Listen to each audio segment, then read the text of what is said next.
Earth to a wider audience.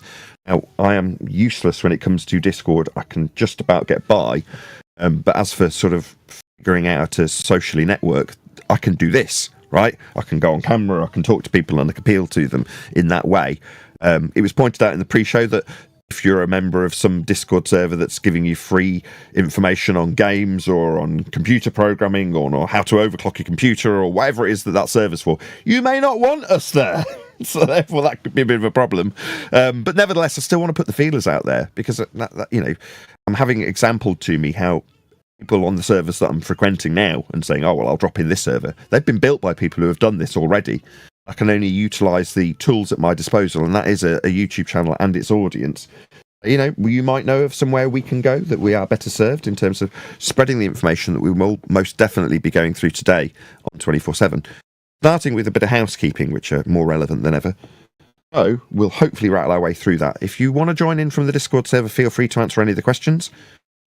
Is there any evidence of a physical geometric sphere edge? That's a horizon, formerly known as Earth curve.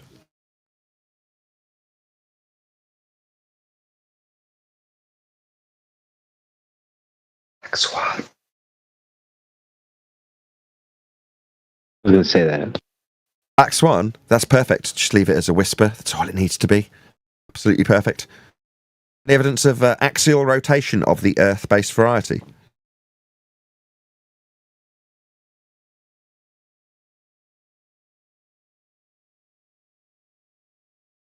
Going once, going twice. The correct answer is you're going to need a flat Earth for that. Any scientific evidence of gravity?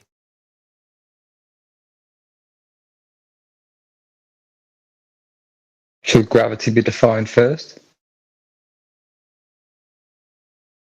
Anybody want to define gravity? Yeah, that drives me crazy. What does gravity?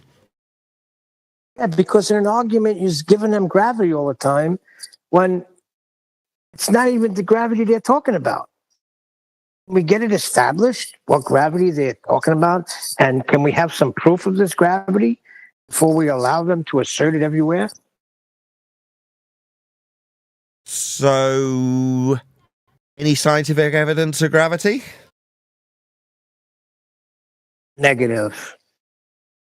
Right, any single viable hypothesis from any of the fields of astronomy, cosmology, or astrophysics? Any scientific evidence in the form of a hypothesis? No, just phenomenon. Okay, we're going to drop anchor there.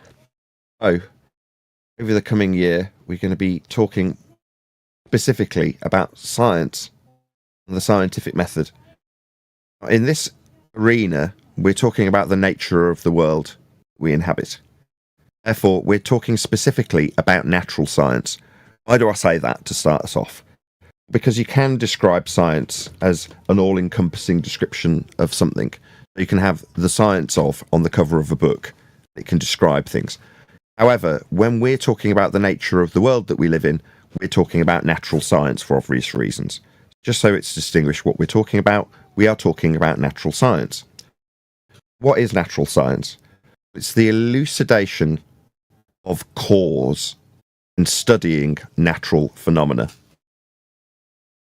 Where we'll start today is with that. What is phenomena?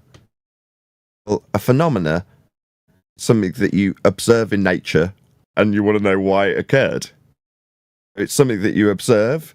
It's not synthetic, that is to say, not man-made, in nature, happening. Not concrete nouns, not tree. That's not something occurring.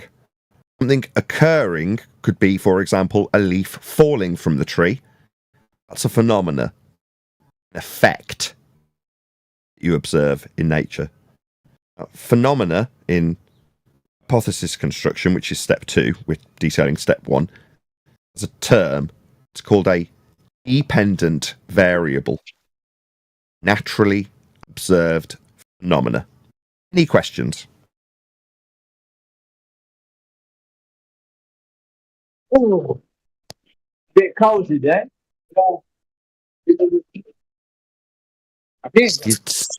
Skitsly? Do you have something you wanted to ask? Yeah. He's just hot micing. I don't know if he was saying yeah, because he had something to ask. I'll take him off server mute, whoever. He might have actually wanted to ask something shitsly.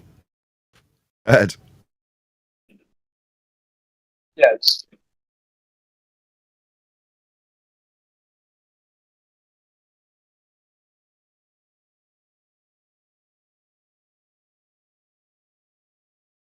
Okie dokie then. Okay, so when we're talking about phenomena, what do you have to substantiate it actually being a phenomena? Well, you have to actually observe it. That's to say, when we say observe a natural phenomena, it doesn't mean create one in the mind's eye of people that you're talking to, or suggest that something may occur in nature. Shitsley, can you pop yourself on mute for us, please? Unless you've got something you wanted to ask. Shitsley, hear us? You're in a public server in a voice chat, Shitsley. This is a lesson. You'll be in detention if you carry on. No, they did. Whoever the moderator is, thank you. The unspoken heroes of things like this Discord server was all over it and knew better than I already. I second guessed that moderator, whoever you are, you're a hero, and yeah, that's my own fault. Yeah, so it's not a phenomena unless it's an observed phenomena. That's to say, you actually have to see this thing occurring in nature to say, I wonder why that happened. Yeah? That is, in essence, establishment of, in scientific vernacular, dependent variable. Observing a natural phenomena occurring in nature, saying, I wonder why that happened, is the first step in the scientific method. Yeah. So, this gets misrepresented quite often. If you do a quick Google search of what is science, asking a question will often be the misrepresentation. Well, no. It's asking a question about what caused a phenomena you observed in nature. That's the scientific method. It forms part of your hypothesis. Is step 2. In this instance, I just want to get it absolutely squared away and as clear as possible. If you are observing something to occur, by example earlier, a leaf falling from a tree, you can definitely observe that in nature to occur and ask yourself, why did that happen? You can establish that as your dependent variable to move forward and formulate a prediction about why that occurred, which is step 2. I know I'm labouring this and relabouring it. Is everybody clear about what a dependent variable, that is to say, an observed natural phenomena, when taking the steps of the scientific method, that is to say, natural science? Is anybody unclear about what a dependent variable is? I'd say about millions of people around the world. They're unclear. Well, everybody gets. If you went through a standard education, and you will have been taught this in school. And I normally used to say a Western world education, having talked with quite a few people from around the world about their education, specifically on Omi TV. No, this is true. It kind of doesn't matter what religion you are. Don't get me wrong, you can give me some exceptions to that rule. It does seem to be the case that it doesn't matter where you are in the world, you will be taught of heliocentrism and science at a certain stage of your education.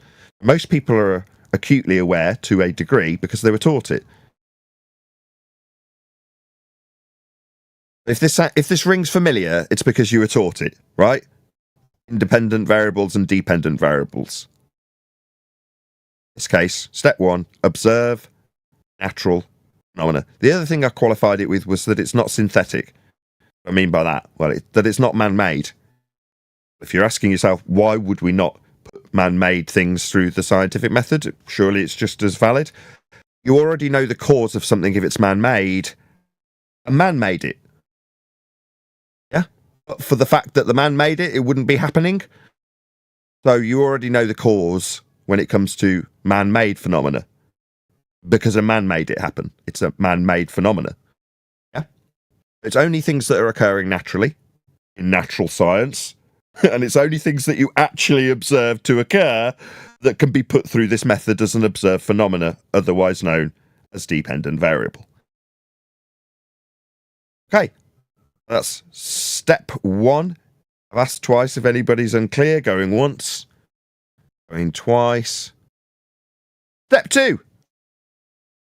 Suppose what caused it. That's it. That's step 2. That's essentially all you need to formulate what is step 2. A scientific prediction, which goes by another name, a hypothesis. So at step 2, once you've established your dependent variable, that would be the phenomena you're studying. I've already gone through that. You then suppose what you think will cause that phenomena to occur. Suppositional causal influencer. Your best guess of what you think might, suppositional at this stage, might cause the effect. And that is called an independent variable. It's what you, researcher, will vary, that is to say manipulate, to see if it causes the effect. It must be real. Right? There's no varying concepts in mathematics. Distance, for example. Yeah? Location. Location's not a cause. Okay? Things of that sort of nature. No, it must be something capable of varying and manipulating by you, the researcher, to induce the effect you're studying. It must be real. Yeah? It must be your independent variable in the hypothesis, as strange as that may sound. And it must be capable of being varied by you, the researcher. Someone's off mute in Discord. Did someone want to add something? Feel free.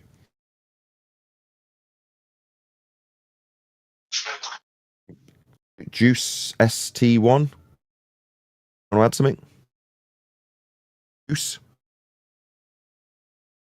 Oh, Juice. Juice. There is. He's like mute. Good.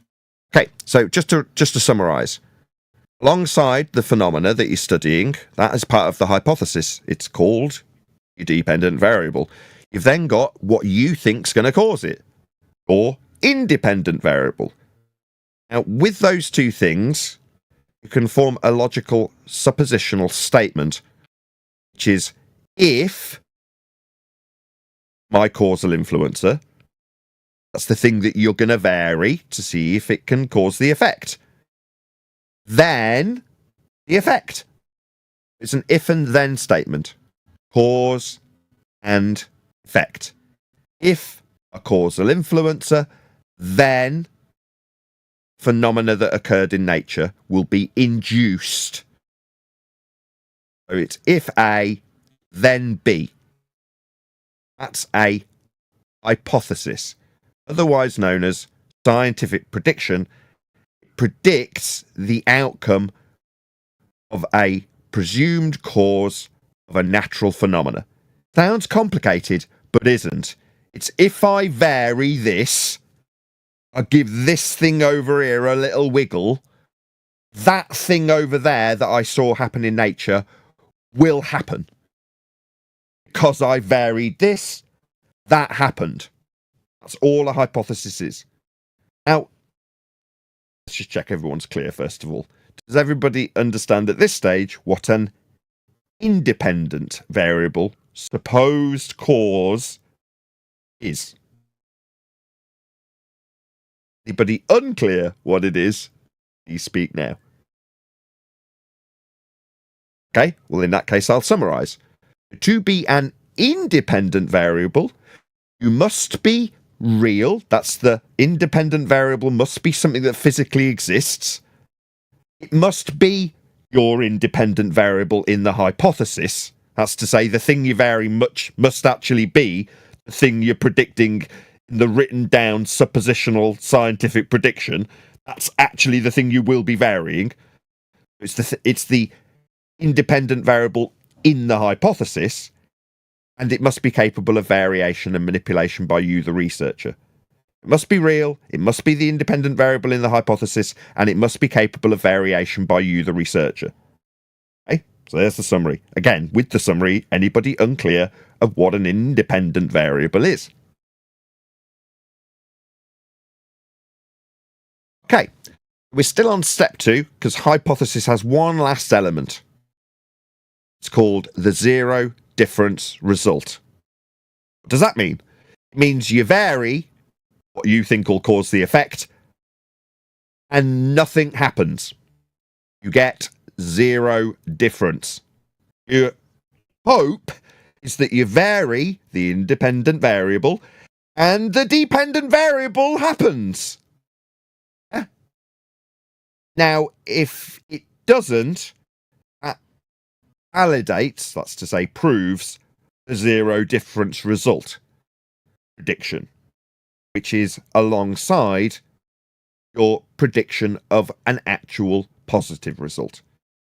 Where previously it's if A, then B, the zero difference result, otherwise known as the null hypothesis, is, in logical form, if A, not B.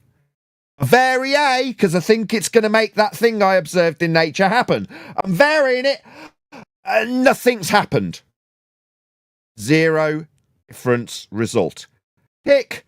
You confirmed that prediction. You proved when you varied it, nothing happened. Zero difference. Validated hypothesis.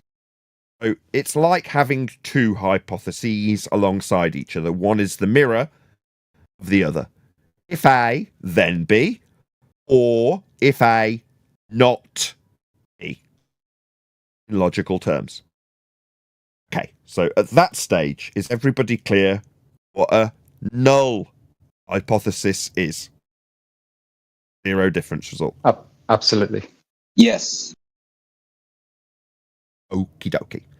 At this point, I'm going to take a break. We're not going to go on to step 3. We're going to still hold fire on why most important aspect of this method is the construction of hypothesis yet to be validated. Because this is where the end result, achieved by experiment, has its validity and offers empiricism. Why? Because those two described logical formats, if A then B, or if A not B, has an or between the two of them. It can only be one or other.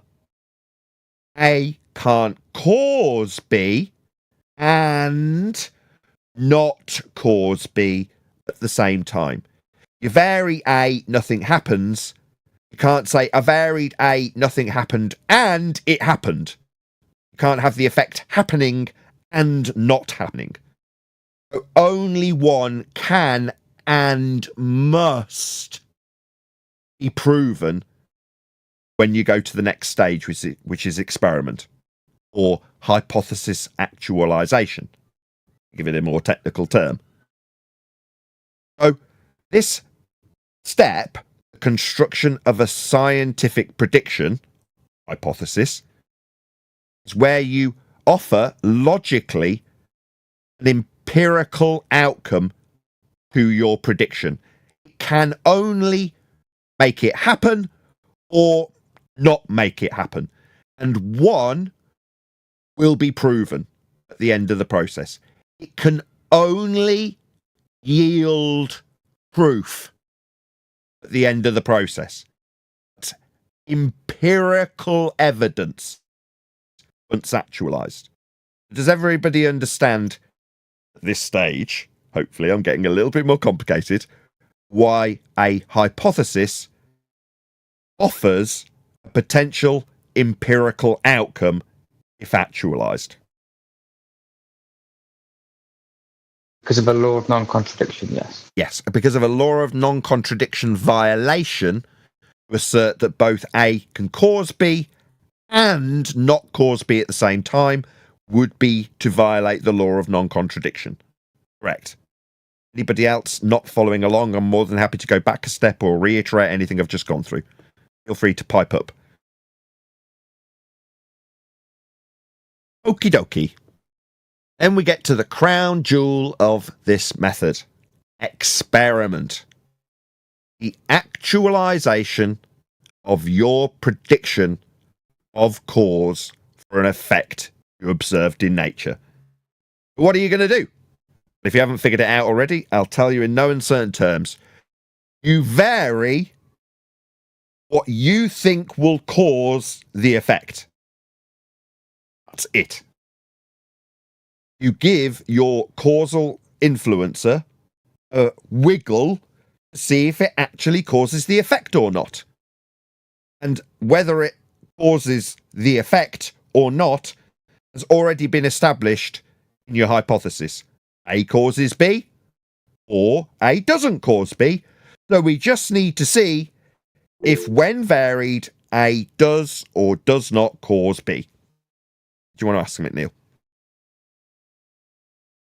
So the researcher has to be able to vary and manipulate, right? Yeah, that's back to step 2. So we're on step 3, actualization. But in step 2, what is an independent variable? Well, an independent variable is first and foremost your supposed cause in the prediction. It's the independent variable written down under the title hypothesis. It must be real or imaginary things or hypothetical things. And it must be, to tally into that, capable of being varied by you, the researcher, to qualify as an independent variable in the hypothesis, Neil. Okay. It's still a bit early in the morning for Americans. They'll catch up. That's okay. No, there's a reason why I asked that. Don't worry about it. Okay, so step 3, just to reiterate and re-summarise, you vary, that's you, the researcher, physically vary that which you hope will cause the effect and see if it causes the effect. Upon that variation of your independent variable, that has a title of experiment. That process of variation of a presumed cause is an experiment. The outcome of the experiment is either elucidation of cause, that's to say, you induce the effect you studied, or you don't. You don't, you prove your null hypothesis, and if you do cause the effect you studied by observing it at step 1, by varying a presumed cause, it's no longer a presumed cause. It's a empirically validated by experiment causal influencer.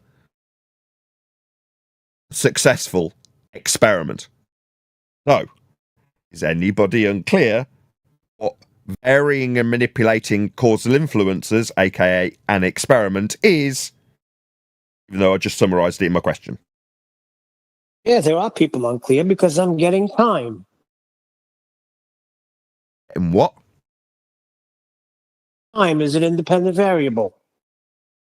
Is time? Let's go through the perfect. Is time capable of variation and manipulation by you, a researcher? Do you have a DeLorean? Negative. Is time real? Time is a concept. Concept. So not physical then. Conceptual then. That would Correct. be no. Therefore, it can't be the independent variable to answer the third question in the hypothesis, can it? Right. So, perfect example, Neil. Exactly. So, if you're following along, you can ask yourself these questions based on what I've just gone through. So ends an explanation with 3 steps: observe natural phenomena, formulate hypothesis, actualize hypothesis with experiment. That is the scientific method. Shout out to Vidali. Hopefully I'm saying your name right. The amount of people I've been arguing with that don't know the scientific method is wild. observation, air pressure on Earth, hypothesis, gravity holds gas down, experiment, air pressure on Earth, molecular reasoning. Yeah. Exactly. Now, the uninitiated, Lee, thank you very much for the super chat. $20 too. Thank you very much. Really, really generous of you. Yeah. If you're in a position to understand it implicitly what the scientific method is, you can take that apart. As time goes over the course of 2025, you will see us writing down some of these things that people claim and formulating it into an actual hypothesis on screen. Well, that would be to say if QE was here, we will. I won't be. I'm too lazy. I'll do it verbally. But if QE's around, we'll be asking him to get his pink pen out and we'll be writing down these things as people claim that they're an independent and dependent variable. And you mark my words, our opponents will flip-flop between claiming what their independent variable is and then repackaging it and restating it as their dependent variable. It will all occur, you mark my words. But knowing what the process is from day one means you can follow along with the fun, while our opponents, who definitely don't know what science is, they think that making an observation in Antarctica is an experiment. It barely, before they, actually went down there, comported with step one. It was an alleged observation of phenomena. Now that they've been down there by antipodal assumption, no, they travelled south. They've observed the sun, when travelling south on a flat plane, be above their heads for 24 hours. I'll take that as read then. That's a phenomena. Let's crack on and formulate a hypothesis. Coincidentally, I asked Will Duffy for his hypothesis immediately the moment he got in touch with me via a comment on a video. It's the only communication I've ever had with Will Duffy. Nevertheless, that was my first question. Understanding this process led me to ask Mr. Duffy, what's your hypothesis? That tells me everything I need to know. I'm not going to lead Duffy to say dependent variable, 24-hour sun, circling. Okay? Fine. Dependent variable circling sun, you say your hypothesis that you will be formulating for your experiment. What's your independent variable there, Duffy? Is it location? If location, 24-hour sun. Really? I change my location and I get a 24-hour sun. I just moved 3 inches to the right. I'm in a different location. Oh, 24-hour sun? Yeah, that fails on its arse. Shout out to Vidali. Thank you very much indeed for the super chat. Yeah, you're getting it. You're getting the general gist. The pre-show is talking about upward rising earthers that we don't necessarily want to chastise. We want them to figure this out for themselves based on step one. Observe natural phenomena. What are you observing? And for the sake of argument, somebody attempts to use a flat earth equivalence principle, and presumably they'll be dropping something or alluding to something travelling in a downward vector. Well, when they do that, take them through their own nonsensical assertion that an upward rising earth is the causal influencer. Good luck varying that presupposition. You're going to vary and manipulate earth rising up. You're having a laugh. Meanwhile, what are we actually studying? Dependent variable dropping pen? That's synthetic. A man did it. What about a twig falling from a tree? All right. Leaf falls from tree. Yeah, you can science that. That is to say, figure out what caused a leaf to fall. Yeah, you can definitely science that. On you go. Is your independent variable Earth moving up? All right, let's see you vary that then. Yeah, that'll fail on its arse pretty quickly. Meanwhile, there's clouds. This isn't a universal principle that needs explaining with the entirety of the surface of the ground moving up. There's clouds. Not everything's going down. If you understand science, you can get to the nub of their assertion immediately and invalidate it based on natural science, a study of the physical and natural world. And bullshitters are claiming there's an effect we need to study. What effect are we studying?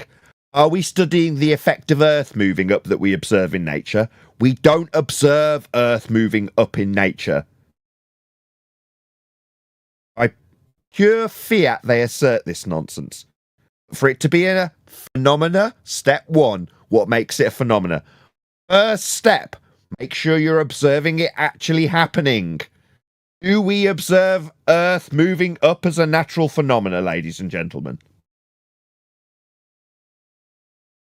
Absolutely not. This is outside the purview of science when studying the physical and natural world. It's a baseless assertion. What will they then tell you? They might throw a bottle out of a car window or drop a pen. Synthetic. Correct? Hopefully you're all following along. Correct. Yes, we're following. What if they turn around and tell you, prove to me that you are stationary? Because that's what they do. Non-positive claim. Proving not a roast chicken, Neil. Do I need to? Did I say we were? So I need to prove I'm not moving. And non-positive claims I don't need to prove. That's a stupid thing to ask me to do. Is it because you need to flip the burden? This is a logical problem because it's using fallacy called the reversal of burden of proof. So because they have a positive claim in the form of a phenomena we cannot observe, we do not observe, tell you to prove it isn't moving up. Oh, so that you can accept my baseless assertion that it is without proof, prove that we aren't doing the outrageous claim I haven't substantiated. Flipping of the burden of proof.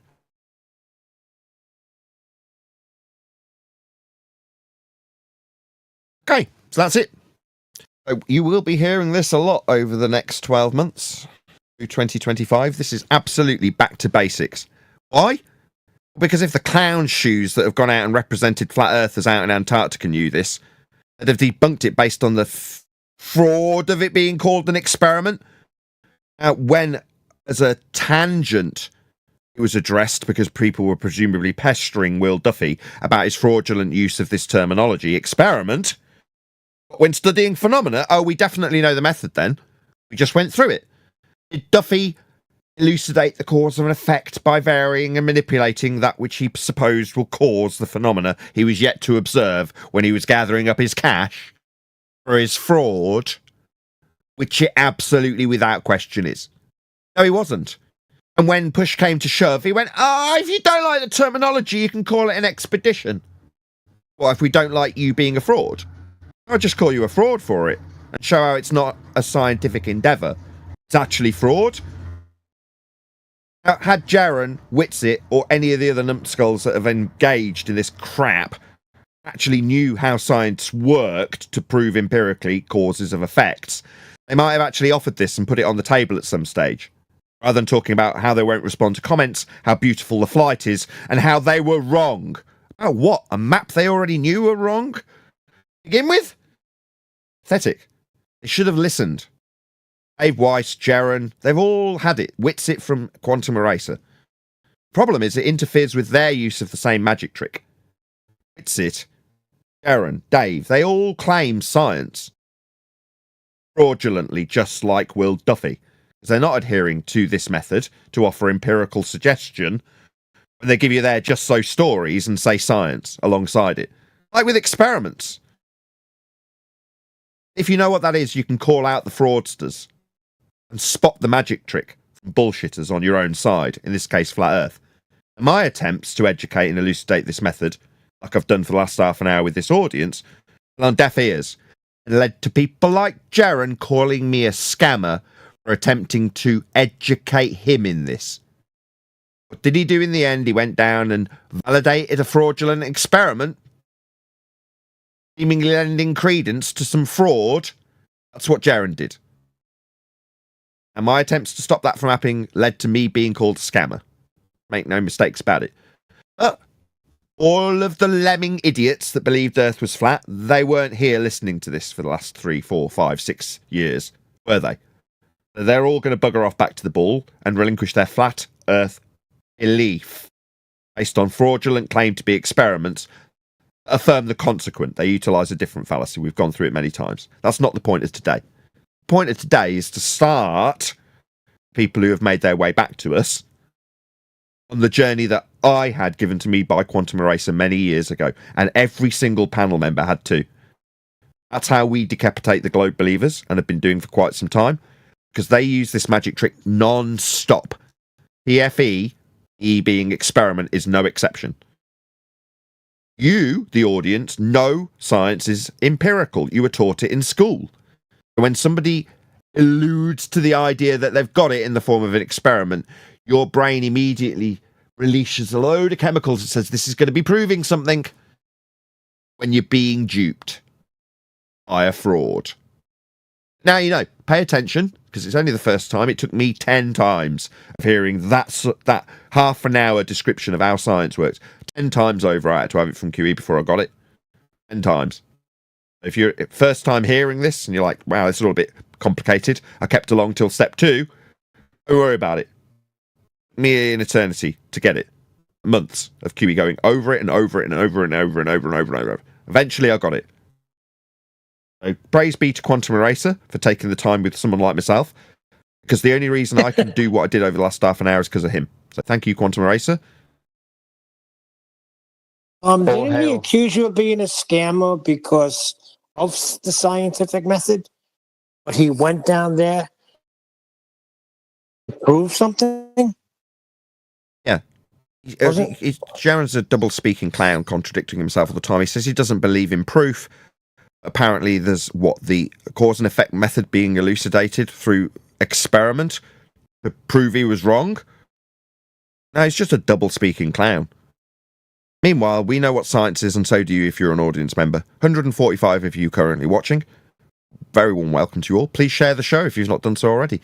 Smash that share button, stick it on your favourite platform. Bebo, MySpace, whatever it is you use. We're in the politics server today. Also, hopefully one of my mods will stick a link to the 24/7 Flat Earth Discord server, which is where we are today. We've dropped in unannounced because they're friendlies. We might do it with some other servers. We might toddle along to the land of misfit toys. We'll see. As they do know us, and we can just drop in. But also, as I said at the beginning of the show, if you happen to know of a server that you feel it would be beneficial for us to toddle along and tell them how Earth's measured flat, or something along those lines, or how the scientific method works, for instance, just let us know. Yeah, hopefully one of the mods will drop a link to 24/7 Flat Earth Discord. We are today, not our usual server. I'm so patient, there's so many people in here, and they've all just been listening to me talk about the scientific method. Thank you guys in 24/7. Outstanding. Yeah, you've been really patient and tolerant with me. Thank you so much for listening. I So that's figured at least the baller would jump in and try to interject, but well done.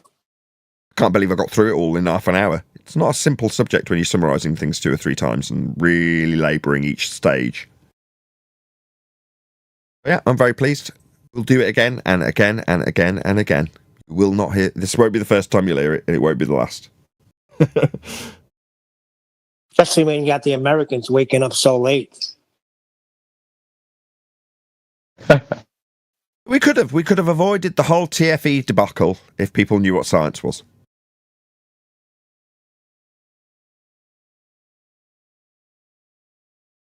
And you wouldn't be concerning yourself with disproving maps that were disproved in 2016. You'd be concerning yourselves with, well, what measurements are we going to acquire down here?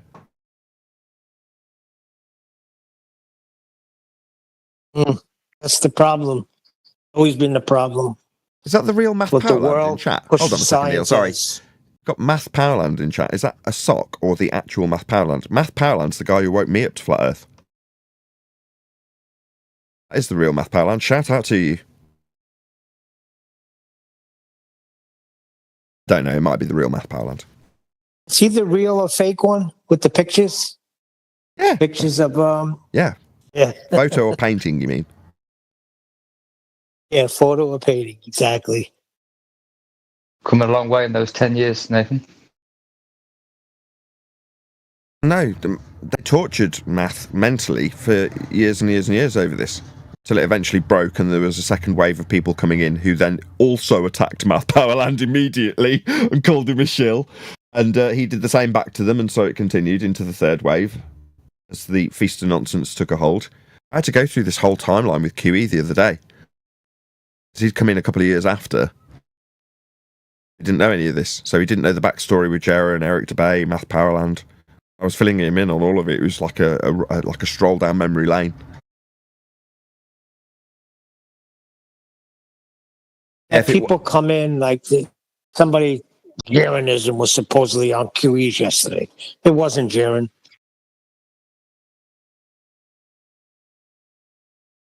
Yeah, the Math Powerland video I watched, I couldn't even tell you which one it was because it came up on autoplay while I was doing other things. Presumably, I'd have been watching something about psychopathy, which is what I was studying at the time, and then autoplay, Math Powerland comes on, and it's just, you know, I'm doing whatever I'm doing, maybe stacking the dishwasher, you know, just getting on with life, and I can hear him talking, but I'm not paying very much attention until I hear him talking about flat Earth. He's talking about it in a way that I'd just never heard it phrased before. It was the tone of his voice. He wasn't saying it with disdain and ridicule.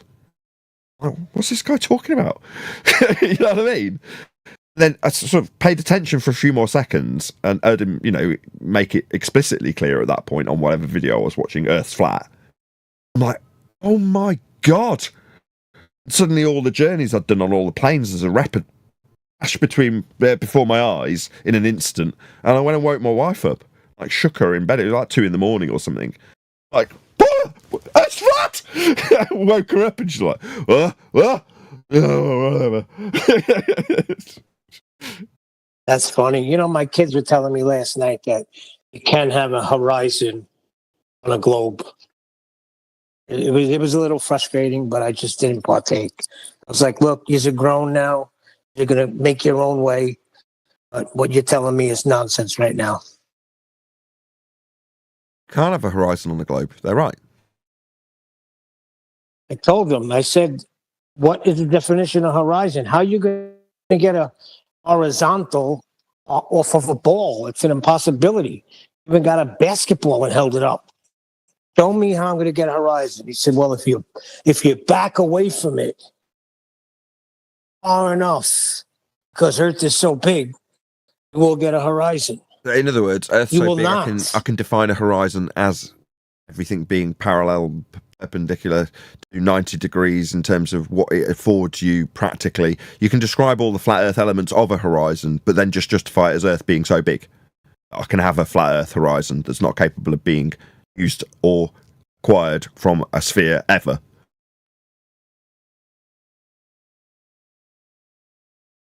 Yeah, they need a flat Earth for their horizon, and they do utilise horizons, Neil. That's correct. It's weird because first he was talking about backing away, and then he was talking about going really close to something spherical and it'll seem flat. It's very weird. Yeah, he's just wrapping his head around the whole facts of Earth being measured flat. But I can believe it's a really big ball so long as I take the first steps of measuring Earth flat. And then it's just because it's only a really big ball that we can measure Earth flat. Surely the slope intercept formula would come in there because then he's not arguing with you, he's arguing with the measurements of Earth. But I did look for it on QE's website. I can find it on Google, but not on QE's website. Fortunately. Talking about the slope-a-dope, right? Yeah, slope intercept formula. I don't think it is the real Math Powerland. Well. Thank you, Michael Khan, for screenshotting the person's details. Thank you so much. Yeah, Zetetic Warrior fell for it yesterday and was talking to Jaren in chat. It wasn't Jaren. Hello? That's fair enough. I do that all the time. I mistake people for who they say. You don't assume that somebody's got such low self-esteem that they want to take on the namesake of somebody else. That, to me, is so sad. But I always try and think the best of people, and why would you want to do that? Then again, I use my own name here, don't I? So do you? No, you hold off a little bit, see what they say, and the things that he was saying. I mean, it's just silly. You guys are just crybabies. Okay. Well, Jaren would say something like that, but as he's in chat, that it's the scene, Jaren.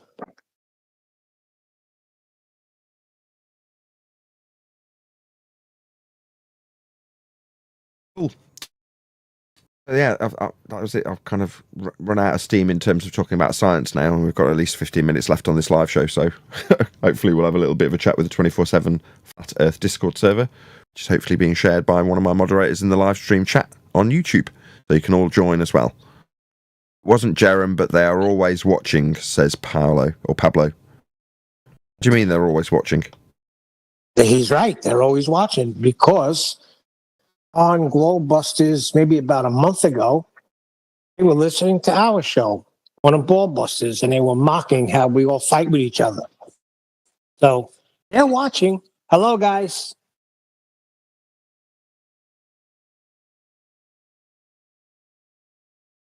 You know what I mean, Nathan? The echo chamber. But always fighting. You're right. You're right. What? Go on, Adam. I don't know what you're talking about. I'll give you the super chat. Pablo.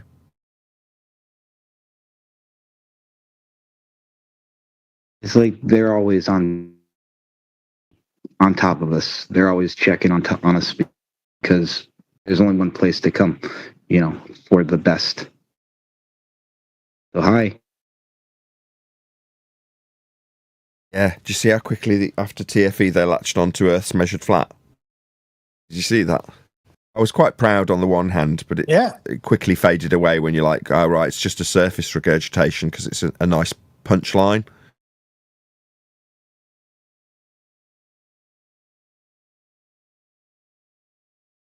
Well, we're going to see if Whitsitt comes with the good arguments, like he says. But remember, Whitsitt's good arguments is he thinks it's essential to prove that Earth is not spinning, rather than to lay it down that Earth is measured flat. His words. Okay, I don't care. Right, although we will endeavour to address some of the nonsense that permeates its way down to us. Okay, fine. I like to take my lead in terms of my attitude towards this stuff from a computer guy. So, there's a channel I've mentioned him previously a few times called Frame Chasers. This guy learned how to overclock computers and then started to charge for a overclocking service, and that's what he's built up doing. And he builds some fairly well-known like competitive gamers their computers, so they get a competitive edge because he's making this machine as fast as it can possibly be. That's his bag.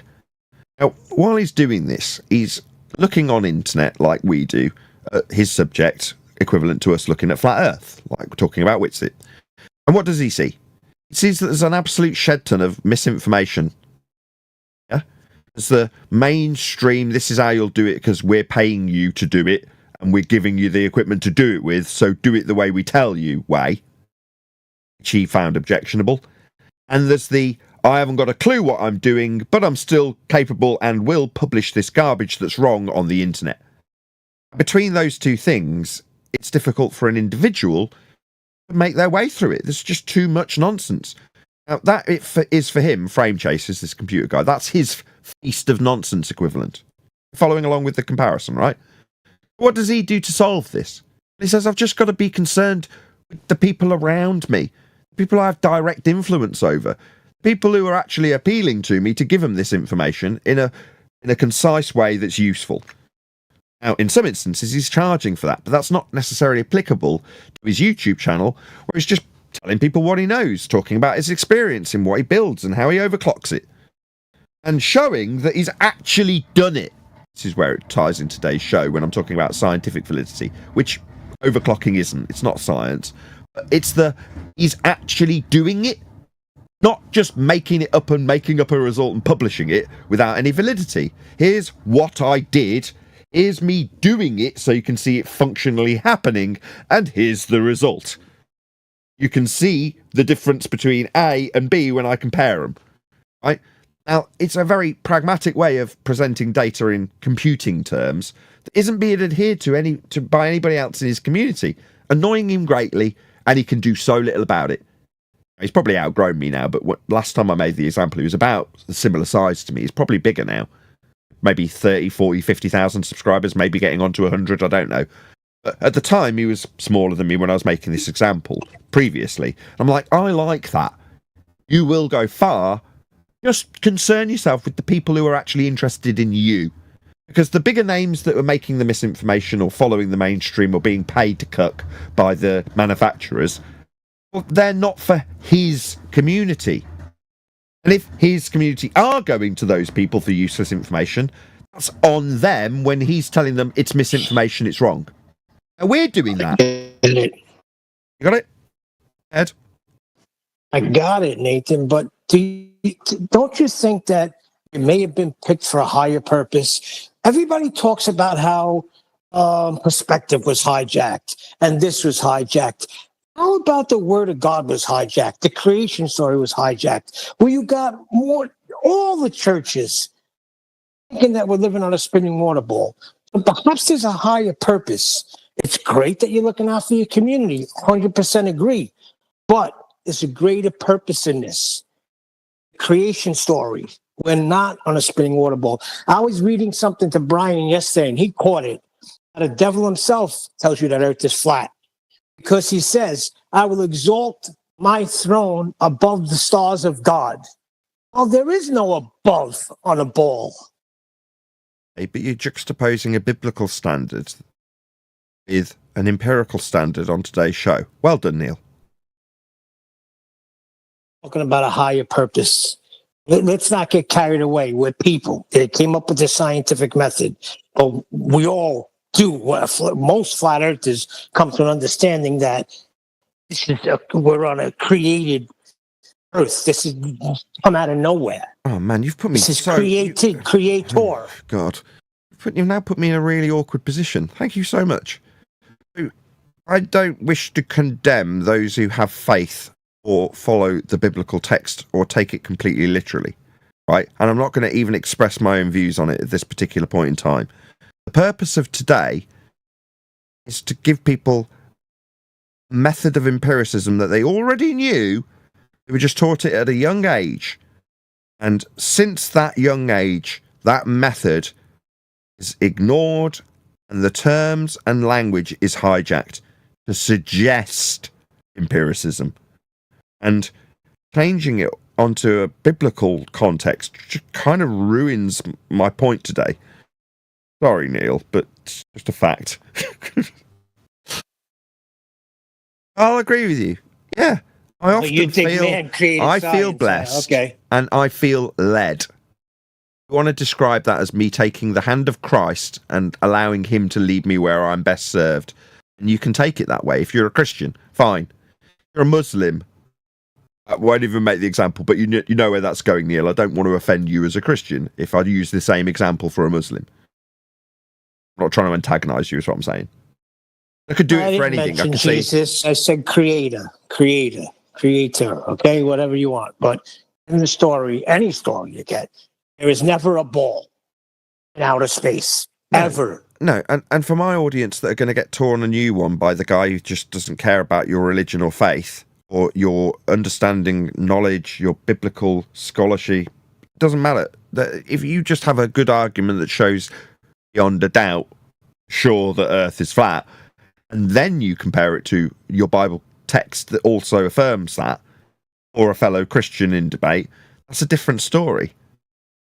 If you introduce it when I'm trying to describe empiricism, but for the fact that it can and is perfectly acceptable to piggyback alongside that, me saying that might get people's heckles up, Neil. Oh, okay. You didn't say it, I said it. They can get their heckles up with me. But God chose you for a higher calling, Nathan. Too bad. And it gets my admiration and thanks quite frequently, as should be the case. Scraping by or otherwise, I do scrape by. And for that I am eternally grateful, right? Life could be horrendous, and it's not. It's tolerable, financially speaking. You're saying I want you to reach millions, and it's a loftier purpose for reaching the millions that could eventually be led to the word of God. Potentially, you might be right, Neil. And me, I've got to have slightly less lofty ambitions.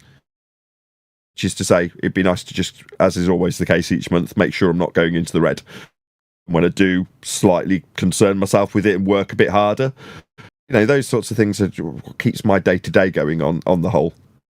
Yeah, but isn't it great, though, always hanging on the edge, and then God always comes through?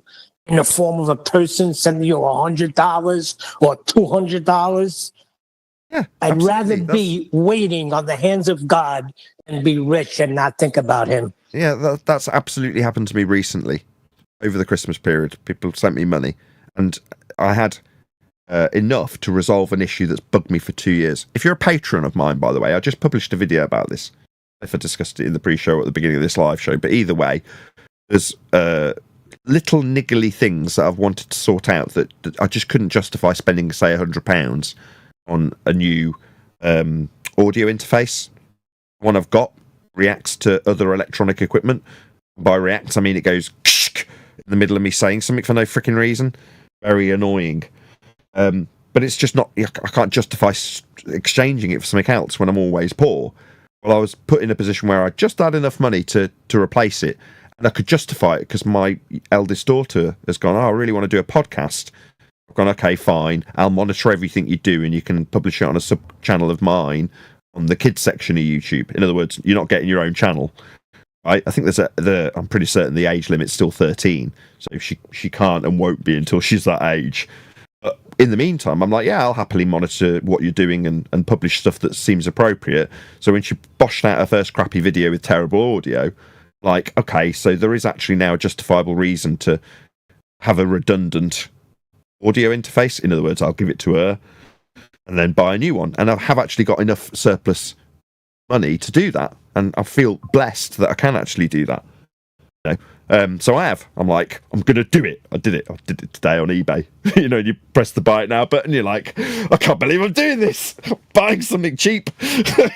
Yay. It's completely for the show. And it will literally make no difference other than it will hopefully, fingers crossed, reduce or mitigate that distortion. Anyway, this is definitely not Flat Earth. I'm still live. I'm getting carried away with things I like. 150 people listening to me babbling on about audio interfaces. If you are interested in such things, me and Eleanor, or Eleanor and I, as the case should be, discussing that very fact, i.e. me buying a cheap second-hand microphone and passing on what will become a redundant audio interface, hopefully in the next couple of days when my eBay purchase arrives. And indeed, her second-hand microphone arrives from the pawnbroker I purchased it from. They're all getting posted to me, and that means there's going to be a few subtle changes to the show in technical terms. No one will notice. Hopefully no one will notice, unless it goes wrong, which hopefully it won't. Yeah, that's that. Check it out on Patreon if you are one of my members. It was made acutely aware to me that I do nothing with Patreon. I mean, I don't profess to give you anything on Patreon. It's made explicitly clear when you join that you get nothing. But I do actually post technical stuff on there, like when amps blow up and bulbs in projectors go and things of that sort of nature. So me buying a bit of acoustic treatment or buying a new preamp, in this case, or a new mic, is worthy of going on Patreon, as that's what I typically use it for. Although I've bored you all now talking about it anyway, it's on Patreon if you did want to check it out if you are one of my patrons. No, don't be so cheeky. How dare thee? The funny guy. What's that you say? Which preamp did you get? Oh, it's an SSL2 Plus. Thank you for asking. I'm glad that I got to actually say what I purchased. It's a preamp from about 4 years ago. It's not the Mark II that's modern. What's that you say? The mic that I bought for my daughter? Oh, it's an Audio Technica AT2020. Very basic beginner's mic, but perfect for an 8-year-old. Are there any ballers in the house? 2020 is a very good microphone. Thank you for asking, Neil. Yes, I chose it after very careful consideration. Come on, when 24/7, there's got to be a few ballers that want to come out and play, eh? Chose it based on if my daughter immediately gets bored of making videos of her playing games, and it might actually become useful to me. In other words, I wouldn't object to fiddling with it and trying it as a more closer proximity mic. At the moment, I use like a, what do you call it? I think you call it a shotgun mic. It's a very long, thin mic that's very directional. I can have it far away and pointing at my mouth. I don't like mics getting in my way. For the sake of argument, if she does very quickly lose interest in Gamer-Nor, which is what she's called her little section of the YouTube channel, and I'll end up inheriting that mic. What is it called again? Gamer-Nor. Very clever. Maybe. Yeah, check it out. You can check out her horrendous video if you want to go onto the kids' YouTube. Doubt anybody here would be interested in Eleanor playing Roblox, though. You don't like it when Mike's No, but I'll getting look on away, the you stock said? market. I'll look on the stock market in about 10 years. It could be a multi-million-dollar company. It's a good name. Yeah, Eleanor. I like the name. Well, she pondered it for a long time. That was something I told her to do. I was like, come up with some ideas, ask other people, and after you've come up with the ideas, if people can remember the name, then that's probably the one to go with. So after she came up with several suggestions, that was what she picked. And I'm like, I'm here. I've spent years faffing around trying to be successful on YouTube, and I could hopefully point her in the right direction until she loses interest, which she may very well do quickly. I don't know. Name is everything. Again, the name is everything. Name. Yeah, because I worked for a guy. I do flooring. He named his company Forever. No, Forever, and you wouldn't Forever. believe the amount of freaking people that called him just because of his name, Forever Carpets. Forever Carpets. Very good. Yeah. Anyway, watch this space. If in 10 years from now, YouTuber sensation Eleanor Oakley is something you're well aware of, she owes it all to me. I take full credit. She's a kid. She'll probably lose interest really quickly. If she doesn't, at least she's, from this point forth, set up with something that I can use and might find a use for as a redundant mic. It solves a distortion problem that I've hated since I've had this Audient Evo 4. So I'm technically taking a backward step to a slightly older preamp. Got well reviewed and everybody trusts. And I'm like, yeah, I'll go with that then. So, it's good. I'm happy. Anyway, anybody... Yeah, and someone's got to run Flat Earth Debate in 2050. Exactly. I doubt it should be that interesting. How could that be if he's not teaching his kids flat Earth? She's not that interested in the subject. Like she's coming in going, oh, by the way, I overheard you talking about elevation angles. Can you tell me what... No, she's not interested. I've introduced her to trig. It's about as close as she's got. That was nothing to do with flight. It was maths. Doing maths. That's like how we then later in life, for our audience, like bring them back to their childhood when we're like, this is just basic maths, isn't it? Just measuring Earth flat, right, with triangles. It's not complicated. Not that complicated. It is maths that you've got to learn. But we all learnt it. So, yeah. Right, and that's what I mean about teaching them flat Earth. Things like that. They will grab it. I don't know where the ice walls and all that other nonsense came from yesterday. That's not flat Earth. That's anything but flat Earth.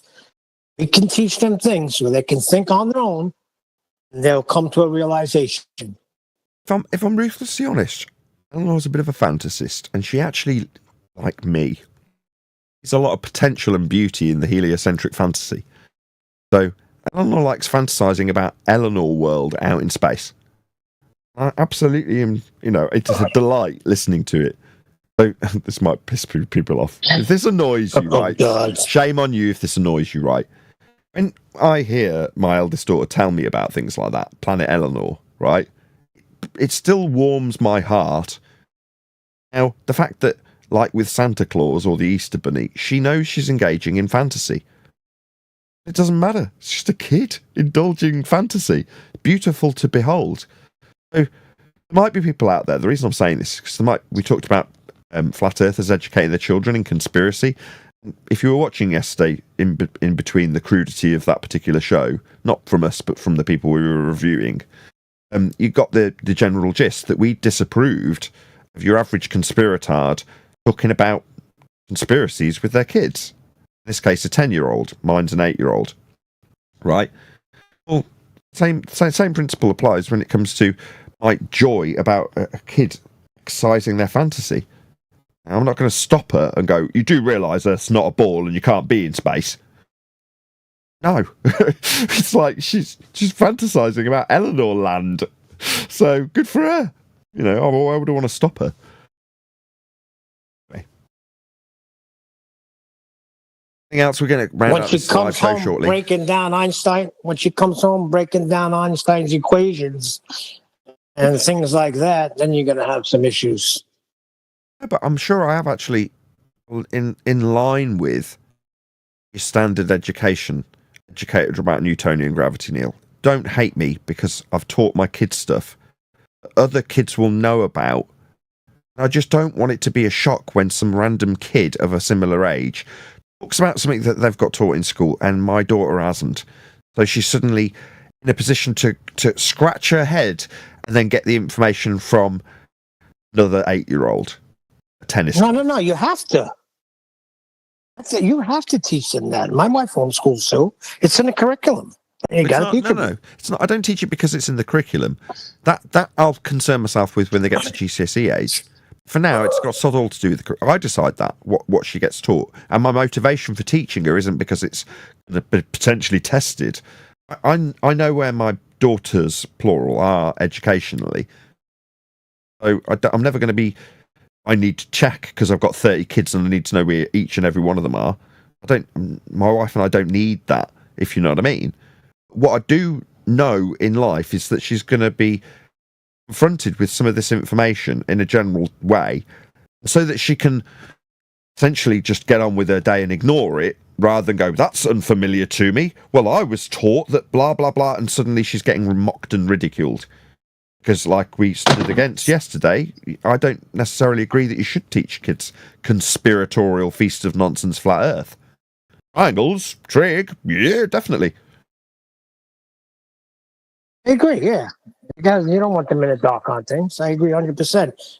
Yeah. The homeschooling must be different in the UK than it is here. Because we have to pick, we have a certain set that we can pick from. Like my wife could choose her own curriculum, but they do have it laid out for you. You are going to be teaching them solar system and things like that. You are going to be teaching them history, certain things that you have to teach them. Not that. It's not that here. Here, it's are you teaching them? Are they being educated? And it doesn't actually matter what. So once a year, my wife does a report. Now, here, there's actually 2 standards. Both are acceptable. One is off the radar, where you have no association whatsoever with government. It means they don't help you. They won't give you any funding if you suddenly fell on hard times. They won't give you any medical help, like dentistry, things like that. No, you don't get that. If you don't want to engage with them, you don't engage with them at all. Then you're what some home-educated parents call being off the radar. And my wife and I realistically would have liked to have put our kids in a private school. I went to a private school. I thought it was fantastic, learning about logic and empiricism with a very small number of kids. But we couldn't afford to do that. I do YouTubing flat earth, so putting them in a private school definitely wasn't a possibility. But putting them in a limited number of paid classes and doing the rest ourselves as best as we see fit was a possibility if we a humble life and accepted that we'd always be poor. That's being on the radar. That is to say that the state are acutely aware of us and what we do with our kids, and they ask for 1 report a year to show that we are actually doing stuff with them. We don't just sit around all day doing nothing and letting them run amok. And typically we get a fair degree of praise from our council, if you will. So they do report back on our report, if you will, and they're always delighted with the amount of stuff that we do with our kids. Probably because we put them in a lot of paid classes. But that's here. I don't have to. My wife and I don't have to do anything so long as we can demonstrate that we are enriching our kids mentally in some capacity. As long as you can demonstrate that, there's no you must adhere to the standard of curriculum that could put them on the GCSE path or anything like that at all. Yeah, I think it changed since Alabama. Alabama's different. New York, my wife was telling me, in Alabama, you're on your own. You're homeschooling your kids, you don't got to answer to nobody. But in New York, we had to answer. Like every 4 months, you had to send in a quarterly, the grades and stuff like that. But not here. It sounds similar, but just a bit more strict. So as is annually, and it's half a day's work. I'll be honest, I don't do it. My wife does do it. And I do obviously go through it with her and discuss it. Do I? Well, I go through it with her, and I'm like, often, because, while I don't necessarily want to be off the radar, as I've just described, there are certain things that I'm like, do you need to tell them that? They need to know that? How is that their business? Things like that. Not often, but occasionally. Or I'll That's what I'll say, do. why don't you tell them about this? Why don't you tell them about that? We've added this extra class. Do you remember when we trialed that class that we didn't end up taking? That's still a class she did, for example. Oh, yeah, I remember her trying that. Didn't really like it, but yeah, I can put that in the report. Things like that. I mentioned something about the Revolutionary War that my kids didn't know. Looked at my wife and said, "They don't know this? What the heck are you doing?" We'd object if people were to speculate about the history hoax as an example, right? Now, if I say history hoax, there's going to be certain people who are listening that go, I know exactly what he's talking about, and others that go, what? Doesn't matter. If you were to sit down and teach that to your kids, I'd be objecting. I'd be like, why are you doing that? You're poisoning them. You're going to raise, what was the word we used earlier? Paranoid kid. You know, they'll become a paranoid adult. You're like, oh dear. Yeah, I don't teach them about freaking, what do you call it, conspiracy. They'll be asking you about that anyway. They know they've got a conspiratard dad. You, not me. That's funny because I didn't come to this subject through conspiracy. I bet you did. I've heard that so many times. No, my brother told me about it, and I found that that's when I looked into other things after I was told about this. Oh, your brother told you. Your brother's a conspiratard. Oh, yeah, still to this day, he tells me about ice walls and this and Admiral Byrd and. Okay, you are the exception to the rule. Typically speaking, like third time I've mentioned it, I won't mention this again, regular viewers. About 2 weeks ago now, I keep mentioning it. Brian and I had a conversation. We've had plenty of subsequent conversations since, but this specific conversation was about us and our association and guilt in terms of the Feast of Nonsense.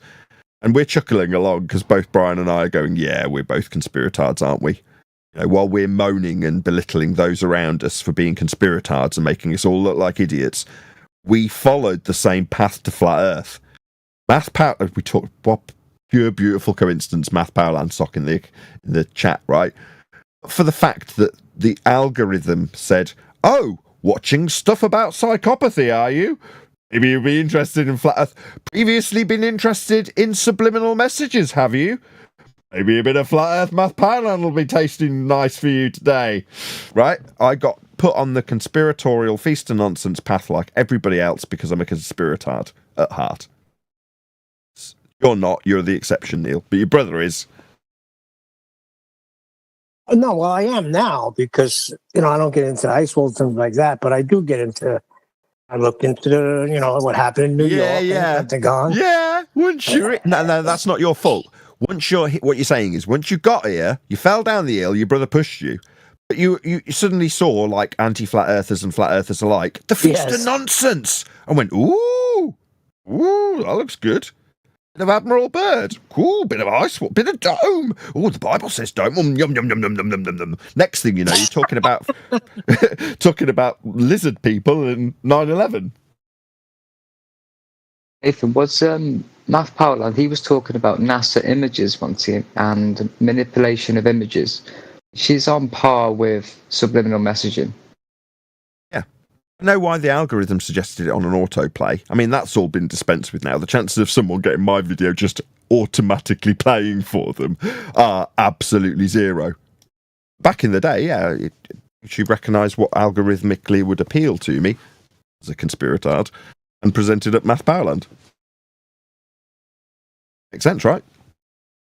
Yeah, it's Think a logical. Go ahead. You go I was saying, think about that. Think about that. They freaking conspired and got together and decided that we're going to put a stop to this flat Earth, right? Essentially, that's what they did, didn't they? Yeah, they did it algorithmically, like I say. So if you can prevent anybody from just automatically stumbling across the subject, and instead, I had Math Powerland play to me on autoplay, your regular Joe today gets Simon Dan played to him on the autoplay. Interested in something conspiratorial? Oh, you've just typed in FLA into the search engine. Quick, put Simon Dan up. If you type conspiracy in, you'll get conspiracy cats. Yeah, exactly. You get the anti-establishment position rather than, the anti-establishment position. People who oppose us. That's very interesting. Why they would be so afraid of that they would have to preempt it like that. Because you were growing. I remember I was getting notifications for everything. Recently, I typed in flat Earth in the search engine and changed the search filters to this week. And one of Kiwi's live streams appeared. So he's in the algorithm. Yeah. If you do it on day, then it will shove whoever you're searching for to the bottom of the list. That was typically how I used to search. But yes, you're correct. If you search by the week, actually find your way to some of the stuff. Putting a filter on. No one puts filters on. People are lazy. Anyway, I'm going to round out. Is there any last words before I ask people to stay tuned? A massive thank you to 24/7 Flat Earth Discord. Hopefully a link will whiz on by in the live stream chat if you are watching live. But if you're watching on either Nathan Oakley 1980 or Nathan Oakley premiering streams, then stay tuned as there will be an after show to follow. Fortunately, if you are watching this live, this is where we bid you farewell. So, another massive thank you to all of you who smashed the super chat, liked, commented, shared, subscribed, joined as a Nathan Oakley 1980 channel member, and all that good stuff. As concise as it was, and repeated it definitely will be, it might be an idea if you did want to share this show with anybody who wants to know what the scientific method is so they don't fall into the trap of the TFE fallacy. Share this show far and wide, smash that share button, 2 clicks, put it on your favourite Bebo or MySpace or Facebook or whatever it is you use. Once again, stay tuned if you're watching on an after show. Another massive thank you to 24/7 Discord and my G Plus panel for making today's live show possible. I've been Nathan Oakley and I will see you all in the next video.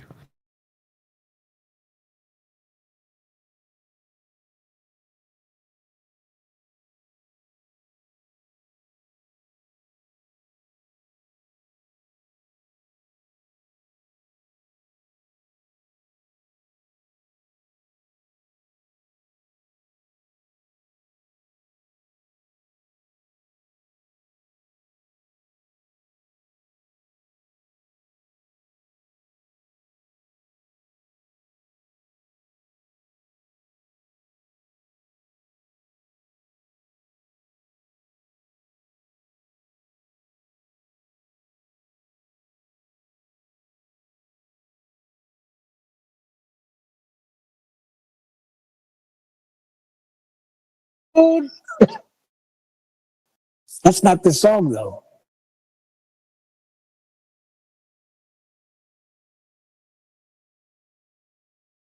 Well, trust me, bro. Gotta break my rusty cage. Yeah, I know. For some reason, I was seeing Chris Cornell in there. Yeah, trust me, bro. And you know who's saying that, right? Did you hear? No. Candace Owens is using that terminology now. Trust me, bro. She's saying it like sarcastically, like snide. Yeah. That's what it is, isn't it? Yeah. Snide. Trust me, bro. As in, no, I'm probably not going to be trusting you then. You wouldn't need to be telling me to if what you were saying was legit.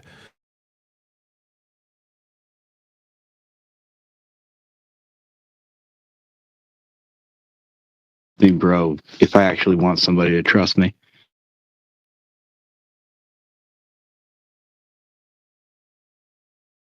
But we're not in a subject that requires trust.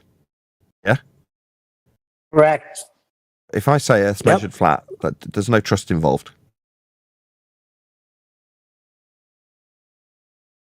But if you talk about nonsense to get on big shows and go to these theatrical events to get on big shows, you can bring the good arguments. You'll follow it up with it. Trust me, bro.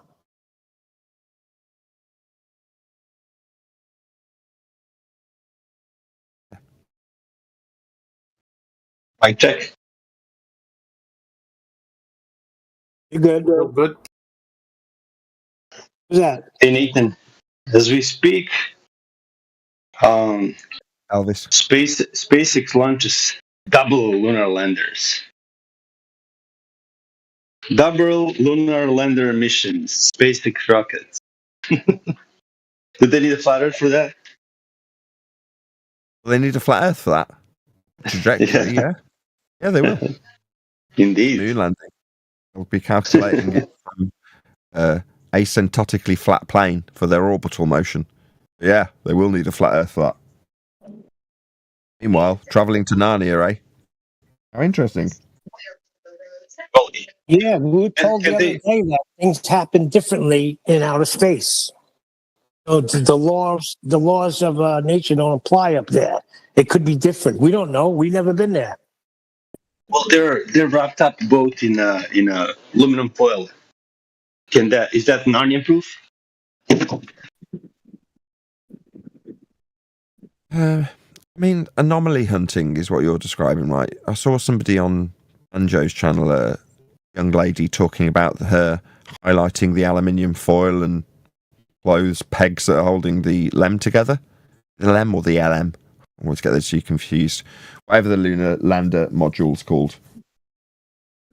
And you're like, yeah, okay, you're right. It does look like it's put together by a team of model makers. But it's claimed to be in a sky vacuum, though, isn't it?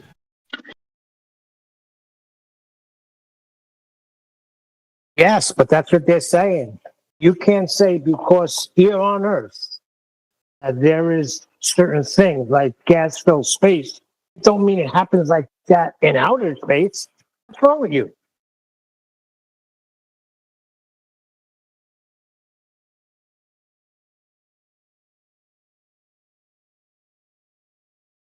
Like I say, it's news to me because we're not paying any attention to it. So thanks for telling us, because I wouldn't have known.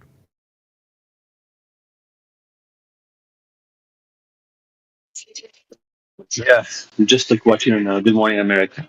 They always have to, throw that a little bit in the mainstream news. Yeah, you've got to keep the light up. It's got to be repeated constantly, hasn't it?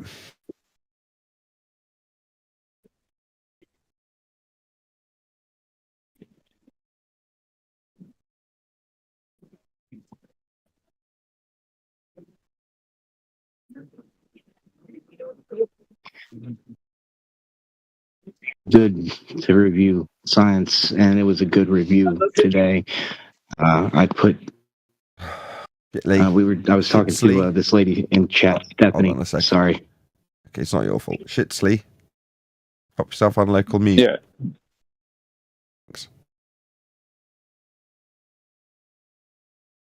I was talking to this lady in chat, Stephanie. She mentioned that she said, I wonder if they still teach science like they used to, because it was like hammered into my education by like 5th grade, and like same ish for me, right? But I brought up the point in my head, like, yeah, but it wasn't taught that, like, if you don't know this method inside and out, you're pretty much susceptible to lies your entire life from every angle. It was a good review.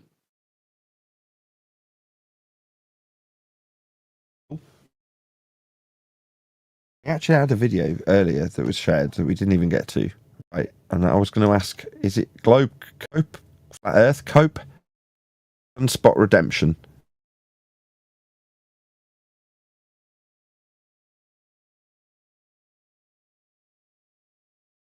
Is the name Amir that suggested it? Yeah, it's Amir who suggested it, but I just didn't know. Is it Glurf seeking cope on this video? Flurf seeking cope on this video?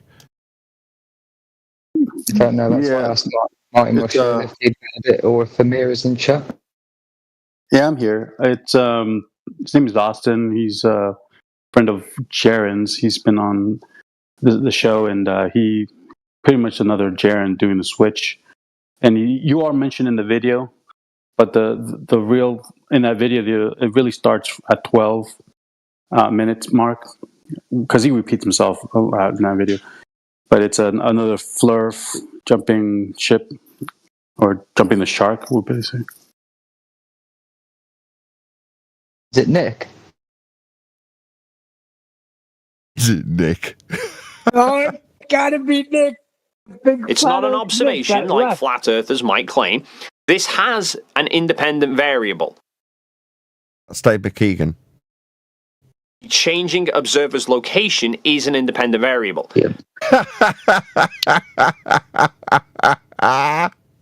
Oh, wow, timing is everything. You say God's leading the show, Neil. That's pretty funny. Perfect timing.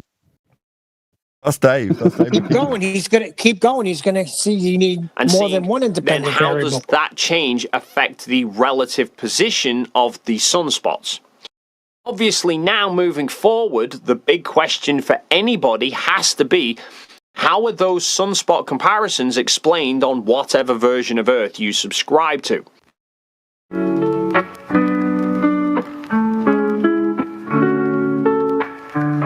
Real life observations will always trump ideas. The evidence doesn't lie. The Earth's tilt explains everything I've seen. Earth's tilt, what? The description of an axis perpendicular to a flat plane? Described with frames of reference that are flat. No, to describe these, you'll need a flat plane. They've been created. The sun's shifting path throughout the year, the solstices and the equinoxes, What about them? and the 24-hour sun in Antarctica. What about them? I will continue to pursue my Sorry, what about them? The chickens and the geese and the hens. Yeah, the chickens and the geese and the hens. Yeah, what about them? You weren't listening. You said it right in the beginning. They proved flat round Earth. He hasn't said how. Why? What about him? my own observations and seek out answers. I'm sure I will face more ridicule, dismissal, and outright attacks from some in this community. Nah, just asking you, what about them? Solstices, 24-hour sun. Yeah, we got it. What about them? From the very same people who preach, question everything. Nah, man, I tell my audience. Yeah? Slap it down on the desk. Pitch data, for example. Bosh! Pitch data, Earth's measured flat. Yet, And I don't say question that, by the way, to make that clear.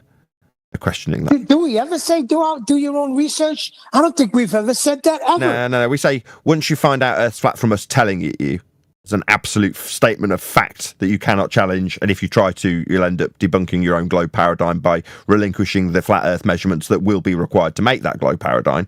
We tell you that in no uncertain terms. What's that? Question everything. Don't question this. It's a fact. You can utilize it. You might not die at sea if you get lost.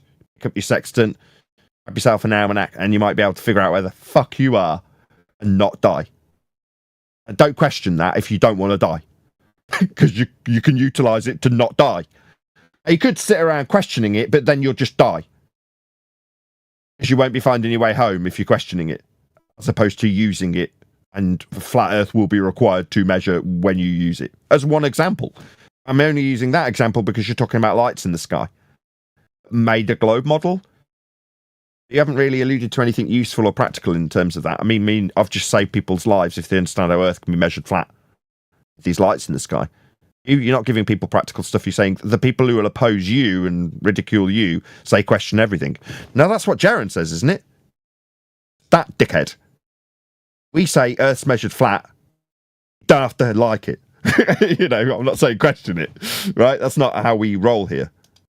they refuse to question their own beliefs. Right, this isn't a belief though, is it? When I say Earth's measured flat and I detail an elevation angle, how's that my belief? I'm not here to ridicule you. You just seem like an ignorant clown. Is to say you don't know what these lights are used for in practical terms and how Earth will be flat when you use them. You just said, oh, well, we've got a 24-hour sun. Oh, the solstices. What about them? Yeah, I'm telling you how Earth's measured flat and how you could save your life with it. When evidence is presented. Go on, Neil. I was going to say the rule of thumb is measure twice, cut once. There is no questioning that.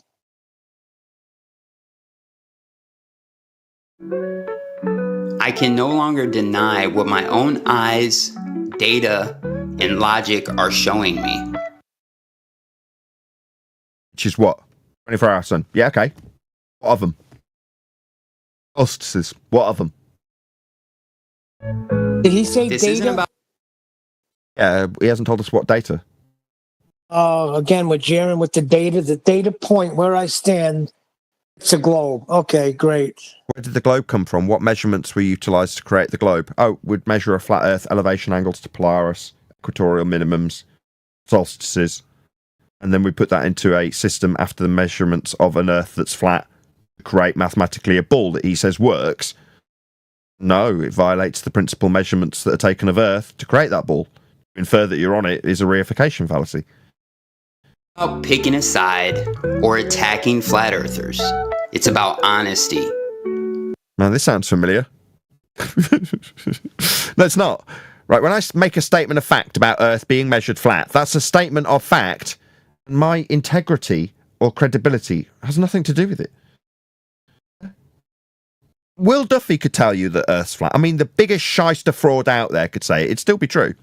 Even though Will Duffy's demonstrably a fraud and a lying shitbag, if Will Duffy said Earth's measured flat, I'd go, yeah, he's right. You could turn around and go, well, he's a fraud. It's all about honesty, no, it ain't. Whether he's right or not. Yeah, he's right in this instance if Duffy's saying Earth's measured flat. Yeah, he's still a fraud. But that's just him. Earth, on the other hand, is measured flat. Integrity, right? Nah, debunk that. It's all garbage. If we're Could it be committed to that the they truth, honestly?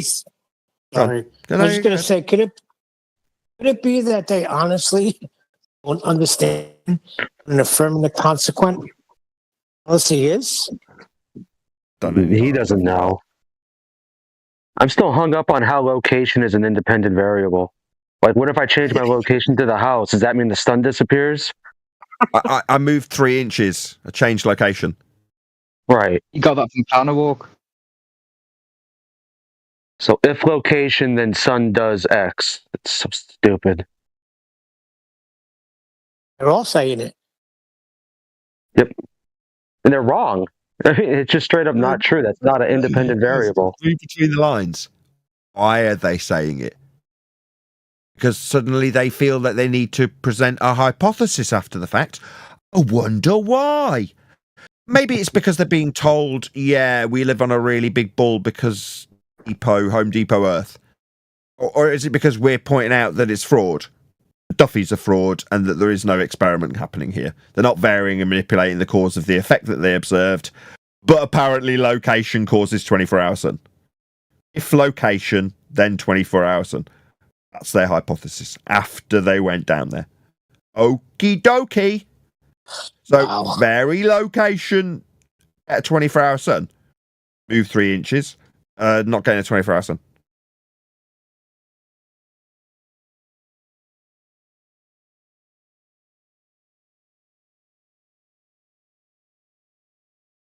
Oh, that would be location then. If you want to take it as read and utilise their assertion of an independent variable, location isn't globe Earth, is it? It's the location. Then you look at what is the location, and where is the location? How is the location measured? Well, flat. All three of the above. Isn't it? Yeah. Did you hit play before? Because I didn't hear anything. we have to be willing to let go of models that don't work. For me, the evidence. What model? Show us the model that doesn't work. There aren't any. There's no globe or flat Earth models. There's some azimuthal equidistant globe projection that's been held up in false dichotomy with a globe that we've never been shown. The maths for came from a flat Earth in the first instance. Has led me to one inescapable conclusion. The Earth might very well be a globe. And now, my focus... Might very well be.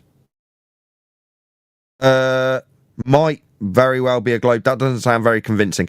Earth is without a doubt, for sure, flat. Why? Because it's measured that way. All the maps and models, including but not limited to this numpty dipshit's idea that might be the case of a globe, he's calling a model incorrectly. That incorrectly ascribed as model came from flat Earth measurements. Ergo, Earth is flat. That's not an if, It's not a could be. It is definitely not a maybe. Most certainly is not a belief. It is a fact based on how Earth's measured. This guy, on the other hand, just ignorant. Doesn't know. Could be a ball. Oh, presumably it could be flat. Prior to you, it could be a ball. No, you were a flat Earth believer before now, and you're a maybe it could be a big ball, like Dave Weiss. Maybe. I know it's flat. Is on continuing to observe, learn, and share the wonders of this world as they truly are. Really? You do that, you freaking hippie. I'll be here telling people Earth's measured flat. You tell people how wonderful the world is when it might be a ball. Maybe it's a ball, but look how beautiful it is. Sound familiar? That's a bit like the tossers who went to Antarctica. Look how beautiful it is. We know there's a creator. Look out the window. Earth's measured flat. What you got? Give me a globe measurement if you think it could be maybe a ball. Give me one ball measurement. And I'll show you how Earth was measured flat to get it. And how your claim to be measurement of a ball is actually a calculation based on a flat Earth measurement. That's what I'll do. I'll be here telling you that. Not asking you to do your own research or question what I say. I'll be telling you.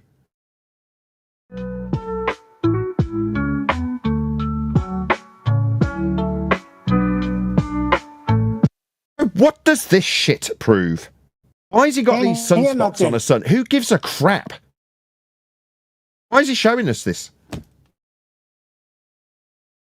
That's his proof. What about it? Hey, sunspots. What about them?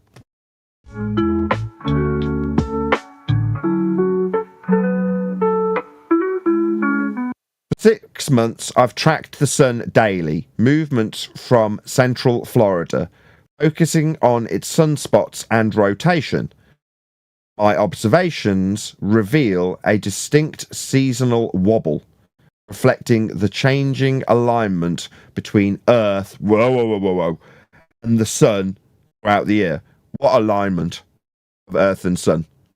You're observing the sun and some sunspots. What's that got to do with the ground that you're standing on? Want to make some connection to it? That's just a baseless assertion as it stands.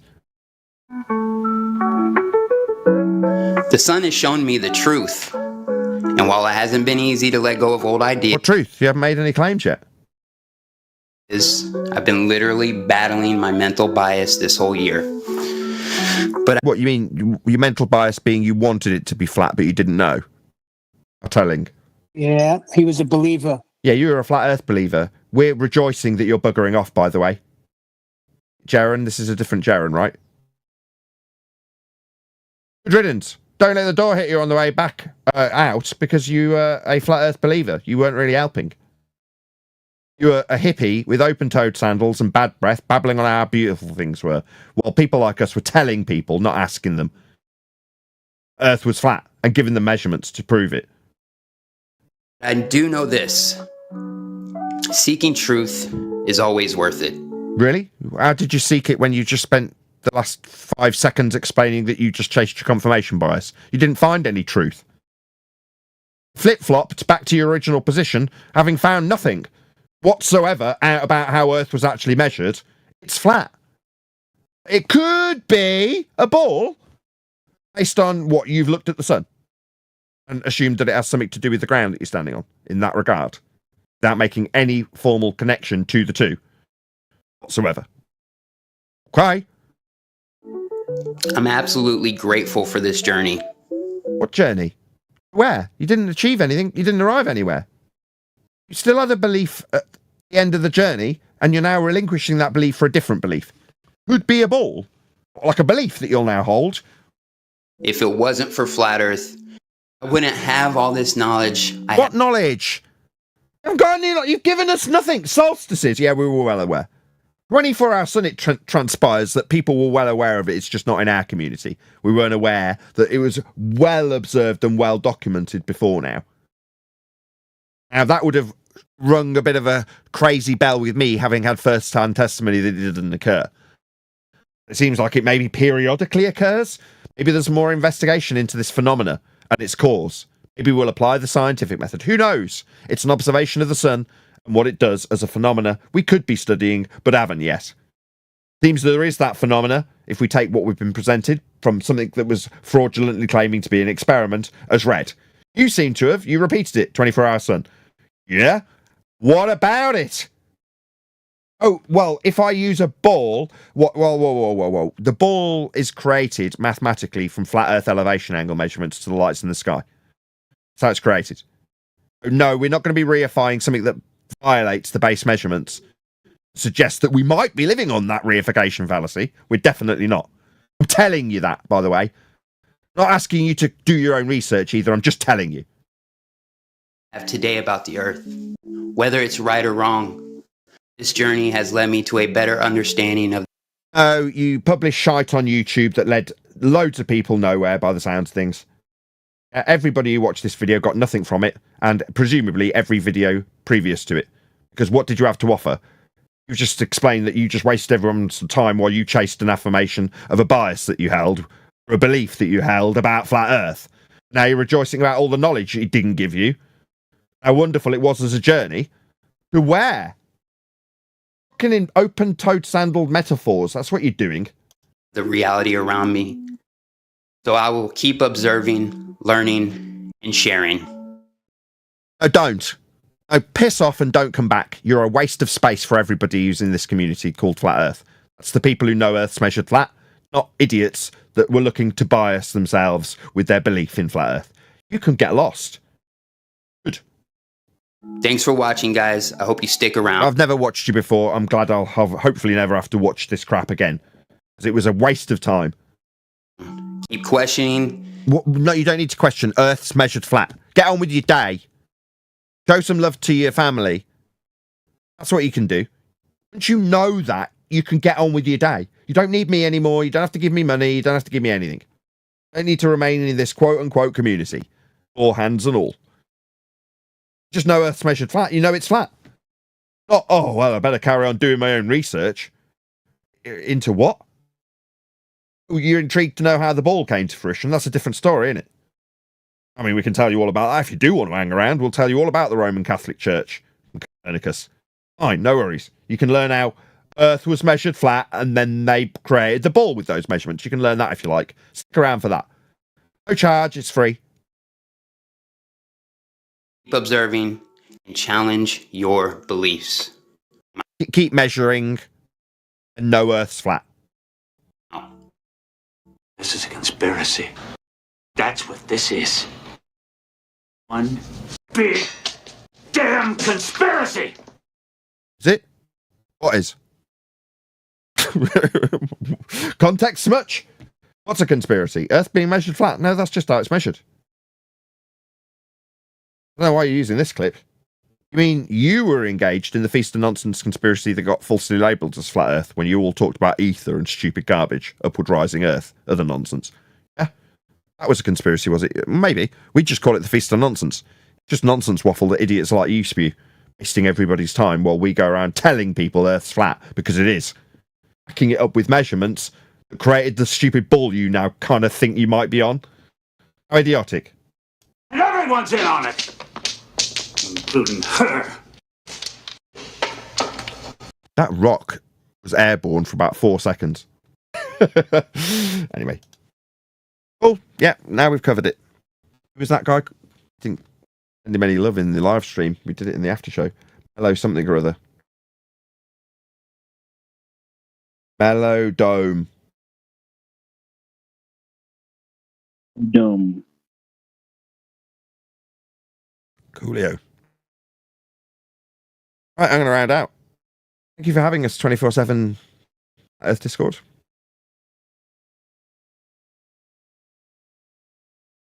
Shout out to all the unsung heroes that are moderators in this chat.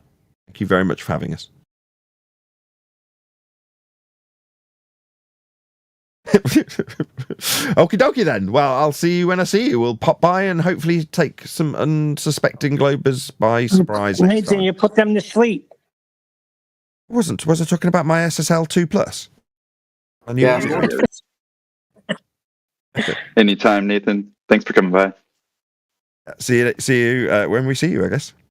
But with that, I'm going to say another huge, massive, enormous thank you to both my E+ and the 24/7 Flat Earth Discord server for making today's after show possible. Get myself into a nice position, I will go on camera, why not? And of course, a massive thank you to all of you for liking, commenting, sharing, subscribing, joining as a Nathan Oakley 1980 channel member, hit me up on PayPal and all that good stuff. Nathan Oakley, and I will see you all in next video.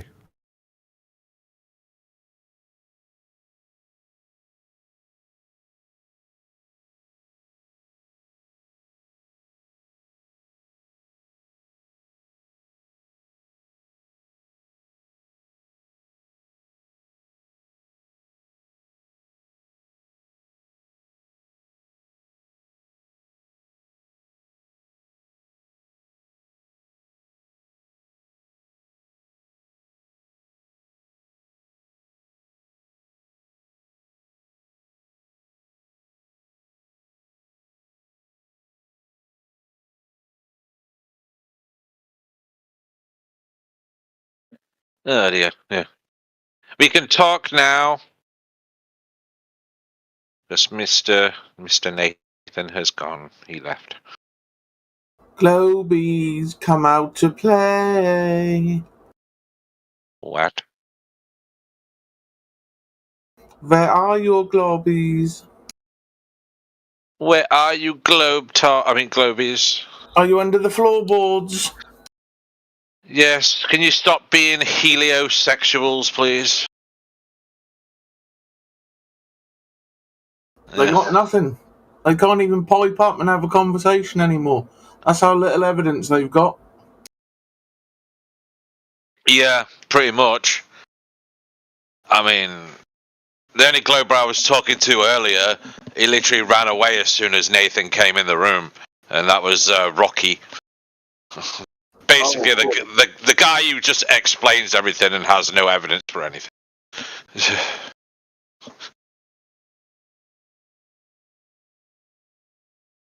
That's all good. It's all good. So if there's any Globers in the YouTube chat, feel free to come in and debate us. Hopefully you'll have some evidence. You know.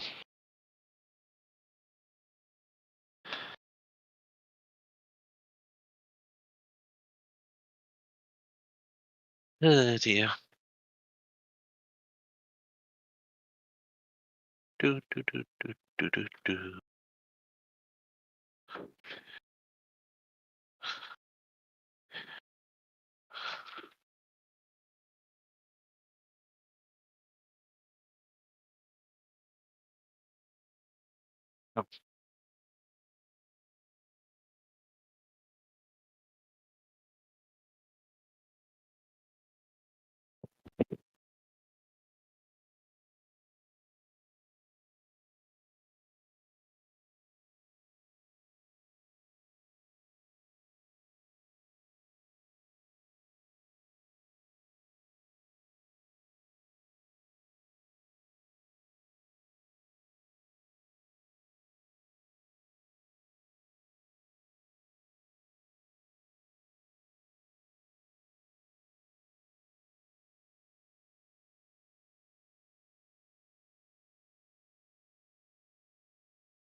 Well, that was a good show. But anyway, as Dave McKeegan was trying to claim, his independent variable is location. It's super easy to disarm him of that bullshit because your location is not the cause of the sun moving. It's like, okay, so if I go to Japan, the sun that's what causes the sun to move over Japan. You know, it's all a crock of crap, and it's super easy to take away from them. Just the FYI. Yeah. Like your independent variable has to be the presumed cause for the dependent, and I guess I should have said that to Jaron when I talked to him. I don't think that came up when I talked to him. But yeah, your independent variable can't be you standing somewhere. That's fucking retarded. Yeah. True.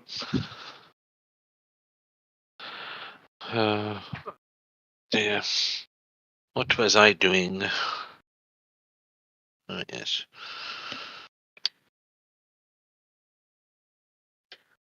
Making foods. Yeah.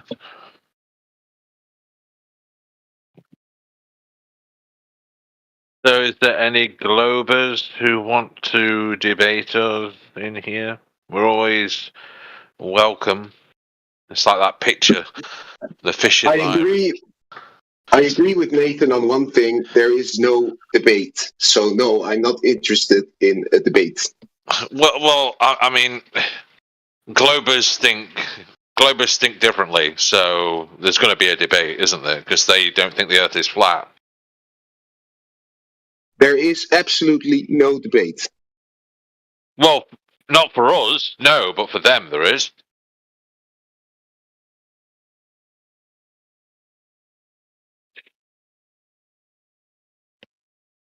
Yeah, crud. Dropping stuff.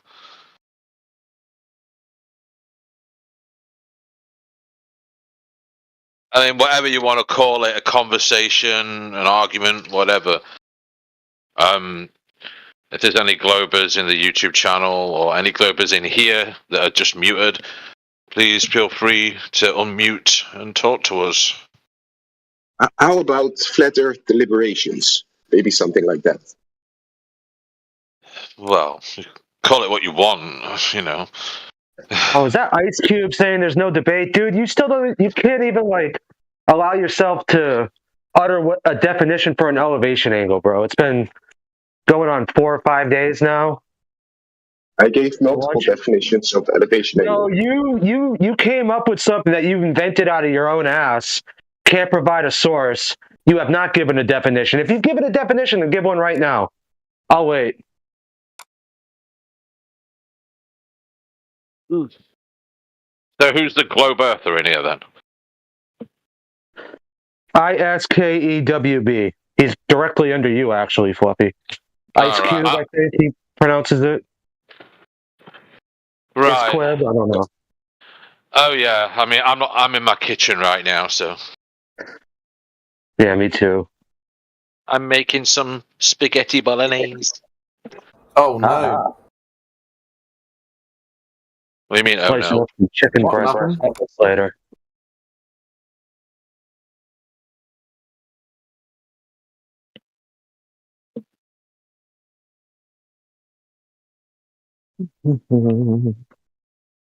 Did you throw it against the wall yet? Huh? Did you throw it against the wall yet? What, mate? If you guys throw your pasta against the wall to find out if it's done, you probably shouldn't be cooking. Yeah, I know how to cook pasta. It's not hard. You literally boil it in water. I mean, it's literally the easiest thing to cook. You know. If your package says it takes 9 minutes, cook it for 7 minutes. Well, yeah, it depends on your temperature. You've got your hob on, or if it's gas or not. Look, just ask the woman. Well, I like doing the cooking because I enjoy doing it. Oh, really? Well, yeah, some of the best cooks in the world are men. Look at all the greatest chefs in the world; they're all men. So They are 100% men. Out of all the lines I've worked on, there's only ever been one female who was able to handle it, and she was pretty decent. She was also a lesbian. yeah. You had one job, woman. Well, when people say women should be in the kitchen, it's like no, women should be. I think looking better than men at doing that. I think for the most part. Yeah, I'm sure. Women are great home cooks, but I mean, as far as working on a line in a restaurant for 15 hours straight. Oh yeah, that's completely different. And that's not fair to say. There's been, I mean, they tend to. Some of them can handle it. I guess it's but typically, it's not a fun environment for females. No, they'd rather be. It gets really lewd. It gets vulgar. It can get borderline violent sometimes. It just depends.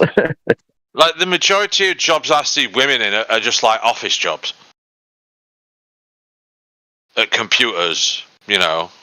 It's like you don't see women in dangerous jobs that much. I mean, sometimes you get women in the military, of course, but other than that, you don't see many women firefighters. You don't see many women working under the mines or on oil rigs and stuff, do you? Yeah, that's just because of physical limitations. I mean, just is what it is on that. Yeah. Women can be good expediters and good at keeping track of the orders that are coming in and making sure stuff's getting out properly. Hey, But as stop far as noticing things. That's being in not the allowed. back, no, it's not typical. You don't see a lot of women in. Men are better at physical positions. things. Women are better at organizing things. Women are better communicators too. Yeah. It's because they got an extra part to their brain. Yeah, what's that? If you notice, the forehead on men goes right back from the eyebrows, whereas women, it goes straight up. I don't know. I don't really pay attention to my girlfriend's forehead that much. Check it I'm out. starting to wonder what kind of women you've been dating. I've never noticed the women's Yeah, I've foreheads never are different than even. men. It's like, Yeah, check it out, bro. you sure they weren't in a car accident or something, bro? Nope, it's a whole thing.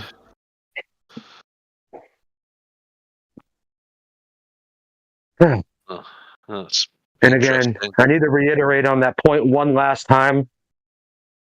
Location cannot be the cause of the sun's movement. Just, that's really important because you're going to get that a lot now. Like Dave McKeegan just told 75,000 people who watched his video that the IV is your location. It's stupid and it's super easy to take from them. It's just having the competence to say it. It makes sense. So if I don't move, does the sun still move or not? Not according to McKeegan, because you are the independent variable. Your location is what's causing the movement of the sun. Pretty much, it's literally what he said word for word. My location, Antarctica, caused the sun to go around for 24 hours. So that's to say, so if you didn't go to Antarctica, the sun wouldn't have gone there too? Because since you're claiming you're the cause of the sun's motion. That's silly. Yeah. Everyone's got to tighten up this year with the arguments. Yeah, because it's just some people have some ridiculous arguments when it comes to the flat Earth. It's like not everyone has the same sort of argument, but the most ridiculous argument is obviously thinking that it's a globe.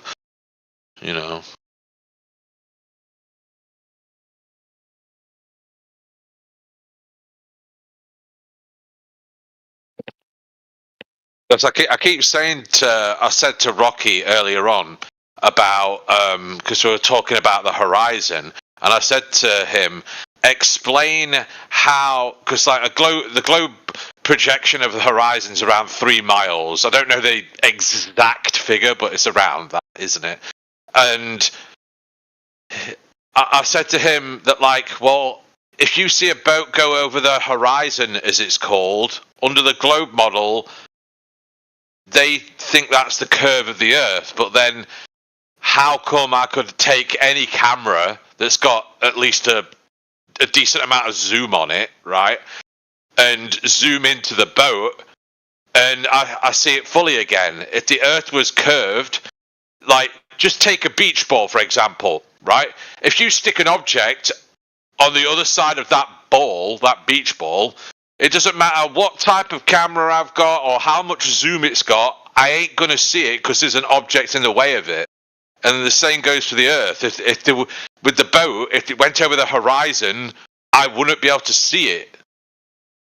But then they'll say, well, you can't see forever. Well, no, because that's due to refraction, sorry. And a lot of the time they don't know the distances because the 3 miles is if you're about 6 foot.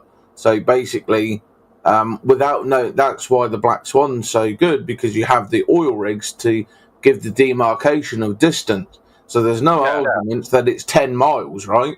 But it's 10.10 miles, and the horizon is behind the oil rigs. So what they try to do is, if you're just looking out at a boat, what distance is it? Don't know. It's just exactly out there, right?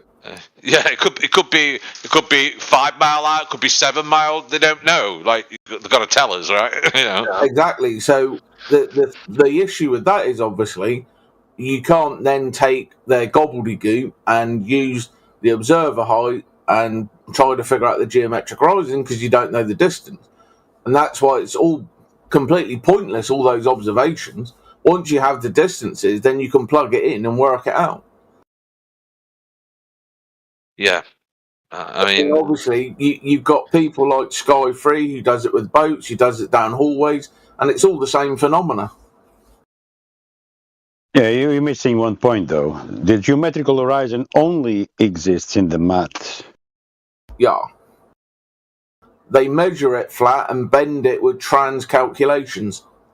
it's like everything is basically flat. Like you take planes and ships, they operate using a flat Earth. Like even if you're in a car, right? Before like fancy tech and all that, what did you use to go around streets? A map. What is a map? It's flat. You know, and I didn't see people pulling out their globes when they were lost somewhere in England. You know, they pulled out a map, not a globe. Yeah, exactly. You just extrapolate these things out. Basic logic, basic common sense, but they're just too far into the delusion, you know? I mean, to be fair to them, they have been like brainwashed ever since they were kids, and it's hard to let go of some things. I mean, for me, it was kind of easy because I've always been skeptical of the government anyway, even before like modern day flat Earth was more popularized, you know, because of the internet, right? You know, and being able to upload videos and stuff, you know. You go back to like 1998, there was no where you could post this kind of information. You know, it was out there though. You know, some of it on television. Like I watched David S. Percy on Channel 4. He wrote the book Dark Moon Apollo 13 hoax, right?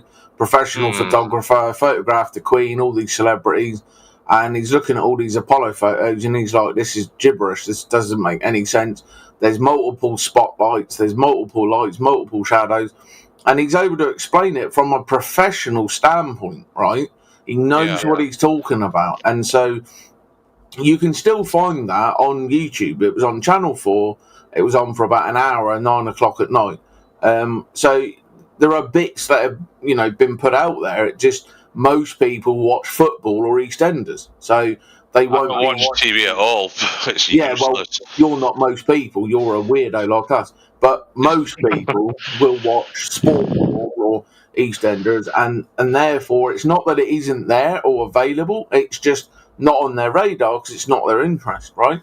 But it has been out there in bits and bobs. There's been magazines you could subscribe to. There's different books out there. People are writing like Velikovsky and. I mean, what I meant was it was a lot. I know it existed back then, but it was a lot harder to find. Back then, like now, you could just like go on a search engine, type in something about flat Earth, and it might give you some information. Whether it's accurate information, that's an entirely different bowl of fish, you know.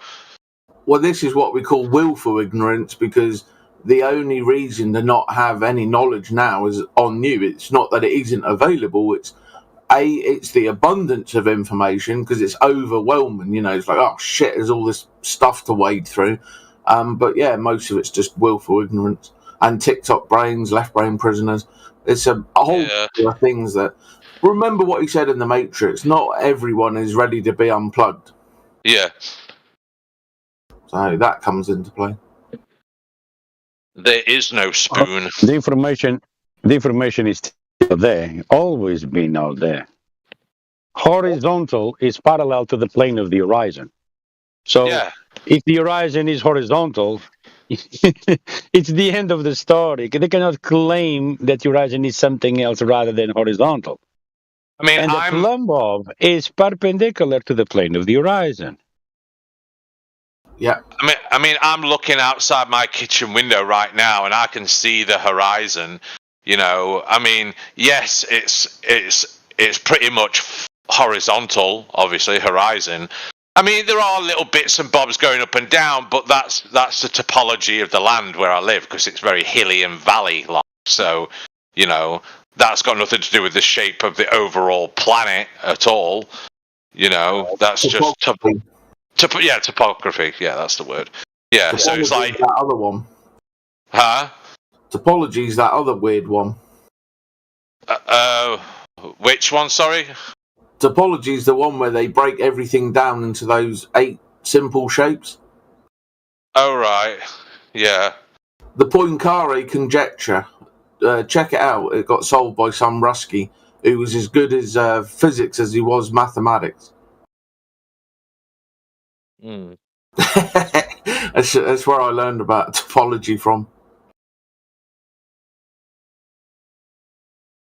Yeah, so it's just like, but at the end of the day, really, I mean, the horizon it's flat, not pretty much, but everywhere you look, it's flat, and it's like, to me, it's like, I keep saying to a globe earther, there's a simple experiment you can do. So all you need is a friend in America, a friend in Europe, and you in whatever country you're in, right? So if you're in Europe, you get a friend from Australia and you get a friend from America.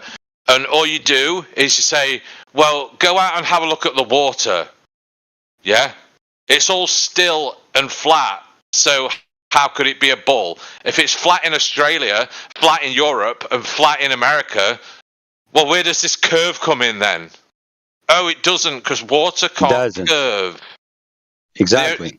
The only way you could curve water is if it wasn't water anymore and you like put water in a tire and freeze it. But then it's not water, it's ice. So Yeah, the word level is driven from the behavior of water. We get it from nature. yeah, All it finds the water lowest point. surfaces is flat. Yeah, and we get the word level and level itself from the behavior of water. So it makes no sense whatsoever. Yeah, for someone to try to measure the level of water, because the water is level. And that's where we get the term sea level from. Exactly, that's a measurement of Earth sea level. Yeah, and they use that in a lot of science, globe science type stuff. Especially, I think they'd use it in weather as well, like the sea level thing. But it's like, why do you call it sea level? Because the sea is level, you know. Yeah, they implement an oxymoron, because if sea is level, yeah, it cannot be a sphere. Yeah, that Rocky guy, the globe earther came in earlier, and he was mentioning something. He said that flat and level aren't the same thing, and I'm like, dude, if something is flat, it's also level, because you can't have. I mean, if you have a slope, that's not level, because it's just not. If you get a plank of wood and you put a spirit level on it and all the bubbles match in the middle, that thing is perfectly level on what surface it's resting on. Flat is more a description of the surface, and it can be at any angle or orientation. Yeah, but level is specific, horizontal. Exactly. But flat doesn't mean level. They are separate things. That's correct. But level is flat. Yeah. Yeah, but that's what I don't understand. It's like, how can something be like a ramp is not level because its angle says it's not level. You know. Right. But the ramp can be. It's in the flat. name, the ramp. Yeah, the ramp can be flat. That's the point. That's strange. Yeah, it can be a bridge between two places. Yeah, blank. Yeah. I see. Yeah, don't get tripped up with this stuff. But yeah, that's all it is. Flat's just a description of the surface. No undulations. Right. Oh dear.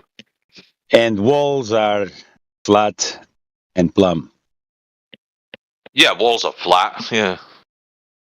Yeah, because the walls, when you set the wall, yeah, when you set bricks, they lay horizontal to the line and upright to the plumb.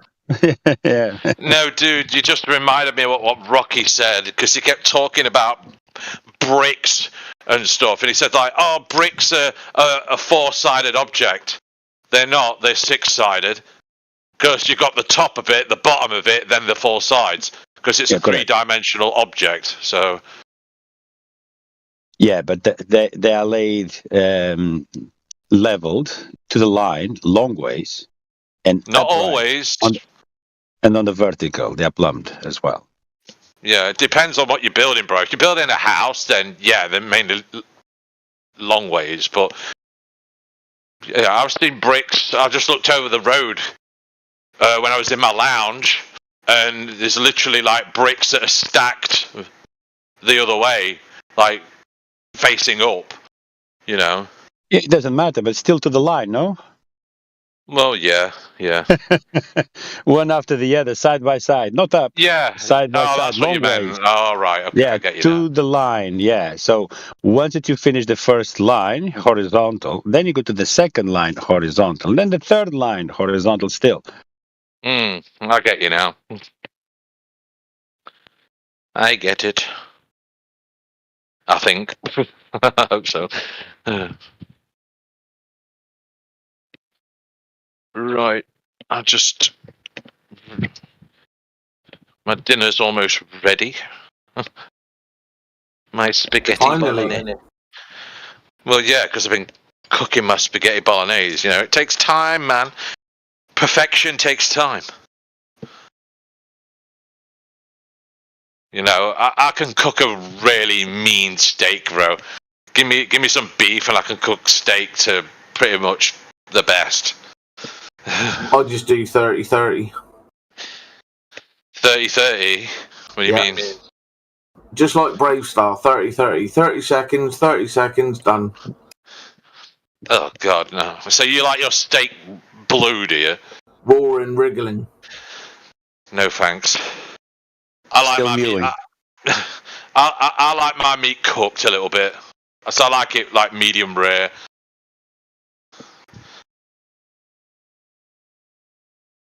Yeah, it depends on the cut of the beef. Yeah, well, I had rump steak last time, so. Rump, wow, one of the worst steaks, man. Rump, more you cook, more tough it gets. Yeah, but that's why I have it medium rare. It was fine, you know. Yeah, medium rare is the maximum for a rump steak. It's the maximum I do for any steak. You remember that, Fluffy? 30-30 from Brave Star? Brave Star? That's a cartoon, isn't it? Yeah, the 30-30 was the horse. Oh, was it? I can't... Dude, I was young when Brave Star came out, wasn't it? I'll put a GIF for you to memorise you. Yeah. Like I said, I'm in my kitchen right now. I'm just draining the spaghetti off. Yeah, it's like with anything. The more you cook it, the less goodness it has, you know? So if you're trying to fix yourself, 30-30 is pretty good. Yeah. I mean, I don't overcook things. The only thing I've ever overcooked is lamb, because I don't know how to cook it. So I don't buy it that often, you know. Nice and slow, that's how you cook it. Yeah.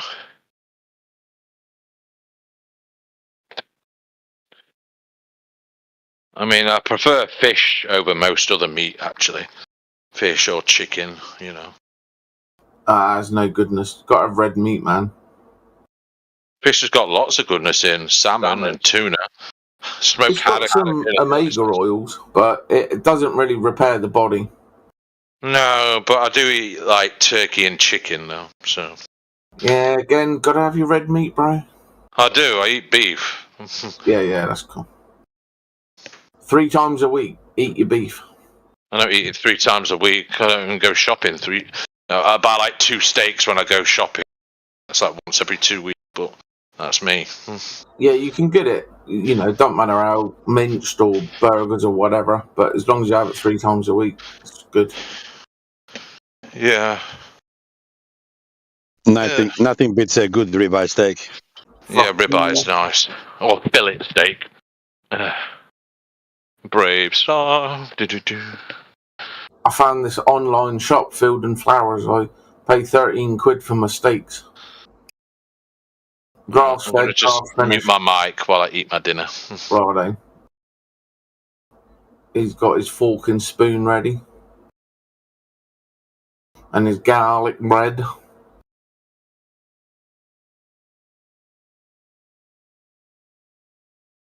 Yeah, everybody's the best. And a nice bottle of wine. Some fava beans and a nice Chianti.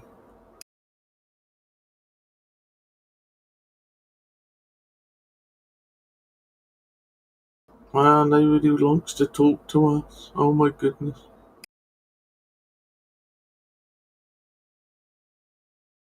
They got too much social anxiety. They can't talk on VC.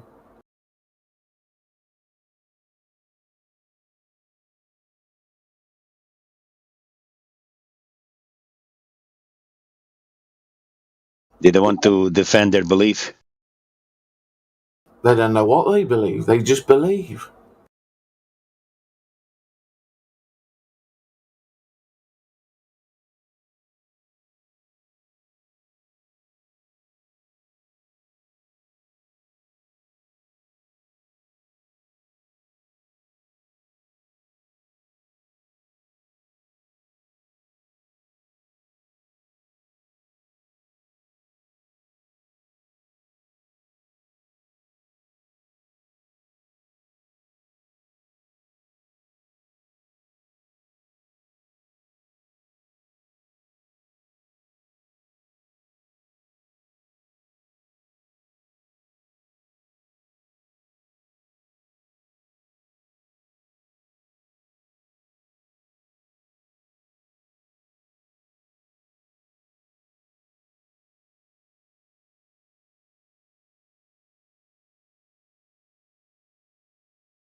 Welcome back.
I guess it would be mildly amusing if Nathan did take his show back to Earth Awakenings one more time. It might only last 15 minutes, but I feel like it would be very entertaining. Yeah.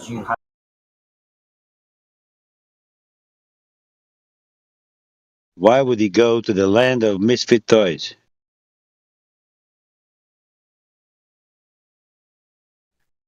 For my own personal amusement. Oh god, it's a shit show over there. That's why. Why does he want to go there?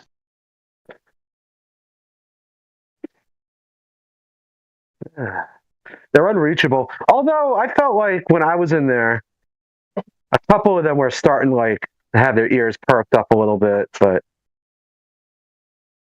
they're they're essentially all like they're gonna be like they're all Globers really.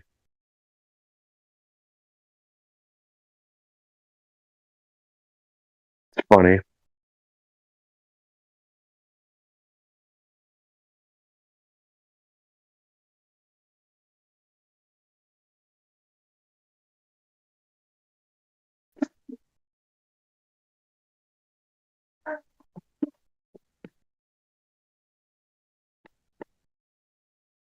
Especially man, Gio, that guy's a character, isn't he?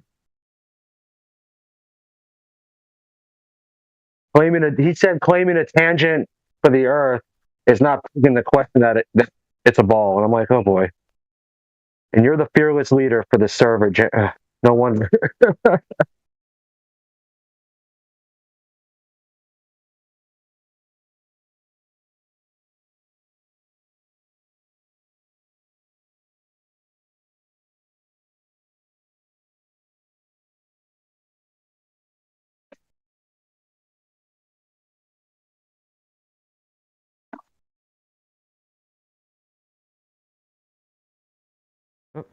Phone call.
from one point to another.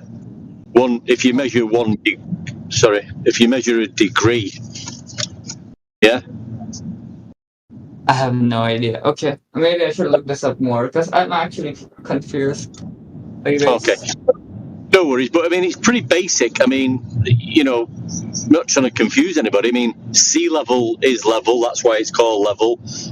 Tide gauges are used. You can look at how tide gauges measure the levelness, the mean level.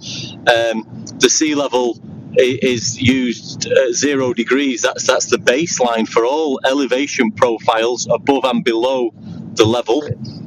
Right. Yeah. So this is how life works. This is how mapping's used. This is how we navigate. This is reality. It's nothing to do with curvature. How we operate in life, how we navigate, how we map, how we build, how we survey, how we travel from A to B. It's all done over a horizontal plane of reference. And you can clearly, it doesn't take much to work that out. You've just got to, you've got to sort of start being logical, start questioning a few things, and just use your common sense and your reality, and you'll start picking a few things up. You don't live on a globe. It's absolutely horrendously pathetic to think that you do. I know that you've been taught that and you've been told that, but when you drill into it, it's absolutely horrendous to think that is a possibility.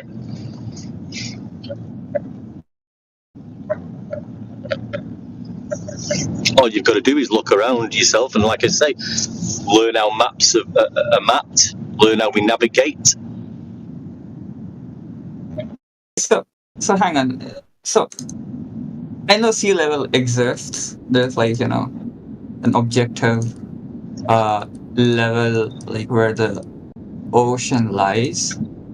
But do you also see that if the Earth is a globe and gravity is attracting all the water around it, it would also form an even uniform level of water for other continents to experience? Well, no, that's not the case. The claim on the table is that the Earth's a globe and it's covered with 70% water, which is clinging to this ball, this spinning ball. So it wouldn't be level. The water would be curving and bowing and holding onto a ball. Now, and it wouldn't be level. It wouldn't be at zero. Water would have an objective mark. I don't know how to explain this. If the Earth is a globe, everywhere on the continent there would be an objective point where above which the water would not come, right? Because it's I don't think this is hard to grasp. This is pretty much the globe argument. It's because you've got a picture in your mind of a globe with water around it, because that's what you've been taught and educated to believe. But in practical reality, we're using terms as level, horizontal, elevation angles for mapping.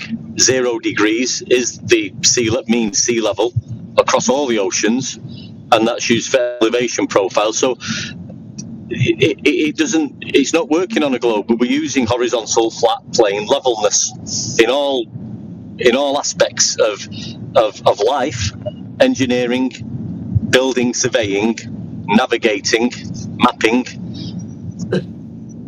The sea level is level, and we can use that levelness, especially when using a mariner's sextant to obtain an elevation angle.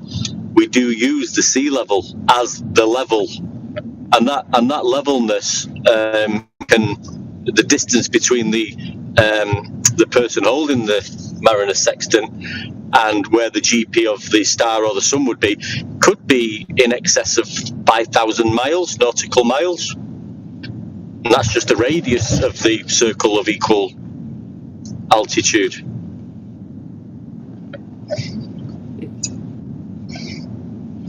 That's how latitude was measured for all mapping. It was a flat Earth measurement. there was no curvature measured. It was an angle to a star, which is an angle is two straight lines. An elevation angle will require a horizontal plane to acquire the elevation angle, and sea level is used. So we're utilising the levelness of the sea to acquire the elevation angle to then give us a measurement of latitude to then put on a mapping system so we can navigate the Earth. It's all done level, horizontal, and flat. At no point do we talk about curvature in any of these instances, because we're not using curvature at any point. Is there like a YouTube video you can link where they like measure all of this and conclude? Yeah, I think the guys. I can't at the moment. I'm driving. Sorry, but I think in the 24 they've got heaps of stuff under headings. One of the mods in here will be able to guide you to where you can research this stuff if you're interested. And there's no harm in taking a look. I mean, I think everybody should come in open-minded. I'm not trying to force you to believe that the Earth is flat. You know. No, okay, I've been listening to a lot of flat Earth content over the past few months, and I hear this phrase like way too often, that the Earth is measured flat, but I've just never seen anyone explain what it means. Well, it is a little bit of a tongue-twisted statement. You know, it does. You know, you can go into that sentence and say, well, it's not worded correctly, maybe. But what we're saying is, and I was just trying to say to you that if you look at the meanings of some of these words, like level and horizontal and horizon, these are tied in with a plane. Yeah, have you heard the plane of the horizon, the plane? Now, if you look at the definition of that will be flat. So all these words and definitions that we're using when we're describing how things are measured on the surface of Earth is horizontal, level, yeah, and plane, which is I've heard that argument before. I know flat earthers say, probably Globers say that level does not always mean horizontal. And probably in more layman terms, level is usually referred as horizontal, but I can also see in certain industries maybe they use the word level to actually just mean flush, or I don't know, the word level doesn't really mean anything to me. Well, level is a straight line, and there's no point on that line that is higher or lower than the other. It's level. Right. Yeah. So if you how do you? Okay, so here's my question: how do you? So if the Earth say globe, let's just assume the Earth say globe. How would you? What word would you want them to use to describe the indication for water to be at, if it's attracted towards the center and surrounded by continents that are higher than said water? Well, it definitely wouldn't be level.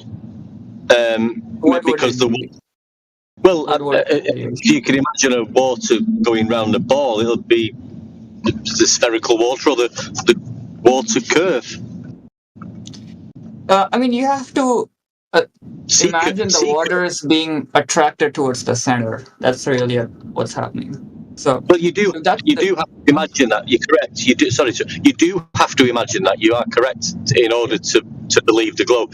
You have to imagine there is a lot of the imagination that has to be used with a lot of the heliocentric globe religious model paradigm. You know, you've got to believe in gravity.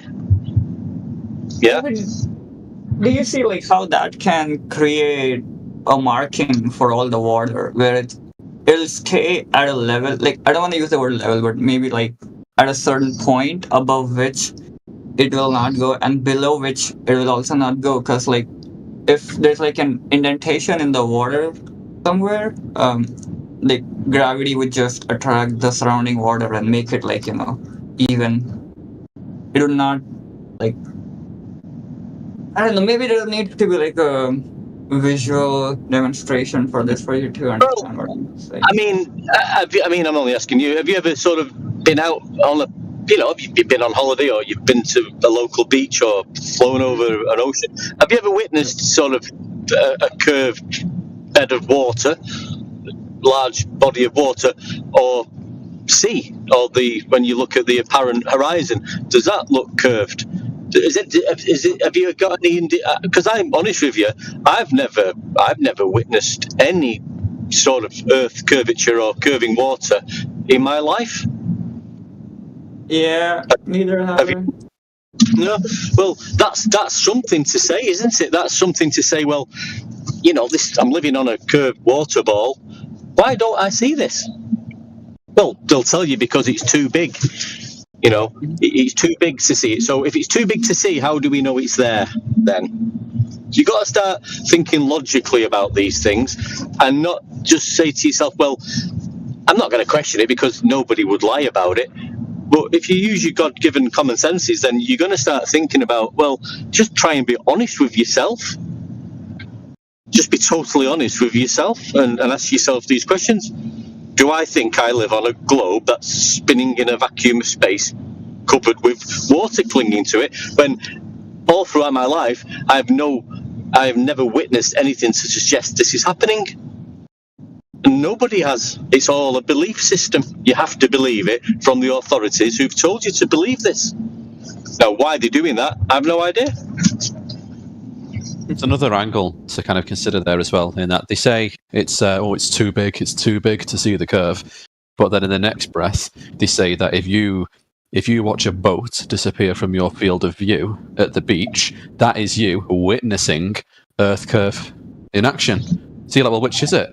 Either the Earth is too big to see the curve, or boats disappearing over the horizon is you witnessing the curve. So they contradict themselves, because it can't be both.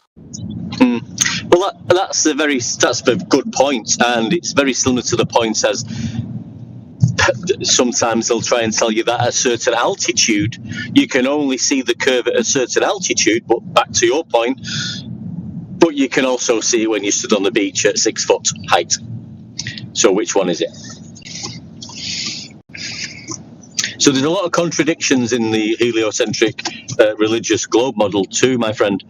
But you just got to, if you're interested in it, it's an interesting subject to look into, just for pure interest, if anything, and just to see where you go with it. It gets your mind thinking. Forget about the governments and authority and people who are telling you what to believe. Just go in with an open mind and try and be true to yourself of what you've experienced throughout your life and what the meanings of some words are, which we use for explaining how Earth's measured and used and navigated and mapped. And I think about it, it's a real eye-opener. It's very, very interesting. So that's all I can say to you. Go away and but the guys in here will put you, in touch with some, on the, I think on the 24/7 original side, they've got a lot of information on there to do with what's in. I do find there's some things I actually do not understand. Like I don't know who just mentioned it. I think it was raised by goats. Like how there is front to back curvature, but there is no side to side curvature over the same distance. Like that's weird. Yeah, there's a lot of strange things that make you think twice, but a lot of people just don't stop to think about it or question it because that's what they've been taught to do. It's all been worked out for you. We've done the research, we've done the scientific methods and the pseudoscience maybe, and we've given you the story of what's happening. No need to worry, just take our word for it. We know what we're doing, and you just carry on. But it's interesting. Start questioning things. Start using your mind and quizzing things. It's very, very interesting. Opens up things in your mind. There's nothing wrong with it. A fun little starting point is to say to yourself, I'll prove it. I'll prove the globe. It'll take me 5 minutes. And then 6 hours later, you still haven't found, like genuinely still haven't found anything to prove it. Like, even if you come into this with a bad attitude, yeah, because I did, they're all idiots. Let's have a bit of a laugh, see what it is they believe, and then you kind of hear the talk and you hear the story and you go, right, okay, I'm just gonna prove the globe. This will be a 5-minute job. And then, like, 2 years later, you still haven't found one single, piece of actual proof. The circumstantial, where you go, well, if we assume the Earth, if we assume this is a ball and we assume that's the ball and those shadows mean this, none of that's proof. There's no actual, and if you look, you'll realise there should be mountains of proof. There should be carrier bags full of proof lying everywhere for the globe. When you consider the technology they say we have, when you consider there's telescopes falling around the Earth in free fall speeds at 17,500 miles an hour, and these telescopes are locked in just the right place to be held onto Earth's gravity as it whizzes through space, taking super high definition images of the Andromeda and all this other bullshit they say they've got. Proving the ball should be literally a 5-minute job. And then when you realise that you can't, and it's not actually as easy as that, and then you start to think, it's not that it's not easy, it's actually impossible. That's when you kind of have to start thinking, right, maybe there's something in this actually.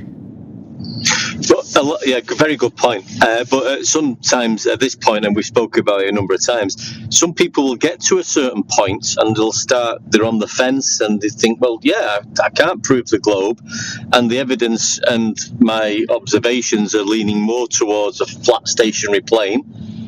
But I'm not going to rock the boat. I'm not going to go into the minority, because as soon as I may voice this to friends and family or whoever, I'm going to be looked at as a total idiot for not believing the authorities. So a lot of these people get to that and then they'll shut it off because they're scared to go it alone. Yeah, because it does take a lot of nerve and a lot of bottle. Believe me, I've done it. Yeah, we've all been through it. Some people more than others. I believe you. I don't think it's easy to go against the flow.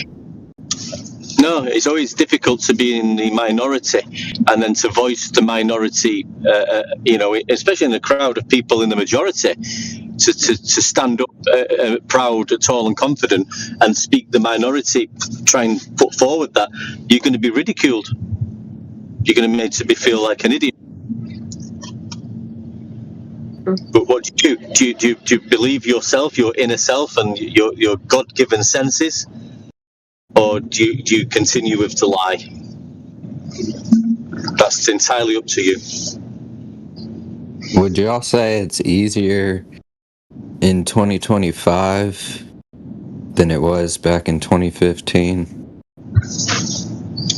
What do you mean? Because I've been flat earther since 2015.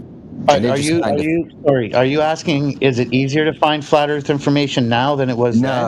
No, I'm talking about, like, go at it alone and feel like what we were just talking about earlier. What Windeck was talking about.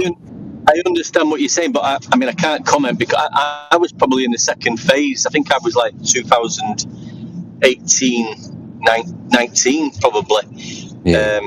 Was it in that first wave, as they say? But I went through hell with it, with family and friends. But I don't know. I can't comment today because I'm not new to it now, and I've gone through that many phases of it. Whereas I don't really try and force this topic on anybody anymore, like I have done in the past. I will bring it up if it's brought up. And I'll talk about it in here. But there was a point when I first got into it, I was ramming it down people's throats and thinking that's what I had to do as a messenger of the creator or something. I don't know what was going through my mind, but I just felt I had to let everybody know, and I was annoyed and I upset a lot of people in the process. Yeah, you're not the only one. I think everybody goes through that at some point. Because I was in that- I learned real quick, maybe I should just keep it to myself, and if somebody wants to know, they can ask. Yeah, I think the wonder- trick is, yeah. I was just I going was to in add that- quickly. I was in that I same shared boat. with. Who's that? Sorry, go on. Sorry. I Yeah, I was was in going the to say same boat quickly. Yeah, I was Let me on just the, get in this the out. same boat as you. I felt like I was being compelled to let people know by the creator. That was Flatman. What's up, Flatman? Yeah, same. I shared with my family, and I ended up convincing my dad, but my dad was a bit of a leader in the family, so it created a right old split throughout the family. So you've got like me, my dad, my stepmom, a couple of cousins, and one or two other family members over on the Flat Earth side, and then I've got a couple of brothers and sisters who are jealous, who say like I basically poisoned dad. So it's like I've created a whole rift in my whole family now. Christmas dinner must be hard. Yeah, and my brothers, who are older brothers, they're like, yeah, I've corrupted and I've basically brainwashed my dad. But my dad is now telling everybody. He's in that stage where he just wants to tell everyone. He's been there for a few years now. Yeah, I think in the early stages, when you first have the realization, I think it's a natural thing that this is because it's a brand new feeling. It's a brand new piece of evidence that you found, new knowledge of this total lie of humanity. So what you see, the original, the initial instinct wouldn't be to keep that to yourself, would it? You're gonna go and tell people about this. Why does nobody else know this? Why can't you understand what I'm saying and I'm feeling about this Earth that isn't a globe? And you do go out and do that. I did it. We've all done it. Yeah, I fell out with my partner. I fell out with friends, relatives. So, but everyone's on a different roller coaster ride, I call it. So everyone's at different levels. Pardon the pun. But yeah, I'm just like talking about it here, Willie. You know, I love talking about it on here. If it does come up in a conversation, if I'm out and about, then that's it. My family know that I'm into this, but I don't sort of drill it home to them, and because I know they're not really got an interest in it. My partner's not really sort of on board with it, but it doesn't cause a problem with us now. It's just sort of we choose to it's not brought up between us, and we just get on with our own little things. Do you guys think like you're like sort of betraying the Flat Earth movement by not bringing it enough times? Yeah, I mean, it depends, doesn't it? I mean, it depends if you think that we have to tell everybody so that it all changes and everybody now knows that it was a lie. Or is the point of it just are you on your own little journey and you've now discovered the creator's knowledge for yourself because for whatever reason, that was your path. And you should maybe just feel delighted with that you've got that knowledge. Now, I don't know. Do you think does it also feel like a curse sometimes? Like, maybe life would have been easier if you probably did not know about this. Well, I'll give you one little. I used to say a few years ago, but when 3 years ago maybe, when I'm talking about what I'm talking, there was the terminology or the phrase "truth will set you free." You've heard that one. Now, it didn't set me free at the time. It caused me absolute grief, and like I've just been going through, devastating disaster, fallouts, unhappiness, fighting. It was horrible. So I found the truth, but at that time, I didn't feel like it set me free. Right. It's like, wow, like I said earlier, some people get to a point where, but I was at that. I'm one of them. I wouldn't have thought, well, I will walk it alone because I knew it was the truth. So I won't sit on the fence and then go back to the globe because I didn't want to be in the minority. I knew it was. I knew I was right. I knew the Earth was not a globe. So I had no choice. I had to go with that because that was the truth. That's the bit that sets you free, One Deck. Yeah, man. It's quite the opposite. Sorry, mate. Go on. I would say it's quite the opposite with Fry's question for me. It was like I wasn't doing well. Like overall, like you just kind of see the world, and you're like, it's so fucked up. It's so awful. Like everything is just getting worse, and it's worse, and you feel like there's nothing you can do about it. Like you just want to scream. Like you just want to go around and be like, hey, just like yell, stop it. Like try to find some solution. And it's aggravating. You're literally pulling your hair out, trying to see all these problems in the world and which one do you tackle first. And once you realize the Earth is flat, you're like, this is the way it's supposed to be. It's a fallen, sad world with ugly, sad, and small people doing ugly, sad, and small things on an ugly, sad, and small world for ugly, sad, and small reasons. I understand that sentiment. That was a beautiful, big thing to say. Yeah. I was going to say that I almost felt some sort of justification when I figured it out. It was like, I knew there was something wrong, but I couldn't put my finger on it.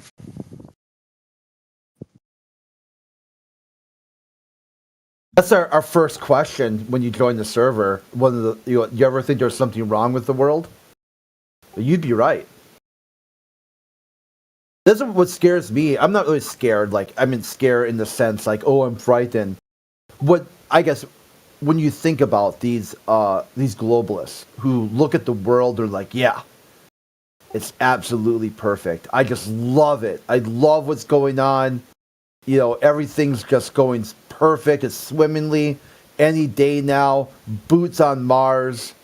You're like, holy shit, you are just delusional. Like, just absolutely delusional. Like, you think this is what you, like, it's like kind of like in a way, they're the biggest. Greatest time to be alive ever. They're the biggest flat earther than I am. They're bigger flat earther than I am. They've taken their globe and made it even more ugly, sad, and small than any flat earth I'm talking about. Like, hold my beer. Really? Dude, you really want to... This wasn't a competition. It wasn't to say whoever can create the most ugly, sad, and small world wins. Your globe was supposed to offer this brand new age of enlightenment. Like a return to, the age of the Renaissance, the age of enlightenment was supposed to be kind of like a little flashing yellow sign. This was supposed to be a full stop, abrupt turn, a wide awakening of all of humanity. It's like quite the opposite. This is like the Dark Ages. You've got straight up the information age, and you can't find any information. Everything's disinformation. Maybe you don't know how to look, Crit. Yeah, it's just my fault. Yeah, good job, Brenda. Thanks for... It could be. Hang on. I just want to bring up, the reason I was able to understand how you guys go through, because I've had a similar journey with veganism, where I first came into the topic just making fun of vegans or whatever, but eventually the more I researched, I was like, damn, these people actually have a point. Then I went through this whole phase of this vegan activist where you're just screaming down other people, wondering what's wrong with their family, with their friends, throwing close to you. And then eventually you were a debooker. You want to debook stuff. Yeah, and then you just get to the point where you're you feel you're sort of betraying the movement by not talking about it, but at the same time you're like, bro, can't. It gets to a point where there's no point. And you just sort of to live with it. What is debooking? But flat Earth is verifiable proof. You can go out and you can measure it. The one way veganism is a mindset almost. Can you show me those measurements? With these ideas like vegan or minority groups, you can just easily fix it. In the same way that atheists defeated the sort of like panic that Christians had in the 80s about atheism. It's like, hey, atheism is free speech. Your God granted me the right to deny your God. And the same thing with veganism. Hey, you eat what you want to eat, and I'll eat what I want to eat. Like flat Earth. You believe whatever cosmology you want, and I'll believe whatever cosmology I want. It's like all these scientists and engineers, they brought a product to market. Here's something you can hold in the palm of your hand and access other people. Talk to them. Figure out who they are, what they're about, what their value systems are. And you get these debookers who just don't. They just don't. They tell you, hey, flat earther, hang up your phone. You're like, why? Why would I have to do that? The guy who owns the patent told me to use it. Who the fuck are you to tell me to hang it up? Crit, what is debooking? Yeah, you can. This is where you should use your Google it. No, what is just tell me. What is debooking? It's just a Google silly way of saying it. Google it for fuck's sakes. You Google everything else. Brenda, so you can't tell me what debooking is. I did, Brenda. No, you didn't. Yeah, because I know no matter what I say, you will not understand it. And I know your worldview is based on the Google it.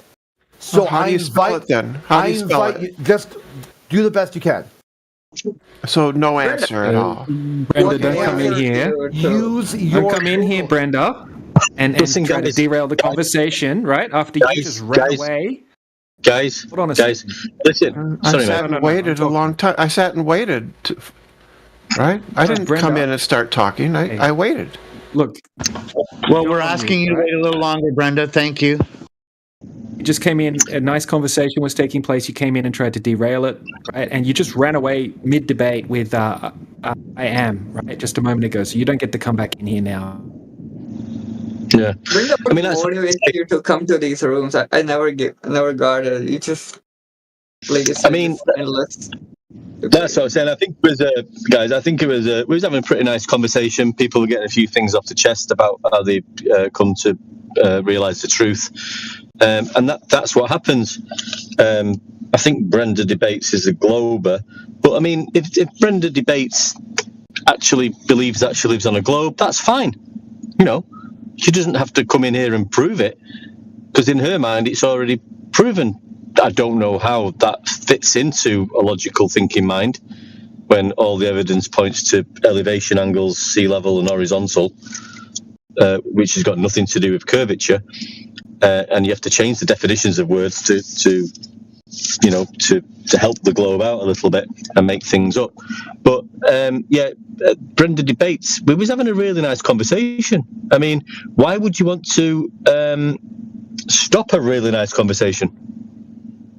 In any scenario of life, it's nice and to hear and see people having a good time. That's what a good person would see and hear. So why? It's like a creature of the internet who doesn't know basic internet lingo. It's breathtaking. It's actually amazing. It's like you really don't know. Can you Google it? Oh, you can't Google it either. So everything else you can Google, except for things you don't know. Right after, I mind you, she tried to rip on me about everything being misinformation. It's incredible. It's really, you couldn't write such stupid shit. Like if you said, hey, pretend to be stupid on the Discord call. That right there would take the cake. You couldn't get much dumber than that. Rip on someone for not being able to find information, but then think you're smart because you can't find stuff and someone else is dumb because all they find is the wrong shit. But can you tell me how celestial navigation works on a globe?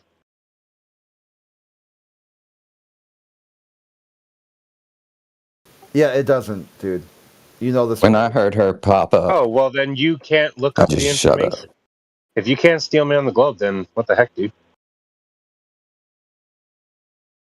You've been on the internet all these years. See, same goes for you. Yeah, you can do this yourself, though. You don't need me. You can just go to any planetarium, do a celestial navigation course. Maybe ask your mom for an allowance increase or something. And then, when you pass the course, then argue with the instructor that the planetarium is actually a ball. You could do that yourself. You don't need me for that. You were just criticizing somebody for not knowing how something works. No, I didn't. I asked you how celestial navigation works on the globe model. You missed didn't say anything. You missed it. I don't think you can steel man the globe claim. Then don't ask. Duh. But if you can't steel man the globe claim and you're in the argument for years, like, what have you been doing? You don't need to worry about what I've been doing. You can worry about what you're doing. But how come you can't steel man the globe claim for how celestial navigation works? You're a Karen. That's dude. weird. You're a Karen. That's an issue. Yeah, you're a Karen. That's an issue. It shows how It's an issue because why? You are. Why is it an issue? It shows how incompetent you are. Okay, so then why would you ask? So this is another showcase of the stupidity on the internet. You wouldn't be able to write this level of stupid. But you can't steel so man why ask? If you think I can't, stupid. see, like Callie, I know there's nothing you have in your brain that I care about, I want, or need. So I know not to ask you anything. You're worthless. You're useless. You're a brick. You're literally just a brick. The best thing you'll ever accomplish is being a paperweight. You can hold a door open. That's about it. I wouldn't ask you to do You're anything. on a little personal ramble. Okay, Yeah. You got offended. I wouldn't ask you to do anything other than hold the door. And even then, I'd be surprised. You're offended, but you can't steel man the globe claim. Yeah, so why ask? Why would you ask? Why can't you steel man the globe claim? Why'd you ask? Why would you ask? If you think I want to know if you're able to steel man the globe claim. Yeah, but you said I couldn't. You said I couldn't, so why would you ask? Well, What it we're seems in you right can't, now, 'cause you're talking about anything else. We're troubleshooting your thinking. That's what's going on right now. Let's see if you're able to come up with some kind of idea. You know what could be going on? You could have answered my question. Yeah, I know why. You're a Karen. I wish you would just answer my question. Yeah, you can wish all you want. What you should do is stop being a Karen. I'm forced to presume You're a Karen. that you do not have the ability you're to a Karen. steel man And you the care globe about claim. that. Even if I do, so what? You're a Karen. You don't care, but that's a problem because No, you're just you're a Karen. You are a Karen. You care about things that have nothing to do with you at all. You want to talk to the manager. Just go open mod mail again, and maybe they'll lock you out of the room for a while. And then when you cry for a while, I'll say, yeah, you can let him back in. He's a little. Great. You're kind of spiraling, dude.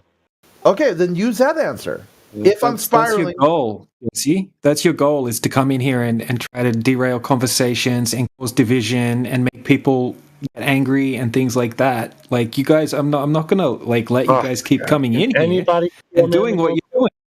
Because we were having a conversation. It's like you guys put out a little tag in your EF6 server or whatever and said, look, let's go in, and Brenda got muted, so tag in Jesse, and what, you guys are going to just come in here and stir shit? Wait, are you claiming we have a secret server somewhere? I've never spoken to No, I have screenshots from that server saying, okay, we're gonna go raid 24/7. Oh, great job, Peter. Great job, Dogs Are Gods. Great job, Embo. Blah blah blah. Oh, Great really? trolling. I don't know anything about Yeah, bro. I can post the screenshots, but I've until never been then, bro, involved in something like that. Just so you know. So you're straw man. Yeah, that's fine. No, I'll take your word for it. Okay, but so you're look, bringing up you just something came in. completely Crit irrelevant didn't make to a me. claim. Crit didn't even make a claim about Cellnav. Right, so you just came in to stir I don't trouble. care if he made a claim or not. I want to know if he can steel man the globe claim. Well, how can you find an elevation angle on a curved surface? Tangential to the curved surface. Tangents? Tangential. Explain. Tangential flight, like Terrence Howard. Why are we talking about everything but steel manning the celestial navigation on a globe? yeah, we were having a great conversation. Elevation angles derailed it. utilize So I just want to make it very clear. utilize Crit celestial. does not Yeah, we'll just make it very clear. No, Okay. thank you. No, thank you, Kel. Celestial navigation utilizes elevation angles to the stars. Yeah, we're just having a great conversation, and then you have Brenda try to detract from it. Then you had Callie try to jump in and squawk. It's squawkers. Yeah, it's very frustrating. Their goal is to disrupt. They don't want the story of even Flat Earth to be told. They are shit scared just to handle any level of disagreement. That's why you hear them talk about we. They have a hive mind, groupthink collective, and anything outside of that hive mind, they view as a threat. Or Okay, but back to the celestial navigation. No, we weren't even talking about that. That was a squawk. Yeah, that was a random squawk. That was a random freak out. If you need to do a random freak out, go make your little kid table like you did before. Correct. Who's freaking out, my friend? You are. I'm just telling you, we need to get back to the... Exactly as Crit was saying, they do feel it's we. Like I just posted that Tesla that Elon Musk put into space, supposedly. When you hear the Globers, they say we put a Tesla in space. Like they had something to do with it. Are they not just talking about mankind? The truth of it is, a Tesla went nowhere. But they just believe the images they get. Where did he put it then? It was in a studio. It didn't. Oh, okay. Where did they put it? Have you not seen the glitch where the screen blinks in there for like 1/100th of a second and you can see the studio? I guess you don't research stuff, right? Inside of the fairing? Because I've seen this shows you a video. Elon Musk shows you a video and you're like, well, must be real.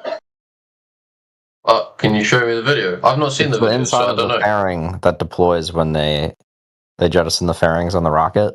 They just don't know what it is. It could just be nothing. No, Elon Musk. It's the inside of the fairing of the rocket. So things on the top of the rocket that protect the payload, it deploys. But when the internal camera view, they show you deploying inside of the fairing, and then you see that happen. They just don't know what it is. Okay. Yeah, you Well, don't can you even need explain Flat Earth gas for that. pressure without a container? You don't need Flat Earth for that topic. A lot of people believe Elon Musk is full of shit. The whole thing. Even he was like, hey, it looks people ask him, hey, this looks pretty sus. What the fuck's going on? He's like, yeah, you can tell it's real by how fake it looked. The more fake it looks, the more real it is. And you're like, really, dude? Are you high? Duh. True. It's true. For sure. Bloody hell. It's frustrating that the whole conversation got derailed like this. Yeah, just put it back on topic. And is Fry still here? Do you got one more you want to add? I remember who the last speaker was. It seemed like it was Fry that was driving it, though. I was just sharing. I mean, I know there's a lot of opinions on veganism, but like, it's just interesting to me how parallel my experience is to you guys.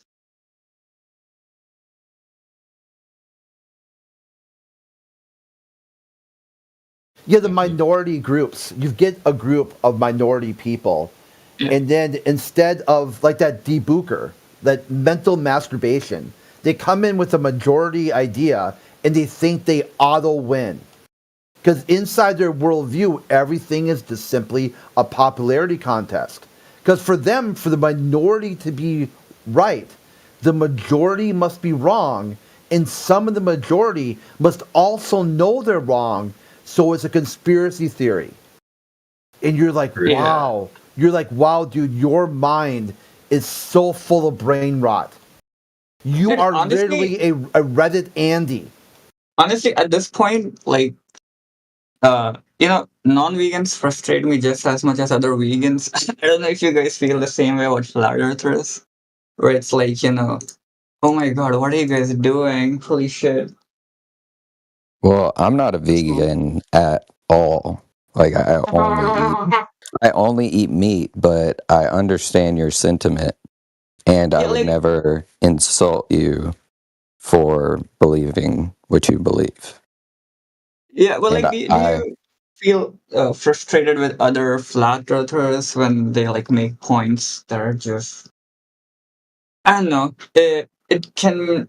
I mean, the thing is, like, with every movement, in a way, that I've seen this to be true, where like the movement itself is also kind of fragmented, and there's like a lot of infighting going on, and that all of that makes it pretty hard to like consolidate and present as a unified front. Well, yeah, it's not going to be. It's never. I mean, this is what I talked about earlier about a fallen world. People are tribalistic. You're not going to get away from tribalism being being realistic about things. The world has fallen. You're going to be like flat earthers are just as tribalistic as other people are. Yeah, you would think, like, if someone's a flat earther, they probably have arrived at certain level of clarity. But when, you see, like, some people are like, wow, really? How is this guy a flat earther? You know what I mean? Because I've noticed that also with other vegans. It's disappointing. Thank you. I think plants are too cute to eat, so that's why I only eat animals. Yeah, good man. Plants are living. I don't want to like switch the topic to veganism. It's just like an allegory. Like, I think like a lot of like, even like you can take any minority like LGBTQ. There's a lot of infighting that goes on in there. Of course there is, because people can't decide on what matters and what doesn't. Yeah. Tribalism. Yeah, you got tribalism going on. No, I understand your sentiment, Fry. Yeah, people are generally only in self-interest. So if a topic doesn't serve whatever self-interest they have that's attached to it, their cognitive bias, then they really don't give a shit about the topic or other people. Yeah, of course, yeah. Yeah, and that's just where relationships just are derailed, or like there's a block put in between two people because they can't see past a certain belief. Yeah, Willie, I think you're onto something when you said earlier, like 2015 to 2020 timeframe, it was easier to be a flat earther because there was less flat earthers, and those flat earthers were constantly being trolled and under attack. So it gave them something to unite around. They're like, hey, I got called mentally ill. They doxed my house. My workplace. All kinds of crazy shit. So you have a way to combine like your lived experience with other flat earthers. And as more and more time went by, and it became more mainstream, and you started seeing like just the trolls just being kind of random freaks without any arguments or ideas, it became less of like, hey, I don't need to find other flat earthers. They're everywhere. Just open a Discord channel and boom, it gets instantly populated. And then you say, aha, and then the flat earthers arrive.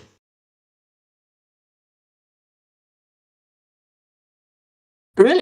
I think it would be harder to be a flat earther back in 2015 as opposed to now.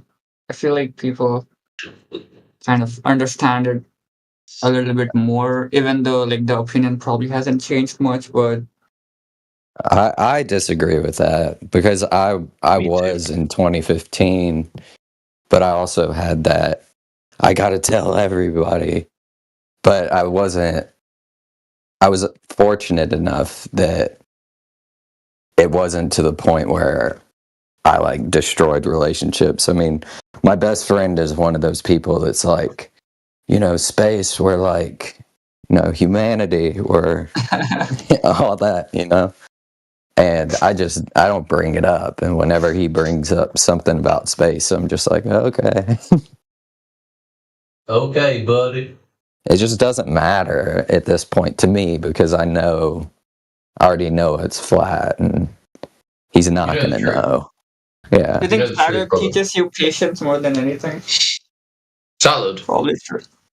What'd you say, Fry? I think flat Earth teaches you patience more than anything with people. I wouldn't say patience. It teaches you how to Surely hold a being a position. Glober takes more patience.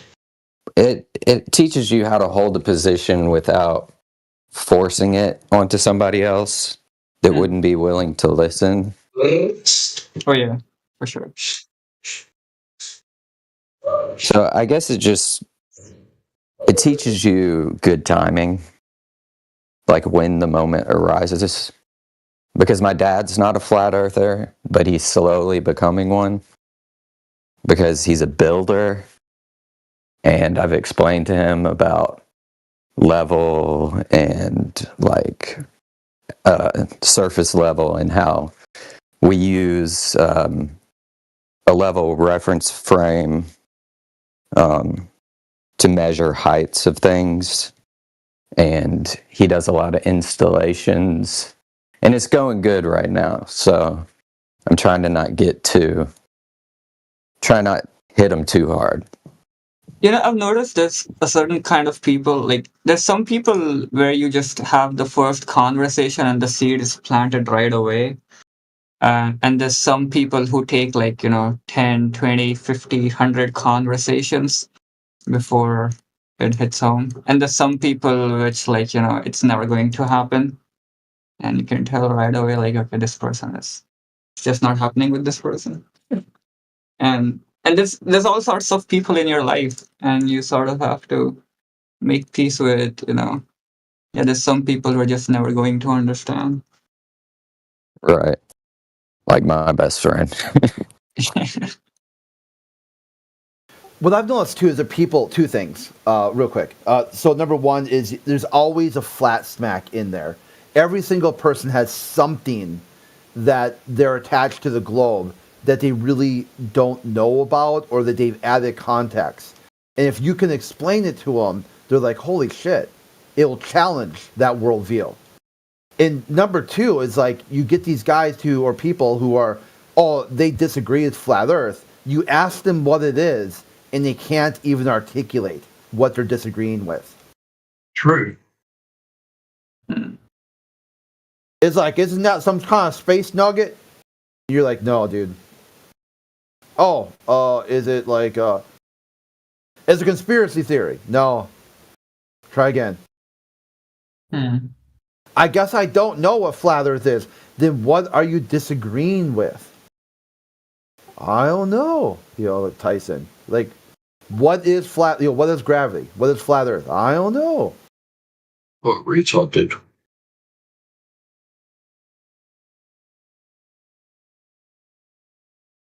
I had just some flat smacks with family and friends. Is Don Pettit.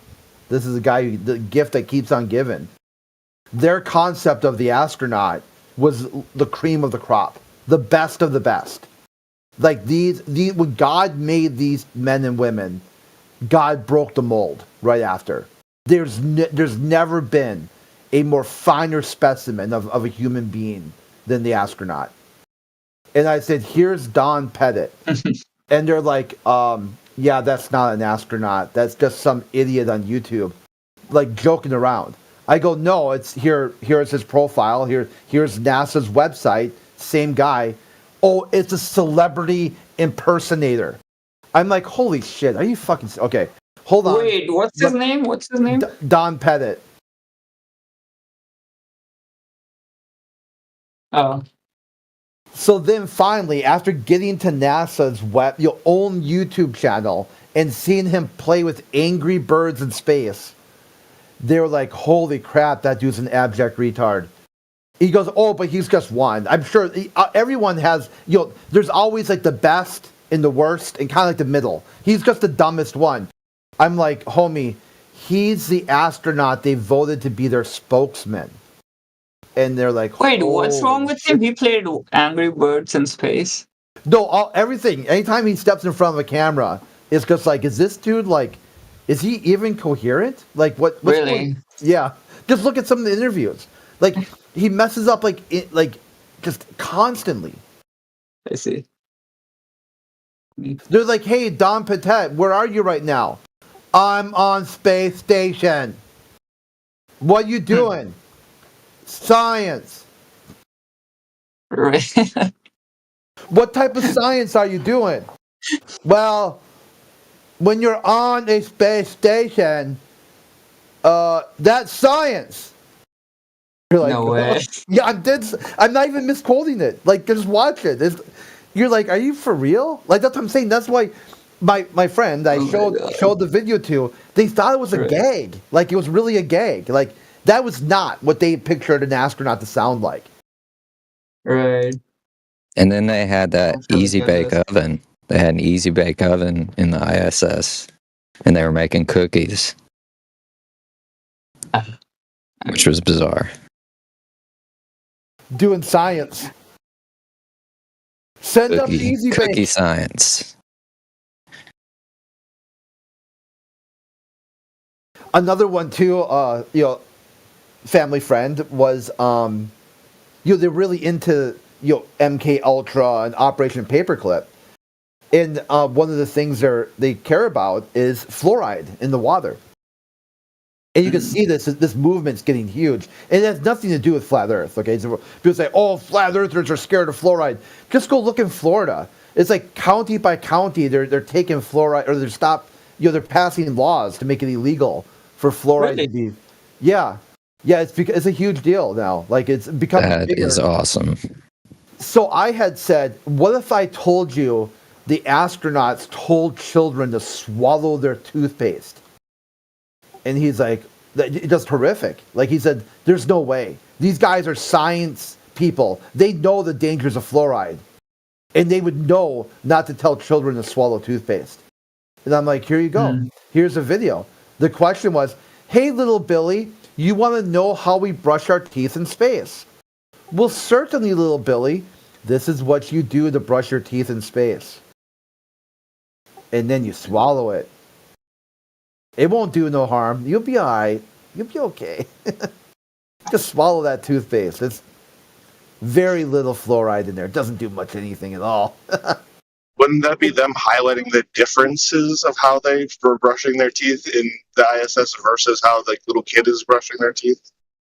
Yeah, I think the concept is that you don't tell kids to do shit like that because they want to play astronaut.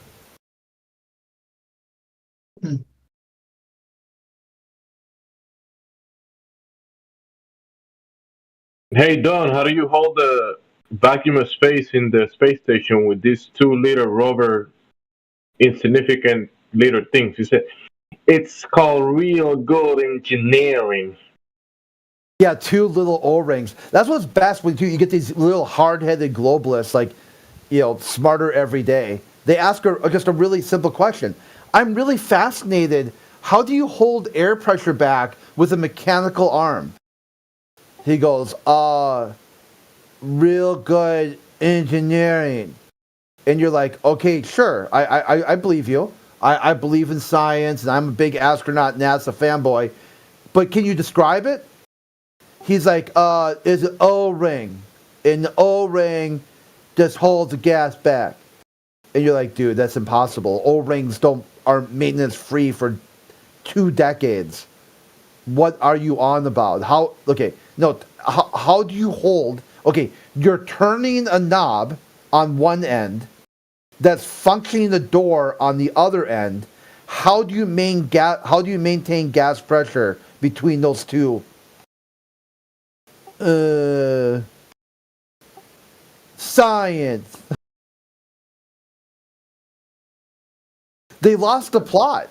They just literally. If NASA invented O-rings that can be maintenance free in the harshness and vacuum of outer space for 2 decades, bring that motherfucker to market. Like right now. Like seriously. Like right now. What happens if you have a leak? I'm not sure, but I'm sure there's a procedure. Yeah, it's like, I don't know. Then you got a leak. You got a leak. Yeah, so if the space station's leaking, what do you do? Hey, everything's got a leak now and then. Just jiggle it. Jiggle it a little bit. Bruh. You might that there might be some sort of procedure, or, something like that. I don't know on the top of my head, bro. You're in charge of this place. You're the one that's supposed to know. I don't know. Oh, here's a You're good the top question. guy. How long do you think it would take to depressurize the whole space station? This is a good question. Well, the show Away, there's a TV show where they went to Mars. And one of the problems was their water filtration system failed. So they had to tap into the hull of the ship that was lined with potable water to get, because they're going to die, all of dehydration. So they said, hey, the part what we'll do here is we'll take this drill and drill into the hull and siphon out some of the water. And then if we fail, we've got about 17 seconds to evacuate the crew quarters, which we won't need anyway because they got backup plans.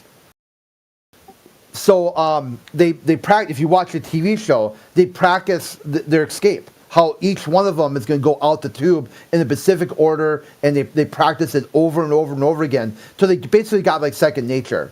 Because they said if you've got about 17 seconds before in the show, before your head will explode. And they said, NASA told me that this TV show Away was about as scientifically accurate as that's ever been produced. If you watch Away, it's almost like watching a documentary of going to Mars.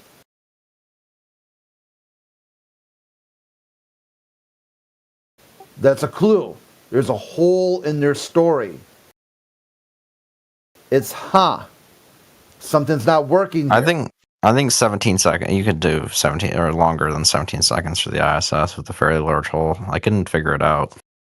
It'd be explosive decompression. No, it wouldn't. It will be violent. Why do we think the O-rings are maintenance free? It's only essentially 0 to 1 atmospheres. A fucking Coke can has a higher pressure differential. Do you think your Coke can explodes when you open it? It will vaginalize your penis. I wouldn't expect anything else from you, Jemsy. It will be violent. Did you just claim there's more pressure in a Coke can than space? Yeah. The pressure differential is much higher. You are fucking retarded, my friend. All right, so 0 to 1. Which one can't? Excuse me. Retard. Shut your pie hole. Hey, retard. Which one's greater, 0 to 1? I'm not talking, asswipe. You want to get banned? Keep going. Are you a mod? Hold on. No, you're not. Yes. Okay, so 0 to 1. He is. He's a I can have you banned even if I can't do it myself. So You're not shut a your mod. pie hole. He's Let a me mod. finish. Hold on. He's a mod on his other account. You just don't know. Oh, okay. Yeah. Well, anyway, 0 to 1 is much smaller than 1 to 3 or 4, which is like a Coke can. I was in the middle of explaining something or trying to find out if you've done something. Have you even watched any vacuum chamber fucking videos at all? Like even the 1 foot cube vacuum chambers. Okay, my claim was the pressure I differential. asked you a fucking question. That's not relevant to the conversation. Yes, it is. Have No, it's you or not. have you not witnessed? It's not vacuum relevant to the chamber- conversation. My claim. It is if you answer the fucking question. I'm not going to answer your because it's not. Thank you very much. I told you he had a second account. You weren't. You tried to fuck around and find out.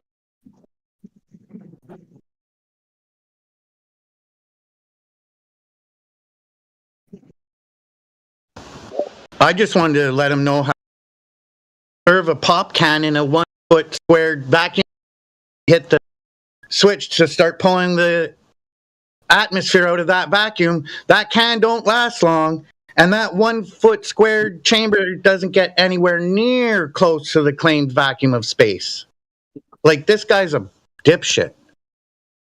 So if you put a Coca-Cola can in the vacuum of space, it's just gonna stay normal, just no problem. Yeah, according to him, there's more pressure in our Coke can here than there is exerted on ISS space. That's pretty funny. Yeah, it'd be like it would just sit there, like you puncture the Coke can, and it just chills. It just hangs out. Let me hear it. Let me hear how trigonometry. What is it that you're trying to explain? I wanna try to get All it. right. My Go ahead. claim is that the pressure differential, so space is essentially 0 atmospheres of pressure. 1 is going to be standard atmospheric pressure. The pressure inside of a Coke can and the pressure outside of the Coke can is a higher pressure differential because 0 to 1 is only 1. 1 to something like 2 or 3 is higher than 0 to 1. So the pressure differential is greater. Okay, so what is the pressure in the ISS inside the cabin, inside the space station? It's 1 atmosphere. No, it's lower than that. You guys got to look that up again. What are we talking about? Orders of magnitude? How far And off? then what is the pressure outside of the ISS? Effectively 0.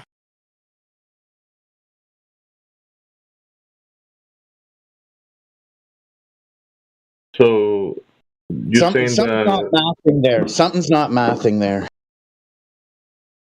All right. Here's to test your knowledge, Cam. So if a submarine is, a kilometer below the surface, You don't know what it is. You're just it's effectively 0. That's not a fucking answer, bud. it is. What do you want me to say? 10 to the negative 17 torr. Does that make you happy, bro? Actually, if you just left, I'd be happy. Yeah, you're a retard who doesn't know the difference in pressure differential. Shut the fuck up.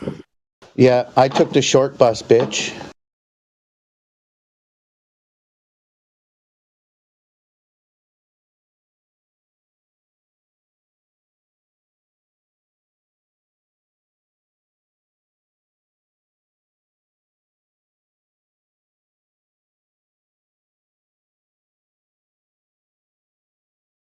so what will happen to the Coke can in next to the ISS? You put the Coke can outside of the ISS. Nothing. And it'll be fine. The Coke can will be fine outside of the ISS. Apparently, according to this guy. Trigonometry. What happens to the Coke can next to the ISS? Is it open? No, it's closed. It's a normal Coke can with the one that you buy at the store. You buy it at the store and then you put it next to the ISS, like outside of it, floating next to it. It stays normal. Well, it's positively pressurized inside, so it should be fine. Should be fine, just like floating. It should be. I thought you fucking knew. I thought you knew can would. Now and I'm the retard. I'm the one that took the short bus. Okay, bud. Dude thinks that's okay. Here's how retarded Cam is. He thinks that 0 to 1. He thinks that 0 to 1. He thinks that 0 to 1 is greater than 1 to 500 in a fucking submarine. This guy's a complete retard who knows nothing about literally anything, and he thinks he knows the difference between 0 to 1 is greater than 1 to 500. It's only 500 times more. What I know and don't know. That's wonderful. You must be a fucking. You are a retard. Okay, so you're gonna talk to him then? All right. You're gonna get yourself fucking permanently banned, is what you're gonna do. You're a piece of shit. You know that, right? You think you're so intelligent. Oh, 0 to 1 is greater than 0 to 5. Hey, asswipe, you want my address? Come to my door and say that shit to my face. Yeah, hey, calm down, guys. Whatever. I wanted to ask the questions, but what?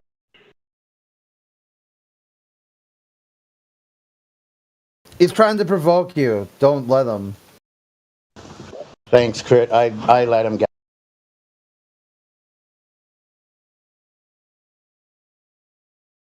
Come on, man. If I haven't provoked you yet, you're giving them that? Come on, that gives me a bad name, you guys. Quit provoking my people.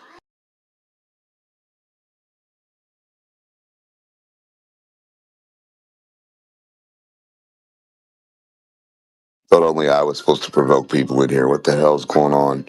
Can we get a Coke can and a vacuum or what? Yeah, can you talk to Gamma, D-Mock? Hell yeah. All right, let's do that. What up, Grandma? Or Gamma?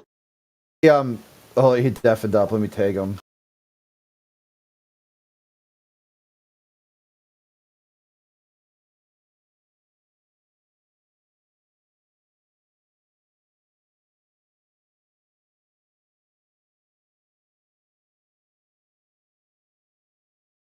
What, he couldn't handle Jimsy in his can? Yeah, it was a little too intense.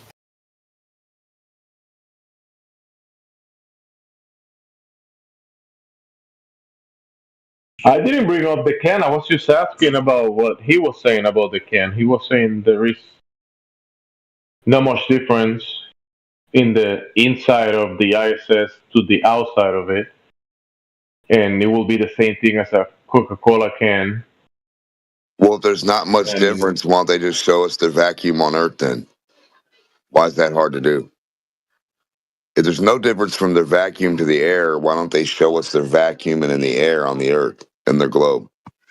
If there is not much difference, like the Coca-Cola can and the guy holding it at the beach, right? Why isn't the astronaut outside holding the Coca-Cola can without the spacesuit? Right, in his T-shirt and his shorts outside doing a Yeah, spacewalk. just getting the sunlight. There's not much difference. Well, even at night, you know what I mean? They got lights on the ISS. He can wait till night so he doesn't get sunburnt, and then he can go out there and. Yeah. Yeah. I mean, that's what I'm trying to get. Well, there's not much difference, so just go outside without the spacesuit and hold the Coca-Cola can and drink it in space. And if there's not much difference, shouldn't the helium balloon just take him straight to space? And So does what Indio said, because I've heard you say, yeah, sure, an agreement at least 2 times.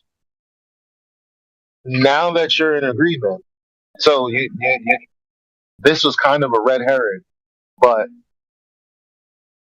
gas pressure requiring containment. You're good on that?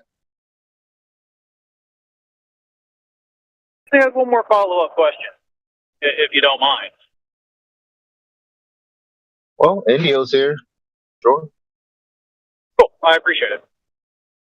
So, if the Earth is both absorbing and dissipating gases, I'm assuming there's some kind of cycles. It's not always even how much. But over time, it would somewhat average out.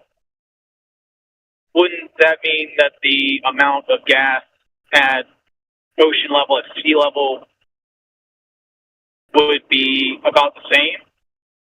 Or maybe there would be times where... So you don't agree. So you don't agree with what he did. No, I'm. Yeah. When I say, I'm sorry. He just explained. That's what I mean. Like, that's why I asked you if you agreed with him, because then you wouldn't ask that question. I don't. Look, pressure changes all the time. We have barometers, right? Like pressure changes all the time, weather changes all the time, weather patterns change all the time. Like the weather, this is basically the weather when you think about it. And the weather's always, like I said, it's trying to reach a state of thermodynamic equilibrium. And it ain't never going to happen. Unless the sun disappears. Agreed. Yeah, we'll have bigger problems on Earth if the sun disappeared. Yeah, like fucking, it would suck, dude. Well, yeah, it'd be nighttime all the time, for one. Yeah, and fuck your solar panels, right? Yeah, exactly. There goes the green energy freaking crew. They're right out there. So I posted in the chat, hold on just 1 second. I want this guy, McFinlan. If you look in the chat, the live stream chat, I posted the citation, characteristics and mechanisms of the formation of Earth air pulsation in extremely arid areas from the Journal of Geophysical Research, Atmospheres. So if you want, you can look this up. You can just go on Google Scholar, scholar.google.com. You pretty much probably be able to find it on there. No guarantees.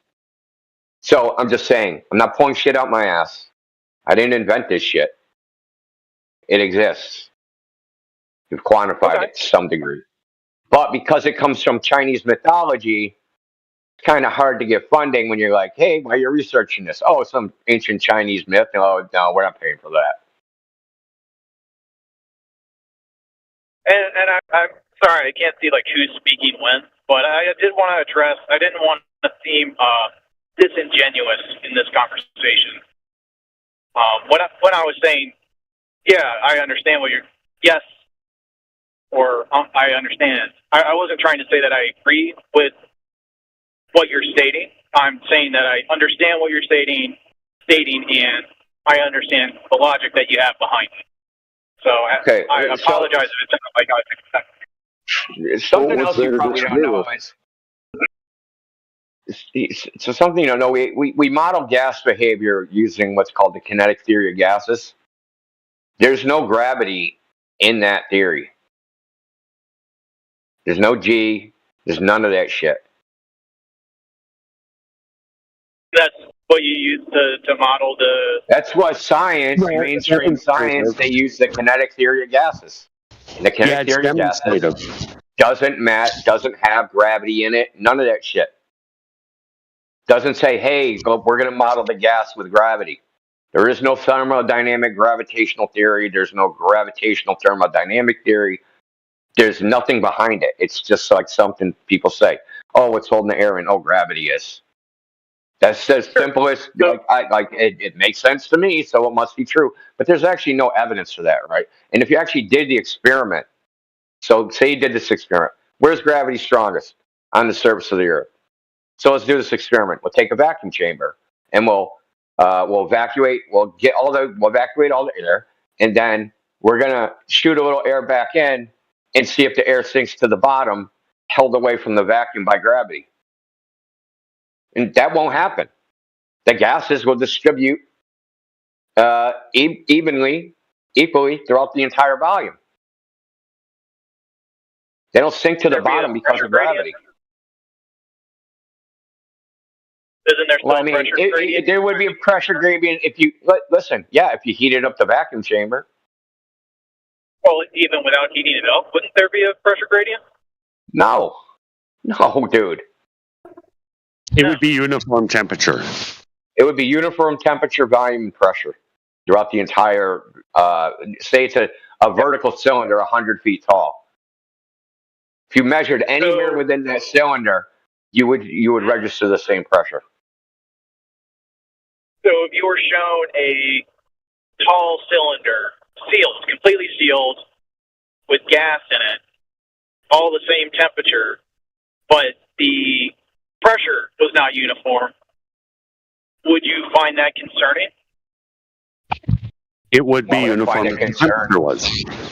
Yeah, I don't deny empirical evidence, dude.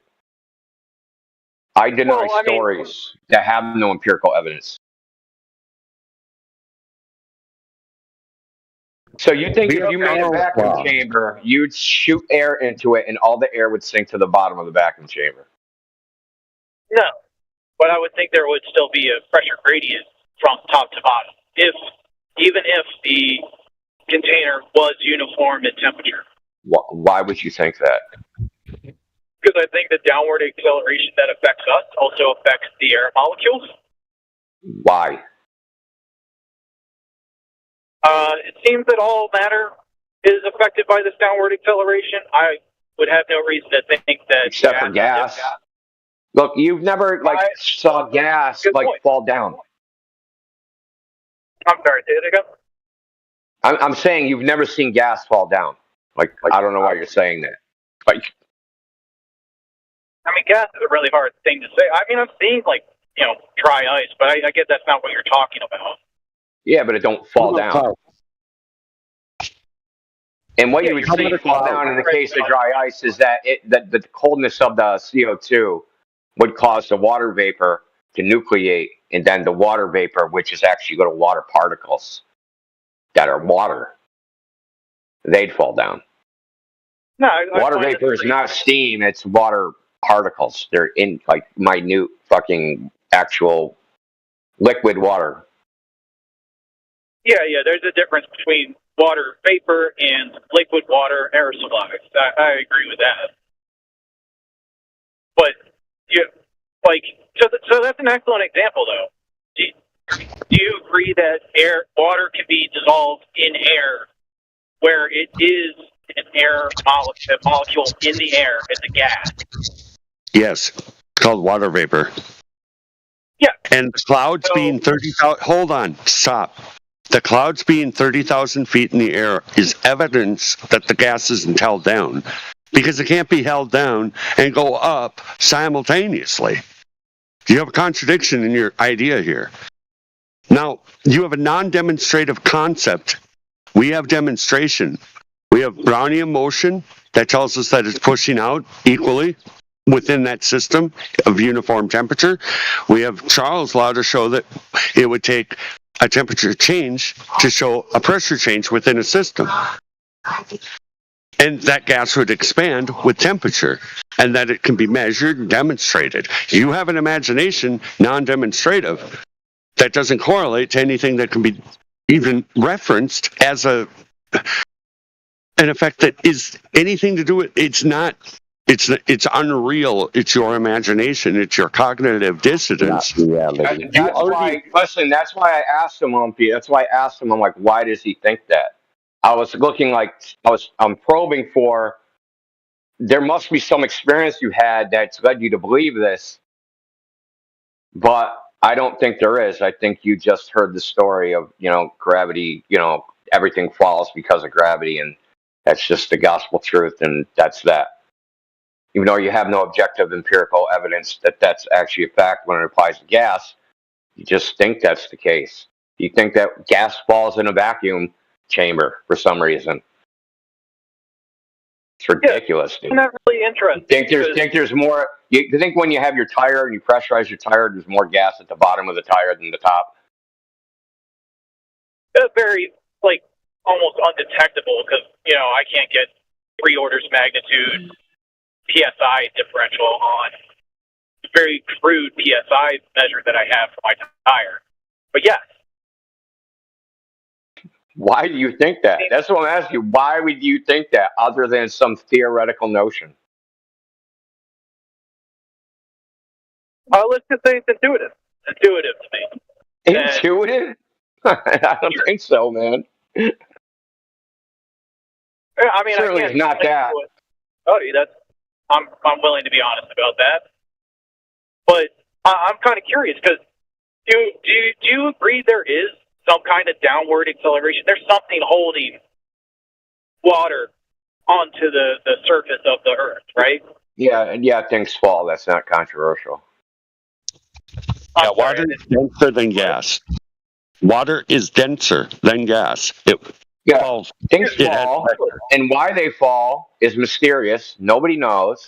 Nobody can do an experiment to figure out why. You can go on NASA's website and even say, "What's gravity?" Their answer: we don't know. Well, but you're saying that. Correct me if I'm wrong. I'm saying no one knows why things fall. That's what I'm saying. Nobody knows why things fall. Nobody. Yeah, that's fine. Reaching equilibrium within a displacement system. As displacement-based system, just reaching equilibrium. That's I don't know. That'd be almost descriptive, but more like. Well, the point is, can you do an actual experiment, to figure out the cause? So you got your observed natural phenomenon, something falls. Well, okay. What's your hypothesis? Why does that thing fall? Hold on, dude. What's your independent variable to figure out the cause? Well, the density of the medium. So density is a cause? No, if I can change the density of the medium, the vector of the item, like an egg. I understand that. You have a correlation. You don't have a cause. Well, I mean, it's causing it to up or down, right? No, density isn't a proper independent variable. Density doesn't cause things. Well, it's a state of the matter. It's kind of a language thing. Because if it is causing it, it can't be not causing it, right? Okay. I would say that there is some undiscovered thing, right, that causes it. That's related to density. I don't know what it would be. I'm not. But the thing is, density can't be the cause because density is just a state of matter. Well, I mean, right? It can't cause things. Well, no, hold on. I mean, but if it is, why isn't it? Because it's just a state of matter. But that's how can the arrangement of things relative to geometrical arrangement of things cause things? Well, by demonstration, you just have to agree that it by language. That's kind of the conclusion I came to. Language, no, I would say, and my language is, and this is the correct language, is that it correlates. That you can correlate things moving up and down with relative density, but you can't determine. But that can't actually be a causal mechanism because it's not a mechanism. Hold on. No, I don't want to argue with a flat earther about in any little detail like this. I mean, it's not a little detail. Well, really? Well, I don't know. I mean, I just, it's kind of like if you're watching it happen, so that it could be described as or defined as correlative or causative. Well, I mean, think about it like this: you take the egg in the water, right, and then the egg sinks, and you add salt. Yeah. What caused the egg to rise, dude? The salt? Because the density of the medium changed. But that's not what you altered. You altered the salinity of the water. Hold on. You altered the salinity of the water. You altered the salinity of the water. Yeah, it just happens to correlate with density. Yeah, but that's just a property. It's correlating with density. But what you actually did in the experiment was you changed the salinity of the water. Well, yeah, but it changed the density of the water. It causes that change.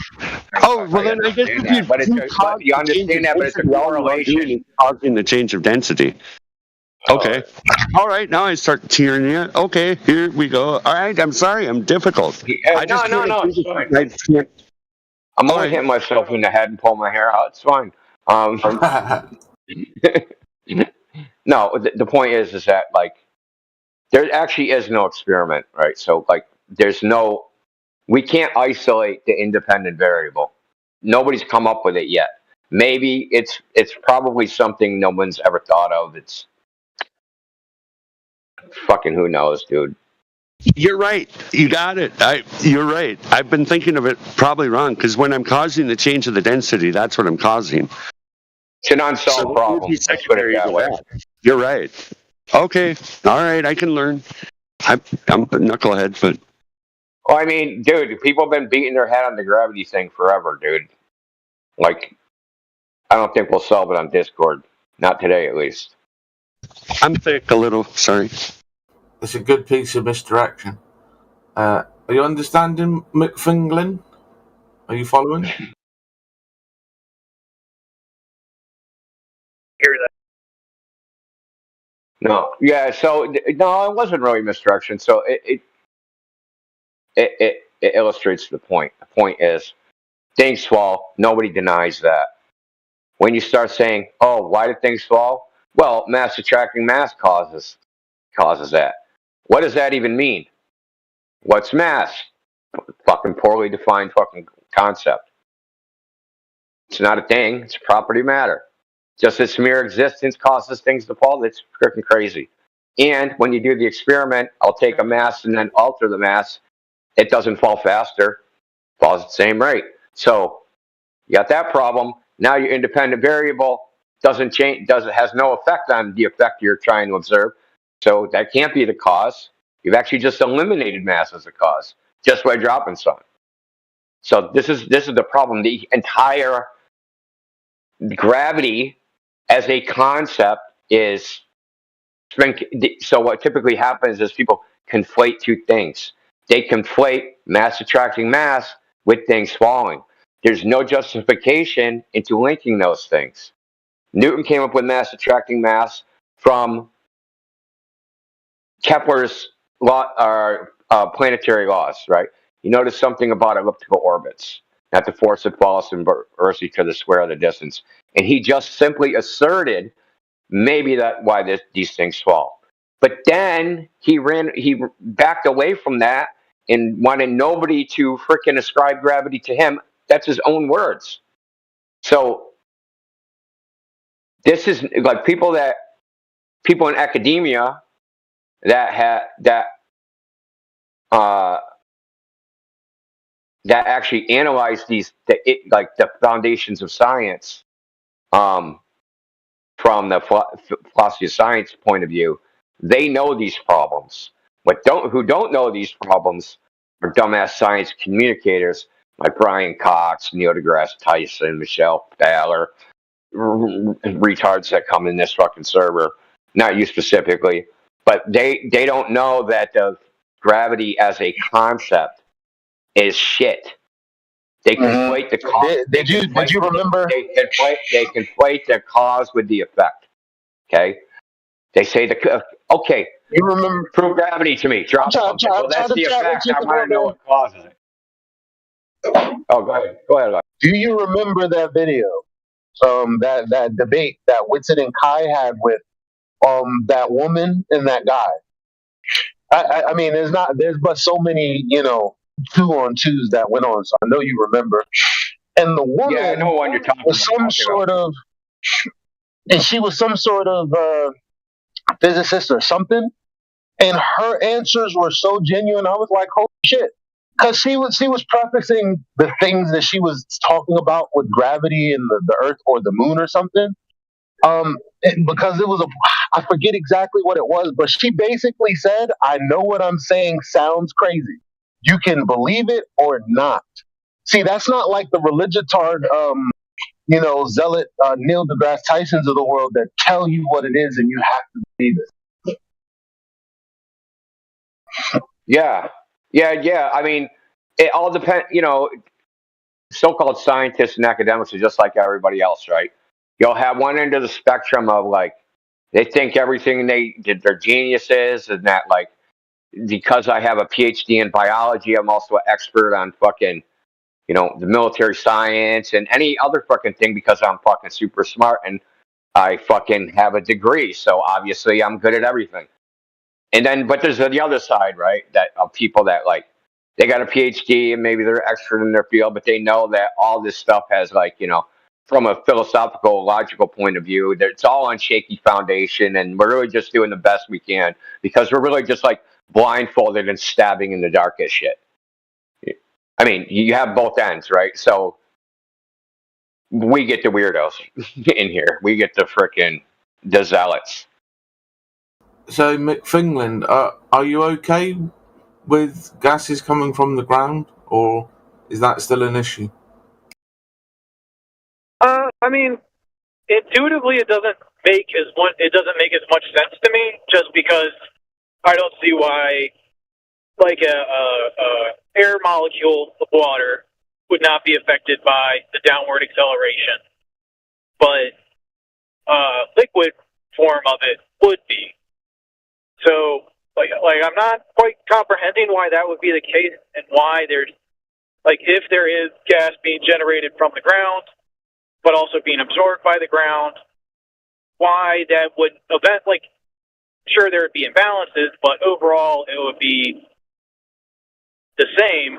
So there might even be points where the top of the mountain would have more air pressure than the ground if the ground started to absorb more air than it produced. But I mean, I'm not trying to change your mind. I'm just trying to understand your point of view and maybe give you my perspective on it if you want it. So where do you think gases come from in the upper atmosphere? Where do the gases in the? I think they've largely been here for an incredibly long period of time. So it's the same gas moving around. There are new gases, but percentage-wise, every year it's way less. It's many significant digits below 1% of what's created from the Earth to what's been there already. So how do we have the same gas moving around if we don't have a container? Well, I think it's because of the downward acceleration. That you were to try, like, I think the way that I would like to try and conceptualize it to you guys would be if you had a bunch of balls inside of a container and you started to vibrate that container.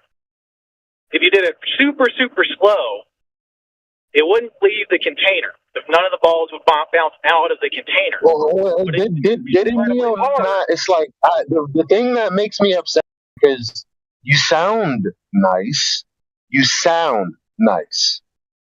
but disrespectfully, what you're saying right now flies in the face of what Indio just explained to you 20 minutes. Sure, yeah. And so I'm like, you're not really.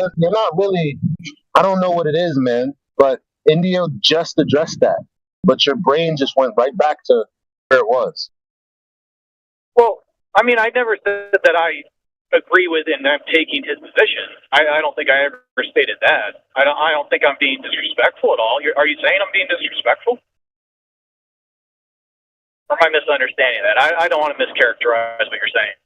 So he told you about, I guess, quote unquote experiment, let's say, where, if you were to evacuate all the gas and put some in there, it's not like it went to the bottom of the, like you're saying right now.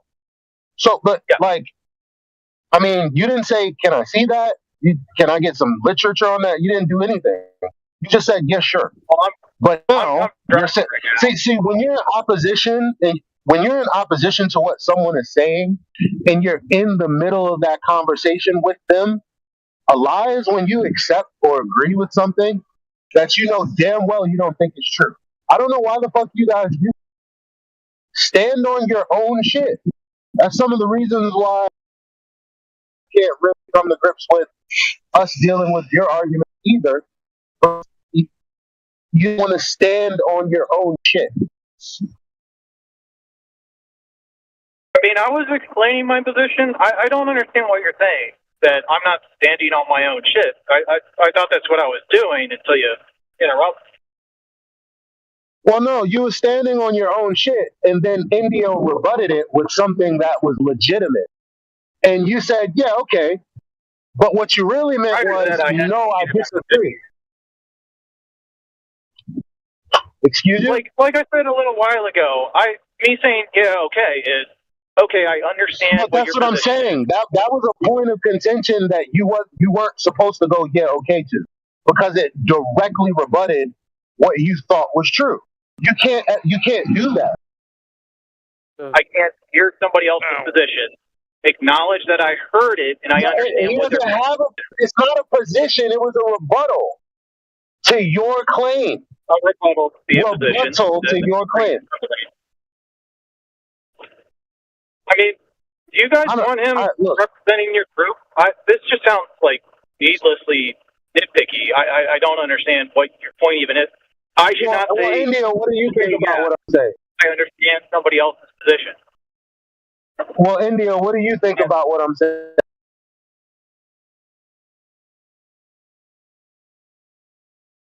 Oh, I'm trying to be Indio. Yeah, like I asked, Indio, what do you think about what I'm saying? Maybe he's not able to talk. What does anybody else think about?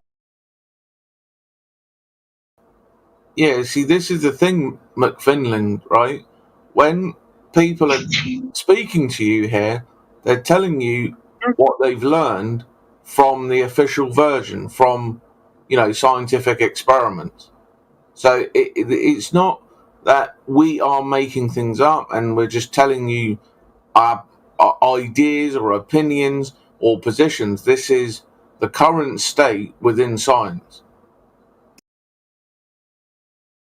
Would disagree with that.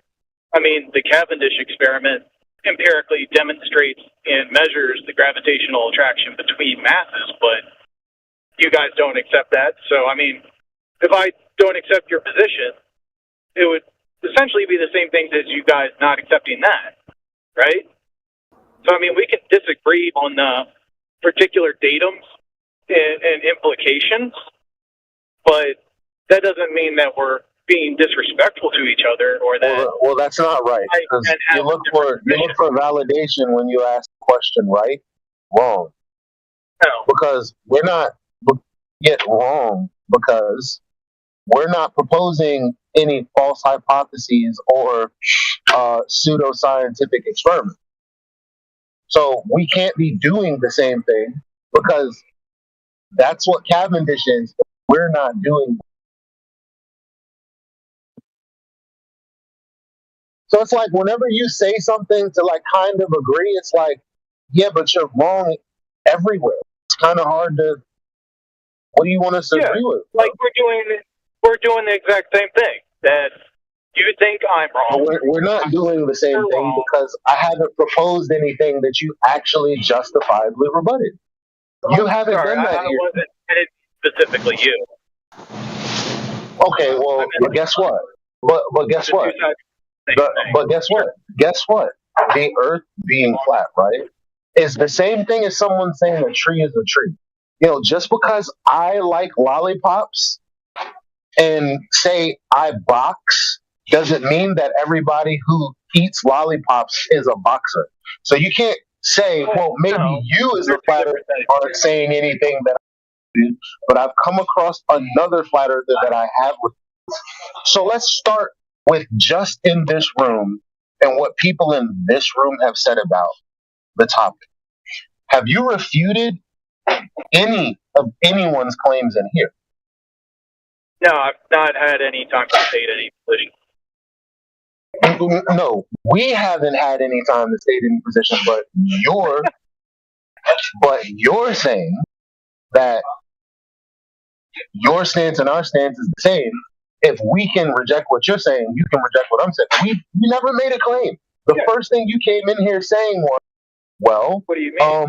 Do you guys claim that gas pressure requires a container? And I responded to that by saying, do you think that's a claim? You guys claim that gas was the differential in gas pressure at ground level and higher elevations is caused by gas being produced from the Earth. You literally just said the Earth. I didn't say. These are both claims. Okay, someone else. Claim. Okay, but did you refute the flat part? No, because we didn't get into it. Second of all, the whole gas pressure caused by the gas coming. No, somebody clumsily said that. That's not the cause of gas pressure, though. The cause of gas pressure is the cause of gas pressure is containment, which you haven't refuted because you keep saying, well, there's a downward vector, and Indio and I and others told you, no, there isn't no downward vector for gas because it goes literally in all the other directions other than inward because you don't have downward. Yeah. I think that's a great. But you're saying yeah, but no. This is where what you said you're not is wrong. letting me finish.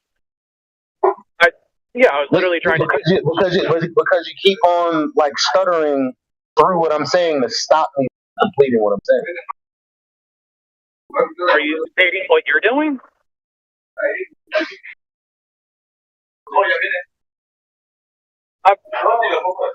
So I like.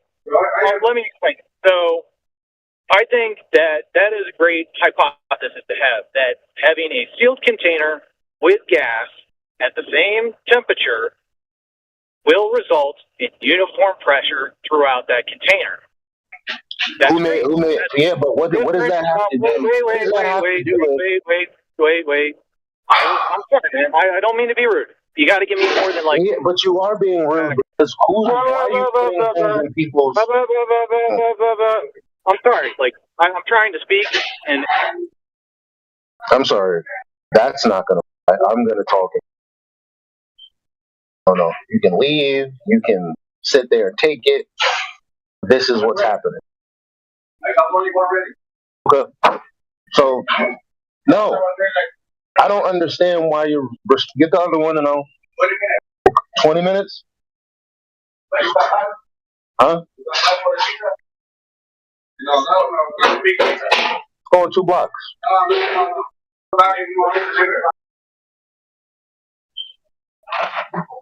Can I ask a question? Okay. Yeah, go ahead. Yeah, I mean, as to what he was saying, like, I think he just wants to know what is causing the pressure gradient. Yeah, and Indio already told him that we don't know the because Indio told him we don't know the cause of you know I guess shit going down. We all know that shit falls, right? But again, like the cause of the gas pressure gradient, no one proposed what that was. Him talking about, a state of equilibrium, what does that have to do with our reputation of what he believes? Absolutely nothing. I don't understand why he's talking about it. Like, I mean, because it's just like a waste of time listening to him respond to the things that I haven't said, which is annoying to wait through. I'm not responding to shit he hasn't said. Why can't I get the same respect without him acting like I'm being too much?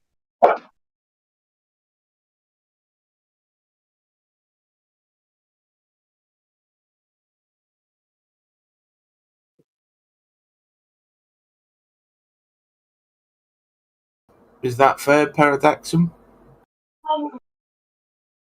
Yeah, I guess, but I don't know. I think from my perspective, I guess gravity for me perfectly explains why there would be a gradient, and I don't see how there would be a gradient otherwise.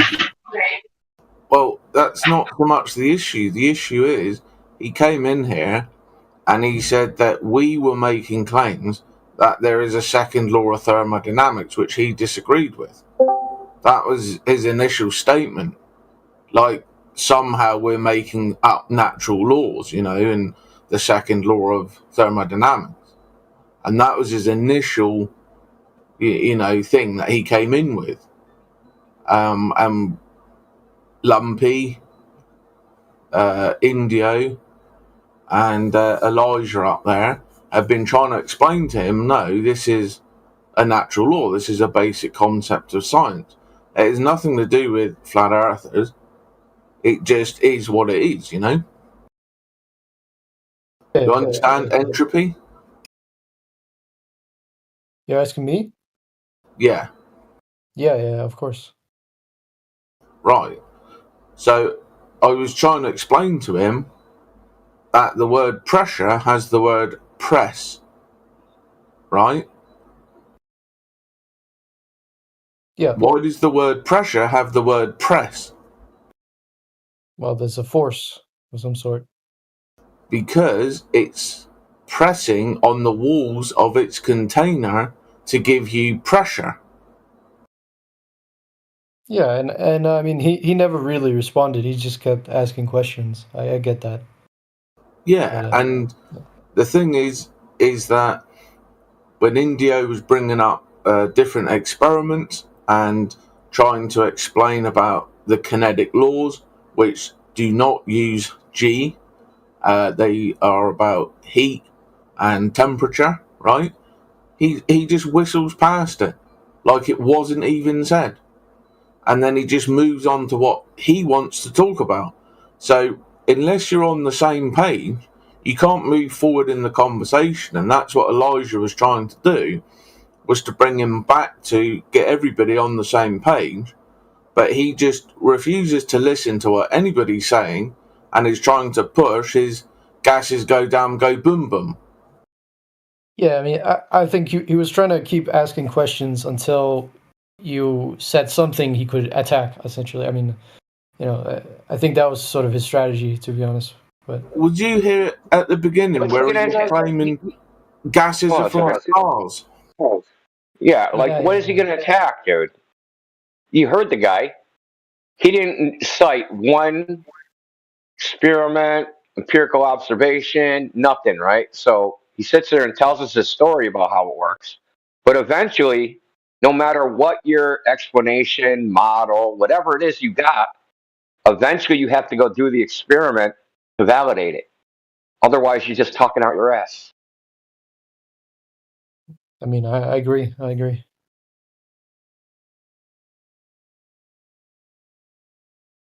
So here's a question no Glover can answer. If gravity causes gas pressure, how come the pressure don't follow the inverse square law?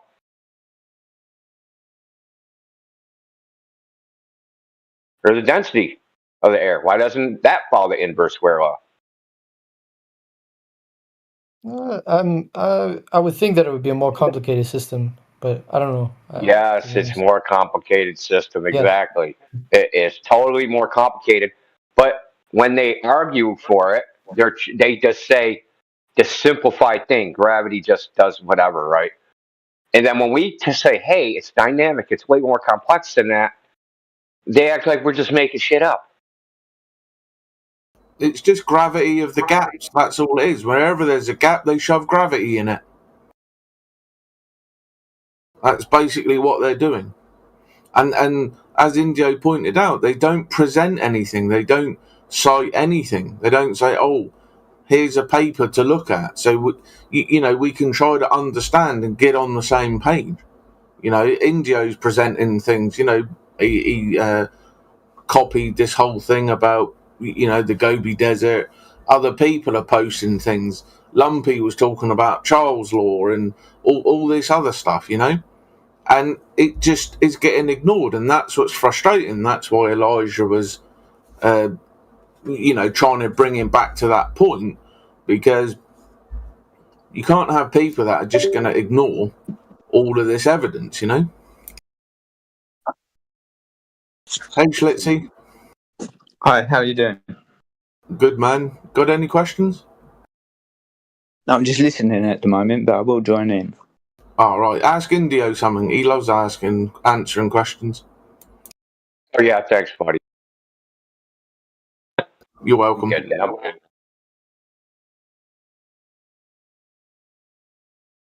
Yeah, if you got anything to ask Paradaxum, do so, and Schlitzy. We'll do our best. I won't. I'll just pass it off onto one of them lot. Look, I'll tell you, if we don't know something, I'll straight up tell you we don't know. Like, I'm not afraid of I don't know. I don't feel compelled to have an explanation, some story behind possibly every fucking thing there is. It's unrealistic. I say, hey, what's been demonstrated by experiment, what's been proven, what we have data on. I don't give a shit about the fucking stories. We all know the stories. Bunch of space balls orbiting some other space balls. They're held together by magic rubber bands. Blah blah blah. Yeah, we know the story. Thing is, where's the evidence for any of that shit that we can observe ourselves? And that is notably absent.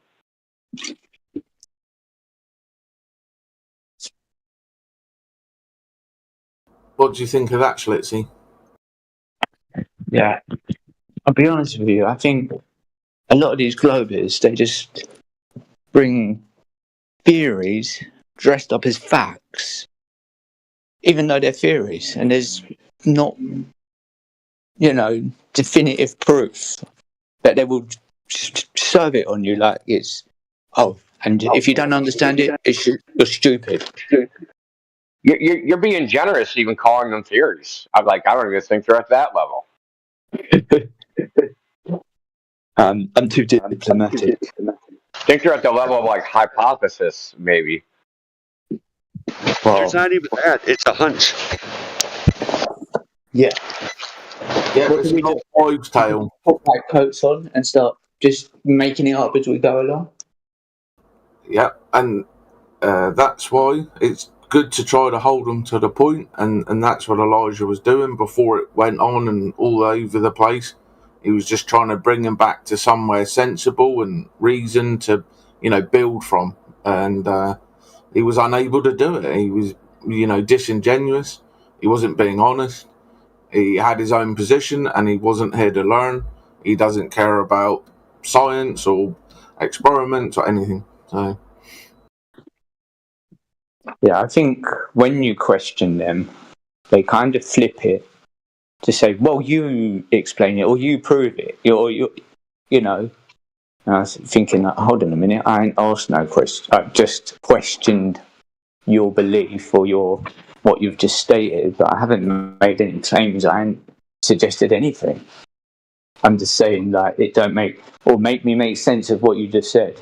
And it's always the shift of you explaining it. I just don't get it.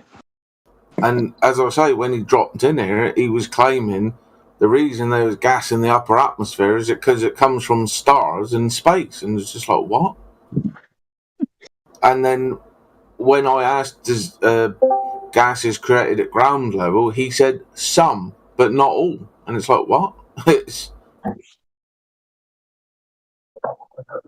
it's like very unusual. Where'd the other gas come from then? I don't know. I was trying to get to the bottom of it with him because it was just so far out. I was like, but the conversation, went where it went. But I kept trying to bring him back to it because I'm just like, I got to hear this. I got to hear what he got this idea about gases coming from, stars in the vacuum of space. This is hilarious. Maybe he's getting climate change mixed up with how it works. I don't know, but I was trying to get him to hand on it.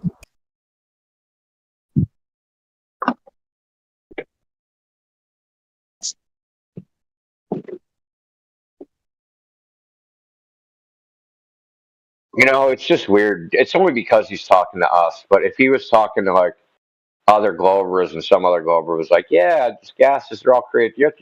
He'd be like, yeah, I know. Like the trees create oxygen and then they absorb carbon dioxide, and he'd go through the whole like plant, water, carbon cycle, and like it'd be no problem. But as soon as we say, hey, dude, that's where the gas comes from, it's like, no, everything a flat earther says is wrong. I have to fight with you about something that's obvious. Yeah, every point is like an uphill battle, and it's just like, oh my goodness. And they also seem to forget that hot air rises, cold air falls. Hey, Medina, any questions? Not sure if you can talk. Paradaxum, if you got any questions or thoughts? Hey, no, I'm just tuning in. Okay, no worries. Yeah, if you got any ideas and thoughts, direct them to India. He loves it. Cool.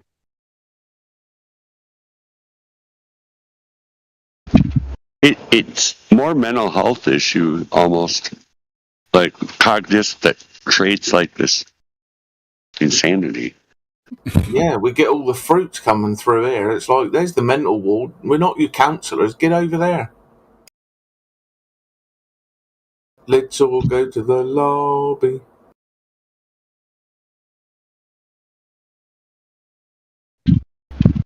The ballers, man. I would just like to add, you should think about our position, like really, really, and then like decide to be frustrated with the people who are obviously lying to you.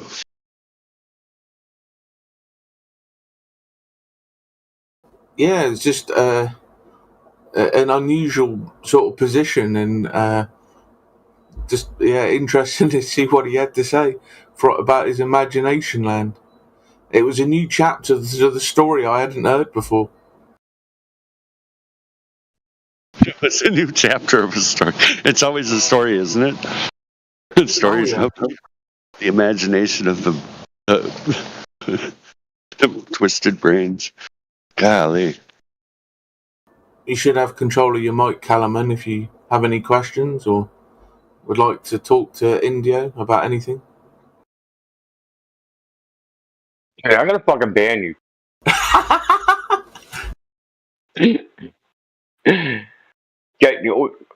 We need a coin operated Discord. Insert coin for one question. Hey, Calaman. Yeah, you got your control of your mic? Yeah, I was just saying I'm working. Just listening in while you guys talk. That's cool. No worries.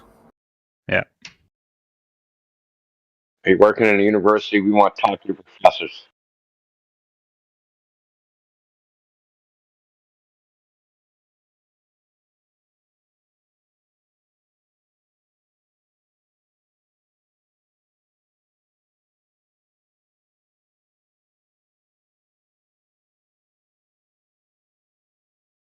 What do you think of the second law of thermodynamics, Calaman? Do you think it's a thing or just something flat earthers make up?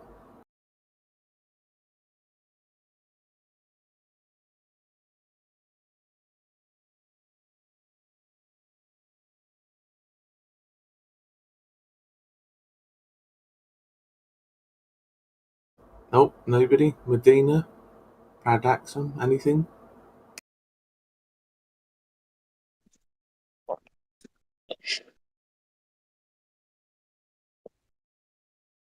No, Indio scared him, asking for a few shekels.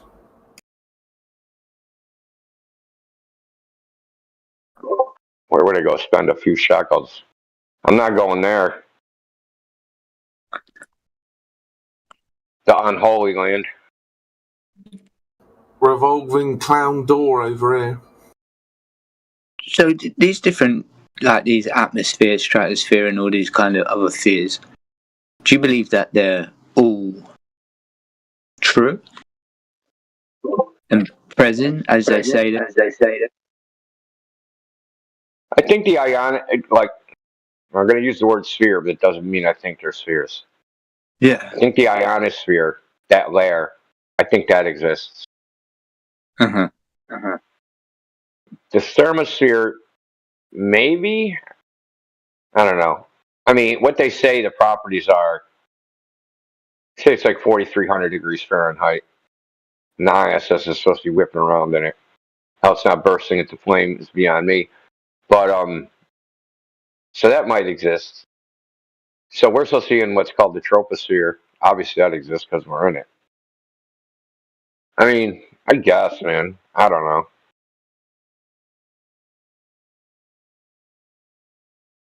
Yeah, the 13 layers. They must mix a bit of the truth in with the deception. D region. Oh, that's how I feel. That's what I feel.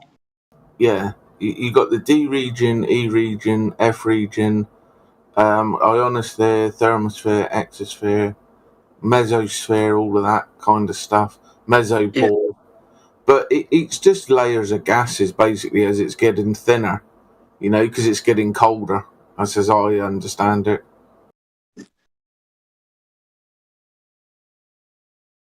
So as regular Criterion brought up, when the gas cools, it goes down. It doesn't go down because of gravity. It's because when the gas cools, it condenses, it becomes more dense, and then relative to other air, and then it goes down. Loses energy. It just cycles vertically. And like, what was it? Nullschool.net, where they had the sim, you can actually look at different elevations, and you can see like different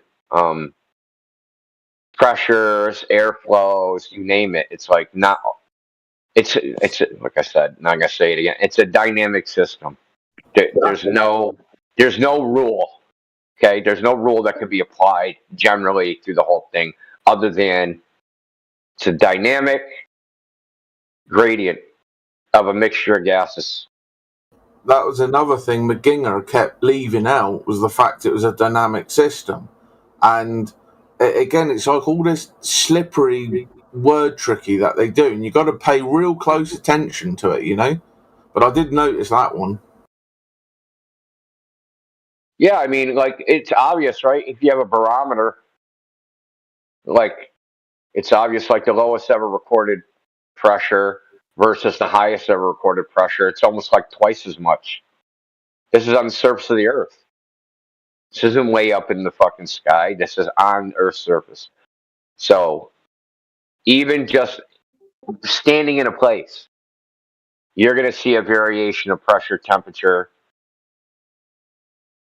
air density, just because it's dynamic and the weather changes because it's trying to reach equilibrium, right? So if you have a hurricane, the shit gets sucked into the middle of the hurricane because in the center of the hurricane is low pressure. Around it is high pressure.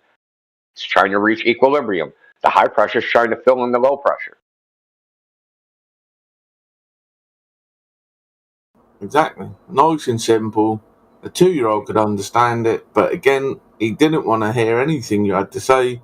He just wanted to promulgate, gas go down, go boom boom, and then he brought up Cavendish. Where were you when he brought up Cavendish? I thought you were going to tear into him on that one.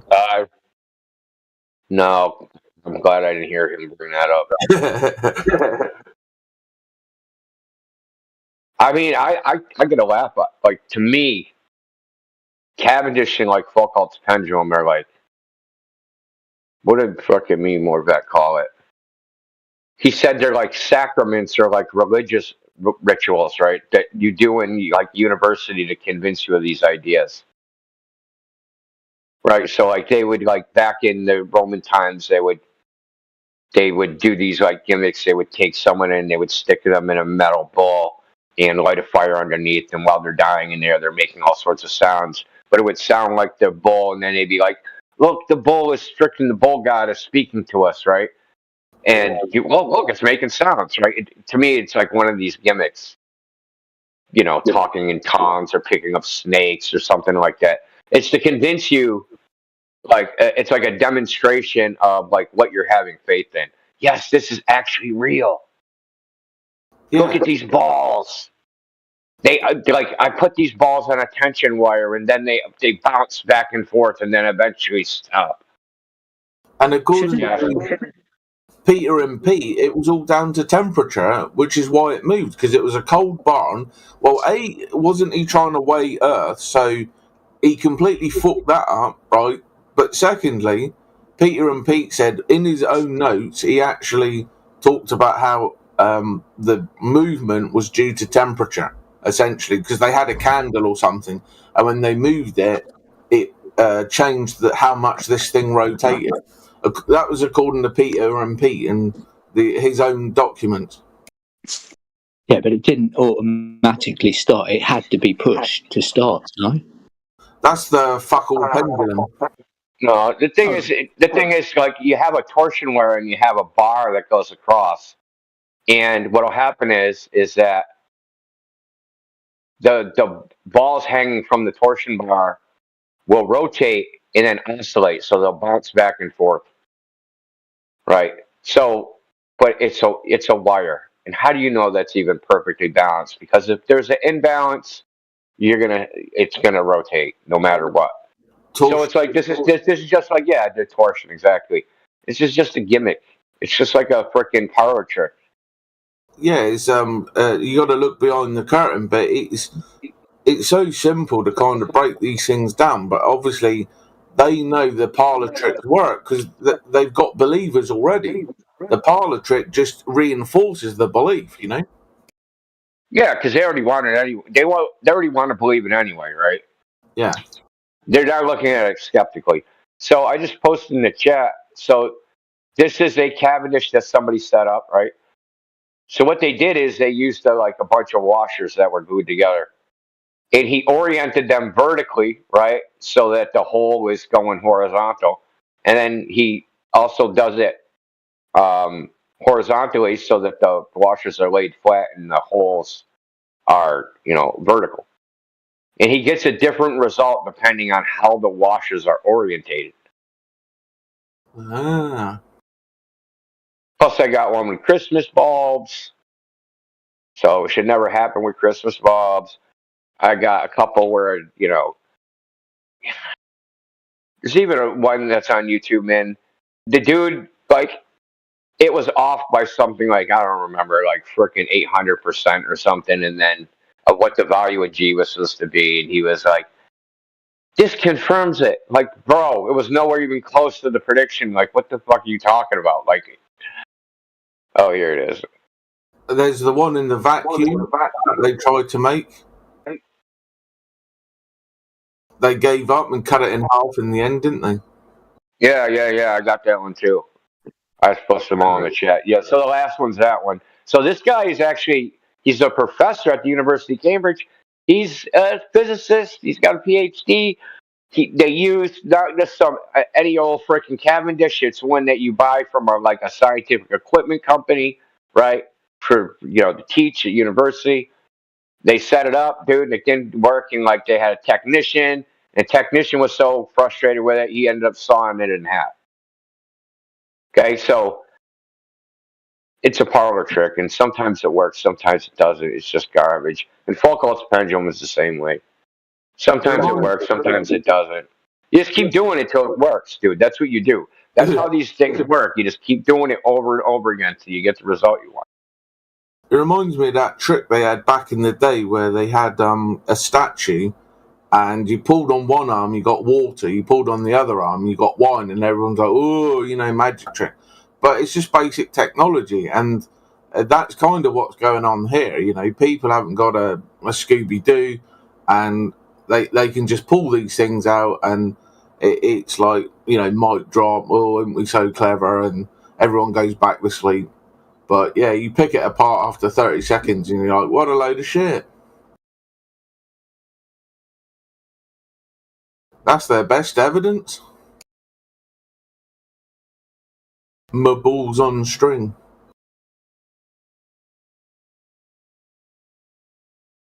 Yeah, and even if, right, even if the contraption did exactly what they said it did, exactly. How do you get from that to that's why things fall? Like, this experiment is not related in any way, shape, or form to a falling object. Like, I set up a Cavendish. I watch the balls freaking do whatever they do, oscillate, whatever. It perfectly matches the prediction at G. Okay, and I go, that's why things fall. That's retarded, dude. It's literally retarded to make that leap of logic. To be like, yeah, I drove off a fucking cliff, and that's why I fell. That's how Cavendish works. That's fucking dumb, dude. It's just dumb. I can't even tell you, I'm gonna say it again. It's dumb. I can't say it enough times how dumb that is to make that leap of logic, dude. They're completely unconnected. Nothing falls in Cavendish. They're unrelated. They it's nothing like a falling object. Yeah, it's in the wrong plane for starters. Yeah, that's what I'm saying, dude. How does horizontal movement translate to vertical movement? What are you talking about? It's not rotating at 9.8 meters per second squared, is it? So, what's the logical connection between the Cavendish and a falling object? There isn't one. I've asked many, many Globers, what's the logical connection? Just is. You know how they are. It just is. The logical connection is begging the question. Yeah, that's it. Because the logical fallacy is better than nothing. Hey, the duck, what's happening? Any questions?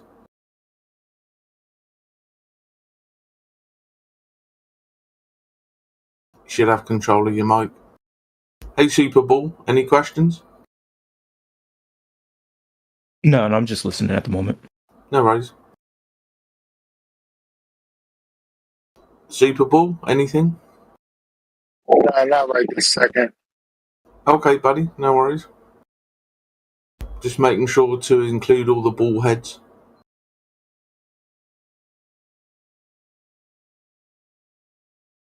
We have a safe corner over here with a juice box if you need it. Just let us know.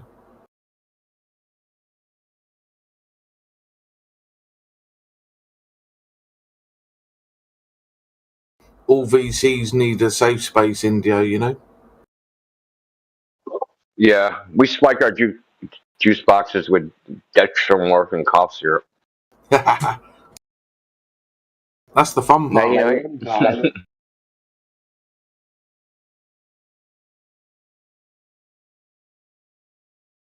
So, if any Globers are in here and you want to know what makes us think the Earth is flat, how flat it is, that's why.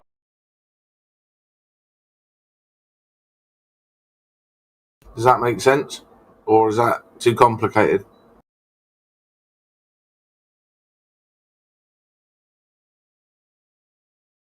Dude, the dude from I don't know if you were here the other night, the Norwegian guy, or Denmark. I think he's Norwegian. Oh, the Ice Cube. Yeah, Norwegian. The Norwegian guy. He was here this morning. Let me scroll up. I didn't talk to him, but Bong was talking to him, and I was talking to him. If you mean Rocky. Yeah, Rocky. He wrote me a message. Was he still freaking Dude, I got angry with him. Jones. Dude, I got angry with him. I didn't want to, but kept explaining things, but like not giving evidence. I'm like, dude, you have to give evidence for your claims you're making. You can't just go, like, I could make a claim. The grass is purple outside my house. You don't know if it is or not. I could have painted it, you know. You don't know. Unless I took a picture and showed you, you would not know. And that's the thing with him, is like, he's a globe earther, doesn't provide any evidence. Really doesn't.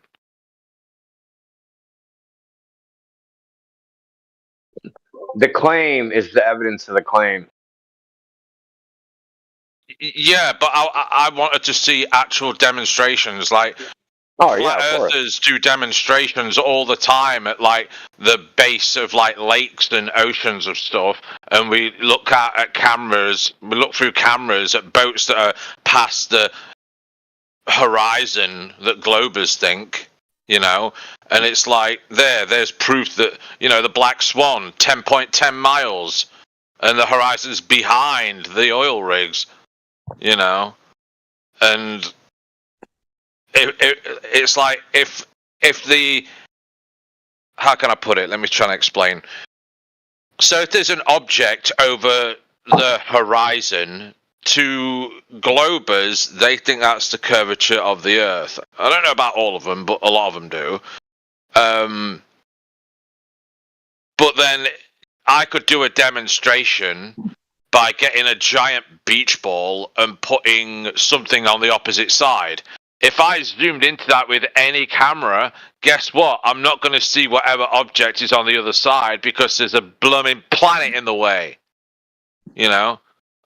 So that's why that when we zoom in on a boat over the horizon, we can see it again. That proves that's not curvature of the Earth. It proves that the Earth has no curvature.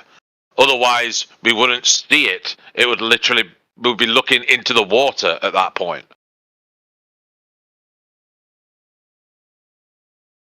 It's just,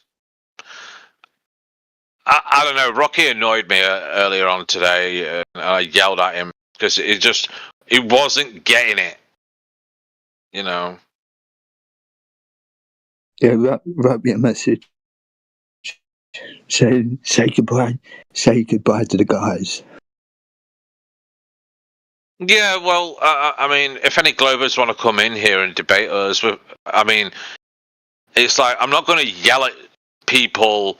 I don't normally yell at people. I'm normally very calm and reserved. But when Rocky's come in for the past 3 days doing the same stuff with no evidence, you know, even the most patient person runs out of it at some point. I'm there right now. Do that. I have my first time that I want to enact, and I don't know how to do it yet. I do that. Want to do what? I just yelled at him because I was just so annoyed that it's like, dude, you need evidence. If you're going to claim things, you've got to prove it. You know, you can't just say things and expect people to believe you. It's like being annoyed at somebody in a cult, man. It's like, it's annoying, but like when he said that shit last night, that I saw freaking Norway from Denmark and I shouldn't see it, but I know the moon landing isn't fake, so the Earth's a globe. Like, as soon as he said that, I was like, bro, you drank the Kool-Aid. You're like in Jim Jones' freaking camp in Guyana. And you're like, give me Kool-Aid. I want 2 cups of the fucking Kool-Aid. Like, he literally just denied his own experience because he saw some shit on TV. Yeah. To me, that's crazy, dude. To me, that's just the next level insane.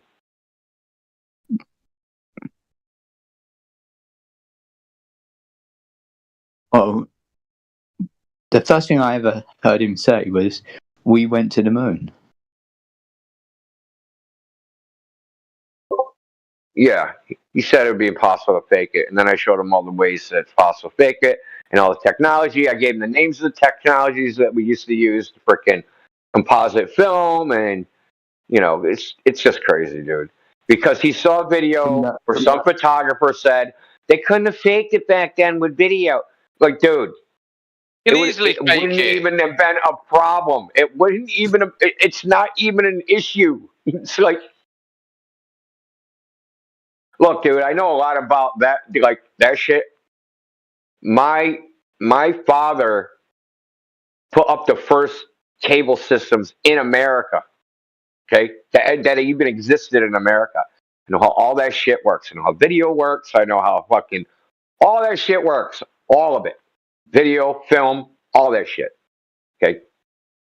The idea that they couldn't fake it is just ridiculous. To me, it's fucking, you just don't know, like, video and film. It's really simple. Mm. Dude, they had VR headsets in 1969. Okay, think about that. Way back in 1969, they had VR headsets. JPL had a computer lab around the same time, late 60s, early 70s.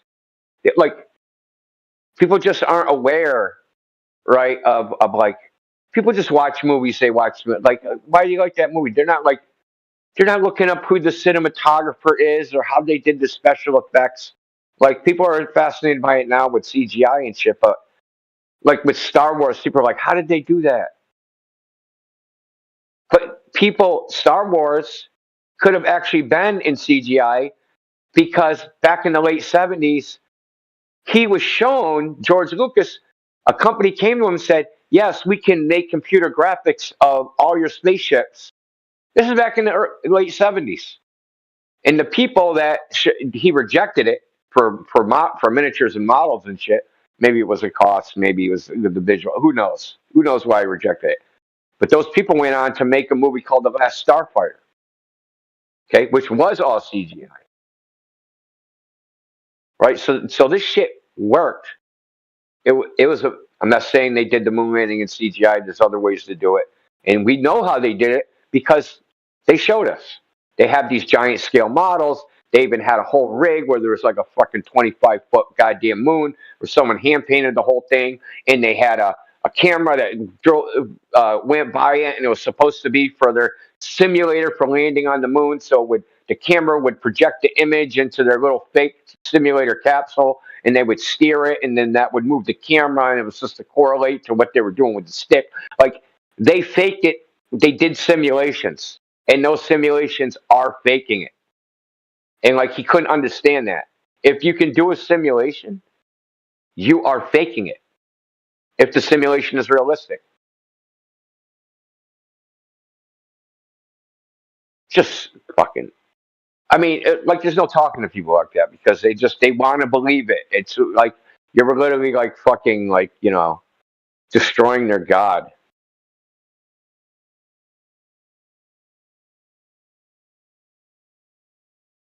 And which was actually the problem with that other guy with the gas pressure. He just wanted, like, his whole modus operandi. Some of these guys, I don't know if you guys know this, there's some guys that come in here and they only want to preserve outer space. They don't care if the Earth's fucking flat, globe, pizza's fucking planet, pretzels. They don't care what the shape of the Earth is. Just as long as there's outer space and they can get in spaceships and fly away. That's all they care about. They don't care about anything else. And he was one of those guys, the gas pressure guy. He's just trying to keep the idea, there's an outer space vacuum and I can go into it and I'm going to fly to other freaking planets. Star Wars is a documentary. It's not a movie. You know what I mean? These freaking people, they're cooked.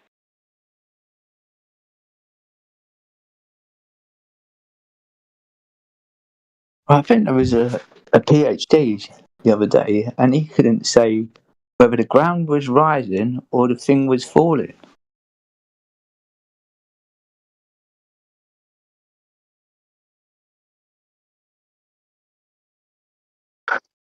In general relativity, you can't tell the difference.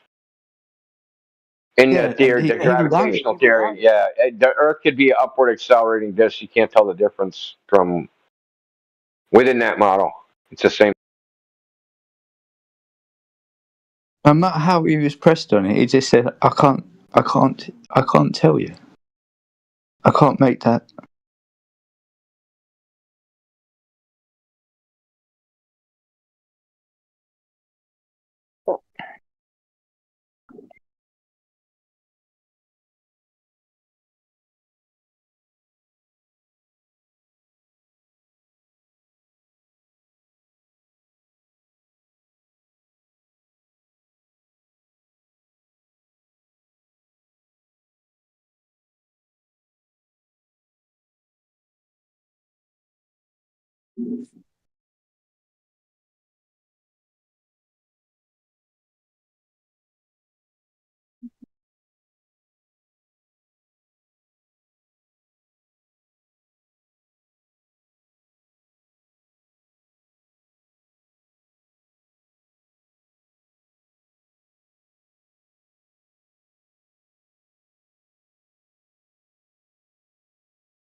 Hey, Kiwi.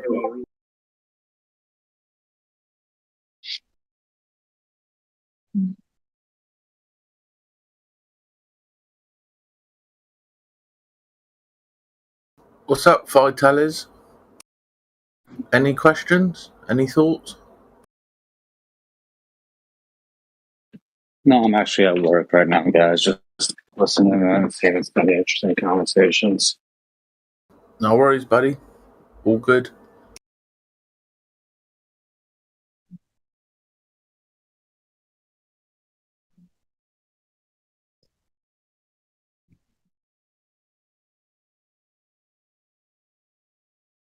Have you been following that Apollo Detectives?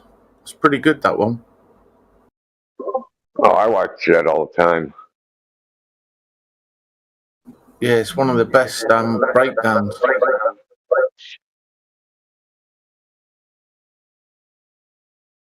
They did an episode on this video, this GIF right here. What's this about? No, this is you know, the so-called original footage. The guy's transparent. Obviously, it's pretty, you know. Yeah, like ghosting. Yeah. Hello everybody, I'm at work right now. No worries, dude.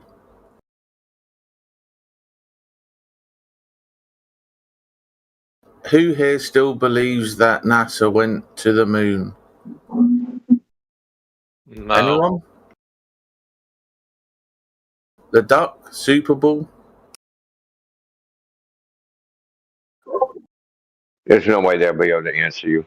Anyone that believes that obviously is kind of lobotomized. Yeah. Defend NASA, come on.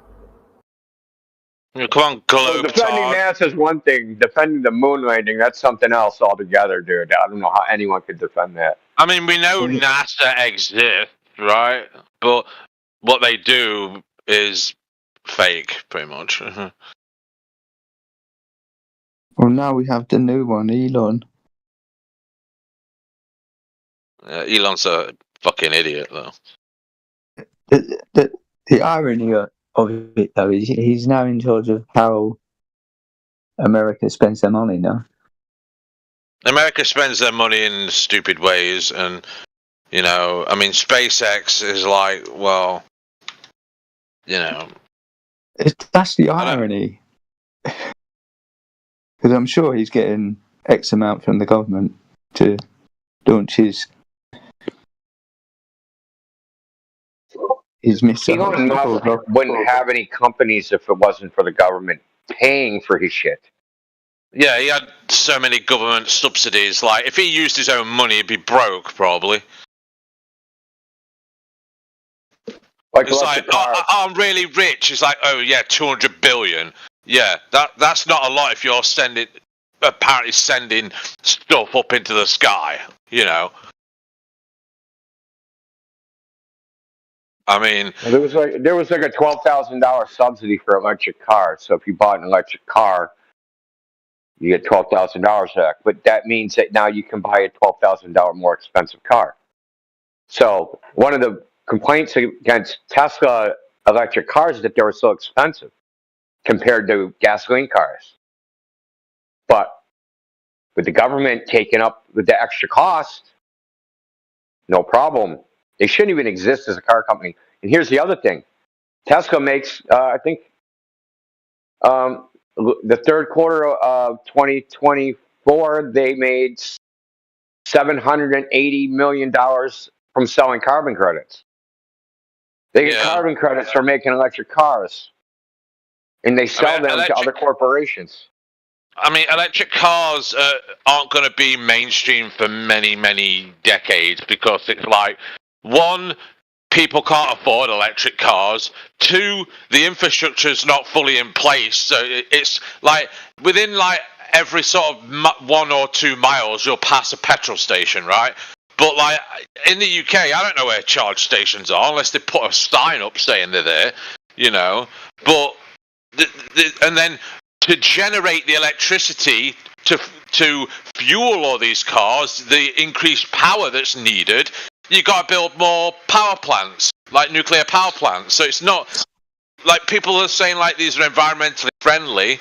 They're not, because the materials for the battery are exotic, and you've got to like destroy the environment to make more power plants to fuel the infrastructure it needs. And it's in the be all and end all of it. I think that a petrol car would be less damaging to the environment than an electric car would be. I must admit, I was in France, pulled into a garage, and there must have been at least 50 power points for electric cars. At least. There's a lot of UK's behind. You know, UK's behind on everything because the government aren't doing anything. You know, they're not. They're just not building any infrastructure for the internet, for electric vehicles, nuclear power. They're not doing anything. Taxpayer money, apart from giving it to foreigners who don't belong here. Yeah, You're giving it to foreigners that aren't even there. What are you talking about? The UK's giving. Well, yeah, exactly. Yeah, it's like America. We're giving money away to overseas countries that don't bloody need it. I would imagine queer Here's if they need it, dude. Fuck them. Trouser in it. Yeah. Even if they do need it, screw them. Yeah. Get a job. And get a job. If you don't like the country you live in, bloody move. You know, and come to a country legally. Well, yeah, but I mean legally. That's the thing. I don't mean like float on a boat. If I was Prime Minister, I'd put Navy boats in the English Channel and start shooting them. Well, in America, most electricity, so here's the funny part, is generated by burning coal. Is it? So instead of burning gas, they're burning, most of it. It's mostly generated, but it's called a cogeneration plant. So most of it's generated by burning coal. I mean, it's like. I mean, think about it, dude. Instead of the gas, like, don't burn that dirty gas. Burn this super dirty coal. Like, dude, it's even worse. It's like the problem with the government is it takes so long to build like a nuclear power plant, but most politicians, if not all of them, they think in election cycles. So an election cycle for a UK Prime Minister is 5 years. You will not build a nuclear power plant in 5 years. Because it's like you've got to get the land, the planning permission, you've got to dig all the land up, then you've got to build the blooming thing, you know, and then you've got to like connect it all up and like start using it. It takes at least a decade to sort that out, you know. And renewables are useless. You know, it's like, what would you rather have? Fields and fields of solar panels, which makes it so you can't grow food in them anymore, or just replace a large landmass with a nuclear power plant, which also spent nuclear fuel can be recycled, and it also generates more electricity than solar panels ever would, you know. And jobs. You know. I don't get it. But it's got nothing to do with the shape of the Earth, so, you know. I imagine. You got anything to say? Well, we've got a Glober in here. There's a couple. They're just listening at the moment.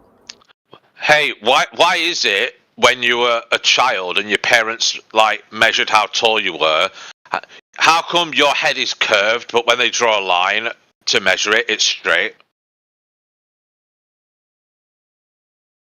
You know what I mean? Your head is technically flat.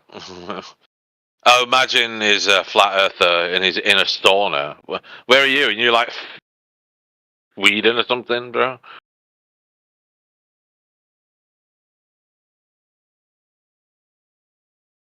No worries, buddy. Just saying hello and asking if you got anything to ask. Well, he's a flat earther, so he's not our enemy. I mean, technically, Globe Because Earth is not our enemy. The wall is not curving like your head. That's why they have to draw the line straight. Don't you know this?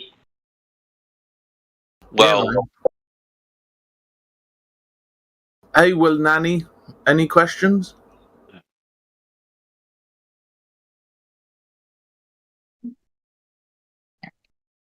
I mean, there's no curvature of the Earth. It's been debunked that like many times that there's no curvature of the Earth.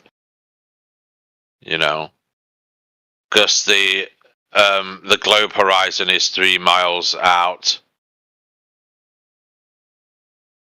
and it is not 3 miles out because we can see beyond 3 miles. Refraction. No, refraction isn't really a thing. The only type of refraction you'll have. No, the only type of refraction. No, let me fucking finish. The thing is with refraction is you'll only have atmospheric reaction over a body of water, really. You know, because temperature refraction is only in really hot places, normally like deserts. It's why you see like mirages and stuff, because you see the wave of the heat rising off the ground, right? Refraction. You know, that's heat refraction, temperature refraction. I can even post a video on that in the side chat if you want to see temperature refraction. Light refraction is the typical one, but like it's not light refraction when we look across an ocean, because when you put something in a glass, it distorts, and that is refraction with the light, and it looks like it's come apart. Which in any flat Earth video, when we've seen a boat, an oil rig, or whatever on the horizon, it's never like shifted into different parts of light refraction at all. Like, look what someone just posted. They're looking at a boat. It's not distorted in any way. See the oil rigs in the horizon. The horizon is behind the oil rigs. Yeah, it is. So why are you saying the oil rigs are on the horizon? Because some are on the horizon. It depends how far they are away. Each and how far you are away and how high you are has many variables. Depends on the curve. There's no curve. You look out at the horizon, yeah, it's straight, horizontal, right? There's no curvature to it. Because it's like, I ask you this, people, you know, for Globers, it's like, so you think the Earth is a ball? Well, I would ask you to do this test. Ask someone in Australia to have a look out on the coast. What is the water? It's flat. Ask someone in Europe to look out onto the coast. It's flat. The water is hydrogen and oxygen. I know what oxygen is. That's a non sequitur. Has nothing to do with it. Okay. You know what is the water? I know it doesn't matter what the water is made of. It's how it rests, dude. It doesn't matter. It could be made of balloons and straw, for all I care. You know, but it's not, right? It doesn't matter. You know. What it is water will find the lowest point and it will sit there flat. There are beautiful pictures I've seen from flat earthers where they took pictures of like lakes that literally mirror effect the background of like mountains and pine trees and stuff. Very beautiful. But like, how is the water that still when the globers say the Earth is rotating at 1,000 miles per hour and we're spinning at like 60,000 miles per hour through space? when all I need to disrupt that water is to throw a little stone in it, and it'll ripple. Are you from New York? No, I'm not American, dude. I'm not even American. I live in England. I'm English. I'm not American. So. Yeah, people in New York speak English. Yeah, but I am English. American people don't call themselves English. Like they call themselves muffin? Americans, dude. It's mad, that, isn't it? He's a You're northern from monkey. England, speaking English. Yeah, I am English. I'm from the north near Manchester, right? Okay. America's in the north? England's even more north than America if you look on an actual map. I don't know about that. Yes, it is. Even the very south of England is more north than America. Unless if you go to Canada, that's very far north. Yeah, but I mean, are you talking the entire continent of America, or are you just talking the United States? Canada is in America. What are you talking about? No, but are you talking about the continent America or the country America? Every time you say America, you're talking about a continent, bro. Come on. No, they don't, because when people say they're from America, they literally mean the United States. Oh, but those are dumb Americans. Yeah, but when people say they're from Canada, they don't say they're from America, they say they're from Canada. That's North America. Yeah, but you just said America, so you just changed your narrative right there. You just changed your narrative right there. The only part of America which is about as north of England is probably the state of Alaska. That's it. Canada is not America. What about America Samoa? I don't know where that is, but Samoa sounds like a Pacific island. Yes. Is that America? Well, yeah, if it's a territory. I mean, Hawaii's part of America. It's a territory of America. There you go. I mean, what, dude?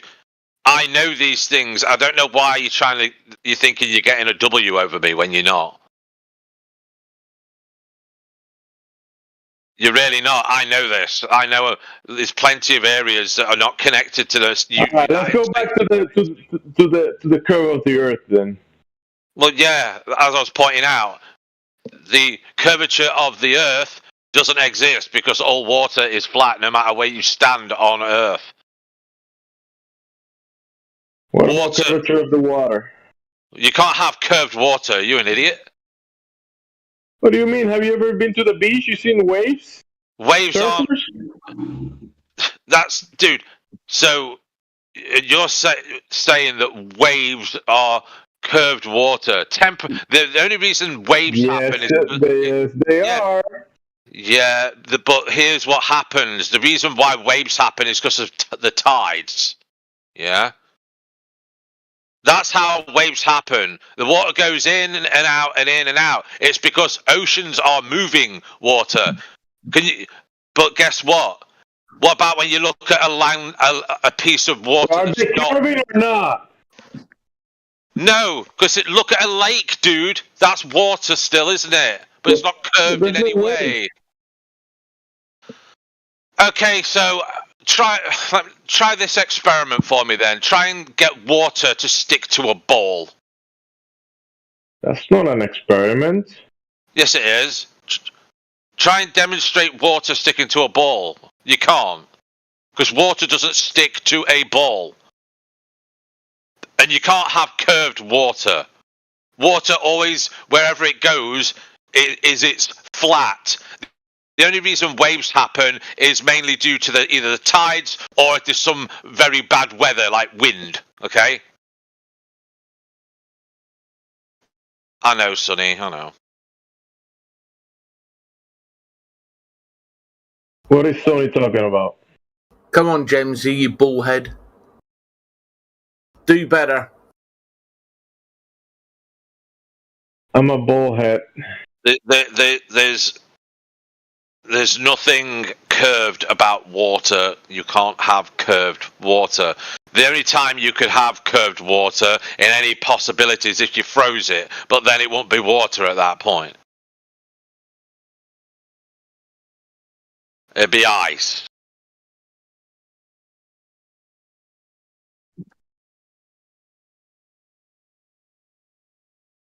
But if you can prove and show me curved water on the surface of the Earth, go right ahead.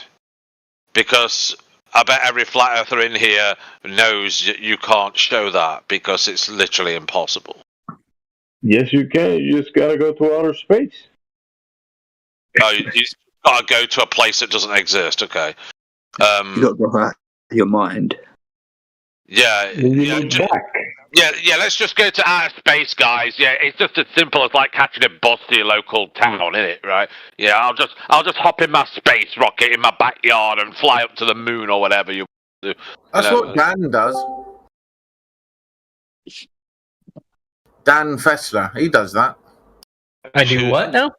Get in your rocket and go to the moon. Oh yeah, of course. How you Don't doing, we bud? all? Do you do it like on the weekends or during the week only? Oh, just in the summertime. That's basically my vacation. It's warmer in space. You go to during the summertime. It's warmer in space. That's why he goes during the summertime. He's riding Uber. I want to get away from all this stuff. As an ex-glober who learned a bit about space, space is not warmer unless you're going closer to the sun, obviously. But, you know, it's not a warm place. That's the same reason that you go to the sun. North Korea went to the sun during nighttime. Did you hear about that, Dan? I don't know what this guy's even on about. I think he's like snorting light. Hold on, Fluffy. I was just asking Dan. Did he hear about that? About the satellite that went near the sun? I did hear about it. I haven't looked into it. Why would you send a satellite to the sun? Do you believe it? No. I don't have much reason not to. But you know, about the temperature in space, I always get weird, like conflicting statements about it, because I was just reading something the other day where they said, yeah, it's cold in space, but because there's no air, right, you don't have anything, no conductor to transfer the heat to. There's, you know, normally we feel heat and we lose heat through the conductive properties of the air that's touching our skin. So, like, yeah, it's cold, but it's also not at the same time. You wouldn't freeze to death by just being in space. So it's just weird. Dude, that's not what they told me. That's not what they told me in middle school. Yeah, but they tell They you straight up lied. Well, dude, they tell you loads of bullshit in middle school. They tell you the Earth's a globe and stuff like that. What they say, Willie Nanny? What they I wouldn't tell really me? pay attention to What'd middle they tell school me because you're in like 10 middle school? years old in middle school. Hold on, Fluffy. What did they tell you? Well, I just remember when they talked about space, it was like if you're not in the sun, you'll pretty much freeze to death and turn into a popsicle. That's interesting. Pretty much what they said. And then if you're in the sun, you would like burn up. Yeah. Well, you would burn up long before you even got close to the sun. Yeah. I've seen even movies depict it as astronauts, you know, when they take off their helmet, then they freeze and stuff. But then I also hear that, well, all of you outgas, right? I mean, like all the moisture in your body would outgas because there's no pressure. Yeah, just Yeah, kind of like the pressure on the Earth. Just think of the sun, yeah, on the hottest place on Earth, which is like Dubai and places like that. It can get to 48 to 55 degrees Celsius. That's very, very hot. And if you... Celsius? What's that? Oh, you're one of these Fahrenheit losers? 90 Fahrenheit. I don't know. Fahrenheit's like... Most of the world uses Celsius. Fahrenheit's stupid.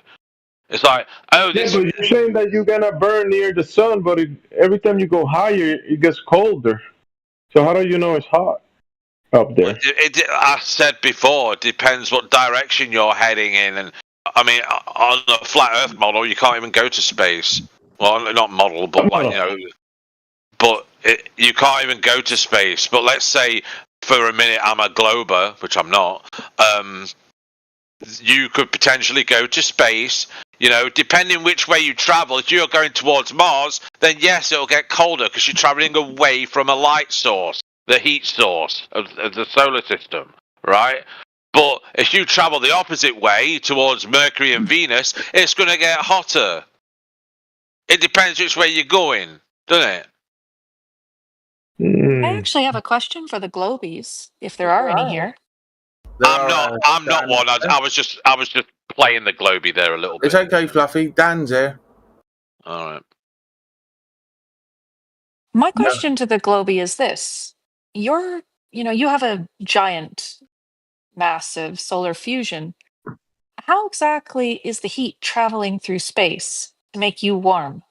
I've been wondering that for a bit now, and I know there's some mainstream explanations, but I'd actually like to know, what your explanation for that is.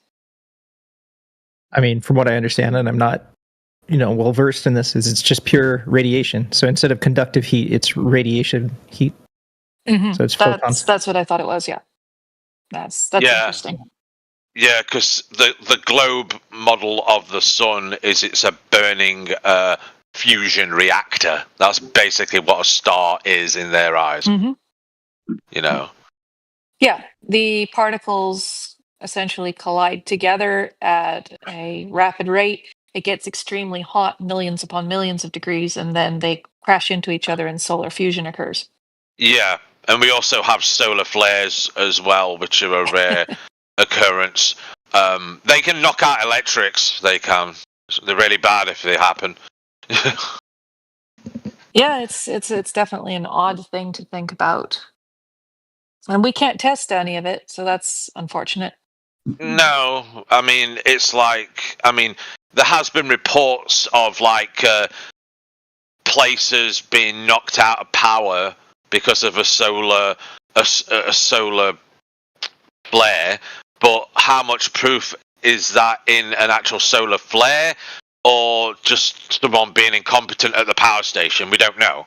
That's the thing. There's so many variables to that. Could it be a solar flare? Could it be the guy who worked there is just incompetent and needs to be fired? Who knows? Hey, Fluffy, the question was for the Globers. It's for anybody who wants to answer. Also, I did answer, and then he just clarified. Yeah. I let Dan answer because the lady was talking to him, so I didn't butt in. Yeah. Pay attention, Gemsy. Like, seriously.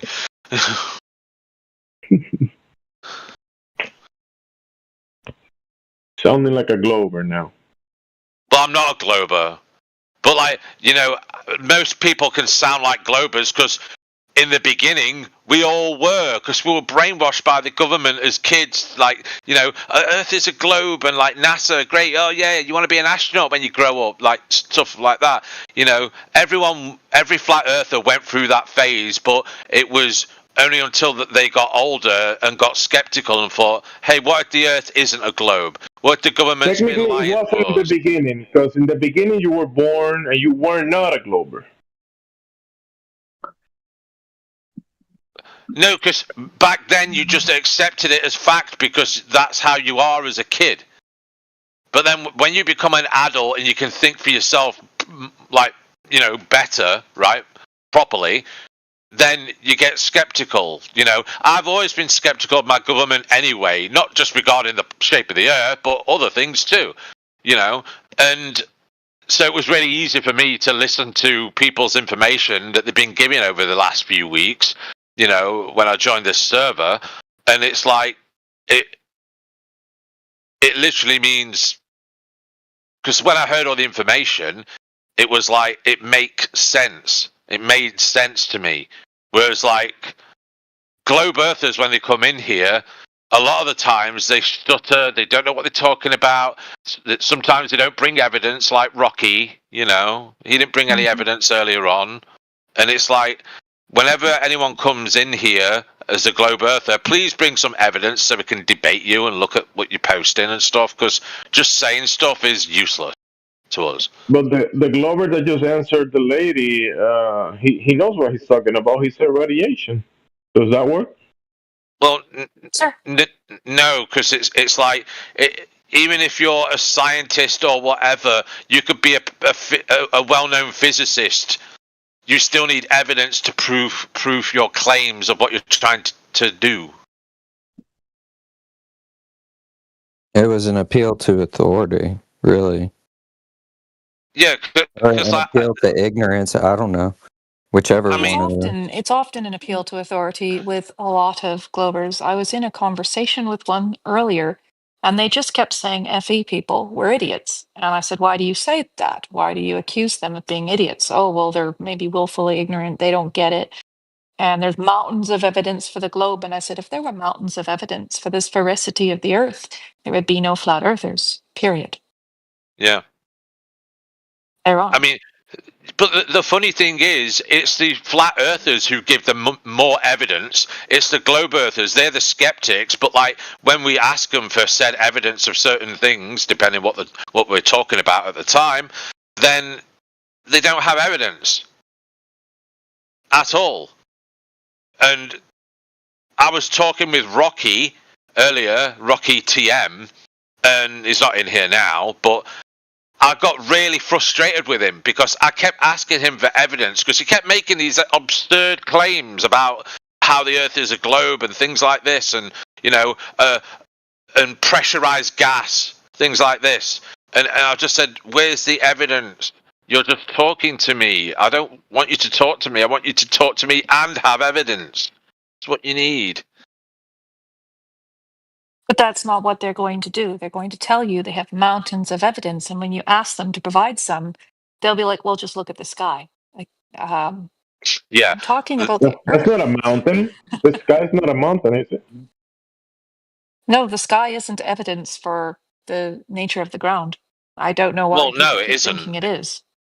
Yeah, that's the globe thing. It's like, well, if you look up at the sun in the mirror, it's like, no, look across the ground and look at your feet. We're not rotating. We're not spinning through space at 60,000 miles per hour. As I said to Rocky before, how can you be rotating at 1,000 miles per hour and Earth spinning itself, at 60,000 miles per hour through space? How can you have these insane speeds and yet water is flat and doesn't move? Water doesn't move. Tides. Sure, tides. But if we're talking about, if we're looking at the sky, that doesn't prove the ground, and that's the apex of the argument there. But the GE people don't want to go to the ground because if they go to the ground, they know they will lose every single time because they say it's unfalsifiable every single time. Yeah. And when you point out level, they scream tangents. And I don't know what to do with that. What do I even do with that? Well, one was using celestial navigation as a globe proof, Yes. which I found Yes. very interesting, considering you'd have to treat the Earth as locally flat, right? But don't you Right. need a true level flat plane to do celestial navigation, or am I mistaken? No, you're right. It's just, I don't know. It's like no matter how much, there's just no winning an argument. And then it's like, okay, I don't have that much knowledge about it, but I have enough knowledge to know that you need a horizontal baseline or at least a straight line to measure a degree. You do, yes. And they don't have that. So they apologize to tangents That's right. every time. One thing that my Globie friend brought up to me today, which I found very interesting to come from a Globie, was he said, I was thinking of buying a telescope, but I decided against it because of all the distortions. You're looking at refracted light, barrel distortions, and other issues. Found that absolutely fascinating. Refracted light. Wait, what way was he looking with his telescope? So a telescope does work based on refracting the light into your eye. Well, yeah, to zoom in, yeah. And And there is barrel distortion and other distortions, including alterations of colors, shape, convexity, concavity. And I found that very interesting. And he said, well, I'm not buying one because I couldn't just use the telescope to see if the planets were spheres because of all the distortions. And I said, wow, you are intelligent. But you Yeah. should still buy a telescope. I mean, it's fun to. I mean, I've looked through telescopes before and looked at the night sky and gone, "Oh wow, yeah, twinkly things in the sky." You know, it's like they're very beautiful to look at. What they are, I don't know. Exactly. I don't know either. Well, we can't go there, so No, exactly. You can't go there. We don't know what the moon is, the sun is, the stars are. We have a lot of questions. yeah. The sky remains a great mystery to FE. Yeah. And I even told one of the Globers that I was communicating with, I gave them good faith and I steelmanned and I said, hey, your globe can predict the sky and deals in the sky. We don't know what the sky is doing. We don't understand it. So we're talking about the ground. You have a geometric claim and you support that. And then they go back to the sky again. Hmm.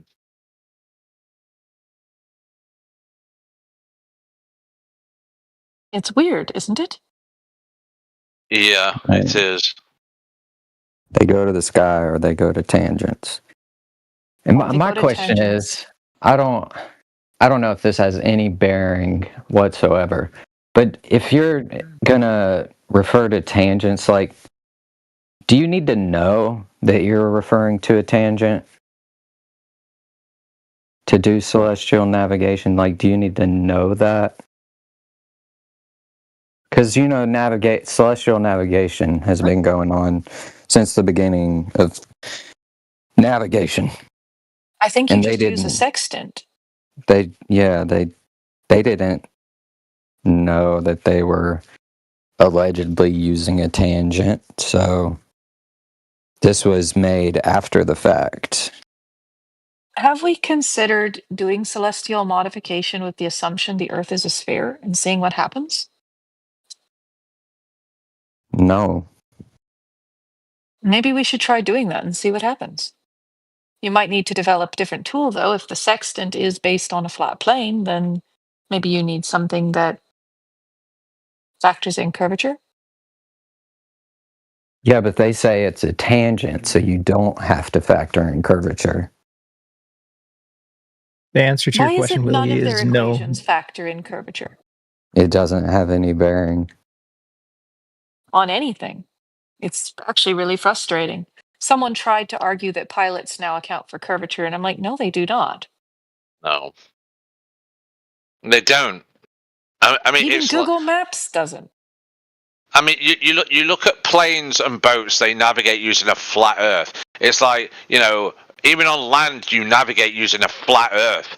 You like when you pull out a street map or something. You know, I don't see people pulling out a globe. You know, it's like, Hey, come on now, Google Earth, even though it's based. yeah, I wouldn't use anything. I don't use anything Google apart from YouTube. That's about it. Now, keep in mind, Google Earth looks like a globe, but what is the software really doing? Well, yeah, it's just curving it round a 3D generated sphere. That's all, that's all it's doing. You know. Yes, I love it so much. But so when you go to Street View on the coast, and it's all flat. There you go. Yes, it's amazing. Yeah. It's the globe argument is it's really, really big. So we treat it as locally flat. And I'm like, okay, it's still 8 inches per mile squared. Yeah. And you need eye level to calculate the Well, that's the answer to your question, Willie. deviation. And your eyes can only see so far, right? I heard you. Why is the sextant curved on the bottom? I don't have one and I haven't investigated them much. I think it's like, isn't it sort of like a pendulum thing at the bottom? I mean, I've never used one, so.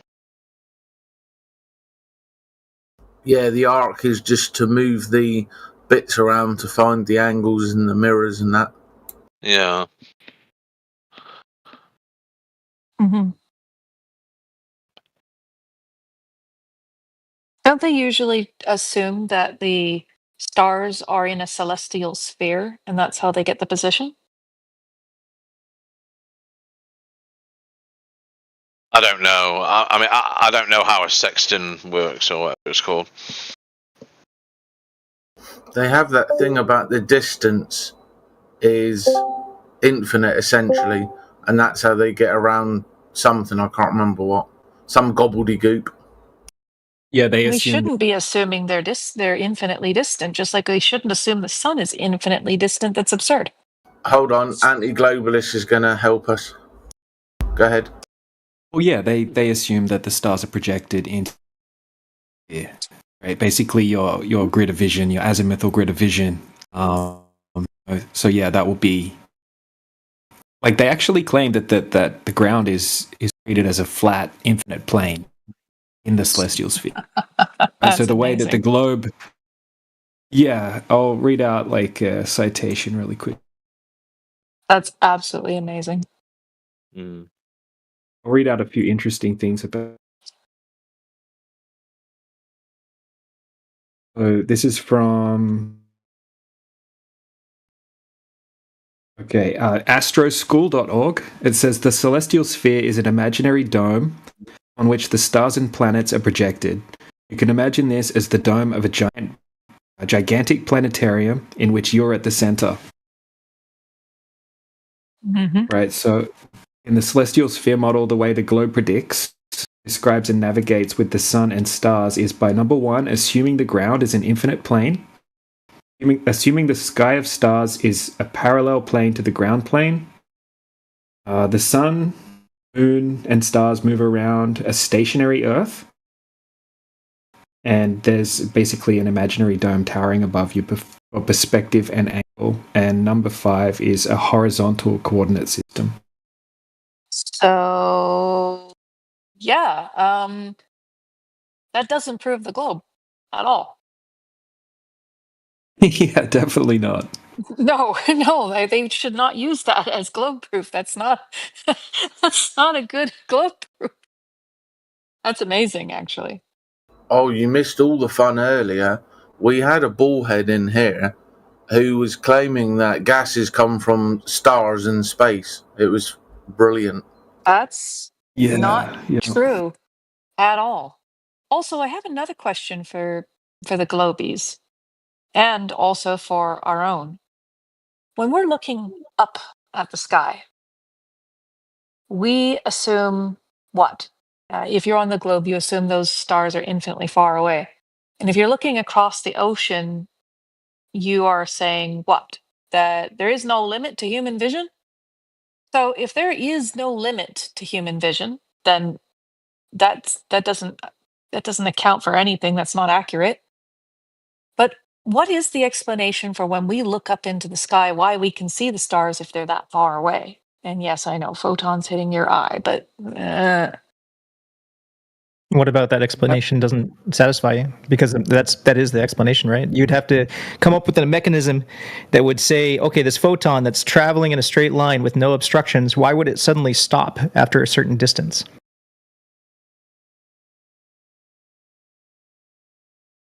What's FE's explanation for it then? What? Sorry, say we that don't one more time.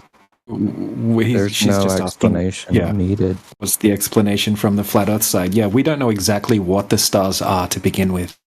No, but the distance of them, right? Which you would agree that we have a limit to our vision. So there's a point where we cannot see, and light also has a termination limit where eventually you can't see the light anymore.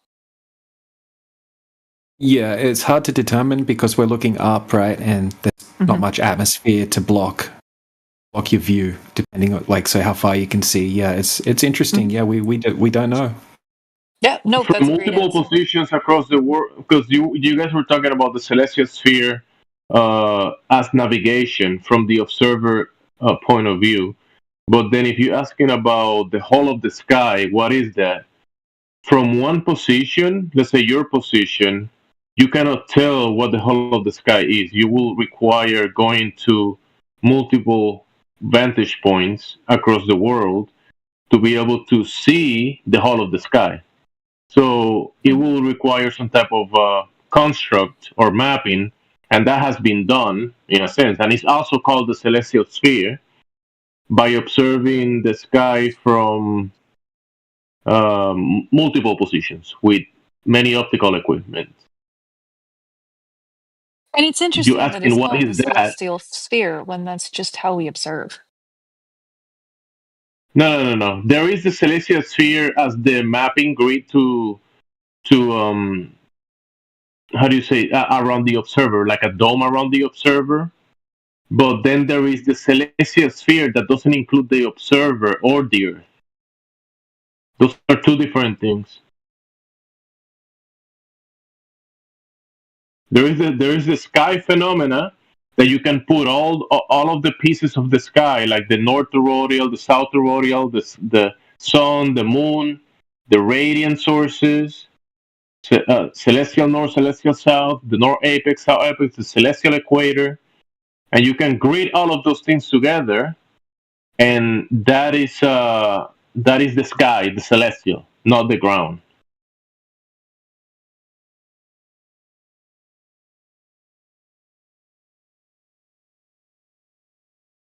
And that's phenomena of the sky. That doesn't necessarily means the celestial sphere as used for the navigation. It's not the same thing.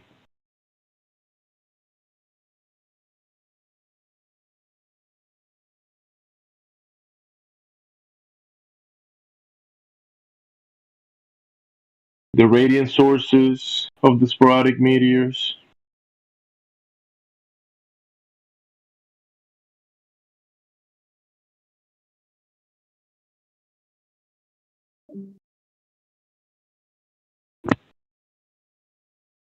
You're asking like what are the stars, right? And that's the other guy said we exactly don't know, but it looks, if you speculate, almost look like gears of a moving mechanism.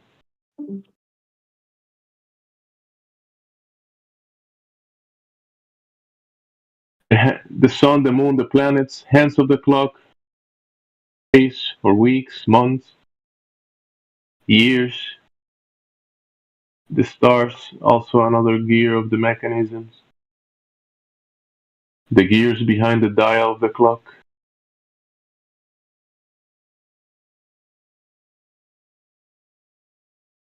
Sorry about that. I just had an interruption. There was some sort of, yeah. That was the Globies coming after you. Yes, he probably was a Globie. Hey, I'm friends with many of them. I like Globies.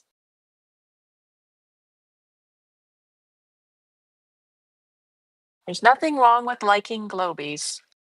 Useful idiots have their place, I agree. Oh, that's mean. They're not idiots. My BFF's a They Globie. simply accept the world in which they were presented. That's what they don't question it.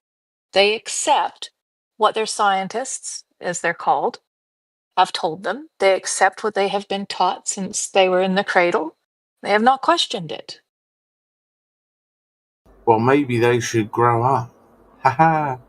Well, I don't see it that way. If they're wanting to believe in space fairy tales, and that's what they want to believe, it's no different than people that want to believe in leprechauns or fairies. They need a father to teach them more.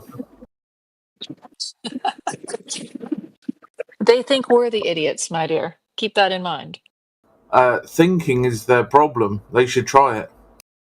You know, Jeranism is really, really spiking it hard in the face of FE lately. Just weird to watch at this point. Just condemning us all. Struggle session. Did someone commented between your lines and said maybe it is a globe or something like that? Sorry, what? So someone was trying to come in between you guys talking behind, and he said maybe it is a globe.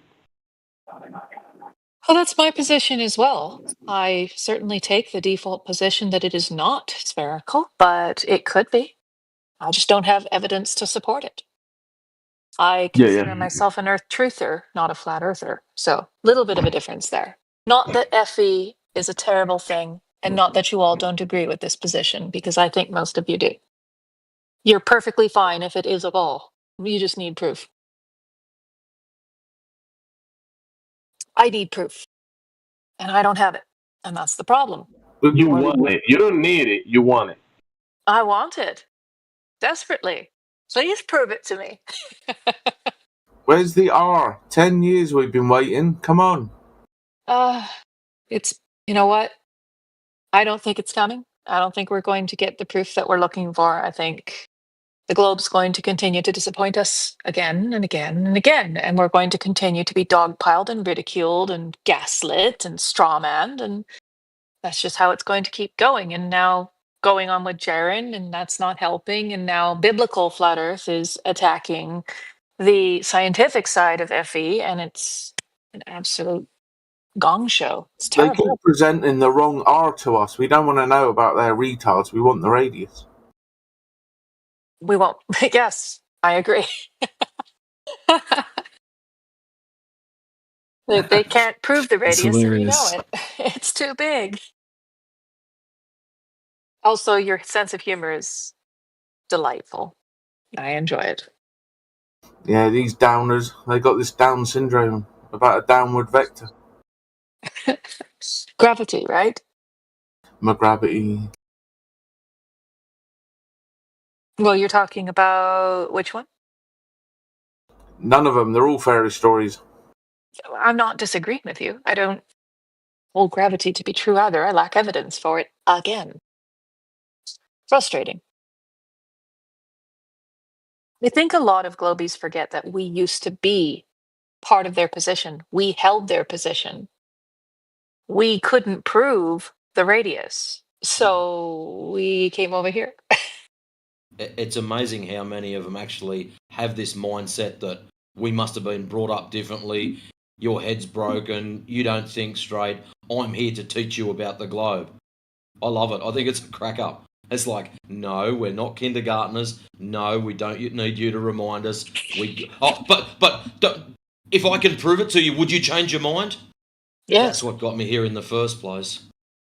Good point, mate. It's exactly. But that's the thing. They can't prove it to us. And I've asked them again and again and again. They're like, no, prove your position. I'm like, you're not getting it. My position exists because you can't prove your position.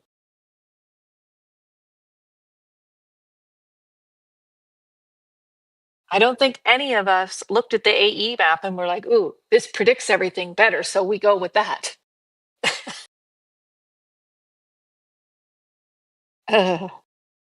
But that's the assumption that was made by a lot of the GE people is, oh, well, you must have just decided to believe in it. And it's like, no, I couldn't prove that I lived on a ball. This is the problem. We need McDingleberry to come back and tell us about how gases are from stars. Did he really say that? Yes, he said he disagreed with the notion that gases are created at ground level. He said only some are. He said the rest are from stars and space, and we have the same volume of gas, and it's just been swishing around for eternity. That's what he said. Even in a globe model, that makes no sense. That's It was horrible. great. I was trying to dig into it, but Elijah kept chipping in, and Indio, and they were. I just wanted to hear him speak more. It was so funny. So though, how does that work? I don't know. That's why I want him to come back and tell us all. Stars. No, the only thing that I've heard from the globe side is we're made of star bits, stardust. The dust of dead stars because of the Big Bang. Not that. Oh, that's weird. McDingleberry's a special kind of stupid. Well, that's a very strange understanding of how the hydrogen and helium got into the upper atmo. Very odd.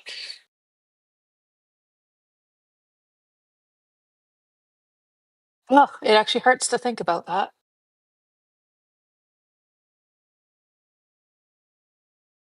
Yeah, okay, I need to stop thinking about that. That's painful. I think you stated it right, Verity. You just stated the globe position right about the stars. That heavier elements come from supernovas, and that's where probably that heavier claim goes. elements. Yeah, that's a whole different ball of worms. Yes, that would be the Big Bang. No, not Big Big Bang. Bang cosmology. Supernovas. So we're not talking about gases here, Dan. Obviously. I'm not sure. Does it include heavier gases or not? So in Don't general, think so. I Pretty I sure wouldn't no. know, but We're Actually, talking but about hold the on. air. How We're about talking we do about this the air, easy way? though. I mean, obviously, gases existed before. Hey, Dan, because Dan, they say the before you get birthplace of excited- stars are nebula, which Dan, are gas before you clouds. get excited, hey Logie, was the gentleman that was in here talking about gases or heavy elements? Gases. He said that's how they got into the upper atmosphere because they fell from stars. Yeah, gases, Yeah, Dan, it's are probably also best you elements, don't right? defend the stupidity. Sorry, what was that? I've actually never heard that position myself from any globe person. Now I Yeah, I've understand heard it a the bunch of times. supernova argument. The supernova argument. I get it. The ejection of particles that goes into the Earth's atmo and so on. Right. I could use atmosphere in this case because I'm referring to the globe model. So sure, but gases are formed on the ground. Trees, carbon dioxide, oxygen, all of these gases are like methane and so on. He said that if gases were produced on the ground, it would just keep producing gas, and we'd have equalized pressure. He didn't understand that things use it up, so it's getting created and used at the same time to create like an equilibrium. That's accurate. Yeah. Go ahead, Dan. 70 to 75% of all the oxygen on the Earth is produced underneath the surface by phytoplankton. For God's sake. Where were you when we needed you? That's accurate. I know it's accurate. I said it. It is accurate. Where have I been? I've been doing QE thing. Dang it, man. He's an intelligent one. I like him. Vicious but intelligent. It doesn't have anything to do with intelligence. It's just experience with that particular one. No, it's accurate. Kiwi, what do you think is what's going on with Jaren lately? He's just viciously attacking, and for some reason, biblical flat Earth is now a thing. Oh, he's always done that ever since a long time ago. He's a schmuck. Yeah, he's something. Yeah, I think he's I just called a him grifter. Hanoi Jaren. I mean, he's Hanoi Jaren. He doesn't know anything about geometry. He definitely doesn't know what science is. Essentially, he's a schmuck, a grifting schmuck. He's been that way for years. Yeah. I marked him in 2017. Have you been looking at what's going on with the biblical community lately? And now there's this, they're calling it civil war. It's so stupid. It's painfully stupid. No, I haven't been. Oh, you need to cover it. I don't know where the biblical. Where are they? You got to cover the biblical FE fight that's going I've been on. down that road. Horrible. No. I've been down that road, so I already got the T-shirt. Now your name's Quantum Eraser. Why is that? Why? My name's not Quantum Eraser. My name's John. Your name, your pseudonym is Quantum Eraser. I've heard you believe or accept quantum theory. Quantum theory? Believe or accept? No, I don't believe and accept anything. It's either validated by, in this particular case, quantum mechanics, it's either validated by experiment or it's not, period. Okay. Now, why did I name myself Quantum Eraser? Because throughout the years, I've run across many experiments, and the delayed choice quantum eraser was the most astonishing experiment I ever came across. So I said, that sounds like a good name, Quantum Eraser. Interesting. You'll have to teach me about that sometime. I got a block of education on my channel. Just type in Delayed choice quantum eraser should pop up. I'm still trying to deal with people who believe in the ether and can't explain what it is. And yes, you're correct. I have asked, and they continue to not be able to explain what it is. So there is a problem with that. So you got a problem with no cookies? Yeah, I got a problem with no cookies. It's very strange. It's like when people argue about the soul. It's like, okay, explain it. And they're like, okay. Same problem. Well, they don't know what explanations are, so you're running into a big Is this the satanic jetty?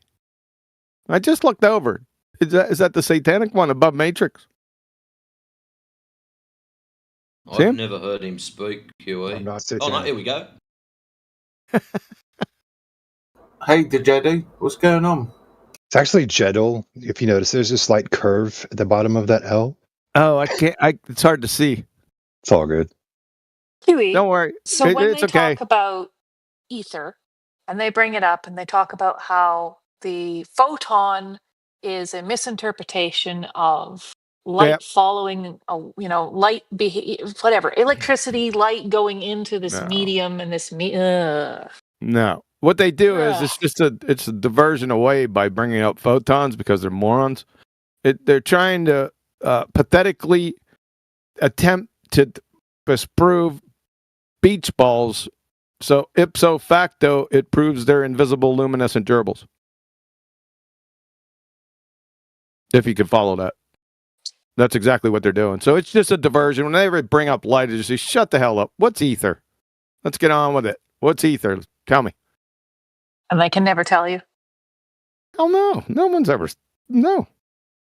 You know why? And I've asked them for experiments that validate it, and I've left with nothing.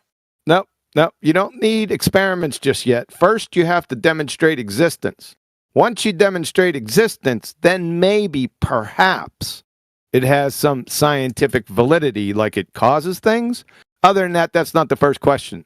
The first question is, what the hell is it? Show me.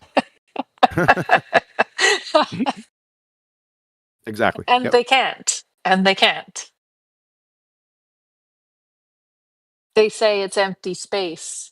No, they're describing the space. Are they describing that which is between their ears? Well, they're definitely claiming that.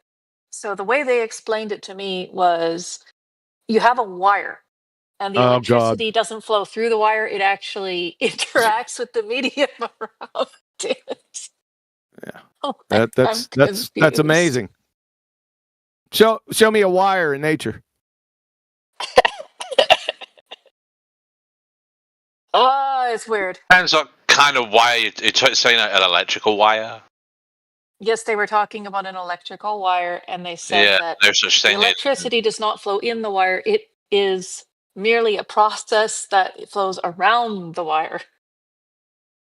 Because and then they explained a vacuum chamber and how a vacuum chamber has a charge. It reads in ohms. I trip over vacuum chambers all the time walking around in nature. You're lovely. I don't understand why they're on about it, but they think they're intelligent. They present a lot of pseudoscience.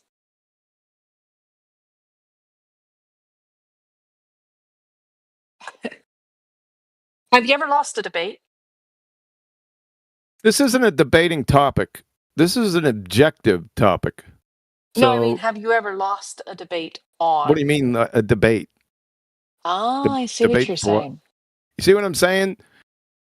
Now, I've had discussions with people and rubbed their nose in it for years and years and years. But it's actually not a debating topic if you think about it, because only topics that are up for debate are subjective ones, right? Mm-hmm. Because you ain't gonna hear like, does silicon exist? Or does tree bark exist? Or chamomile tea? How many tree bark existence debates have you witnessed? Actually, that's a great point. Yeah. So now, gun control, voting rights. Your favorite flavored crayon. Your favorite flavor of crayons to munch. Those are those are debatable topics. They're subjective, so you can debate them between people, and there's no problem with that. But debating objective topics is non sequitur. It's nonsensical. Okay, that makes sense. But then what about the FE versus GE quote debate? That's where they fooled you. There is no debate. So they have to come to the table to prove the radius. They have to come to prove everything. Yes. Yep. That's a great position. It's the only position. I need to learn from you. Yeah. Now, if you're a flat earther like me, like an actual one, then I can make claims that show that the earth is flat. And I do. So, and then they ask me, and I do it. So, I mean. So you basically, you say it, they say prove it, you prove it? Yes. Yep. So it's a positive claim then, not a negative claim. Mine is, but most people won't go out on a limb and say the earth is measured flat, but I can do that because I can support it. I tried to do that today. I've looked into your evidence and you can support it. Can I ask a question real quick? May I? When a globe, so I was talking about like the surface level, like about the curvature formula and how you need eye level. And they started bringing up tangents and all that stuff. And I don't know what I'm supposed to say at that point. Tangent? Well, where do they get the tangent? What's a tangent? That's a begging the question fallacy. What's a tangent? Okay. Well, a tangent is a line that meets a curve. There you go.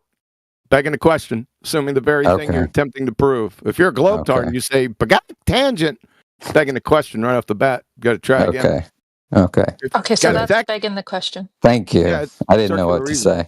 And then if you're talking about a sextant and they say tangent, then you ask them where the tangent mirror is on the sextant. Okay. Perfect. That'll be it. That'll be all for that. Thank you. Okay, so you say that it is a begging the question fallacy. Mm-hmm. Now, what do you do when they say the burden of proof is on you? Because you made the claim even if you didn't. Because they said world globe. You said no, default position, world not globe. And you use that argument. It's not as strong as the positive argument you're using. Yeah, because I've run into a lot of issues with it. I can do both. Okay, you can do both? Mm-hmm. You should run a class on teaching people how to debate. I've been doing it for 8 years, love. Where you been? Not there. Not on your channel. My introduction was ODD and Eric Dubay. Oh. I know. It was terrible. Well, at least it wasn't sharing. Eric Dubay great grandfather, so yeah, he learned from him. Yeah, you got to go to Ballbusters. Well, I do need to go to Ballbusters. You can start on the website. Go to my website right there. I've been to your website. I've seen your information. It's brilliant. Okay. It's definitely a more solid possession. It's a hard topic when you have a bunch of globies and they're just like, ah! And that's all it is. That's old news. I did that when I first got out here for 2.5 years, every single day for 2.5 years, mainly 9 against me every day. That's old news. Well, you're certain of your position. It's a positive claim for you. Not all of us have gotten to that point yet. Then you need to get there. Yes, I do need to get there. I don't want to get there because I want it to be wrong. A lot of flat earthers need to study this year. I was in a FED server last night and they were arguing that it was like 3 Globers and a bunch of flat earthers arguing about the black swan, and anybody on either side wanted to talk about was cranes. And I was like losing my mind. There's no bringing up cranes after 5 years. Yeah, eggshells was. He was saying, well, look, one crane's wavy, and then there's another picture, it's not wavy, so which one has the better data? I'm like, oh my God, you guys. And no one could stop him. I mean, I could have, but I got mad and I just left. Hey, Vax, It was bad. Are you Matrix. saying we should have an FE school? Check it out, guys. I fixed the problem. For all the numpties that have an issue with them freaking cranes. That's hilarious, Matrix. I must see what he did because I know he did something. Yeah, it's at 10 minutes at the hour. That is hilarious. I'm going to copy that. Where did he post that? In live stream voice text. Where? At 10 minutes after the hour, it's down towards the bottom. That is pretty funny. I'm on a screenshot that actually. But I was a little disappointed because it was like a lot of them were regular FED people that are there every day, and they're all just going on about the cranes as well. Well, there's other videos where the cranes aren't wavy. It's like, who cares? Like you're majoring on the miners, just staring at cranes. Like that's not the point. It's not the argument. No, the horizon is the argument. The crane is just the demarcation for distance, and it was exactly. Yeah. It could be a statue of my dog taking a dump that's wavy. It doesn't matter. We know where the statue is. Like we know how far away it is from the location. That's the only point. You know, when I first put the photo out, right before I put it out, Nathan said, "Why in the hell are you? We got other photos, Black Swan photos. Why are you using this one?" And I said, "Because I want them to say refraction." And he said, "What the hell? What?" And then finally, about 5 days later, he goes, "I know why you did it. Thanks a lot." Because as soon as they divert their attention, I did it purposely. As soon as they divert their attention over to the wavy cranes, then their argument implodes. Follow? And that's because they're using refraction, which can also disprove their radius. Is that right? Yeah. Nah, it's because whenever they bagak refraction, of course, they don't know what refraction is. Then they sidestep the actual argument with the horizon, right? And so, in number two, if they say refraction, so that's not globe geometry. Refraction isn't part of globe geometry. So then they train wreck it a second time. Now, So- I was looking at a video on that recently where refraction's actually FE. I definitely want to know more about that. Where refraction's what? It's an FE claim. What? Oh, I've been meaning to There's a- ask. Wait, Sorry, no, go ahead. My bad. hold on. It's a FE? No, it's not a FE claim. Well, no, that's what this video was saying, that refraction actually proves FE. And I'm like, how? Yeah. Well, that's sort of stupid because what is refraction? Light bending in a medium or displacing. Nope. Or That's not refracting. refraction. Nope. Well, explain it then. I'm not going to explain it. I can define it. Sure, define it. Let's get some official ones so I ain't making shit up. Okay? Sound good? Sure. Refraction, where'd you go? Globe education system. It's not great. Huh. Seems to have gone missing. Where'd you go? There it is. It's way down there. So, Bagak refraction from Britannica. Snell's law in optics, a relationship between the path taken by a ray of light. Rays of light don't exist, by the way. In crossing the boundary or surface of separation between two contacting substances. So, number one, in the fairy tale paradoxical atmosphere, gases don't have boundaries or surfaces. And there's not two substances. They're gases. So I got a bunch of other definitions, but that one more or less echoes all the others. What's that? Okay, so yes, they don't have boundaries because they don't have any kind of. What? I didn't say anything. My bad. Oh, hot mic in, I guess. So they don't have boundaries, but they have light rays. Nope. Rays of light don't exist. No, they're just photons, right? Yes. and photons when they hit a medium, a density gradient, right? Nope. That's not what my definition said. Gas gradient? No. It says boundary or surface of separation between two contacting substances. First, like I said, all they have is gases in their paradoxical atmosphere. So there's no boundaries or surfaces with gases. None, zero. And separation between two contacting substances, there's only one substance. Air. Gas. Yeah, That doesn't matter. gas. What do they talk about then when they say there's a temperature gradient?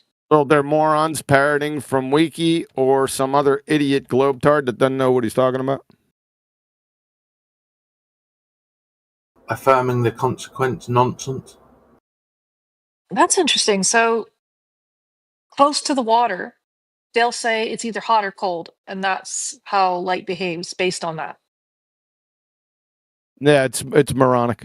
It's We It's do not see mirages, though. It's not we do refraction. experience looming. It's not refraction. That's not. They're going to have to define it some other way. They have to, because that's not refraction. And they call it mirages. Does anything happen? They get it wrong even within. If I take their idiot friggin', it's not even a definition. It's an idiot appeal to their refraction. With the 5 effects of their idiot refraction have nothing to do with like the horizon. Has no effect on it, even in their own paradigm. It has effects in relation to the horizon, never the horizon. So what you're saying is I've been giving them too much by letting them have refraction for free. Yeah, bust their ass. You can look on my channel too. Just post refraction in there, and you'll see a couple refraction videos where I go through it step by step, ABC 1, 2, 3. That's actually really interesting. And which one is Black Swan example? Which type of refraction is that? Both. Now, does refraction actually occur? Yeah, refraction occurs with your glasses, right? When the light hits your glass or your telescope lens. or your eye. There's not just light refraction. You also have temperature refraction. We're talking about refraction, Snell's law. Temperature. Give me some temperature. Put some temperature in a jar and paint it red. Well, that's moronic. Isn't that the excitation It's of particles? not, because you can't you have get heat? temperature refraction. Yeah, thanks. Is that accurate, So, Dewey? what? Oh, sorry. Is it the excitation of particles that produce heat? So the faster particles vibrate, the We're hotter it jumping is? around to a lot of different topics. Just a quick question. Do we want to stay on one and then transition to another smoothly, or bounce we'll off carry the on walls? with refraction. So refraction occurs with the telescope lens or your glasses. Sure. But does not occur with the Atmo. Correct. And So it's then pretty everything funny. we're observing is what we're actually observing, but it is obstructed by, you could say, air, gas. Well, obstruction. Well, I don't know all about that. What was that? We do see mirage. I was going to That say is something we but I observe. forgot what I was going to say. You don't have a mirage of the horizon. You have the mirage of the object on the horizon. Yep, that's right. Yeah. If you Yeah, don't but just have an because object, you don't have a mirage. just because something's a mirage, that doesn't automatically mean it's refraction. Yeah. Not their refraction, that's for sure. What about when we're looking at the white swan and we're seeing water in front of it, you could say tidal You swell. don't have a white swan. And that's still a black swan because the horizon's still more than 1.2 miles away. Yeah. Ah. Oh, I know what you're talking. I was wondering when you were saying white swan, what you were talking about. Yeah, I dealt with it the first. Yeah, Secret Asian Man's already all over it. I made that up. That was the first day the Black Swan came out, and January 1st, 2020. So I don't need to say that water is miraging in front of the boat. That's not necessary. Water's not miraging. No. No, you can't really have water mirage in front of something. I mean, you do experience that on a street. Yeah, but that's because like on the street, it's like tarmac is made of oil and heat and stuff do stuff to oil. So Or in a desert. yeah, No, which I is know what I was going to say. When you're looking like at the Black Swan, just for an example, when you're looking at the Black Swan and they say density gradients, can you point me to, because I'm looking at the horizon, which is basically around eye level, can you point me to the horizontal density gradients? So according to them, according to their idiot refraction, the most refraction that should be witnessed is like looking up at a plane at an angle, because that's where you're going through the most density gradients. So you should be seeing like 2, 3, 4 planes flying when there's only one. yeah, but And you you don't. Yeah, yeah. It's exactly like what I said earlier. When you put a spoon in a glass of water, it like shifts and looks all distorted. Like the top half is like to the side of the other, and it's really weird. Imagine seeing a plane like that in the sky. That'd be freaky. That's actually refraction. We do see them that way. Huh? Do we? I was playing. What? I was gonna say. That's pretty funny, man. That was a good one. That's what we do see. I don't know about you guys, man. I just see a plane in the sky flying. How high do you gotta be for that? How high do you have to be? It depends on the plane. Certain planes can fly higher than others, you know. So. I was making a pot joke. All right. I got it. It's like not high enough. You want to know Not the high trick? Do you want to know the trick that they pulled on everyone? Would you like to know it? I would. Yeah. Yeah, I identified it back in, I think it was 2017. We were looking at us and the FED guys, me, Nathan, Anthony, a couple other people. Were looking at windmills. You know the windmills out in the ocean? They put them out there in the bays and stuff. Mm-hmm. And we were looking at them straight on, right? And then we got a side view. And I'm sitting there, I'm thinking about it. I'm saying, these bastards, what they did was they stole perspective. They hijacked perspective and called it Earth curve. That's correct. They did. You want to know? I can demonstrate it. I'll show you how. So all you have to do is ask a globe. Is there any globies in here? There was. Yeah, there was one. I think it left. They probably boot scooted. They're not as dumb as they look. So all you have to do is start out by asking them, and they must answer yes. Does perspective absolutely exist on a globetard? So that's the first question you ask. You have to establish that first, because it's all downhill from there. And of course, they have to say yes, because one of the attributes of perspective is angular size change with distance. Mm-hmm. There's many aspects, but that's the one I'm focusing on. So of course they're going to have to say, they're going to have to say yes. So on a globetard with a radius of 3959 miles, with your eye at the waterline, a 6-foot-high boat will disappear from view at 3 miles due to Earth's curvature.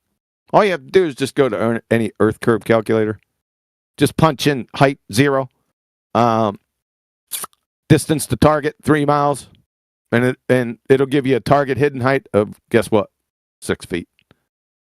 So they'll have to agree with that, because that's their idiot math. But conversely, on a flat plane with your eye at the waterline, a 6-foot-high boat will disappear from view also at 3 miles due to the boat reaching angular resolution limit of the human eye at 0.02 degrees.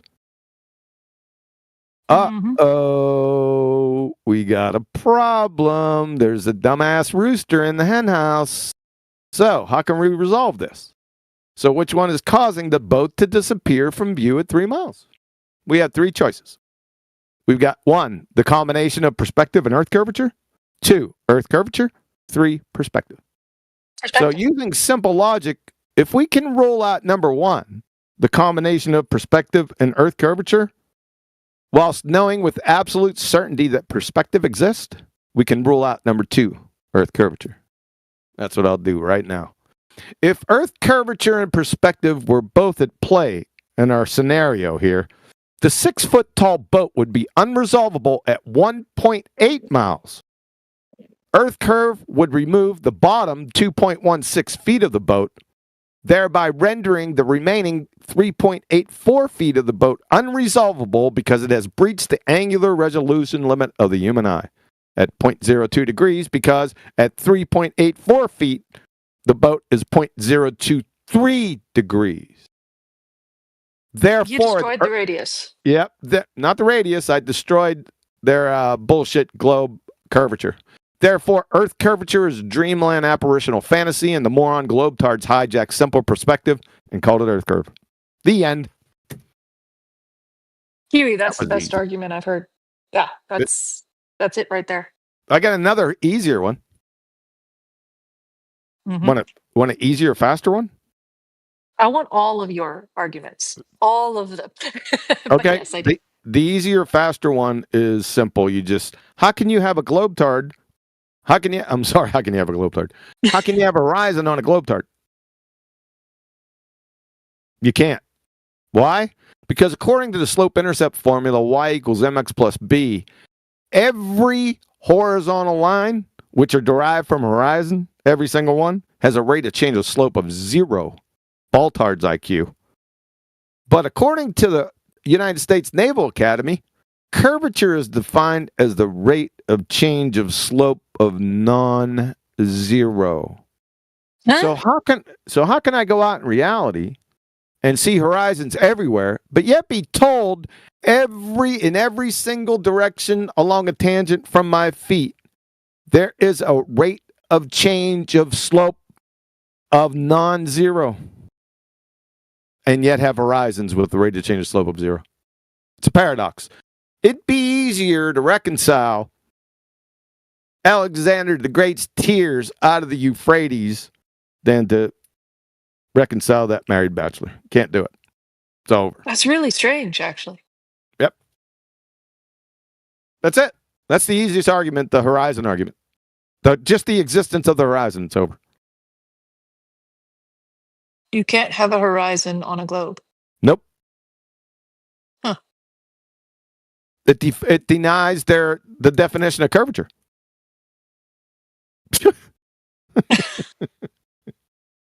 What would you see if it was a globe? Now It'd I have to gotta be know. falling away from you in every direction. In every direction. Yeah, because it's 8 inches per mile squared. They forget what their religion tells them. I don't know why. So what would that look like? Not good. Okay, I'm in the center of a city. There's buildings all around. Well, you can't have. You need to look at my Alice, Bob, and Victor example. You can't really, 3 people just makes it worse. You can't have 2 people live on a globe. You can't have it because this is an old argument, man. I'll let that one go. Bob and Alice? Yeah, Alice and Bob, yeah. But in 4, it's better. I'm just curious, just in regards to refraction, like when they claim it's refraction, because I've been on this kick where I tell them you literally don't even have refraction in the first place because there's a lack of a surface or there's a lack of division. So it's literally not refraction anyway. Yes. So I'm safe to say, okay, cool. Yeah, they Because I've can't been do saying anything. it, but I kind of peeled off of it a little bit, just because I could be incorrect, but I'm pretty sure I was correct to say that it's literally not refraction. Yeah, that's based on they have to come up with another definition because it's not the law of refraction from Snell. They're going to have to come up with another word of what it is, and then demonstrate it because it's definitely not that.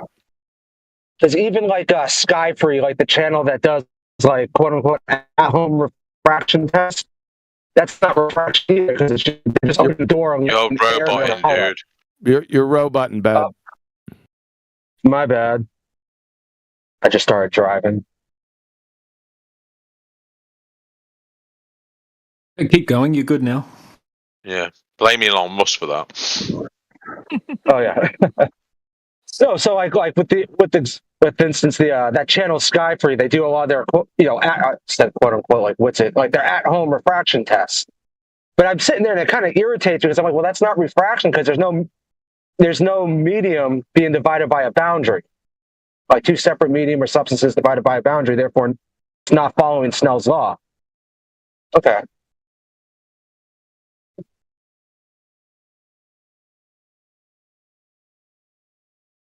I'm roboting again. No, you're all right. Oh, cool. Okay. All right, then. Well, I will continue telling them it's literally not refraction anyway. So that's good. Don't tell Okay, them that. so if Just I'm have them. looking, oh, go ahead. Don't tell them that. Just have them define the law of refraction with citation, and it's all over. True. Yeah.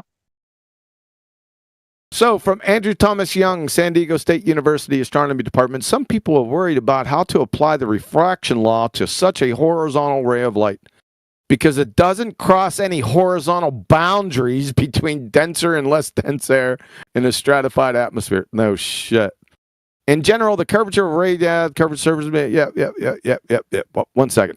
The simplest solution to the horizontal ray paradox is to remind ourselves that rays are an unrealistic mental construct. In reality, we always have a beam of light. Infinitely narrow rays don't really exist. He's the subject matter expert. So there you go. Fascinating. Yep. So the whole entire time, Globies have just been hijacking perspective and have made claims about a horizon. So when we talk about the horizon being obscured, like in that example, so what is the horizon on a flat world then? What is a horizon on a horizontal plane? Yes. Thank you for that word. It's just like how it's defined. It's the apparent boundary between the earth and sky. Brilliant. Yeah. That's all it is. Now, the reason why it's apparent, so if somebody says apparent horizon, you know they're glue sniffers because it's painfully redundant. The reason why the horizon is apparent, well, there's a couple reasons why. Because the sky and the earth never actually meet. So that's one reason why it's apparent. The other one is it changes based on your height. Yeah, Now, the there could sky be- and the ground do not meet where we'll Yep. see it. Obviously. Yeah. Well, no, the sky and the earth don't ever meet in reality. Right? So that's why it's yeah, not- unless you believe in the dome. well, the Then dome it's one- weird. well, It's the a dome vanishing point. I'm sorry. The dome is not the sky. And Agreed. it doesn't have to be a dome. There's a container, most assuredly. Now, if that's a dome or something else, I don't know. But I can safely say with 100% absolute certainty there's a container because you're breathing. Okay, so you're saying there is a container, but Yes. the substance of the container is not known. It's irrelevant. All I need, because it's a necessary antecedent relationship, and the compelling factor in the matter is the gas pressure. Just like if I'm at a restaurant and somebody throws a filet mignon done on my plate, I don't then have to verify where the cow is, the color of the cow, the length of the cow's tail, or its disposition. I know for an absolute fact, ipso facto, by the very fact that filet mignon sitting on my table, a cow definitely existed. Follow? Yeah, I follow. Same So thing with you can't argue for an infinite plane. You have to argue for an exactly. enclosed system. Yep. Okay. So Hard you're not pill to going swallow. but you're not okay. going to fall off the edge. You're going to It's not run hard into pill the to edge. swallow. You're going to run into the container walls at some point.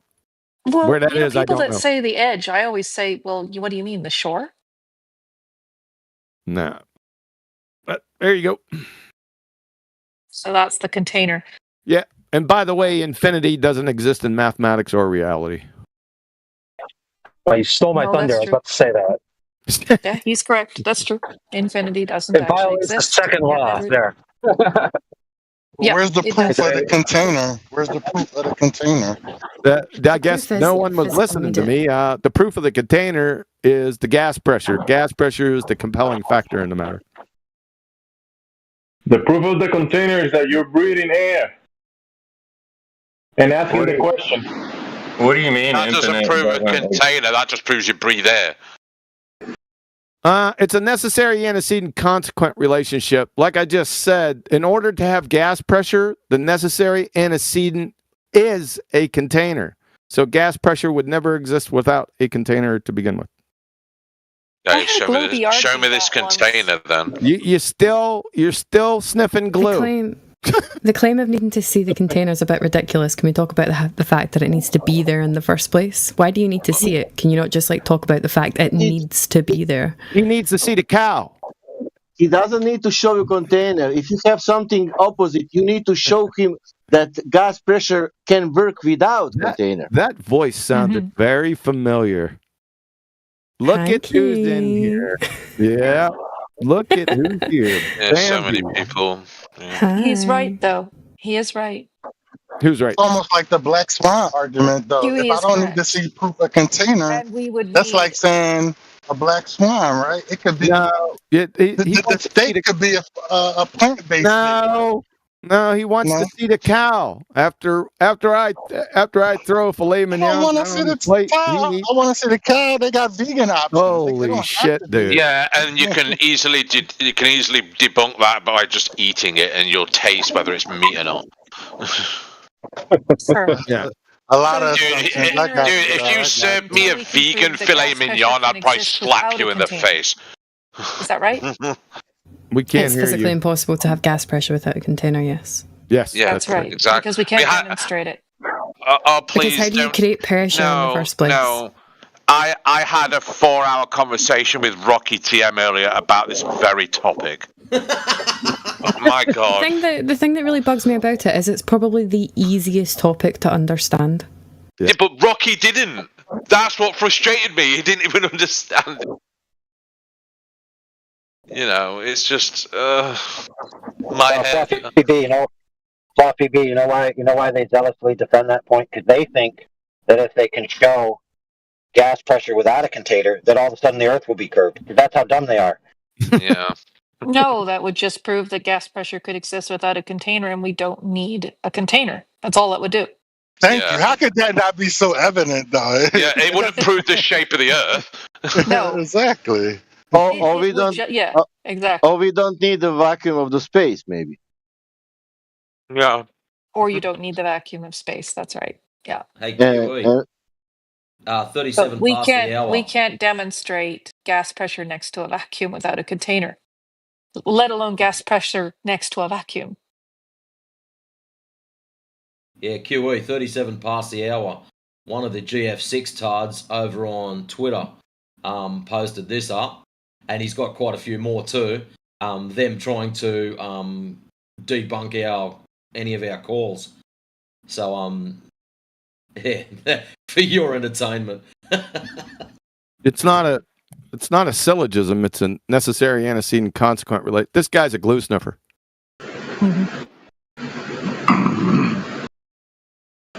You create a vacuum every day when you drive your car. Explosions create vacuums. Yeah. But for the slow kids. You're trying to equivocate because we're talking about high and extremely high vacuums in nature. They don't exist. Wait a minute. What was he even talking about? Like compression in your... Hold on. Was he talking about compression in your chamber? No. Is that what you were talking about? You know, like the engine chamber, which is a container? No, he's talking about when he drives the car and behind the car there's a vacuum after you pass. Right? That's just an equivocation fallacy. That's not what we're talking about. There's different levels of vacuum. If we want to get specific, I can get specific. We're talking about high, extremely high vacuums. That's the position that we're at. So, not equivocating with the word vacuum. Yeah, well, this one time, Quantum, I was going to cross the street, okay? No, but I was going to cross the street. And so the car went by. And so after he goes by, I'm not going to get killed. So I'm going to walk across the street. So when I walked behind him, all of a sudden I started suffocating because of the vacuum he left behind. I couldn't breathe. And I was like, where's the air? Where's the air? Oh, wait a minute. That never happened. Are we talking on that one, which is 1 billion times stronger what we can produce on the air? That one. Yeah, so the moral of that story, Sasha, is that as soon as the car goes by, what does the gas pressure do? Fills the differential. The end. Makes Turbulence. Makes gradients.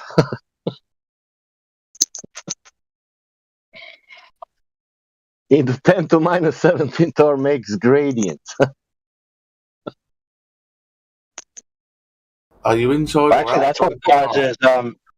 That's how they make speed bumps. So what they do is they drive a really big truck really fast down the road, and then the vacuum that it leaves causes the ground to curve up underneath the vacuum, and that's how they make speed bumps. Oh my! That's amazing. I just thought speed bumps is where they bury dead bodies in the road and it just raises the ground a little bit. No, When I I was think young, that's I the used to only think it was the curvature roots of that a tree. the globe people are going to get. Sorry, Bambi. You're okay. Nice technically, yeah, Thank you. speed bump. I mean, the thing with speed bumps is I don't have to, unless it covers the entire road, I don't have to go over them because you get those ones that are like separated. But like when I'm on my motorbike, I can just go in between them. So when I'm in my Miata, I like to avoid them as much as possible because I don't want to fuck the suspension in an old car. But right outside my house, there are some bumps, and they've just put in little islands in between them, so I can't go through the middle. No. Just frustrating speed bumps. I use globetards as speed bumps. Shaggy, too funny. Yeah, yeah, I mean, it's like, I don't know. Why is there animosity between these? So I have a question for QE and another one. Okay. So QE, what I've noticed is in all of these debates, the GE position is that we're retarded, we're idiots, we don't know anything, we're wrong, and we're just, we're not aware that we're wrong because we're retards. And when they say this, I ask them, so why are you sitting here? If you think we're all retards, I want to know why globe earthers paid $3,000 a head, $330,000 a head to take flat earthers to Antarctica, and why you're spending so much time, and why other globies like yourself are spending so much time debating people that are retards. Like, I'm not getting why. It's a good social or psychological argument, but not much more after that. Yes, it is a social psychological argument, but I still want to understand why this is a thing. Yes, people have money to burn. Well, I no, guess so. because those people are retarded. Yeah. The ones that are hanging out debating, or this isn't a debating topic, they want to hang out. They want their voices to be heard. They have feelings, I'm beginning to think that these are people that are all in cognitive dissonance, and every single one of them is entertaining the possibility that it might be flat. So they're trying to convince themselves, not us. You're like a psychologist. You need to go to get a psychology degree and stick to that. Am I wrong? I'll send a lot of business your way. Yeah, just send all the globe earthers. You'll make loads of money. Hey, just start up a especially second after room. you talk to them. They're Second gonna room, need it. one directly below this one. QE can fry them and then you can fix them. Yeah. My best friend is going to be a psychologist, so I'll send them to her.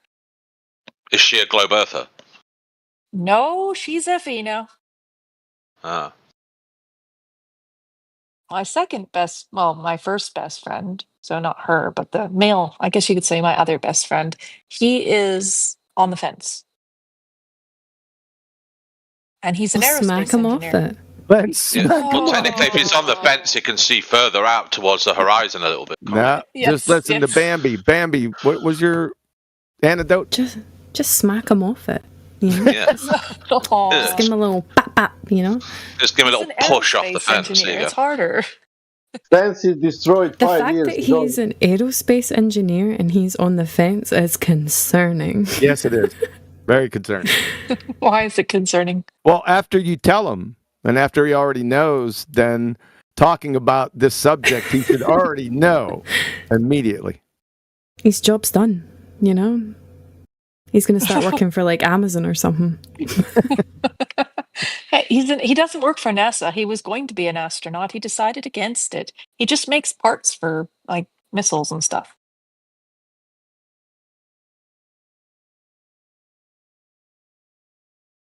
So it's okay that he's on the fence, is it not? I suppose if he's in that field. So Still he smack makes him off it containers. nonetheless. He makes containers. He makes containers, yes. Yeah.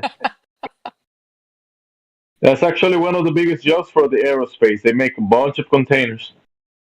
And parts for the containers, indeed. But yes, he's on the fence. He's the one that came up with the telescope argument that I brought up earlier. And I'm letting him move at his own pace because I think he's going to end up concluding that this is reality. If he's honest enough, he'll get there.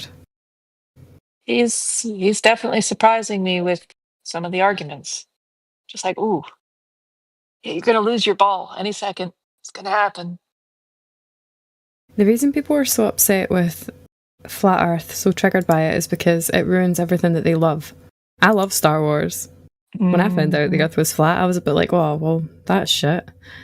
Mm-hmm. Yeah, There's a reason it was why there's so horrible. much to do with space everywhere we look. Yep. Mm-hmm. Yep. So your It's aerospace fantasy. friend, just bring him here when Quantum is here. Oh, God. I don't think it'll be a He'll pretty thing. no, he'll adjust. Quantum adjust just for you. He'll treat your friend good. Just tell him that's your friend.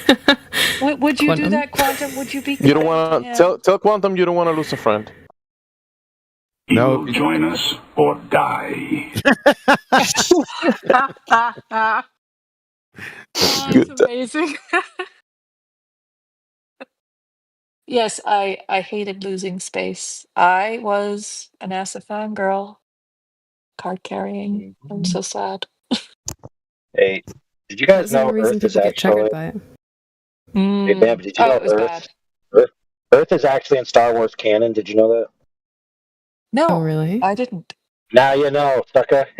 Damn. So the story of Earth in the Star Wars universe is that Earth was very naughty, and so they kicked Earth out of the galaxy and sent it to a galaxy far, far away. And that is why when we watch Star Wars, it says a long time ago in a galaxy far, far away. Now that wasn't just me inferring it. Hold on. That's right. So that's actually the canon, that Earth used to be part of that galaxy, and then they said, hey, we don't like these Earth people. Let's get rid of them. So they said the easiest way to get rid of them is we'll just shoot their planet across the cosmos to another location and be like, see you, suckers. Epic. I love it. But yes. So so how do I know that Luke Skywalker isn't my great granddaddy? Okay. I think that has about as much sense to it as a lot of the claims being made by GE at this point. So yes, agreed. So Bambi, what did it feel like when you lost space? Mate, I was just sad that, you know, I could look at Star Wars different. That was it for me. That was the only thing I was upset about. I didn't care for NASA or anything like that. It was purely I was just a like Star the Wars fan idea. too. Yeah, it's just the idea of all the shows and everything that I liked, and yeah, it was Star Trek. It was alright. And I loved the concept of what they said stars and planets were. Mm-hmm. I liked that concept. So it was a bit shit to just be like, oh, well, I guess they are just things that I observe and they're just lights. So it was a bit shit to lose that too, but it was alright. I didn't cry too much. Some of these Glovers cry too much. I definitely experienced more on the emotional scale of that because I was fascinated by the science, if you want to call it that. And it isn't science. But So you're saying that when you lost space, you went to the grocery store, bought a bunch of chocolate, trying to regain the space again?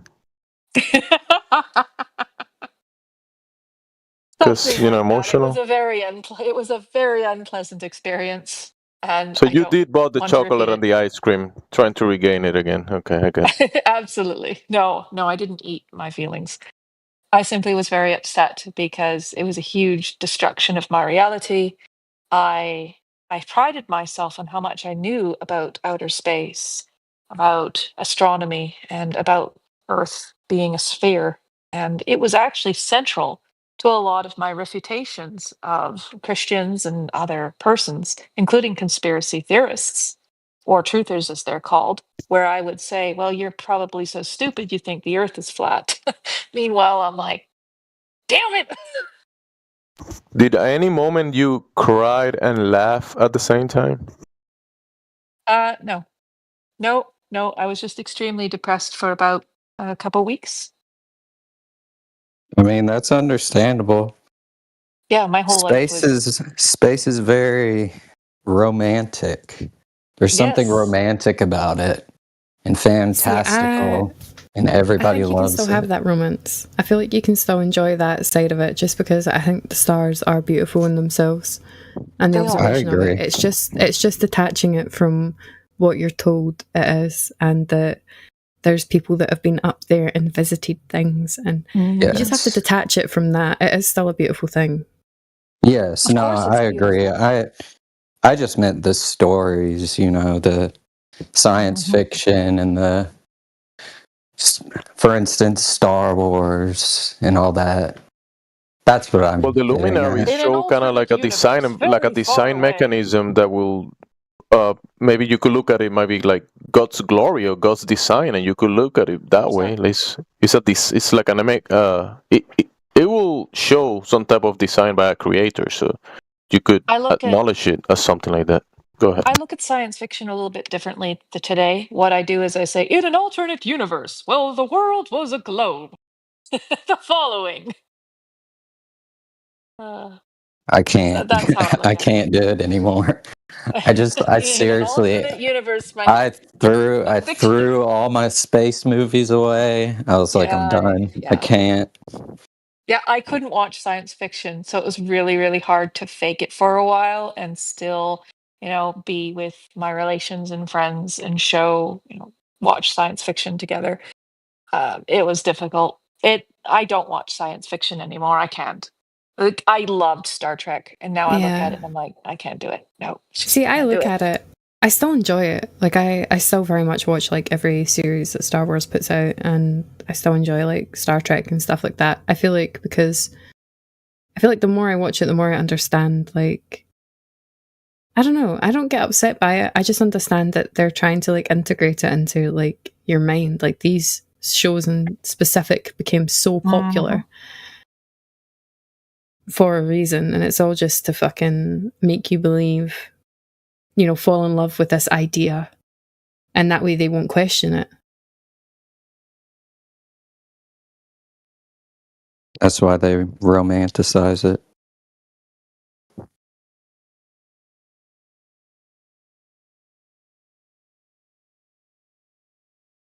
Yeah, and that is because it injects it into your mind. I don't take the conspiracy narrative on this one. I think the people that make these shows genuinely believe outer space exists and there are other planets, and they fantasize about us traveling to them someday. It's like, well, someday go to Mars.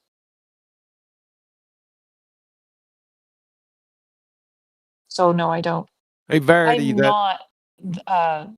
Sorry. Verity, I put the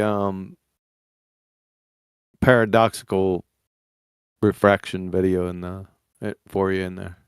Thank you. You are very useful. That's what she said. I was going to say that, but I didn't. She's never said that about you. Come on, John. I'm going to open that and put it onto my FE to watch list. Because now I have to have one of those. It's like learning an entirely new subject and unlearning an entirely old subject. It's very frustrating because so much of it contrasts. Unlearn you must. I don't think you need to unlearn it. I think you need to understand it. I feel like you do need to learn more about the heliocentric model to say that you're a flat earther, because you need to know it like the back of your hand. You need to understand it and point out all of its flaws. So it's not a case of unlearning. If anything, learn more about it. To this day, I still educate myself on the heliocentric model and the globe model and all of its quote unquote sciences. because Really? it Where's still the globe model at? fascinates me. Oh, where's the globe It's model at so I can learn it? Chewy. I want to learn it. Go ahead, post it in there and live Can you stream not voice text. give them that? You I can't want give them that. Yeah, I want to see the globe model. Go ahead. I want to learn it too. Give Go me ahead, your post it. argument of why there's no globe model, because I've been giving them that. There is no argument. You just say, "Let me see it." And they'll show you a diagram. Will they? Yep. Is that a scientific model? No. Yep. But they can predict the sky. They can't Come predict. on. They can't predict anything. They don't know what predict the sky. they don't know what predictions are. Those aren't predictions. Those are recognizing patterns and cycles. They were doing it back in the Babylonians were doing it long And they ago. don't even do it right. They don't Nope. even do it right half the time. Yep. Now they can't predict the weather. Yeah, They right. certainly cannot. They've told me it's going to be snowing every day for the past 2 weeks. Have I seen one tiny little snowflake? Yeah, they're not right about the weather. So I often But wonder has when anyone they bring noticed up that it's lunar getting eclipses. worse? I've never seen a red shadow in nature. It's very odd. Has anyone noticed that the weather is genuinely like the predictions, the things that like you see on the news, like or your phone, they're getting worse. Like mine used to be like not accurate, but you know, it gave me like a rough idea, you know, like I could understand if it was going to be a little bit more humid one day than another. But it is so incredibly far from right now. It's insane. Told me it was going to be cloudy today. We had blue skies all day. They're probably using a model for it. Some kind of algorithm. She's the Farmer's Almanac. Yeah, that's more accurate. We had a red sky tonight for a sunset. I guess that's a shepherd's delight. Red sky in the morning. Sailors take warning. Red sky at night. Sailors delight. I love that. It's just a coincidence, though. Come on. The coincidence counter continues. Hey, I trust cows more than anything. If those fuckers are lying down, it's going to rain.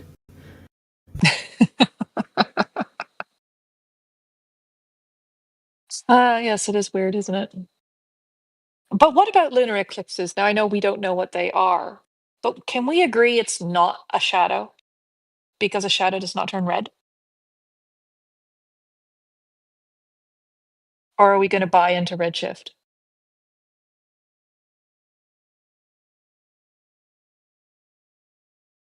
Say that one more time. I know we don't know what a lunar eclipse is, but can we all agree that shadows are not red? And are we buying into redshift? That has nothing to do with redshift. Well, that's what a Glover said. They also told me that ink molecules were alive. That's weird. Yeah, so I don't chase that shit. I don't chase lunar eclipses or anything like that. It's all nonsense. Nobody can validate anything, so I stay away from it. If people want to stay on it, then I expose them. Okay, lunar and solar eclipses. You don't have an explanation, right? I never did. I make a claim for it. Nope. I'm just asking. Yeah, If you don't have any ideas. Nope. Don't need to explain anything I haven't made any claims for.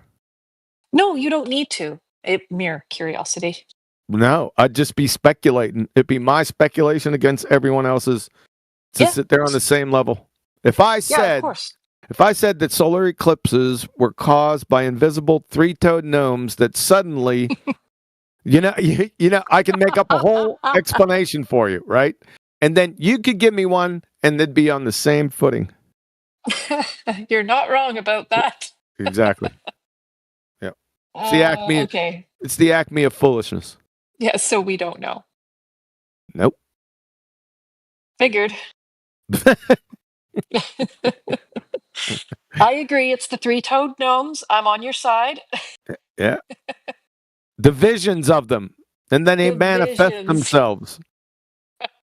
Are they holding a giant piece of something? Yes. A giant pacemaker. We need to develop this into a theory. You know, they use the word theory wrong as well. Yeah, they don't know what a science. They never knew what science was from the moment I stepped out here. That was the day of their undoing. You're saying every scientist would, by necessity, be a flat earther? No. Not saying that. Nope. Okay, how come? That's a strange question. Well, if they're a scientist, you want to get more specific? What science? Okay, fair enough. Let's go with. Oh goodness. No, they would immediately recognize somebody claiming science for the existence of shapes. They would immediately recognize that that's nonsensical bullshittery. You also talk a lot about cartoon clowns or pretender clowns. Pretender clown frauds, yes. Yeah, FE people that aren't actually FE. They don't know the position. Yeah, there's plenty on either side, and business is booming. Nathan Oakley? He's my protege. So he's fine. He is. I taught him. Meanwhile, Witsit, no. He's a pretender clown moron. And Jaren is as well. Yeah, they're morons. Crayon munching knuckle draggers. Yep. Window lickers. I like your. I always see that picture on your live stream. It's so good. It looks so good. Oh, Witsit's weird, man. He's caught in so many lives. Yeah, that's what you get. Yeah, and then he talks about ether and. Yeah, he's full on pretender clown. But you'll have that. Is he doing it for the money? Is he doing it for something else? You'll have that. I'm not into people's motives. That's another acme of foolishness. You might want to ask him. I wish he was here because I don't like talking about people when they're not present. But I gotta say, when I found out he was going to be a parent, I sent him a few shekels to buy his kid a toy or something. And then when we were conversing verbally, and I'm like, yo, man, I sent you a few bucks for your kid. It was full of his arse to even say thanks. Like, weird. What an ass. I could tell right from that conversation, him and I weren't on the same level, like vibration level, you know? Mm.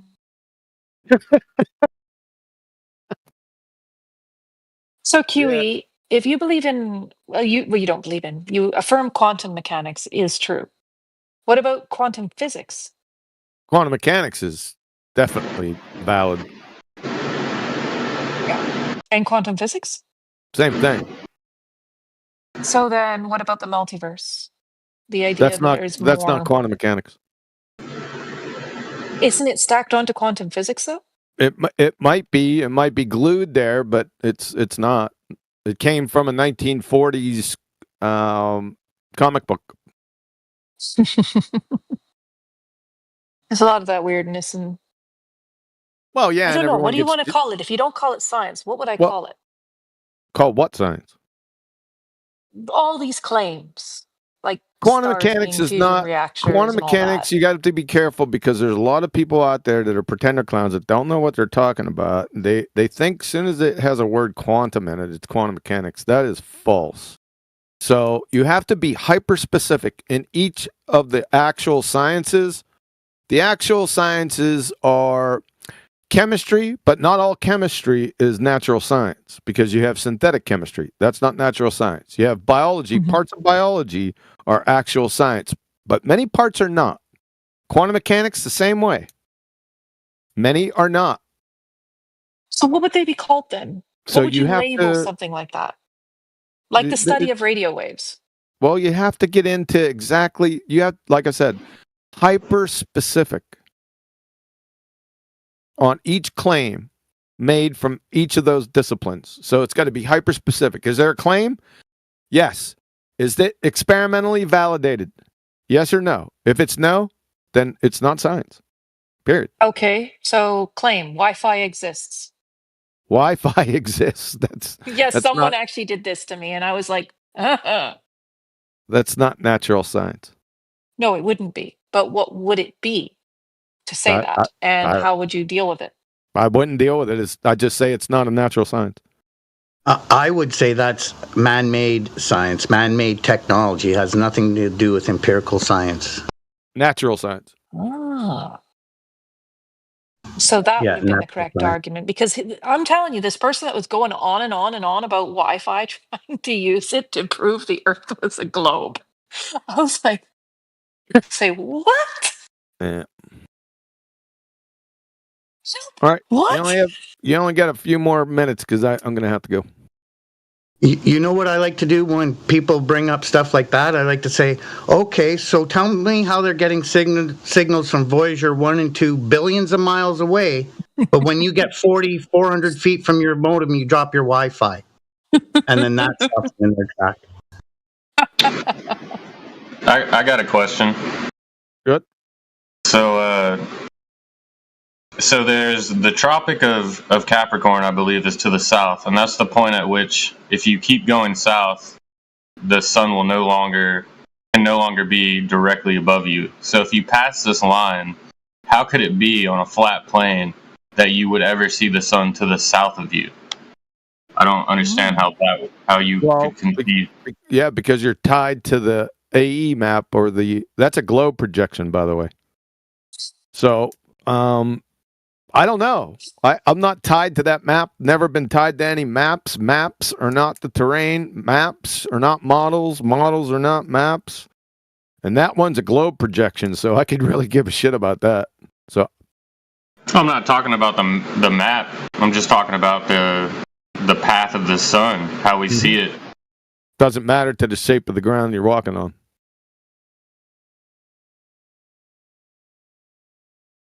I'm a flat earther, not a sky earther.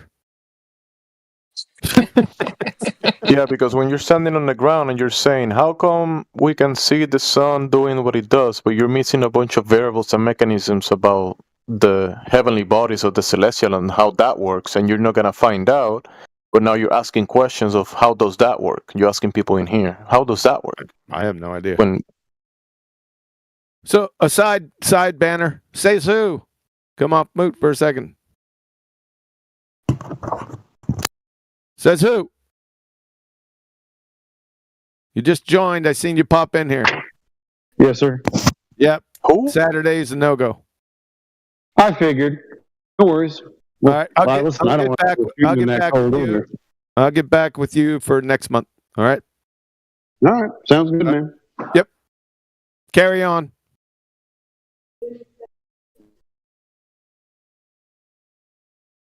Gemsy, you may carry on. Sorry to interrupt with that. It's all good. It's all good. I was just saying that the guy asking about, how does the sun is doing what it's doing, and we observe that from the ground. And your reply was that on the ground we know you make your flat earth arguments and that works. But when he's trying to extrapolate that to what's happening in the sky, you give him the correct answer that we actually don't know exactly. We will be missing a bunch of variables to determine what's actually happening and giving an actual answer. Yep. You don't know what you don't know. Even though we do see the cycles, we see the sun moving, we can acknowledge the sun is moving across the sky, the other luminaries. This is observable cycles, and that we know, but the mechanisms and all the variables of how the heavens above work, that's a thing in question.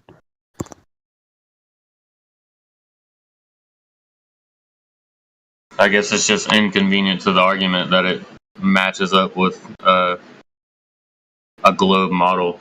There is no globe model. If you think there is, post it right here in live stream. You'll be the first one in 8 years to post it. I want to see it.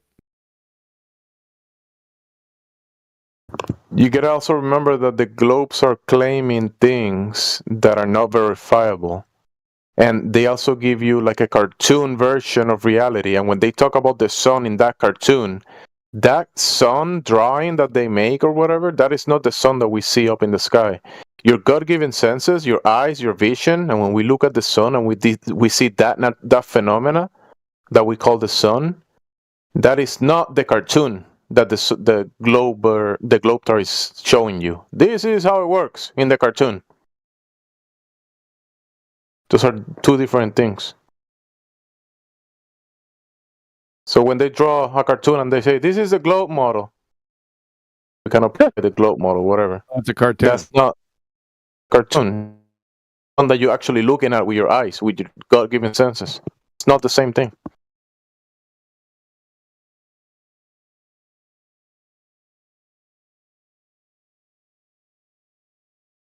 There is no globe model. Never was.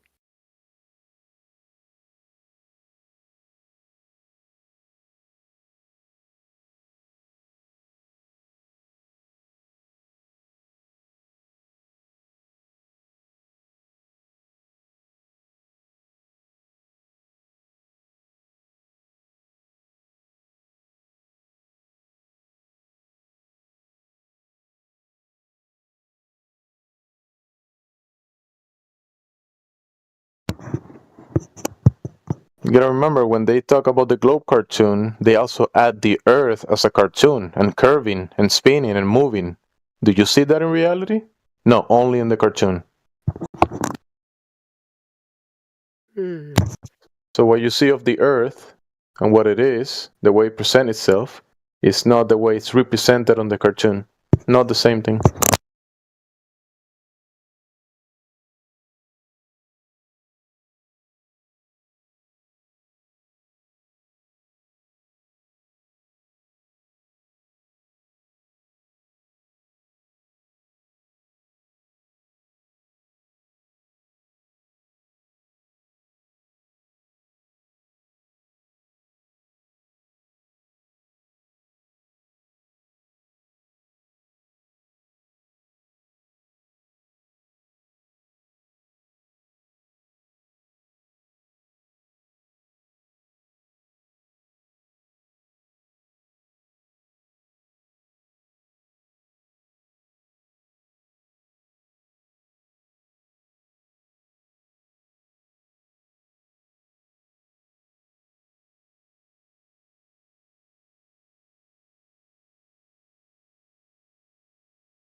That it? Bambi, good to talk to you again. I'm glad you're doing okay.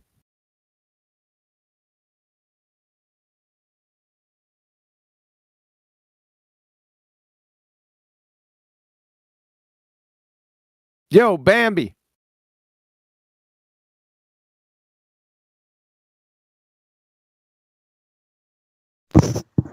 Let her cook. She's making a sandwich, bro. Come on.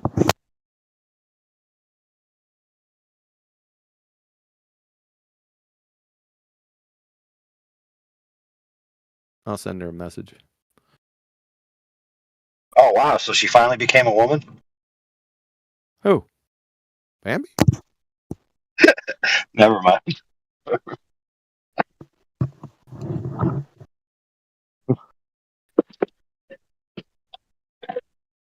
You mean a wife?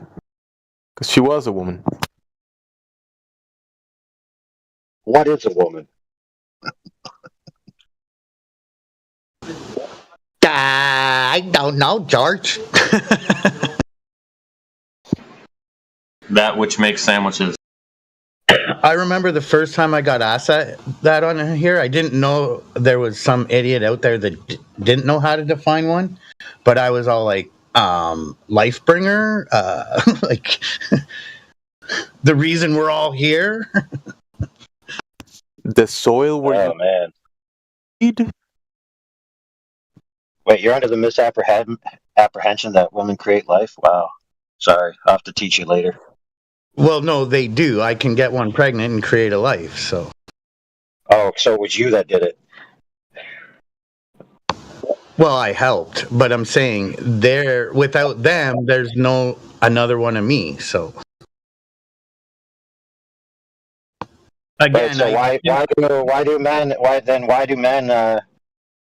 like almost like trained say that women are responsible for it when they can't be responsible for it alone? Oh yeah, well that's some men, I guess. There's a guy recently saying if my wife or girlfriend can go through 9 months of whatever to deliver a child for us, then I can go through 9 months of no beer and working out and getting in shape, and I kind of agree with that, you know.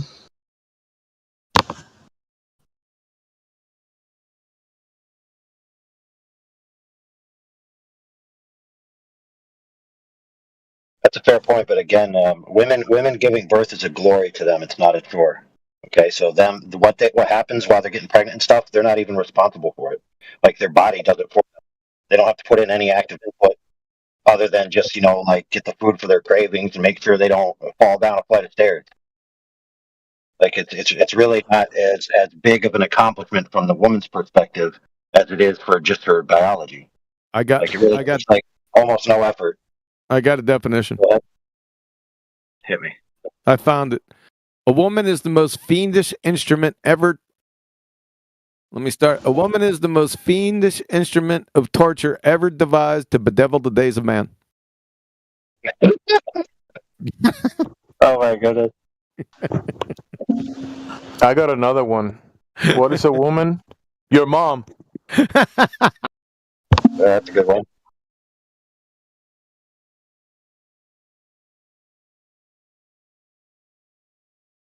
It's okay. Okay, we all know as men that there's all these tropes in society that are meant to glorify women beyond what they're actually capable of doing, and we just have to deal with it, and then we just have to take it in the nuts every time we're belittled. So I just like to dish it out. Yeah, it's true, man. It is, because how many times has your mother reminded you how many hours of labor she was in for you? Like you got to pay for that for the rest of your life now. I don't know. My dad passed a kidney stone, I'm sure. All right, guys, catch you on the flip side, man. I got to go.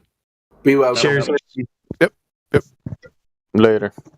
We got a little guy that comes over and hangs out sometimes, and if my mom and my sister aren't here, or his mother, and the mother will be like, you know how many hours of labor I was in for you? And I'll be like, don't fall for it, Hunter. That's mother guilt. Don't fall for it. Yeah, exactly. It's so here's the key factor. So they always say that they do so much when they give labor, and that it's so hard and men couldn't do it.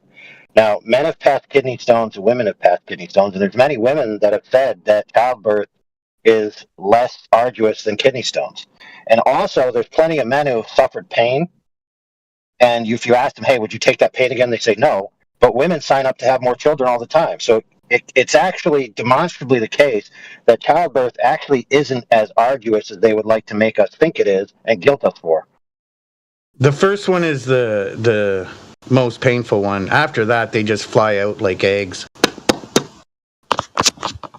Dude, I've seen a video of a lady in Africa walking down the street, squat down, a baby comes out, she lifts it up and keeps walking.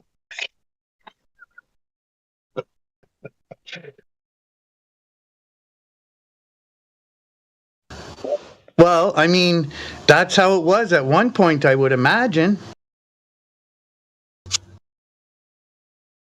Well, there's this thing that's supposedly part of the arduousness of childbirth in the modern era is that they force women to lay on their backs and stuff rather than do like a squat or a water birth with a squat, which is kind of more natural for the way their bodies are shaped. It's the same thing with the toilet. Do you guys know the toilet conspiracy? Where there's like this conspiracy to make us all uncomfortable by having toilets higher than they should be? Because like our natural alignment of our bodies is squatted lower. Yeah, if you elevate your feet while pooping, it helps. Yep, I've heard that. Right, so they made these tall toilets, and then there's this company that made these things which raise your feet. Why not just get a short toilet in the first place? Yeah. And then I was just going to say, if I'm lucky enough to find a lady to put up with my headache, and I can get her with child, I would do the water birthing thing. I would prefer that, like what's it called, a midwife? Yeah. Is that why they don't have toilets in India and they just have holes on the floor? So you squat. You have to squat. Yeah.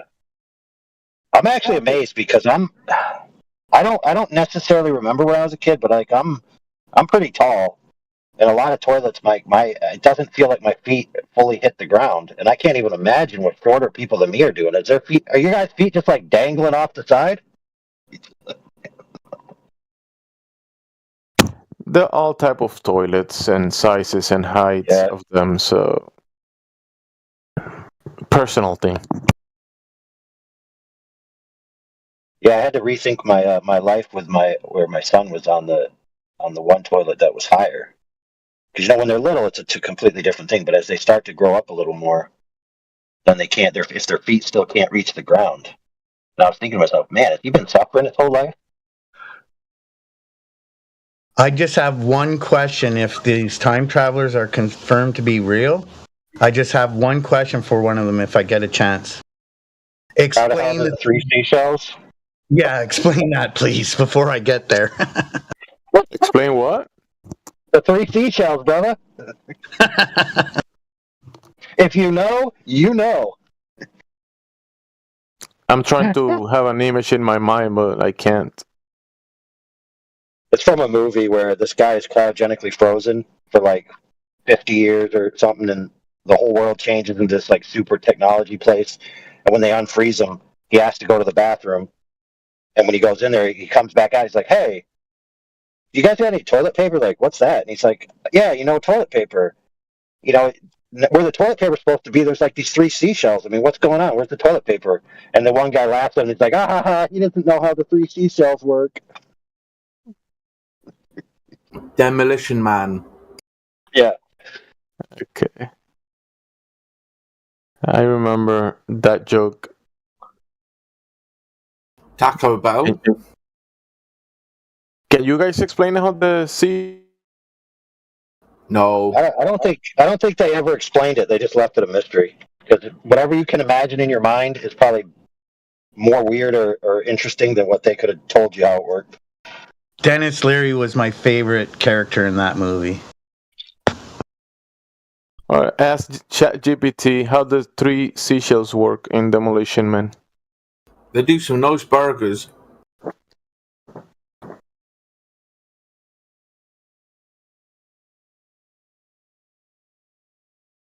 Maybe you need that rough surface because everything they got is Taco Bell. Well, in Europe, yeah, that's a good point, dude.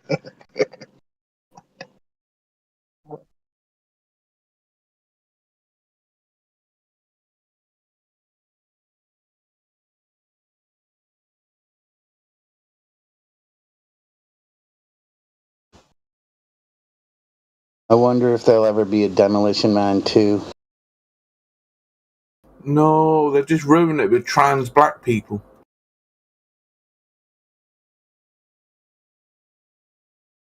Dude, speaking of that, I gotta talk to Memeless, man. Not Memeless, sorry, Memus. Memus Aurelius. Memus Aurelius. I gotta talk to that guy. Yeah. He's a huge Elden Ring fan. He's the admin. The thing of it is, if we just all put our guards down and went, okay, go ahead, be as trans as you want to be, they'll just wreck it all for themselves already anyways. Because, I mean, look what it's like as it is. Like, it's just a mess. Billy doesn't want to be Susie. Why are you asking him? All right, well, speaking of that, let's transform this conversation into the topic. Before we go further down the toilet. Oh, pun intended.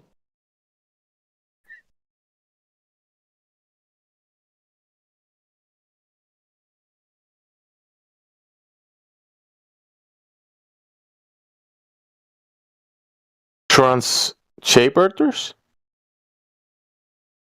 They use listen, bro, to get bends.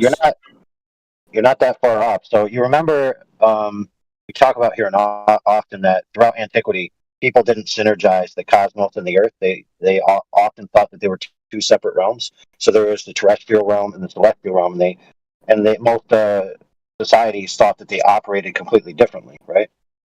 You know, until like the modern era and philosophies where they're like, no, the Earth is just part of a grander universe, and it's all the same universe, and it all operates the same way.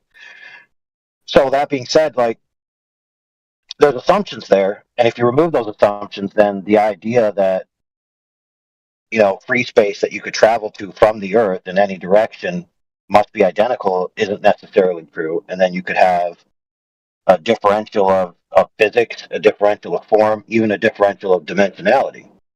So in other words, the cosmos could be operating on entirely different sets of rules. And if Yeah. you do that, then you could have almost an infinite speculation of how it functions.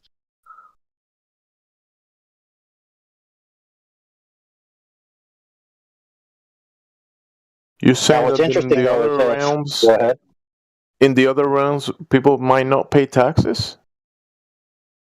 Right. They might not even have money. What?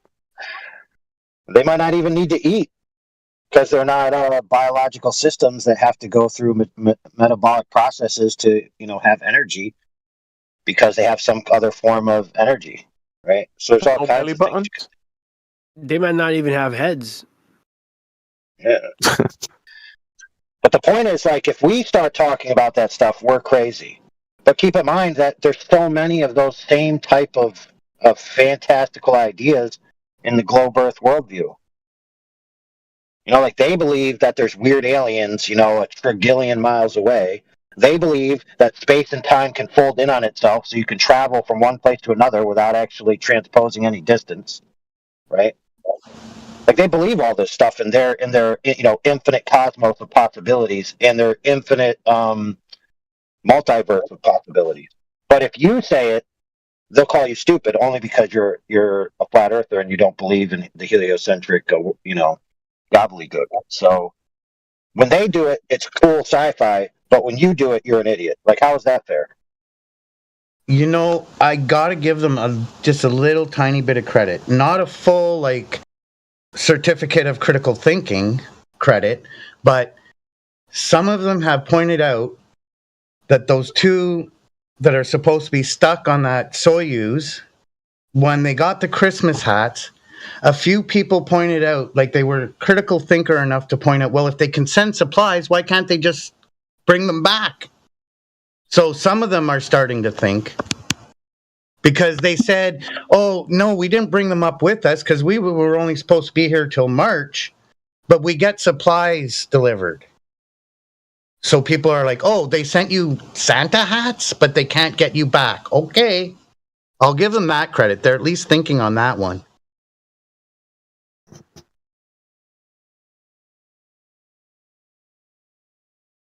They deliver, but you couldn't get in the delivery vehicle and go back. Yeah, because it's not a, how do you say? There's the difference between taxis and delivery vehicles. The delivery vehicle is not a taxi. Their supply shuttles can't support life, is what you're saying. I see. I figured they would just claim it was in the space closet next to the gorilla suit and Super Bowl jerseys. Yeah, they bring all that stuff. It's super essential. Well, yeah, the acoustic guitar for Chris, what's his face, Hatfield, the Canadian space hero. He had to bring his acoustic up there to play that song in the cupola. You know, that was important. Science. Yeah, and in tune and everything.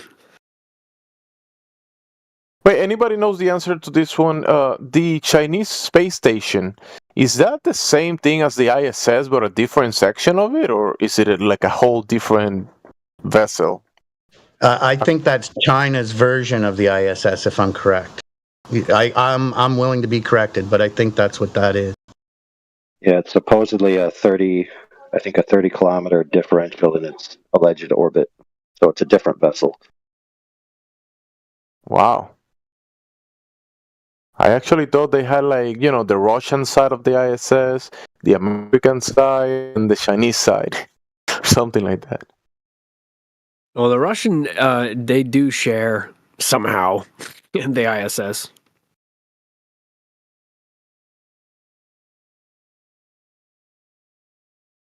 So when the America declared war against Russia, it was a Cold War, so there was no shooting. Yeah, when the war first broke out, they were saying, "Well, we're just going to go ahead and we're going to crash the ISS. We no longer need it." It's like just so lame, these stories. It was a Cold War between the Americans and the Russians, so there was no fighting in the ISS, right? They drew a line down the middle of it, and they're like, "You don't cross this line." Comrade, up here we are all equals, okay?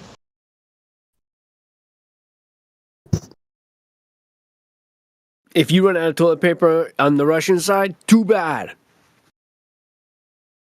Space cowboys. We declare war, no? Fighting each other in space. I mean, honestly, you could have, a handful of people get along great down here or whatever. You put them up there for 4 or 5 months. You're going to tell me there's never an argument or discrepancy or an uncomfortability? Like, everything from there is sunshine and roses, man. It's always perfect. Yeah, it's ridiculous. They're professionals. So when they did that biodome experiment here, it devolved into that in just, I think, 2 years. There were like 7 people in there, and they ended up absolutely hating each other, and just having insane amounts of conflict. And basically, the whole experiment was a failure. I can't see why it'd be any different in space. I've heard insane stories that happen down here, just between 2 people in a single room. And it's like, okay, yeah, up there floating around, no space madness, nothing. They don't even have a psychologist to talk to if they needed to. But when you're talking about astronauts, you're talking about the cream of the crop.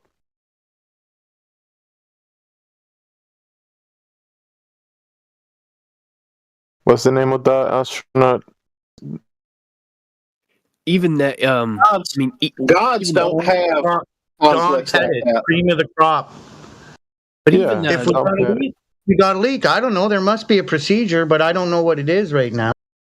Yeah, but even the biosphere experiment here, like, at least they had, they had like a fake ocean, they had plants and they had water. They had, like, they have none of that up there, and the people down here still went crazy. So it's just so silly, all of it.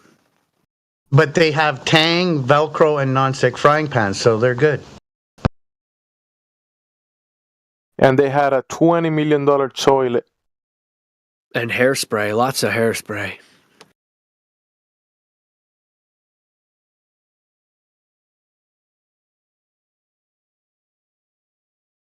Don't forget the ink pen that can ride upside down. It's like when they say, we went to the moon. Oh, really?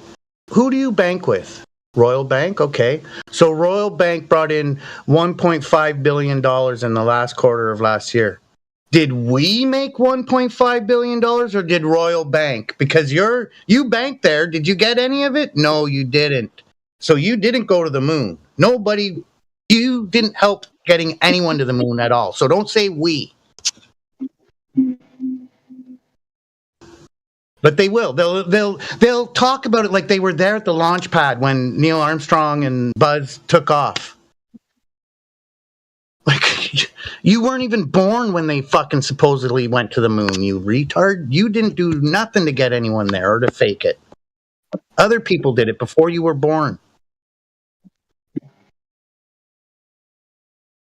Yeah, you know what really pisses me off is when people who aren't even American say we went to the moon.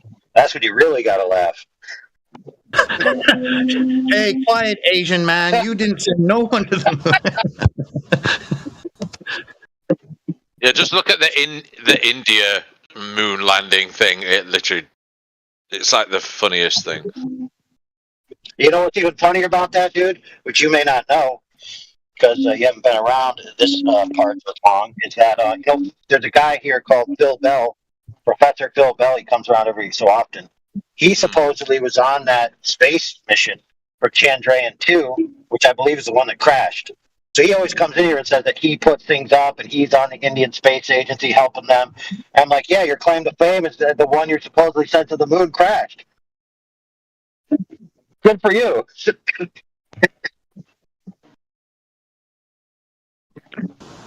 Early on in my research, when I saw a lot of the early NASA footage of the rockets blowing up and shit, I'm just thinking to myself, fuck, I'm wanting to go to the moon less and less if I'm an astronaut watching these test launches. You know, I'm like, holy fuck, I don't know about this trip.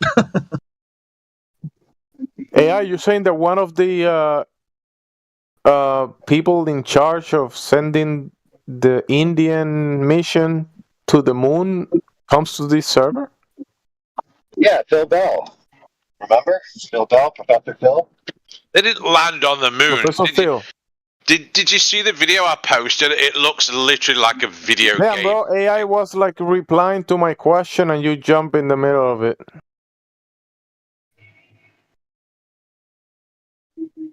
So what's the username, AI, again? What's the username?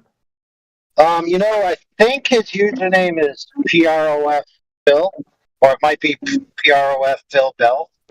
Okay, Professor Phil, okay. Yeah, he's Australian. He's kind of like he's Australian, but he kind of looks Asian. I think he's like an Asian descent Australian. Maybe, can't remember exactly. He's always up in Bambi's DMs, trying to put the schmooze on Bambi, and Bambi's always telling him, "Hey, where's that citation that you owe me from like 17 years ago?" He's the guy that's always creeping in people's DMs while they're on our channel, being like, "Oh, those guys are lying to you. Here's the real science. I'm a teacher. I work at a university. I put a rocket and crashed it." So he's while he's building the rockets, he's also DMing Bambi. What do you expect from an Indian man? You know, they kind of act like that around women. He's not Indian, though. Then why would he work on an Indian space program? Well, because he's super smart. That's why. Why else? Well, if he's super smart, why do you said so? Yeah, but if you're super smart, why don't you work for NASA? Okay, so he's not super duper smart. He's just super smart. You see the difference now? Okay, so he went for the budget version of NASA. Exactly. No, it's actually more like the Indian Space Agency went for the budget version of an engineer.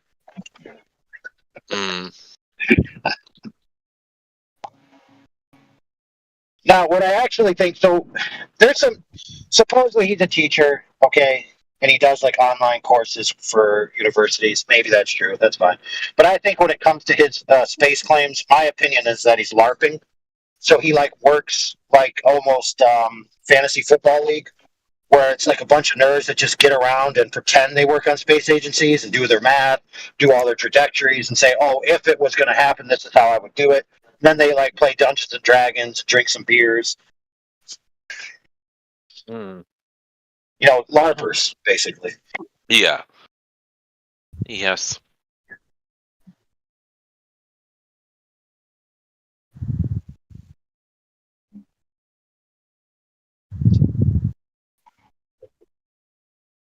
Do we have any Globers in here? Sorry. I'm just looking for some Globers.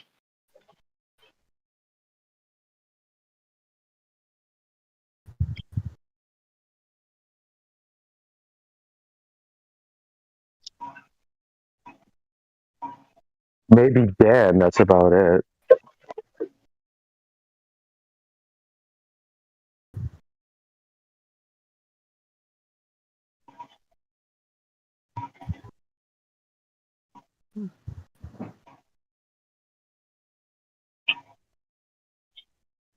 Been a slow Glover day today. So I'll give you another Professor Phil Bell story. Because look, sometimes talking about these guys who are kind of like pseudo heroes among the Globers that come by actually instigates them to start talking. So one of the stories that he did, which is where I figured out he was a LARPer, is he said he was working for the Return to the Moon base mission, right? Which, you know, NASA's always promised it is going to happen. We're going to have a colony and all this in the future, yada, yada, yada. So he said that part of his task and his think tank working for NASA is to develop a fuel storage on the moon that doesn't weigh a lot but can hold a lot of gallons of fuel so they can bring it to the moon, right? And so he asked us to join his Discord group where the think tank engineers and scientists and whoever else is coming are going to hang out on Discord and solve this problem for NASA. And I'm like, dude, your think tank isn't recruiting people from Discord, you dupes. You're obviously full of crap. That was like a sheer, stark buzzer that's saying, yes, you're full of crap. You're not really working for anybody. You're just doing it as a hobbyist, you know? Obviously. But I solved it. I solved it for him, though. I solved it for him in 30 seconds. Like his whole think tank, I solved the entire thing for them in less than 30 seconds. That's what I told him. Told him, dude, it's very simple. You get a fabric-based container, similar to like what they, the large balloons that they send up into the upper atmosphere. They have a very high tensile strength and expansion ratio, right? Since space is a vacuum, allegedly, you could fill up the container just by, with a very small amount of gas, and that would expand it. And then you have cables that hold it rigid, and so you essentially end up with like a blown up balloon wrapped in, steel cables, essentially, something like that. I go, there you go, problem solved. And he was like, oh my goodness. 200 engineers couldn't figure that out. I'm like, yeah, because you're all a bunch of LARPing dummies.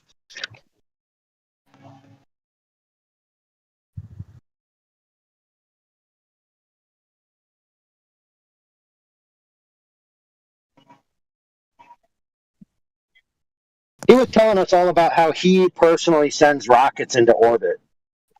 And we were laughing at him. We were like, oh, so you hold them and then jump up in the sky and then let go of them, and that's how they get up there?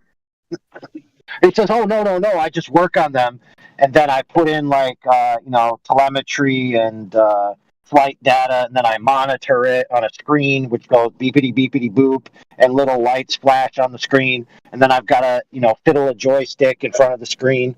And then we were like, wait a minute, dude, did you just tell us that the work you do for the rocket industry is to stand in front of a screen and fiddle your joystick?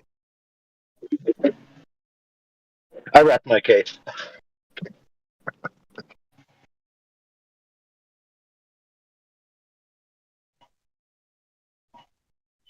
Heck, yesterday we had Robert tell us that he touched a rocket once. Oh God, yeah. Remember that? Oh, how can I forget? He said it was huge. I touched a rocket, so I know where it came from on its materials. Whoa.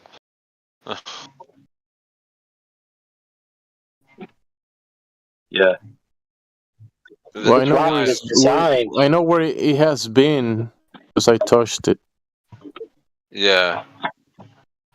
Apparently, he has this thing called that no one else has, and that's called magic.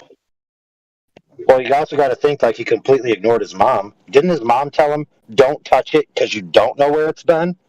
And he was like, "Oh, I'm going to do the opposite. I'm going to touch it, and then I will know where it's been." Yeah. Oh dear.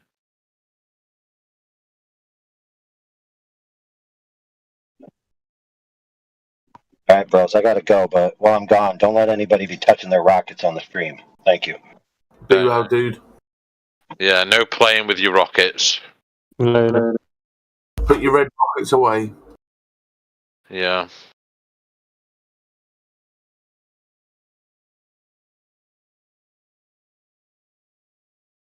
Do dee do dee do.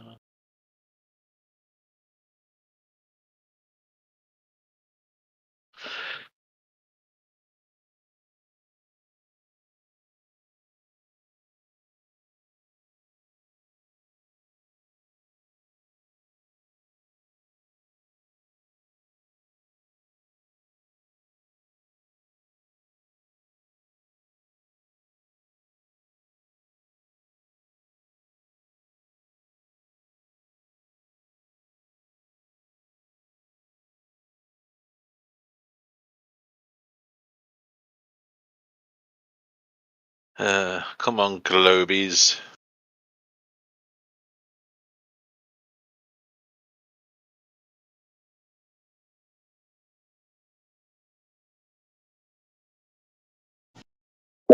I have mod powers and I have my first ban waiting to happen.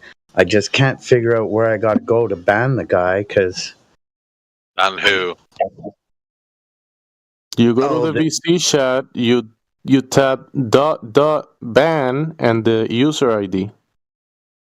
Dot But it has to be- ban space user ID. Doesn't have to be at the server I have that power in, though? Yeah, over there. Okay. But you have to be in the VC as well for it to work. Okay. Well, then there is also like a mods channel. You're gonna see people doing the bans, and you can read the way they do it.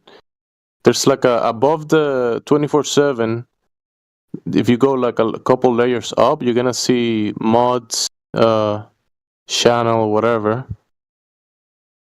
Do you see it? Hold on. I'm searching right now. It's like 3 different channels. Mod something. Mod chat or something like that. Live stream. Usual suspects detention. No, not on this channel. Not on this channel. On the politics you're talking about. Okay. Yeah, I think I might have mod powers in one of Jenna's servers she just started, but I'm gonna find what you're talking about. So 24/7 server. Oh. Do you have a moderate of FE mod in the politics or no? No, it's in another server. Oh, okay. So yeah, it's I see. Whichever server it's in, that's where it'll be. I mean, it's server. You say?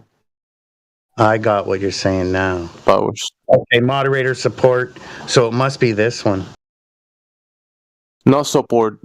Another one. The one above it or below it.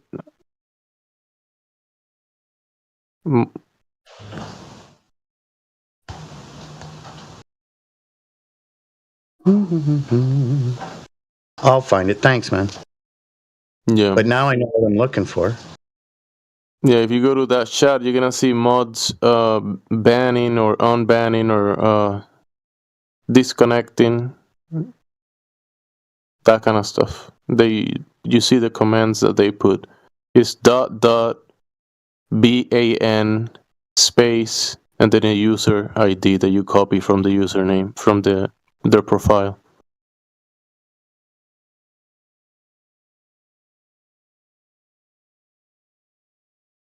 That's the way it works in politics, because each server is different.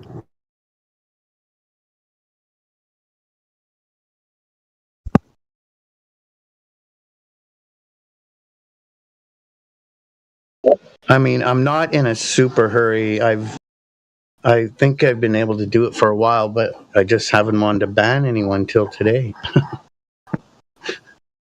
Gotta practice. And not overuse it, but use it as accordingly, as needed. Yeah, I'm just going to do like a 24-hour ban, not a banner.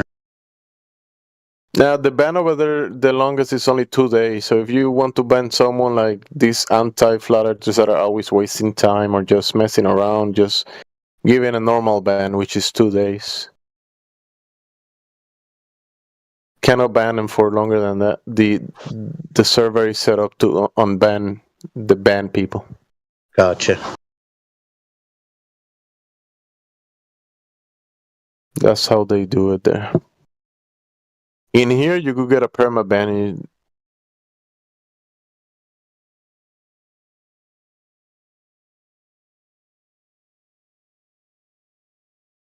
Wish lads forever.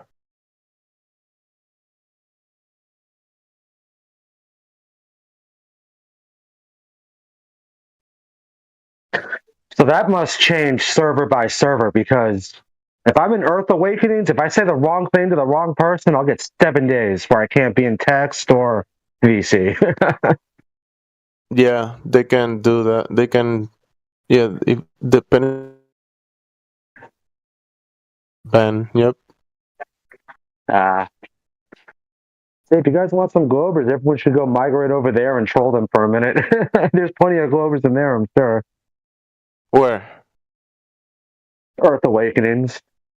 Oh yeah, there's always some Globers over there. Sometimes if I have a little bit to drink, I like to go into Gem Panda's server and wreak havoc. But actually, Earth Awakenings is not Globers. It's actually anti flat earthers. Because Glober will be your neighbor that watches Star Wars. Yeah. Oh yeah, we live in a globe because the T-shirt told me.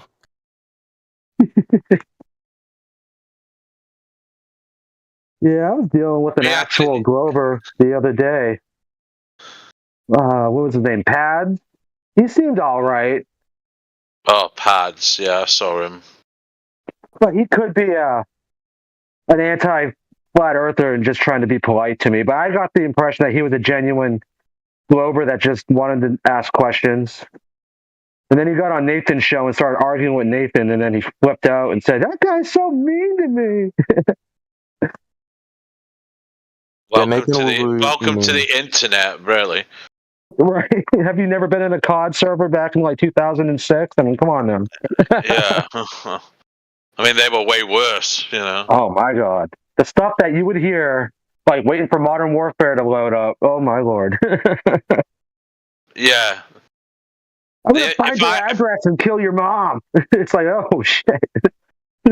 The amount of times that I heard an N-word, it'd be like I'd be like a millionaire. Yeah, the amount of times I said the N-word back in the day on that show. Everybody did. Yeah, it was kind of the thing. Many times when they join the channel and they start saying that word, it sounds like they're calling their daddy or something, like they're looking for someone. Yeah. I noticed the new word he uses, the P-word. That's like the new ultimate insult to call somebody now on Discord, it seems. Child lover. Ugh.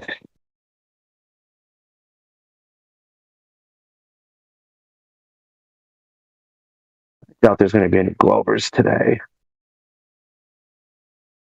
And they've all given up. Wasn't Dan in here? Dan is a Glover. Dan, are you in here?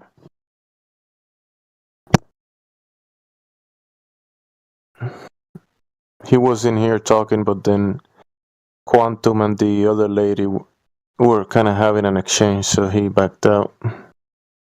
Yeah, he was talking about gas pressure. And got completely ignored. I was under the impression that was that Finland guy or whatever from earlier.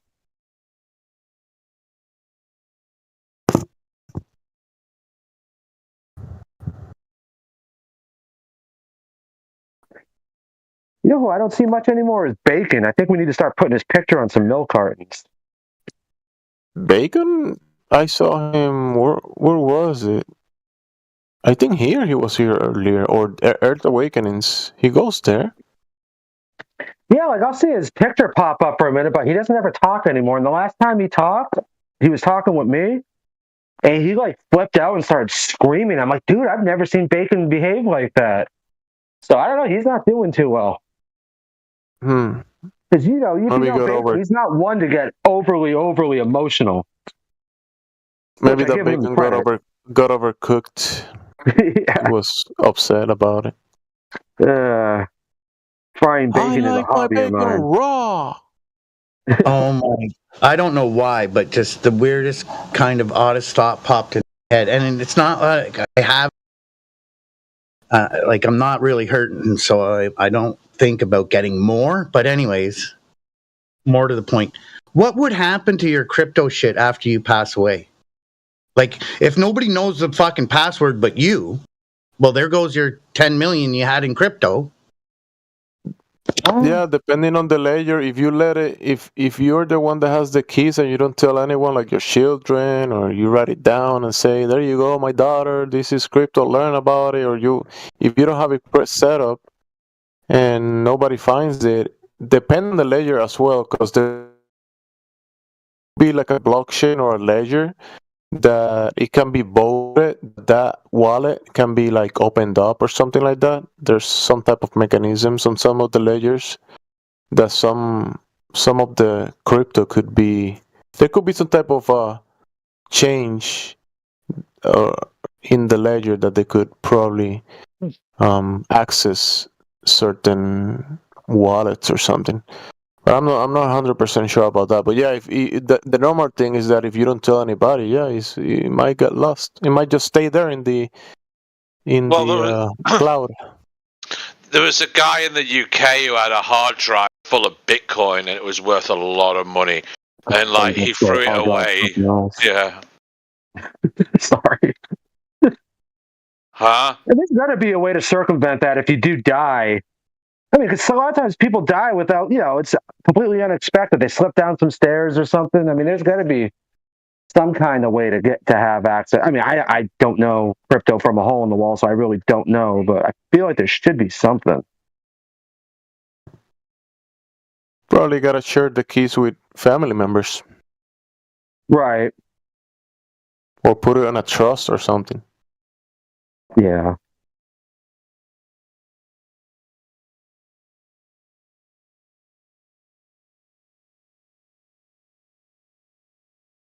I don't know, the first thing about crypto, it kind of freaks me out a little bit.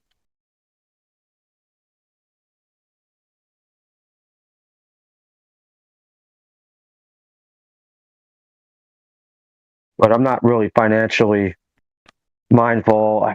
Weird, I could care less about income and cash. I mean, it's important, you need it, I get it, but it just doesn't tickle me like it does some people. I don't get excited about money and objects. I don't know. Well, after you accumulate so much, it just starts becoming. Another cut out.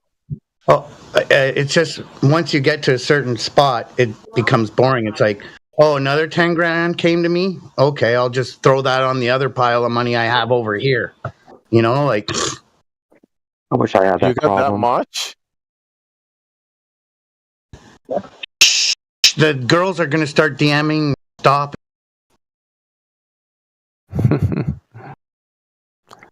You getting accumulation like that? Oh, another 10 grand. Easy job. That sounds good. Sounds good. Well, see, but I grew up a little bit different than others. Like, I know $1 million money, and a lot of it is. They can't even fathom having 100 grand, and it's like, it's 400 transactions of $2,500. If you can't think of something to provide for somebody for $2,500 on 400 separate occasions, then that's pretty lame.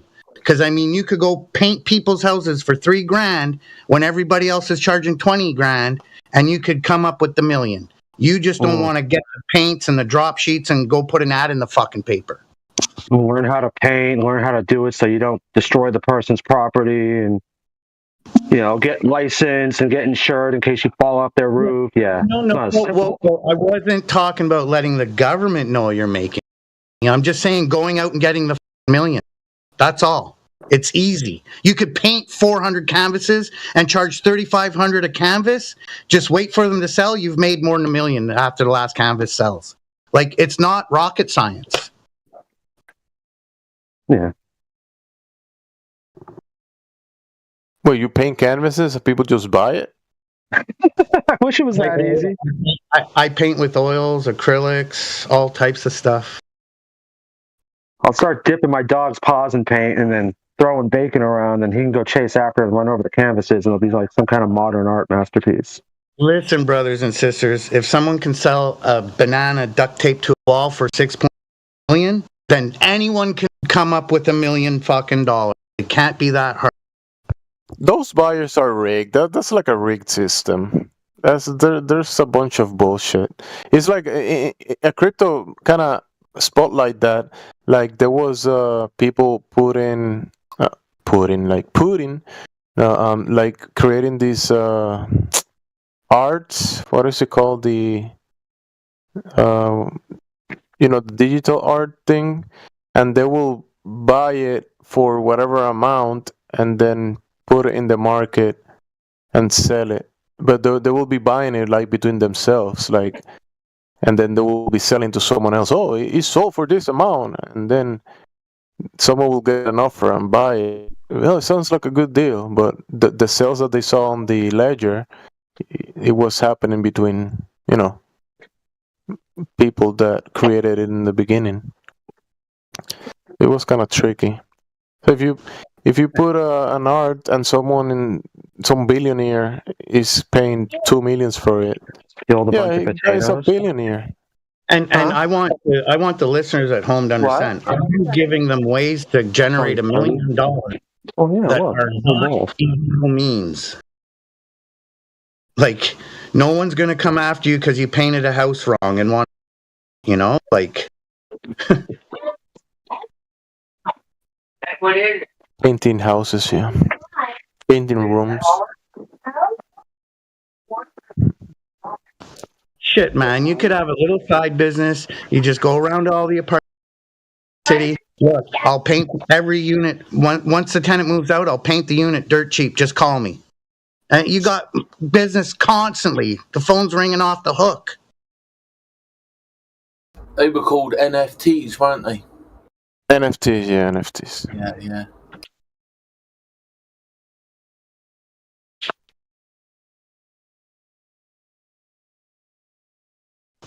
It was like a week ago or so. Some guy. I wish it would be that easy.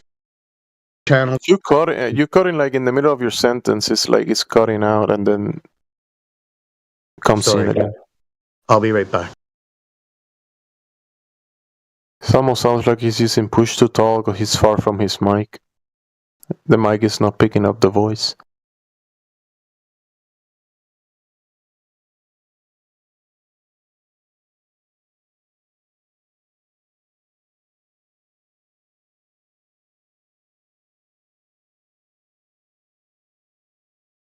I just realized I was probably hot micing a lot. And you did a little bit. Yeah, my daughter was asking me about potatoes because I was peeling stuff. Sorry. Yeah. It's always the most embarrassing thing, like when your personal life gets caught on a hot mic. Did your daughter ask why the Irish don't have potatoes? She doesn't know what Irish people are. All right. Like, how old is she? 8. All right. Okay, then I'll let you off. Yeah. I was going to say she's like 15 or something, and she should know. Yeah, she's failing I hope geography she does class. at that age. Hey, she just got a report card. She got straight A's, so I can't complain too much. Straight A's.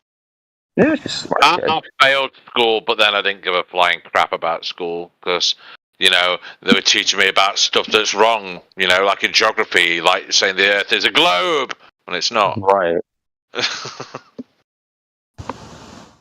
Teaching me about, the Earth is round, but it's like, well, when I look outside, it's not round, so screw you, teacher,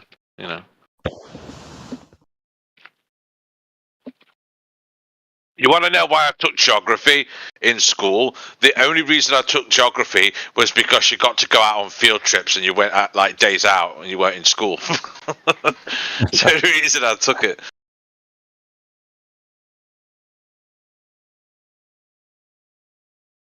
Oh, dear.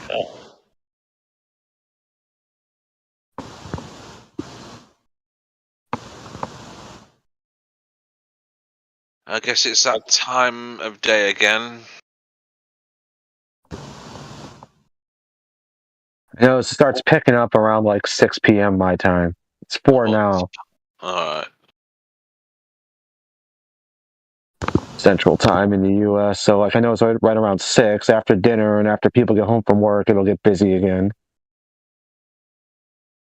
Yeah, I mean, for me, it's like 10 p.m.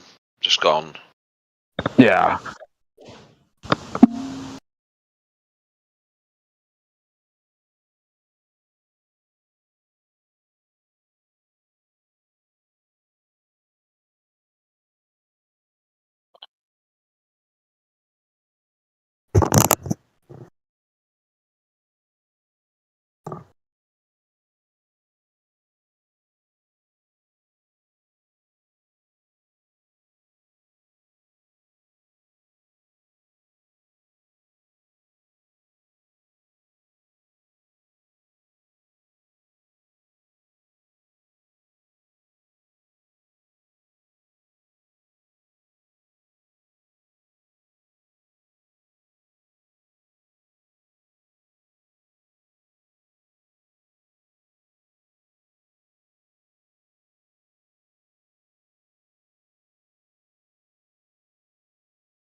Was it Fluffy? Yes. Hello. What were you saying when they mentioned the? I think you replied something about when they were talking about the gas pressure, QE, and the other the girl, the lady. That they were saying that a container is required, and Yeah, like to have pressurized gas, you have to have a container. You can't have pressurized gas outside of a container. It's literally impossible. okay, because they were saying that you were asking for the cow and you had the steak, and I was like, is there an argument? I don't think he was like arguing against it. I don't know. I was confused at that moment, I guess. Yeah. I mean, that's what I was talking with Rocky about. It's like I kept asking him, demonstrate. I mean, I knew the answer because it's impossible to have, because gas expands in all directions. It's like a grenade when it explodes, right? It goes in every direction, and the only way you can have pressurized gas is literally if it's contained within something, Yeah. Be it a metal container, be it just a plastic bottle, be it a balloon. They're all containers and would pressurize the gas to some degree, Gotcha.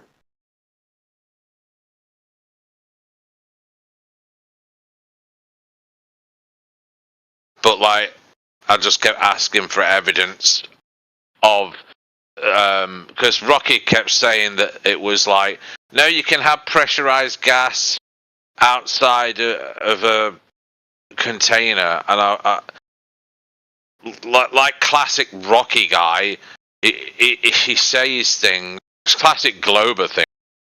They say things, but then when I ask for evidence, it's like nowhere to be found. Just talking's no good, because I could say anything, and you would be, and would you believe me? No, not without evidence.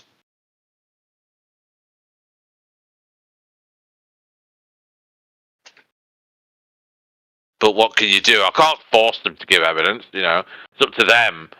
But if they want to prove their model and be accurate with it, then they're better off doing research, providing evidence with their explanations. But even then, we'll debunk it. You know, but it just makes the conversation easier and less frustrating. I mean, you'll know if you ever talk to Rocky. Trust me. Trust me. You'll know mine and Matrix's pain because we've been in rooms where he's just been talking over and over with no evidence about anything.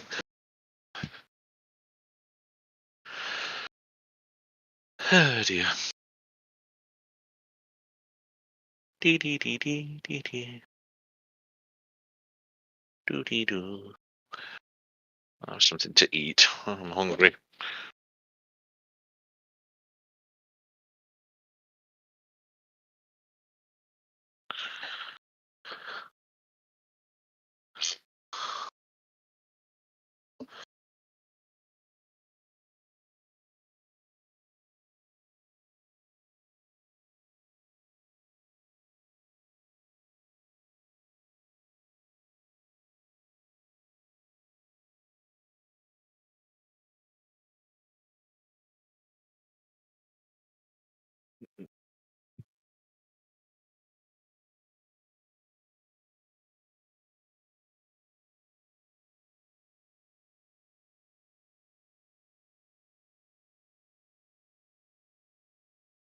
Mute my mic while I eat.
The reason I ask is because you've used it as essentially an observation for lack Well, of well, curvature. no. Here's my problem. Here's my what height you well. jump Let me give you my reasoning for not wanting to give you an altitude, the highest that I've jumped from.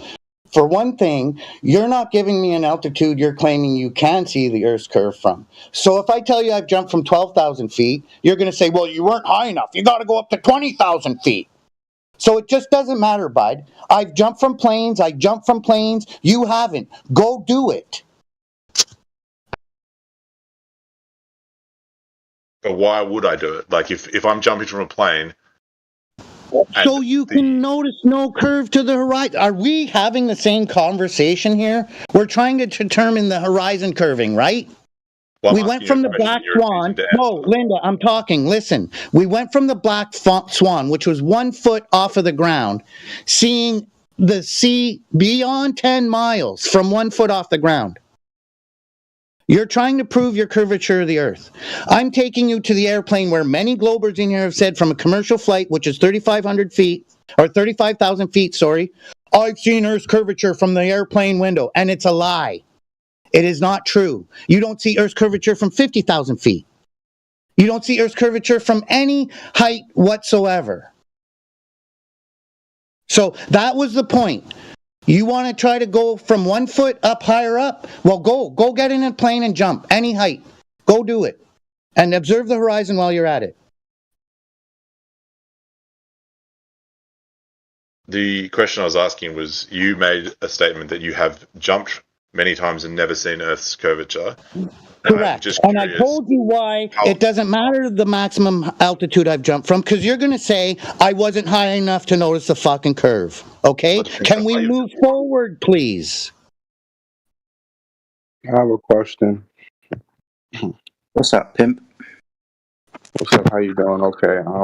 I want to know what's the argument for the Earth is flat. I want to hear the argument before I present mine. There isn't an argument.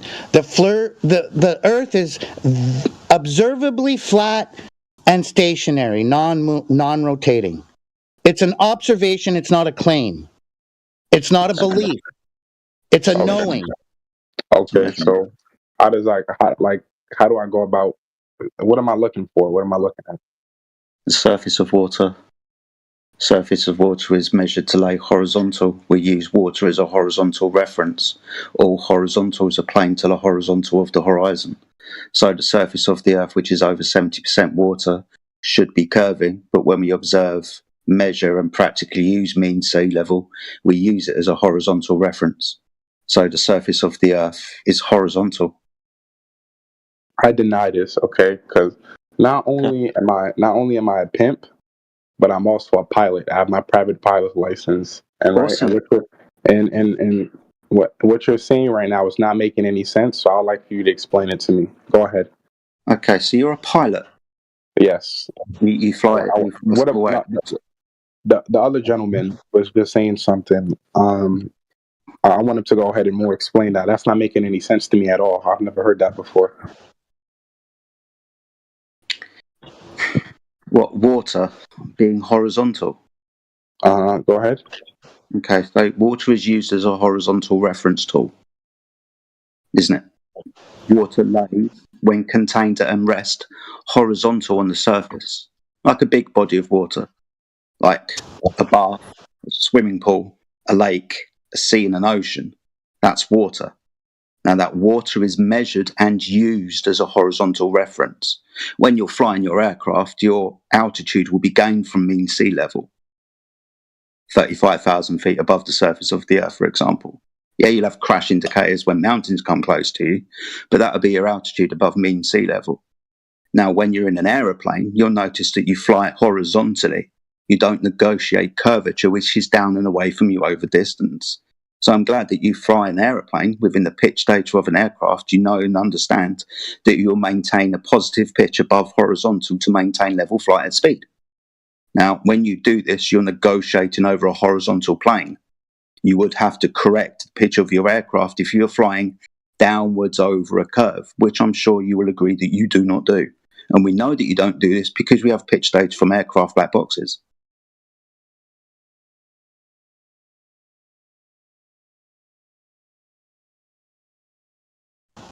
So you're a pilot and a pimp, eh? Isn't it fun trying to land on that moving runway every time you're coming in for a landing? Isn't that fun? Oh. Don't tell me the plane's moving with the surface of the Earth, because then you won't have your Coriolis when the bullet leaves the gun.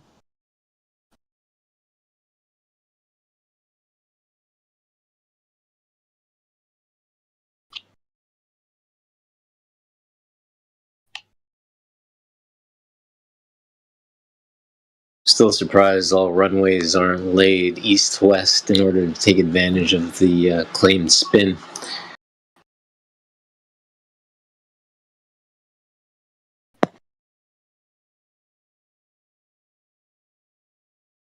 Oh, fuck yeah. The worst thing on a spinning globe would be a north-south runway. Oh, my God. Did the pimp leave? Could you imagine the torque that the landing gear would experience if, in fact, the Earth was spinning as the plane touched down? The landing gear would have to be made of, like, titanium rods. No. It'd have to be made out of shopping cart wheels. Hopefully they don't start wiggling under the pressure.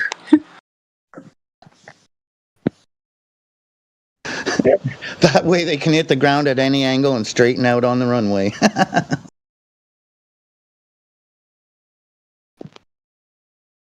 So, like, how did this Luigi guy end up, like, tracking down, like, the Brian Thompson guy and, like, killing him in the back of the head? Talk about like, does anyone actually know, like, how he, like, how we don't talk about have the abilities to do that? No. Like, do you not hear when somebody says we don't talk about that? You just keep mumbling, eh? You don't hear it? Yeah, no, I'm just wondering, like, how much training he had to, like, be able to stalk. All right, have it your way. You won't be allowed to speak. Fair enough. You could have just said so, but I guess that was a more creative way to go about it.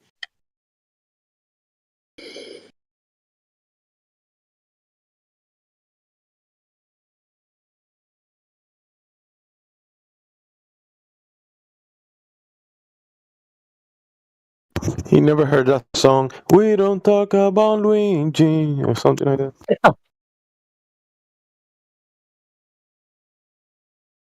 I really don't get what that was about. Tracking someone? I'm not sure what that meant. I just heard him go into the Luigi stuff, and I was like, nope.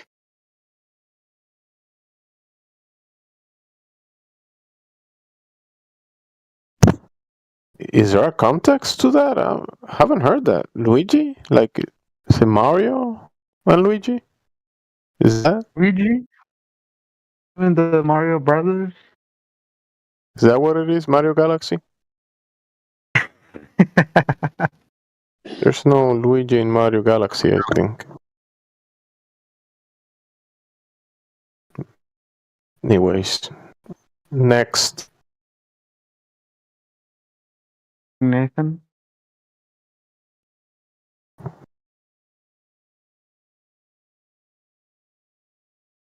What I would give to send Neil deGrasse Tyson to space, and the rest of them. Oh my God. I wish they would just go to Mars. Like, just get it over with. Leave.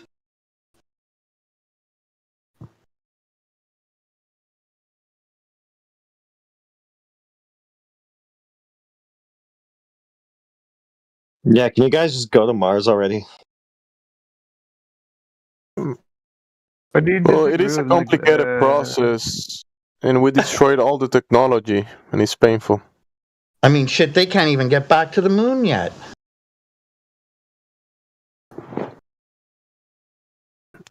Can't go to the moon, but gonna go to Mars. Yeah, makes sense. Yo, I have a question. Do you guys think moon landing is fake? Do you think everything you see on TV is real? Well, I asked you a question and you asked me another question. I'm just looking for an answer. I don't believe in cartoons and Hollywood. I don't believe that stuff is real. And there is a problem with the loss of nature. These people are telling you that they go into fantasy land. They're leaving reality and showing you a video outside of reality, violating natural law. the second law of thermodynamics. So that cannot happen.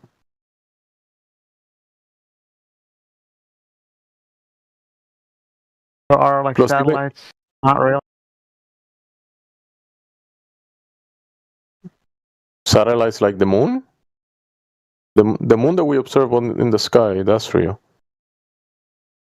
but not the TV show. Are the other planets flat? Go ahead, Jedi. Every day. We don't know what other planets are, my friend. We can't go to other planets, quote unquote, and measure them. They look spherical. Yes, we'll give you they look spherical.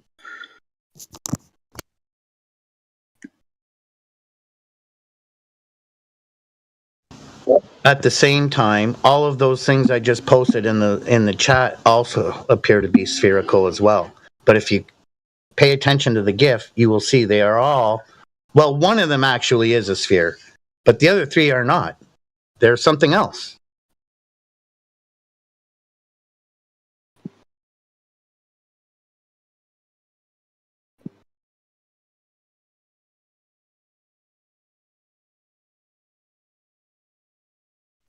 Go ahead, ask questions to Jedi. Go ahead, ask your next question. Or do you have any others? May?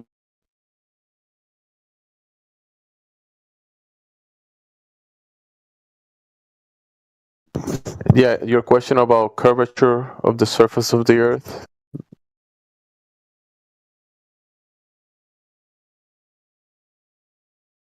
I think it's cutting didn't out. ask that. I didn't ask like about the curvature. I don't think it was Oh, me. have you ever asked that question? Who measured, and what was the method that person used to directly measure the curvature of the Earth? Have you ever asked that question?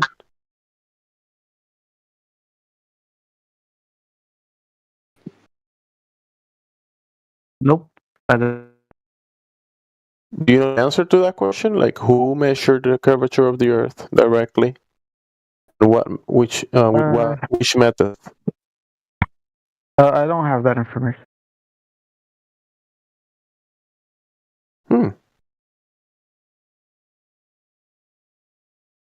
What about the rotation of the Earth? Who detected, and what was the method that was used to detect the rotation of the ground?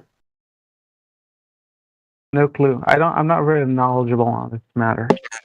So you don't know either. You don't know about the curvature or the movement of the ground or the spin. I just know a little bit. I'm not an expert. What may we ask, what do you know about the globe? It's round. Really? Round means many things. Round like a quarter? A pancake? A pizza? Round like a basketball? A baseball? You can't just say round. Come on, man. Yeah, let me be more specific. That's not basically like an egg. That is basically not like an Sigma. egg, but not like an egg at the same time. I love eggs. Oh my god. Slow down one at a time. Guys, we both love eggs.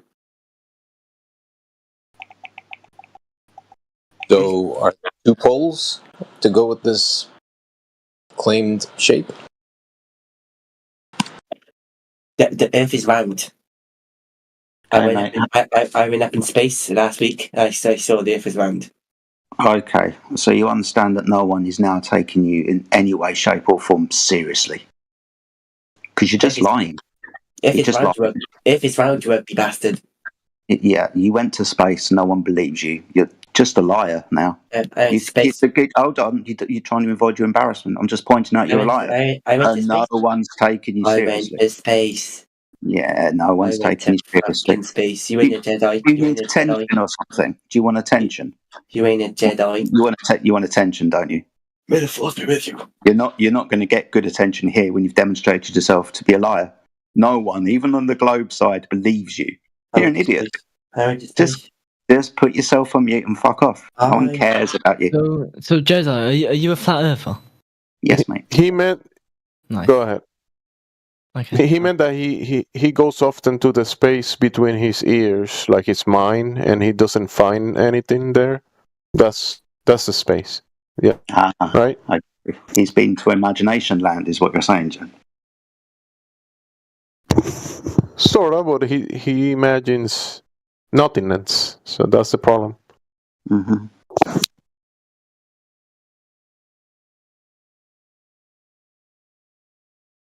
So somebody asked if I was a flat earther. I said yes. Did you want to go somewhere with that?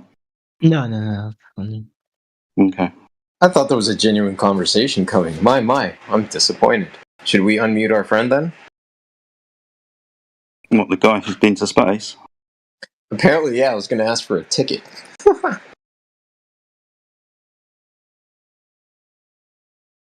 No one laughed, Killen. All right. Everyone's a flat earther by default. Well, we can't help Are you it. just here to like role? We can't Are help. you just here to like roleplay as a fucking Stewie Griffin, or that's just a troll? Well, you're going to need a microphone, unfortunately. We can't help it if everybody is actively observing level locally where they're at, whether it be the floor that they're standing on, chair that they're sitting in, or a countertop that they may have within eyeshot. But you all are all observing level locally. And with that common connection between all of us, almost like a hostile witness, if you will, you're all admitting to observing, again, level locally. So where does the ball show up? How does it coexist with everybody observing level locally?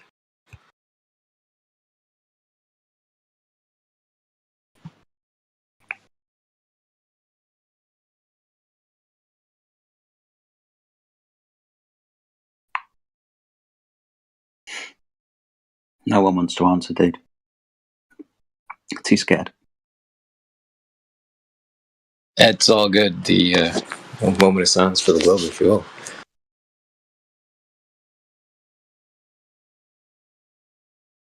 What about containment? If you close your eyes and imagine, you can be there. That's probably the best you can get. Yep. I heard the same thing about unicorns. Yeah, same thing. Globe, unicorns, nothing really different.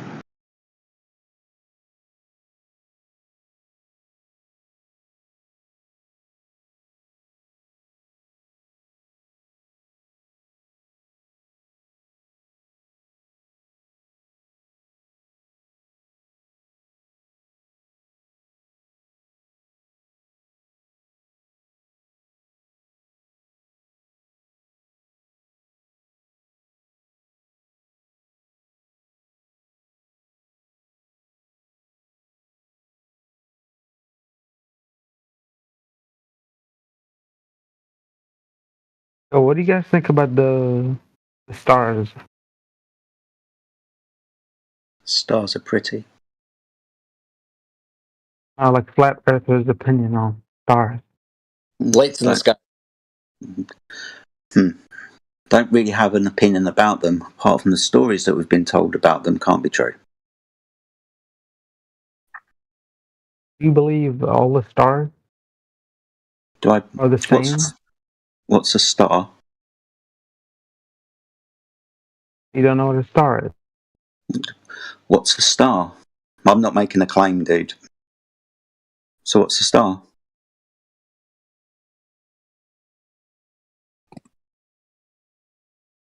Don't believe in something that you can't You want me to give you? Yeah, if you could. Stars are luminous spheres in space. Okay, luminous spheres in space. Also, I'd agree with that. Luminous spheres up there in the sky. Yeah. Cool. Do you not believe in stars? And that's what we observe. Luminous spheres, I'll give you spheres, up in the sky. We don't have a problem so far. Yeah, the stars we observe were our gut senses, the phenomena we observe from the ground up to the sky or the celestials, we observe that phenomena. But then you might be making a connection to the stars, like there are something else that if is being drawn, like in a cartoon or whatever ideas men have given you, what the stars are, and there is a difference between the cartoon idea and the actual observed phenomena. Those are different things.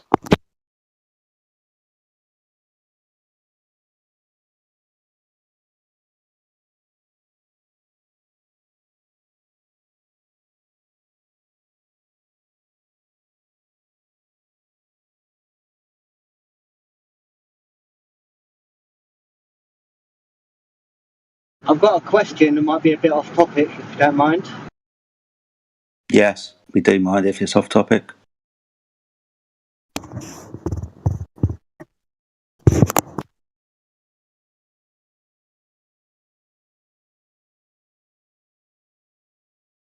Well, sort of. Well, I don't know. It was just about superfluids. Do you have any idea what that is, or any knowledge of it?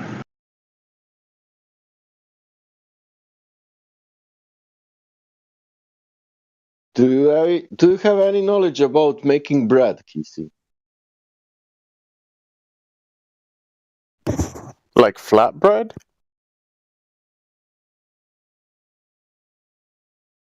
No, any kind.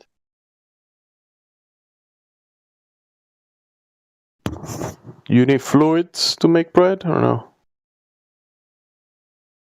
No, it's only doesn't. You think the fluids has something to do with the surface?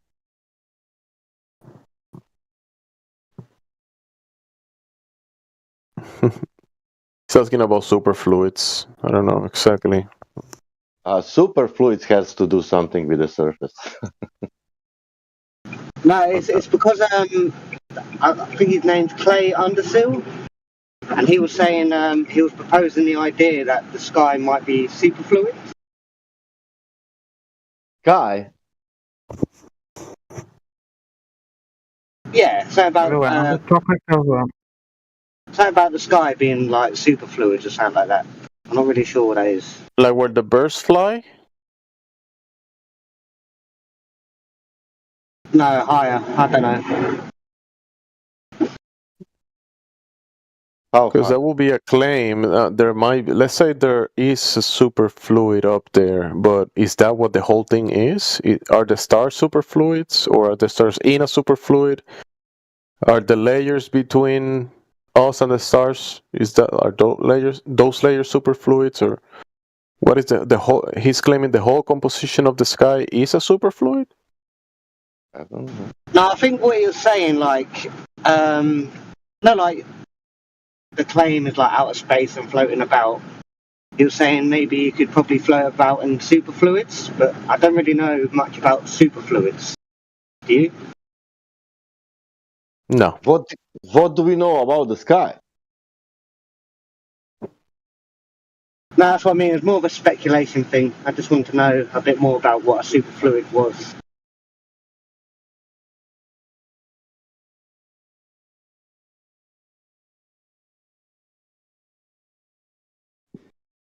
Okay, so a superfluid is a zero entropy fluid that does not carry heat. If heat is supplied at some spot into the superfluid helium, it must be transported away if the temperature is to remain constant. The most effective way of doing this is by converting the superfluid component into a normal one. It's the first thing I found on superfluids, mate. I can find some more for you, but I'm pretty sure you could do the same thing as me. Just have a look at it, mate. See what you can find. That comes from Science Direct. The first thing that I came up with in Google. But yeah, just have a little search around on the internet, man. See what you can find. I understand why people like Clay are saying this superfluid might be the medium that is existing in the sky, where the stars and the moon are, for example. That is speculation. Maybe you could do some research between now and Sunday, and being on Speculation Sunday, we could probably have a conversation about it. Yeah, definitely. Thank you. No worries, man.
Oh, shit, boy.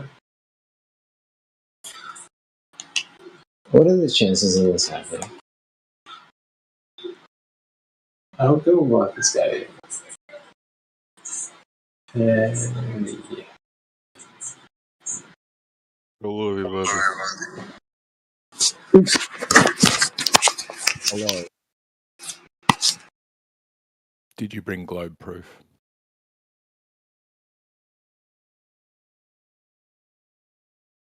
I'm not a glober like you.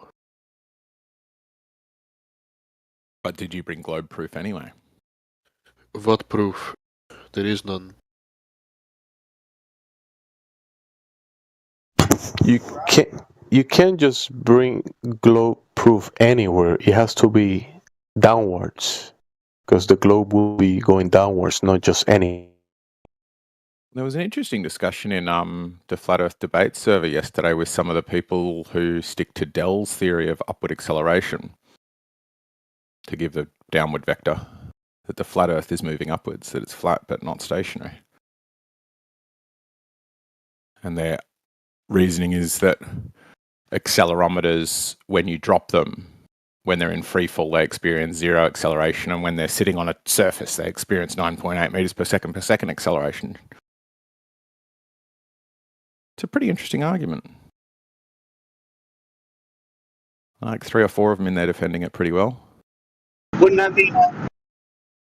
mean a helicopter would never be able to hover? Because why? Why would that mean that? Well, the ground would constantly keep beating it, wouldn't it? You just have to be going faster, right? The air's still going upwards. Everything together is going upwards. So then there is an equilibrium when something's sitting on the ground, and then you just need to disturb that equilibrium in the upward direction with swinging rotor blades around fast enough. Going up reference to what? Yeah, good point. That's a good point, Mego. Yep. They want to be in elevator, but don't point it out, where is the elevator. It's nice to be in elevator, It is. It's better than the stairs. That's what I've always said about elevators. Yeah.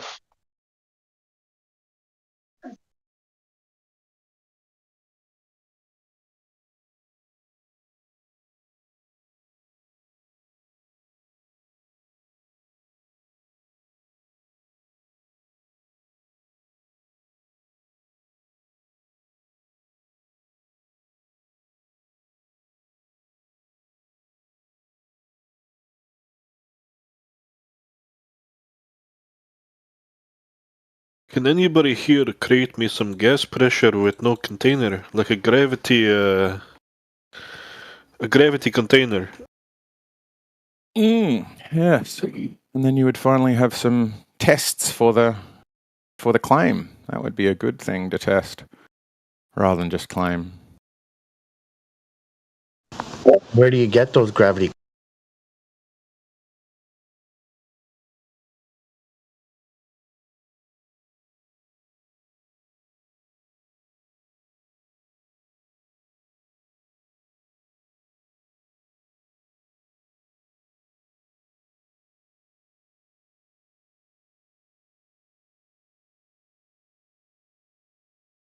So I was talking about it before the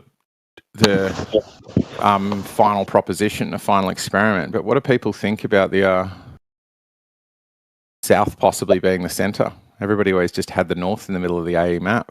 Could it be the south?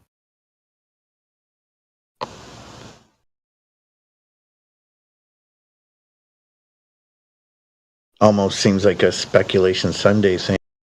Why would the Earth be an AE map? Yeah, and why should it be center? Well, there's a centre to the path of the sun. Sun goes in a circle. Got many reasons to think the sun goes in a circle. Is it going in a circle? One If the Earth is flat, observably so. then how come I'm a circle? Exactly. Is it circle or ellipse? No.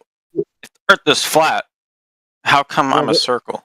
You identify as a circle? That is crazy. Part of the sun that ecliptical, it's circle. Yeah. Okay.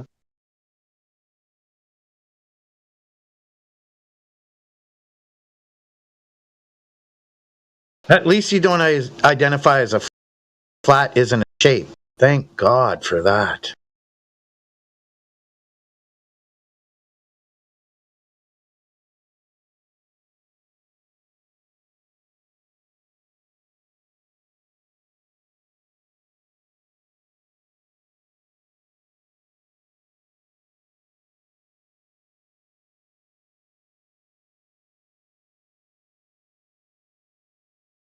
Rip.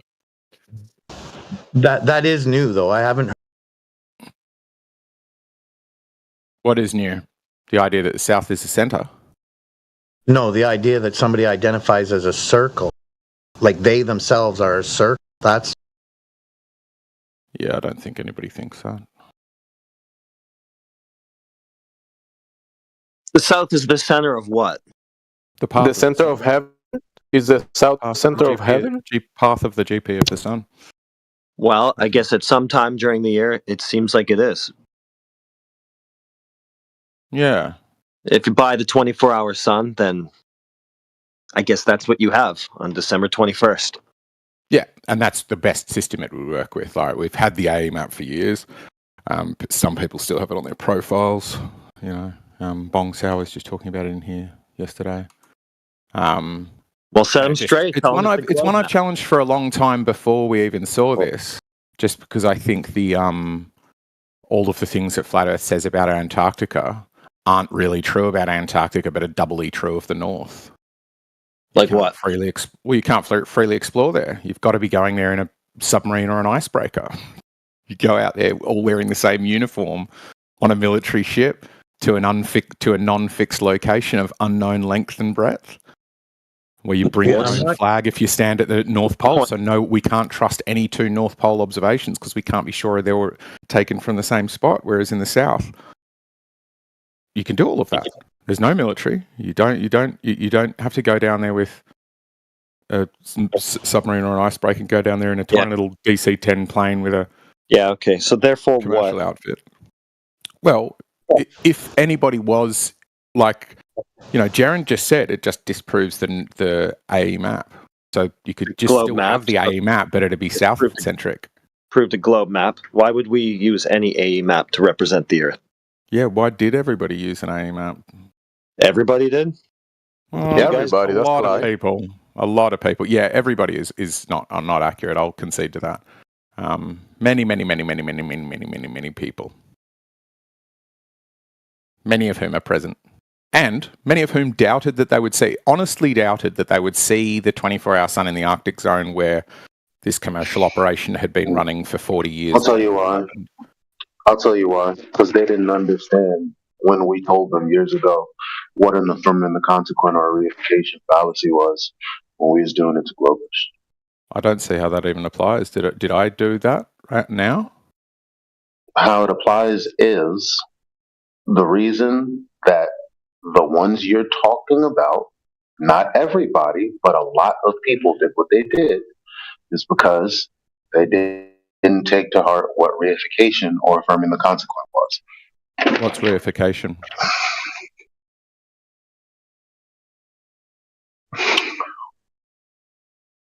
In your words, because I think we have a very different idea of what that word means. Misplaced concretism. Sure. So what would be an example of reification? Yeah, I thought you said sure. I thought you just said we had two different views. Is it different or the same? If 24-hour sun, that's the surface is flat.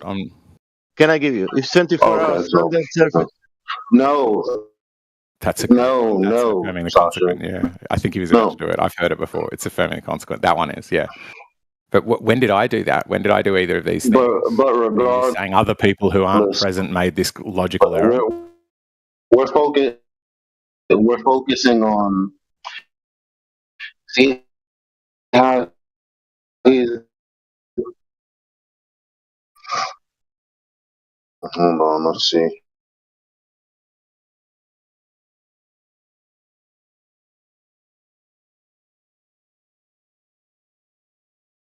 You might have said one, and I said because they didn't understand reification and affirming the consequent. You said, what is that? I told you.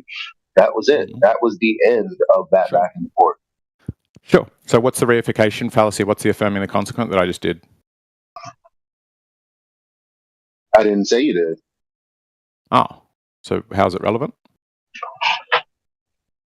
Because other people that agree with I just me told you, sometimes but get you there in weren't listening. fallacious ways. No, I just told you, but you didn't listen because you weren't listening, because you thought I said something I didn't. You said was an affirming the consequent or reification fallacy, and I'm asking how. Can you please expand on the one point? You didn't listen. You didn't listen to what I said. Listen to what I said. I think I did. I think I just repeated it to you verbatim. He's talking to you for other people who is taking that. So thank you, sir. So everyone agrees with me muting him because it's just unreasonable. He was talking about. Hold on. Trying to get out of this building. He was talking about the flat earthers that utilize the AE projection as their, view of the world. And I said, well, it was because of XYZ. And he's confused already. 2 steps into the conversation as to what conversation we're having. So, I mean, sorry, that's why I muted him. Because how can you talk like that? How can you communicate with someone like that?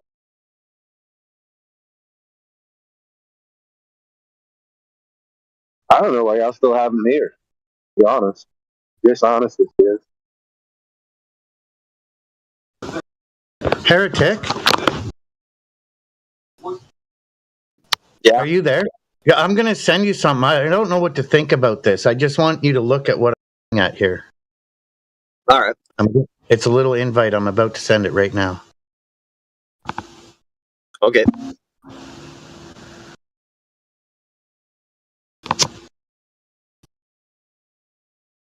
What the fuck? I'm not clicking that.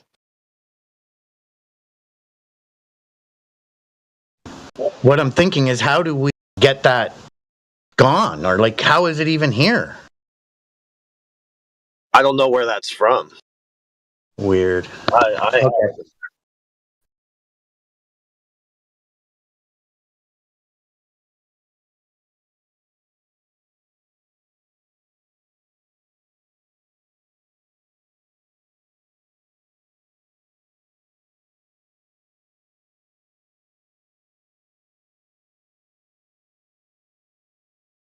Oh, is that an event that they're having or something right now? Yep, and it seems quite disturbing, yes.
See, I'm a noodlehead when it comes to internet technology crap, so I don't even know how the hell I found that or got there.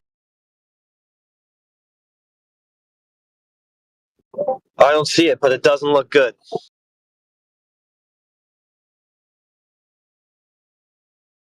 I mean, I don't see where it came from, but I don't think it has anything to do with me or us, so I'm just gonna leave that alone.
Still a crowd in here. Let's keep it going. Rolling.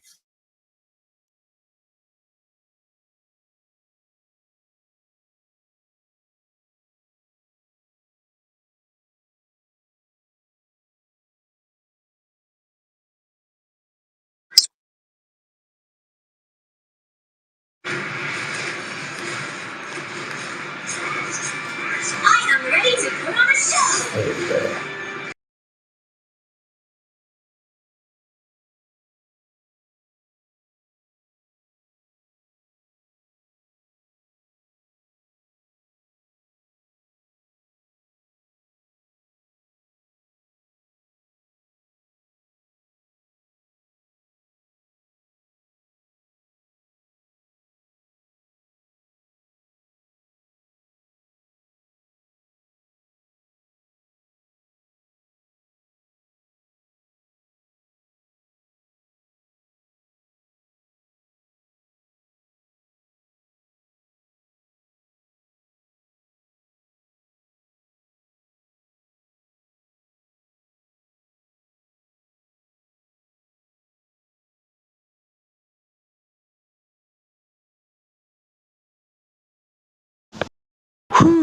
I was.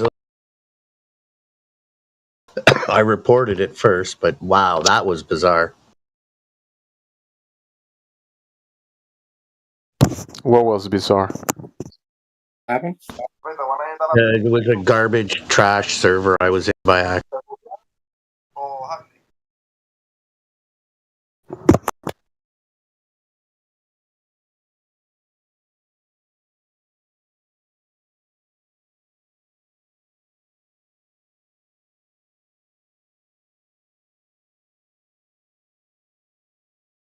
I sent Heretic an invite because I thought maybe he could help me to ban them or block them or what. Because I'm a noodlehead when it comes to tech, but he quickly looked and laughed and that doesn't look good. And I'm like, I know, I got to get out of there. And so I figured it out.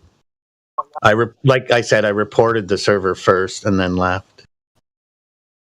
Yeah, be careful about joining servers and then clicking link because the links might get you, I don't know, mess with your account and.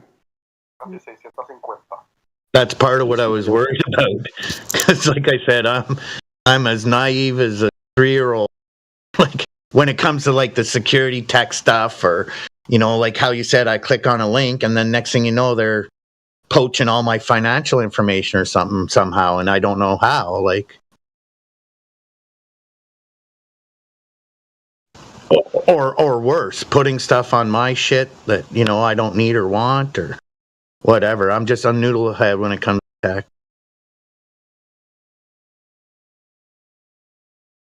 Stay out of degenerate servers and don't have more servers than you really need, or just stick to ones you know. Yeah, I think it was just an accident.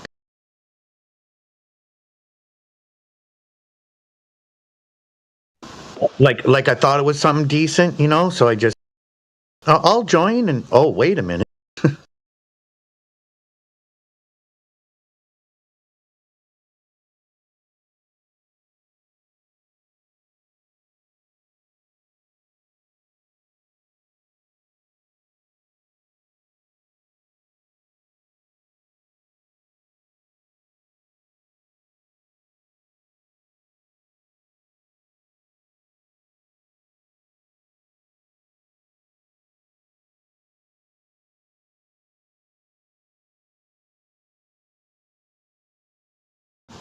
Anyway, still no curve to the Earth. Still stationary and not. What was it the other day? The guy was in this room just a moment ago. It was the same guy because he claimed that the Black Swan was CGI bullshit. Well, that same guy, I have the image because somebody had saved it and sent it to me. Sent this as proof of their Earth curve. And he said, quote, "We can see the Earth's curve from the moon. You just have to go to the moon and look at the Earth to see the Earth's curve." And actually claimed that anyone can just sign up to go to the moon any day of the week. Just sign here. As soon as the check clears, you got a spot on the ship. No problem.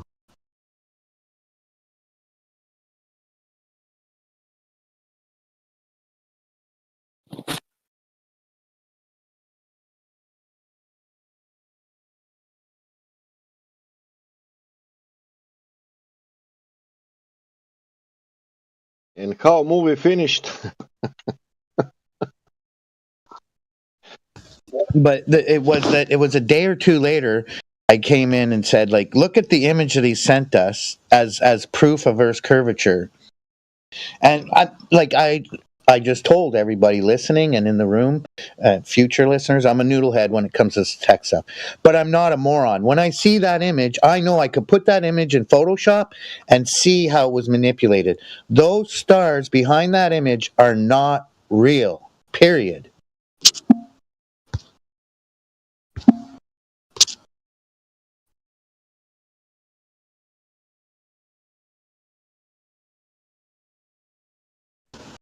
The main image of the moon, that might be something somebody took of the moon when it was in that phase and color, but somebody else took that image, cleaned up the moon part, took all the other stuff away, and then put those stars behind it.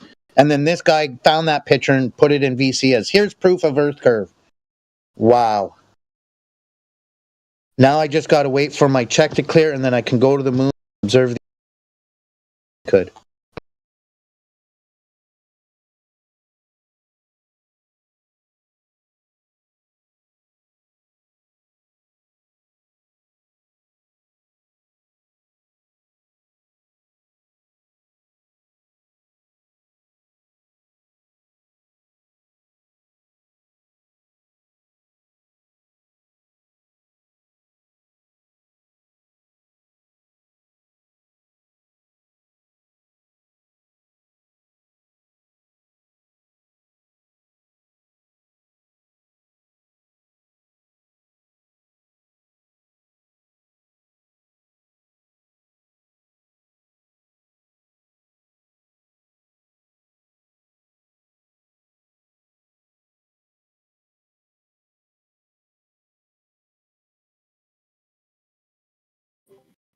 You remember Apollo 13?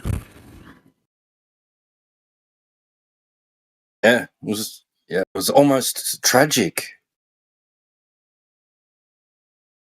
Let me show you. Let me show you Apollo 13's landing site. Cool. And like, if you mean the movie Apollo 13, I haven't, but I'm sure if I did, No, the actual Apollo 13. You're just going to talk while I'm explaining myself, right? So I haven't seen it, but I'm sure if I were to see it, I would believe that more than anything NASA gave me to believe about it. Because Hollywood's better at faking space than NASA is.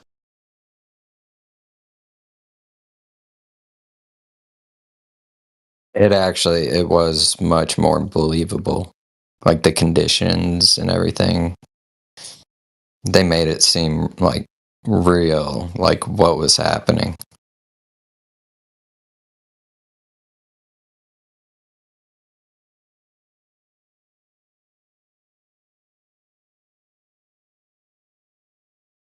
And by they, I mean the directors, not some hidden hand.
Couple of unfamiliar names in here. Mitchell, Paradigm, Silly Schmirk. I don't know if we've spoken this, but yeah. Free to, you got any questions, comments, anything like that? Open your mic, feel free.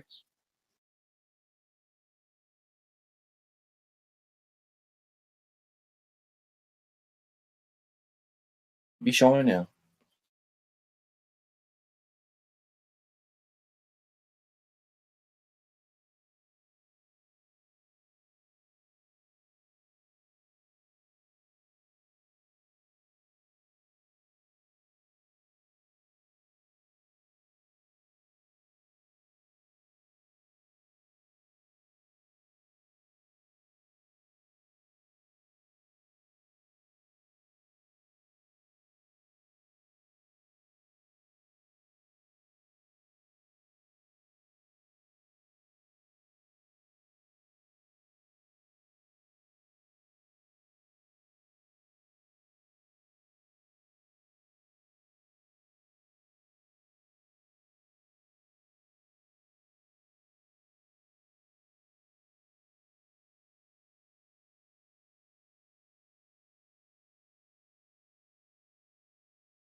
some comet going to be visible tonight? Wait, I thought that already happened.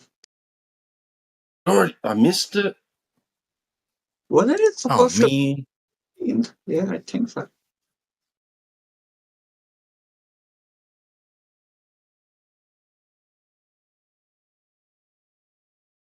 It's the first time it's been seen in 160,000 years.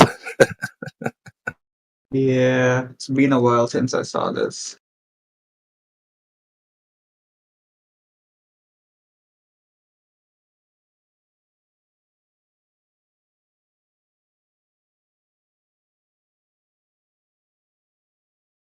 The funny thing is, the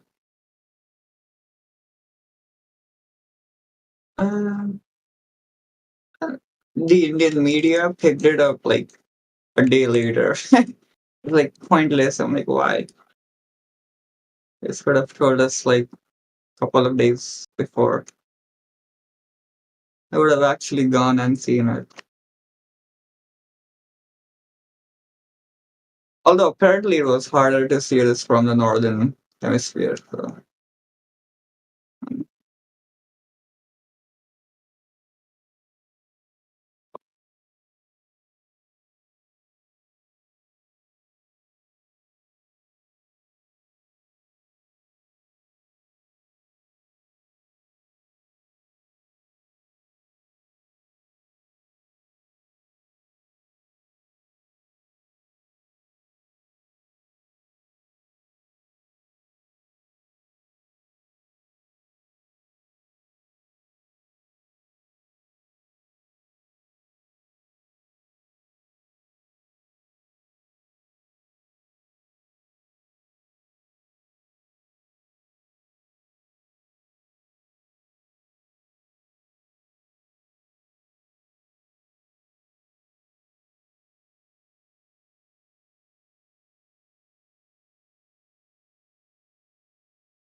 And in the text chat, man.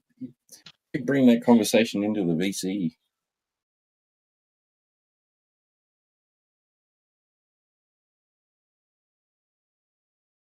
There's a guy in chat saying that the second law of thermodynamics is a claim and not a natural law.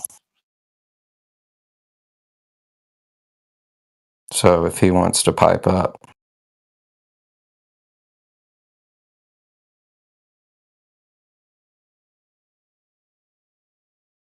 One sec. I'll let him know. No.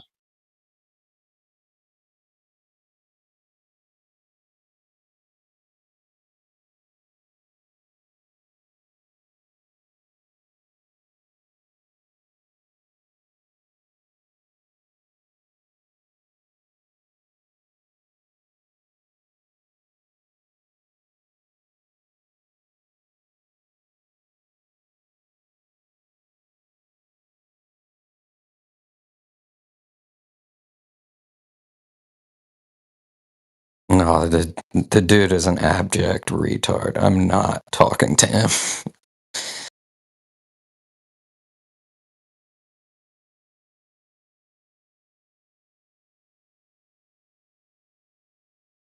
Damn, Flat Earth chat is dead.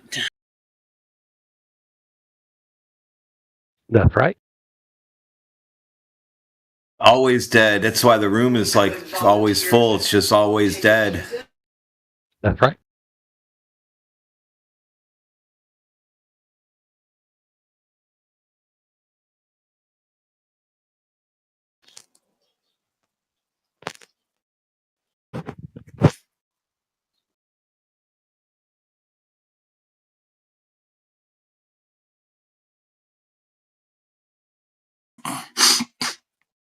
He doesn't understand that to have any pressure at all, You have to have a container.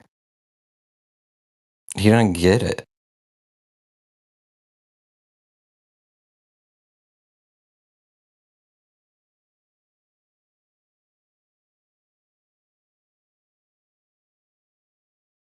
It's seriously, it's like first grade.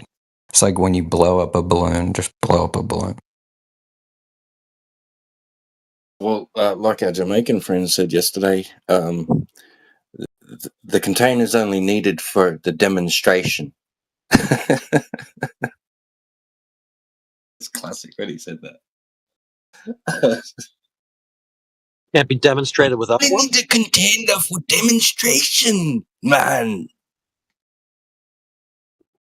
Yeah, So the universe has a container then? Are you talking about a reality denier?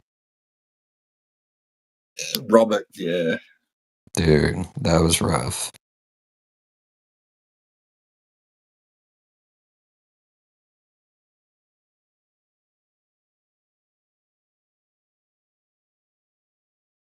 Like, you can have gas pressure without a container. To demonstrate that, you're going to need a container, right?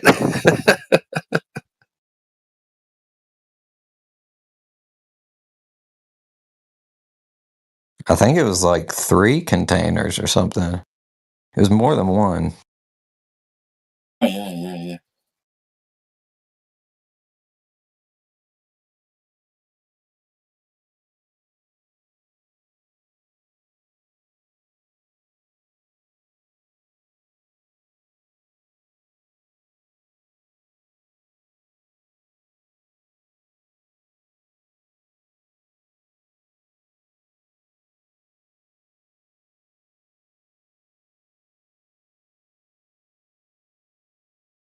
Yeah, demonstrate your gas pressure with a container. Well, okay, so if you put a helium balloon inside a vacuum chamber, it's like, what? Oh, man. I just can't. You mean a helium balloon with the contained balloon? Put a helium balloon in a vacuum chamber, it's just going to expand.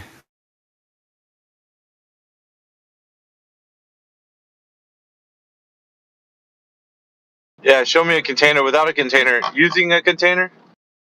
Is that how it goes?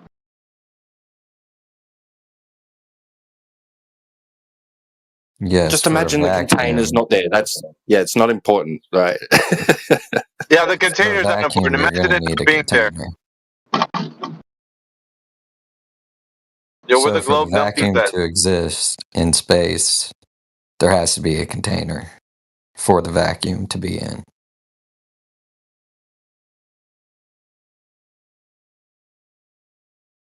Willie Nanny? Willie Nanny? Is that your name? Yeah, just you can call me Willie. So, are you new to Flat Earth, or you been around? No, I've been listening. I'm new to talking about it. I'm not used to talking to people about it, so my arguments or whatever aren't great when talking You're about it. brushing up. Yeah, that's cool. Hang around 24/7, man. You'll hear some of the best arguments for most of the talking points that we have. Yeah, It's good stuff, man. I know the arguments, but getting them across is different when you're being scattergunned by a Yeah, globe. it's basically it's like what you're saying is knowing the truth is different than articulating the truth, because the conversation dynamics will change depending on the person you're speaking to. So you have to be able to navigate a conversation without getting distracted. That's the hardest part about doing what we do. And so when you hang around us, you'll be able to see what we do and maybe use some of the things that we do. Like, it's up to you, you know? You gotta Yeah. form your own way. No, for sure. I was trying to point out celestial navigation and how the curvature calculator requires eye level, and like both of the guys. So I talked to one guy and he said tangents, and then he took me on to this long tirade about circle. He took the sphere and turned it into a two-dimensional like circle. Like his example was a circle on a table, like, and then he started explaining arcs, and I was just getting lost in what he was explaining. And I was talking to QE today, and he was like, when they bring up tangents, all you need to say is that's begging the question, because it's like, where did the tangent come from? Yeah, not to mention, he's talking about a circle on a flat surface. So if he puts a circle on a table, welcome to flat Earth. Yeah, Because the table's flat. yeah, You put that's in a kind of flat- what I told him. Yeah, he put a flat circle on the flat Earth. Okay. Everybody in the chat was kind of saying the same thing, so Yeah. they're like, Yeah, you it's a could draw 2D object. You could draw a circle on a flat floor. You're still on a flat floor. Doesn't change the fact that the floor's not curving just because you Right. drew a circle around it. Duh. Yeah. But it was like dealing with two different people. Like one of them just like didn't even attempt to try and allow me to say anything. It was just like tangent. Yeah. That was it. Yeah. And so I didn't know how to respond. I was like, okay. I was like, and then he was like, do you know what a tangent is?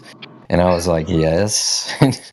It's like, dude, he was like trying to school me on what a tangent was, and I was like, this isn't, it doesn't have anything to do with it.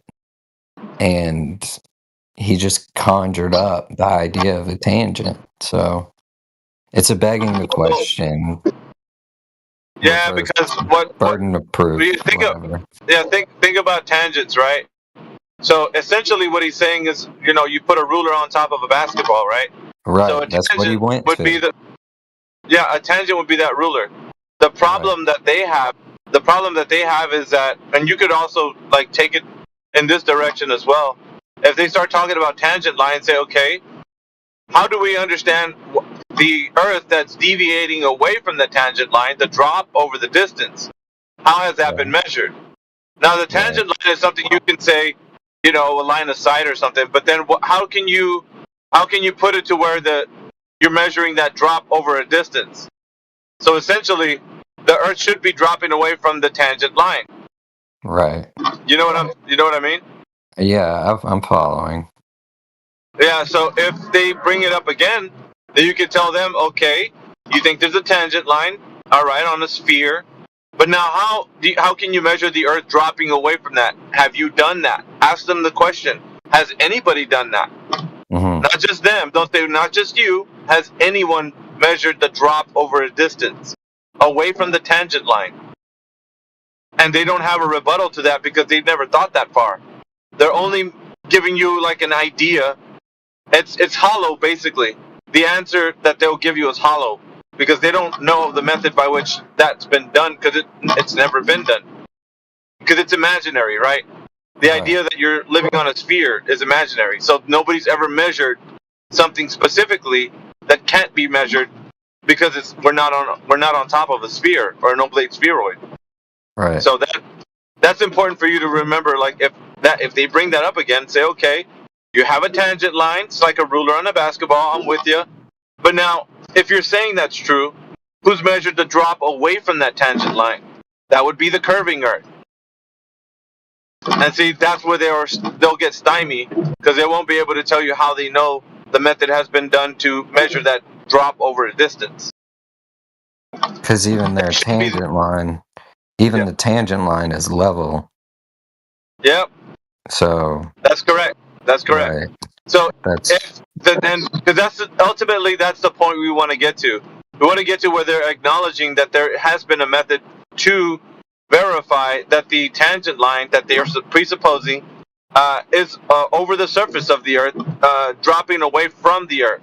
But the Earth is, curving, and the tangent line remains straight. Right.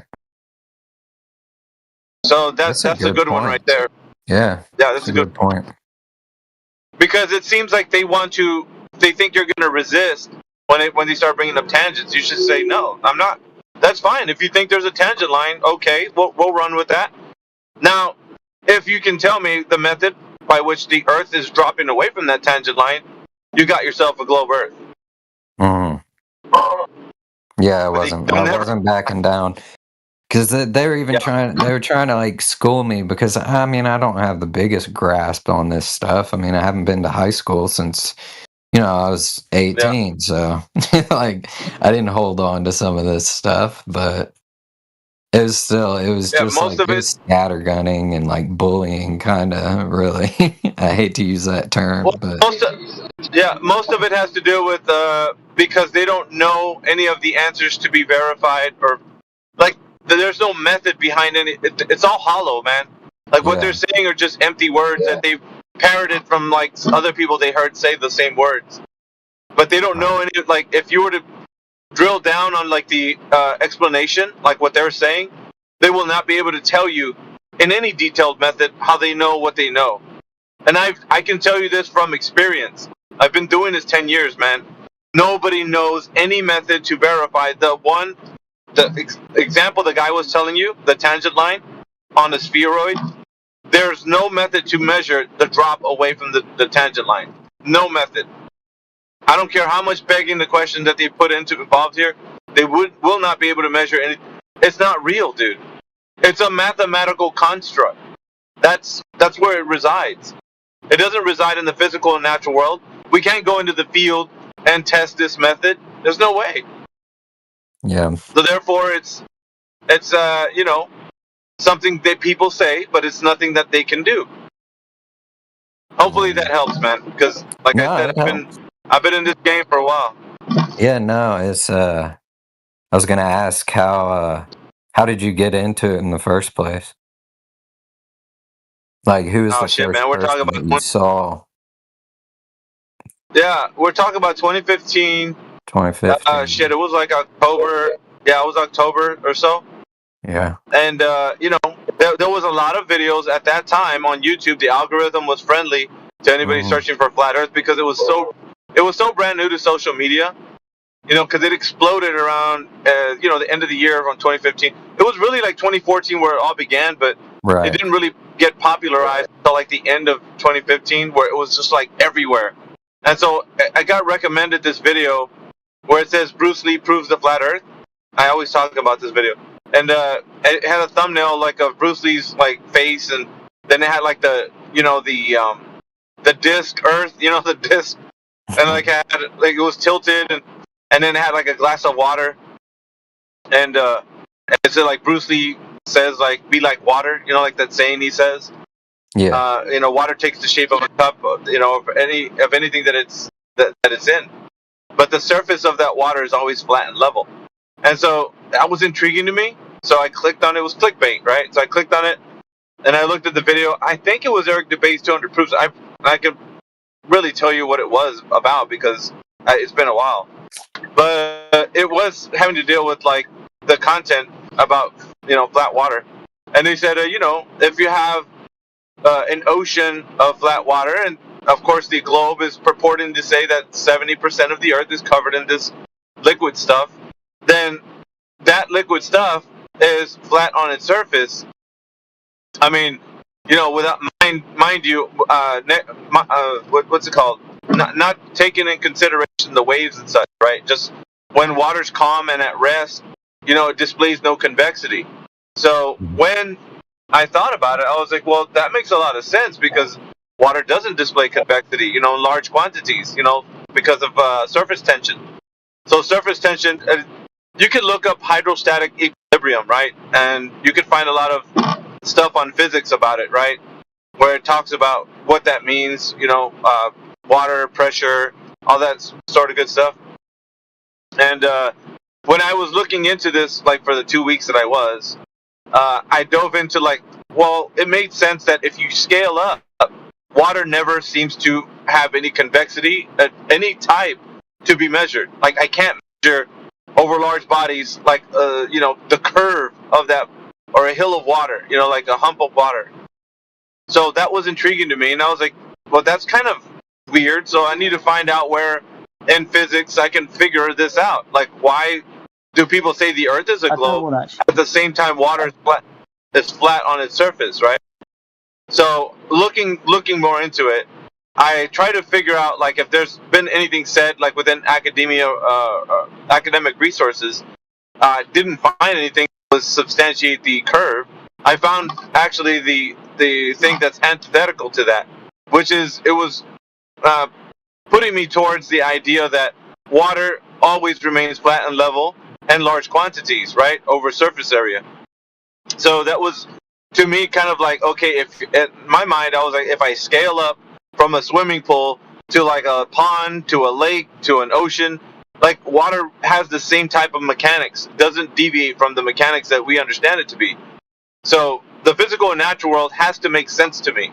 It can't just be discombobulated ramblings of people who want to say some pseudoscientific information about what they think the Earth is, and then just leave it at that. To me, it had to make perfect sense within the idea that we can study things, right? I want to study things. I don't want to just accept what someone says. I want to be able to verify and or falsify the information for myself, right? I want to know. So when I took it into that realm, it became more tangible. It became more tangible to me that the Earth is not a globe. So, and it was like it was eating me up, dude. I was like, this is bullshit, dude. I can't just be believing that the Earth was a globe this fucking long. Excuse my language, this fucking long, right? So 2 weeks of just nonstop like searching. I mean, I stayed up a long nights like trying to figure all this out. I came up with basically the same thing. It was pointing me more towards how physics understands the behavior of water and the different ideas of like the conventions we use within the molecule type of constructs. So for me, it was like, dude, I can't understand why I've been thinking that the Earth was a globe if it's not able to be substantiated in any scientific or academic means. Towards the end of it, I was like, shit, dude, I'm really upset. Like, I was upset. I was upset with myself. I was for thinking that I could just easily take this as a foregone conclusion and never be able to test it, right? So on the side of what we do here is basically research. So my journey into Flat Earth was more of empirical means of verifying the Earth is not a globe and it is flat and stationary. So water was the vehicle in which brought me to the understanding, if that makes any sense, back in 2015. So that's the long and short of it, I guess. Yeah, that makes sense. It's funny because I realized it in 2015 too. I came across Interesting. Math Power. You remember Math Powerland? Have you ever seen his The comedy comedian skit? yeah, the comedian slash like NASA show slash I don't know what. He's all kinds of shit. Yeah, But I'll tell you what, like just before I reach my job, because I'm actually driving.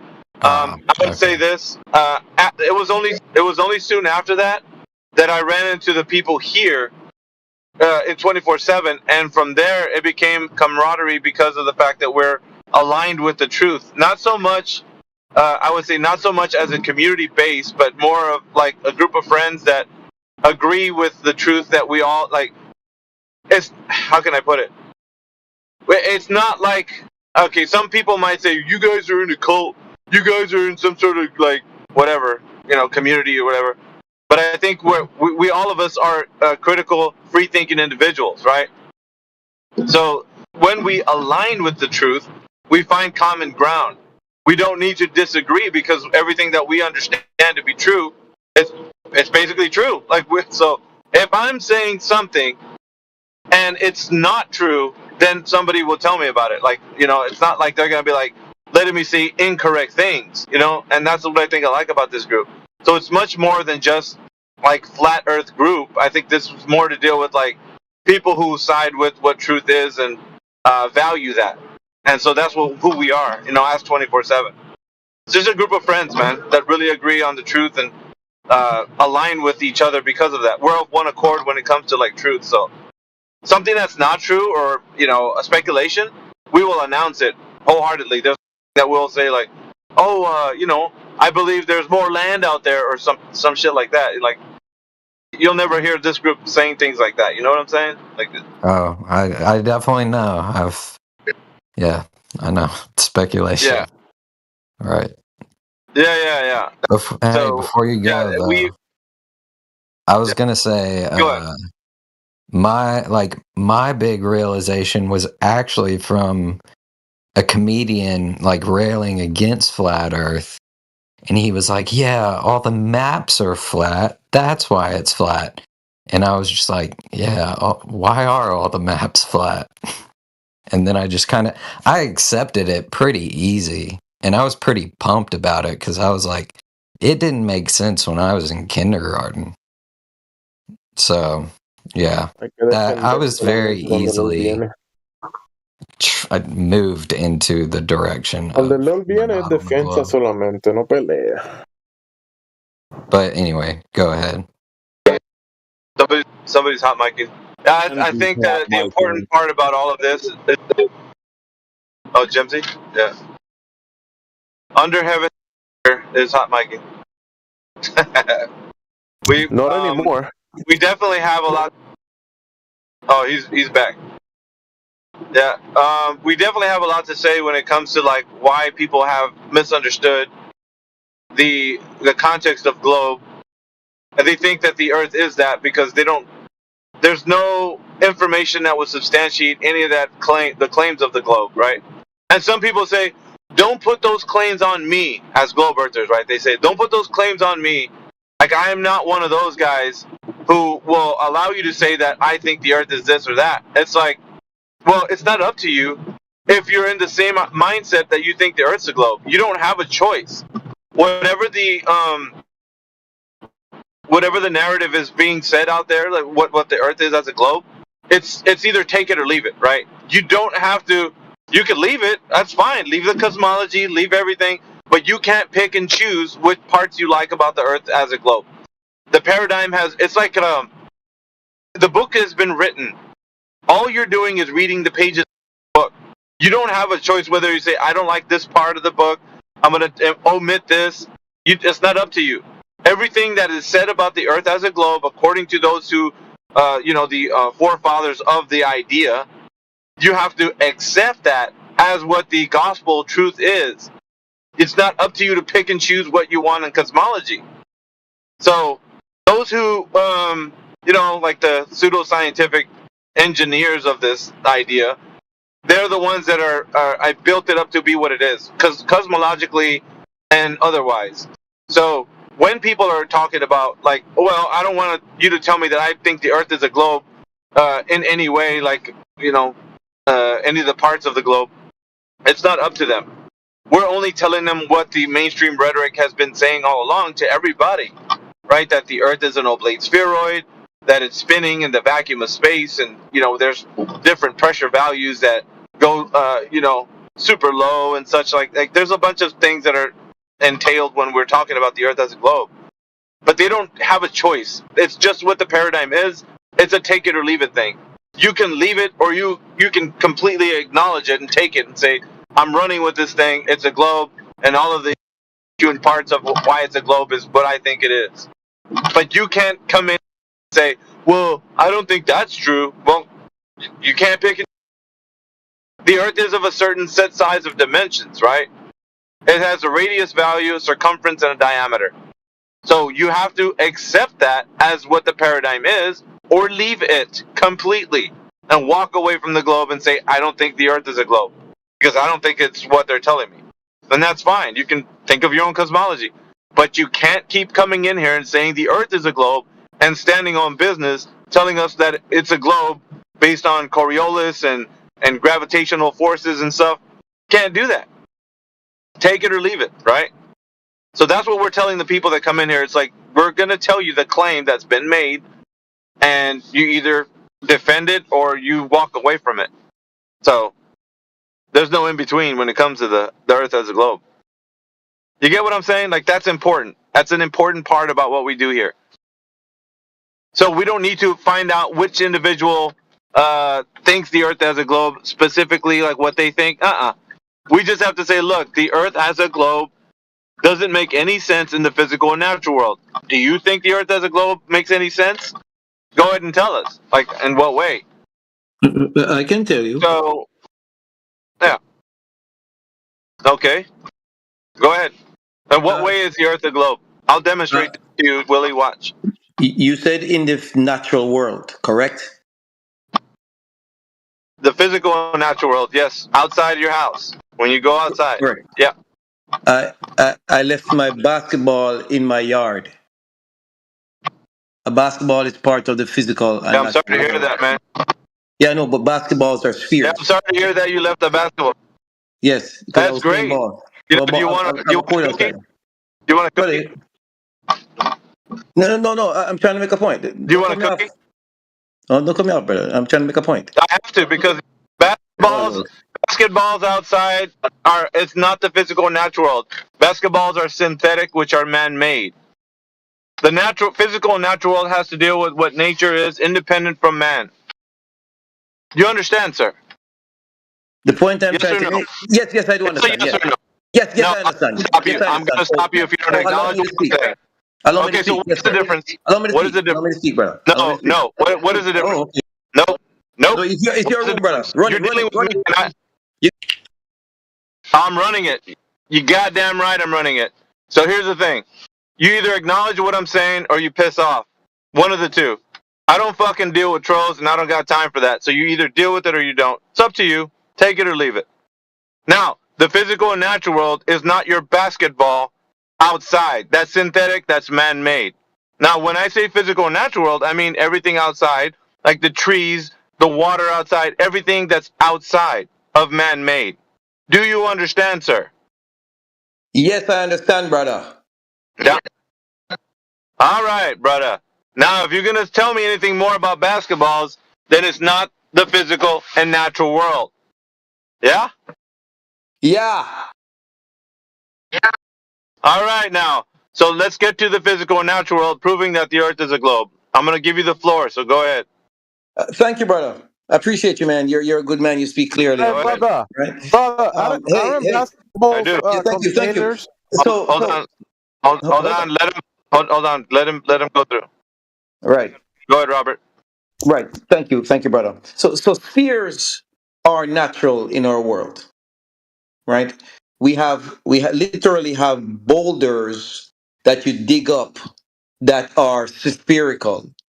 Now, they're not perfect spheres. No one said the Earth was a perfect sphere. Anybody who says that is a loser. Boulders are spherical. They have a curvature that appears in the natural world, especially because of lava flows, pressure, these sort of things. These create spherical minerals, right? Diamonds, quartz. These are spherical. They appear in the natural world, and they have curvature, brother. Yeah, let me ask you a question. All right, let me ask you a question. Now, those boulders, how were they made?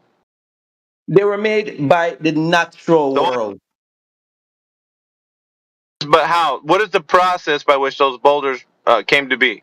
Nice. Heating, pressure. Wait, what was the first word you said? Heat, pressure. Heat. I don't know if I'm not. Maybe he said heat. Thank you. Heat. Yes, heat and pressure. Okay, heat. Okay. Right. Okay, heat and pressure. Gotcha. Erosion. Gotcha. So now all right, erosion. That's great. Anything else? Yes. I'm gonna make a point as soon as you're done telling me. Yes. Is there anything else? Yeah. Okay. Erosion. Movement. Earthquake. These kind of things. Okay. They make different kinds of spherical objects. Yeah. Is there anything else that made that boulder? There are some others, Anything but else? none come to mind. I think I've given you enough, brother. You get the point. Take it away, brother. Okay. Okay. Yeah. Let me just say, there's one single thing that's missing from this equation, and another thing that I think was needed to tell us how spheres are made, independent from man-made, right? Independent from man. Only nature creates things like that.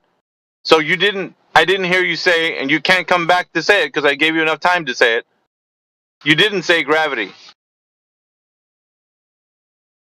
You know that that's super important when you're talking about how the Earth as a sphere was made. According to the paradigm. The paradigm says that matter was clumping together because of gravity. Not because of pressure, not because of erosion, or any of the other factors that you mentioned that these other boulders were made of in nature. So you said everything outside of gravity. Let that sink in, sir. Okay, I'm not sure what your point is, but yeah, go ahead. Well, the point is, when we talk about the Earth as a globe, the thing that made it was gravity. Matter clumping together, forming this spherical Earth. Oblate sphere, yeah? So you didn't say that what made the boulders was gravity, so I think we're good, aren't we? Yeah, No gravity involved. Yeah, gravity's not the only thing. I gave you others. No, it wasn't involved in your explanation, which I gave you enough time. I gave you the floor. I wanted you to tell me everything that was involved for these boulders to be made. And you didn't say gravity, which was essential for the Earth as a globe to be used. I didn't give you everything. I gave you some. That's what I did.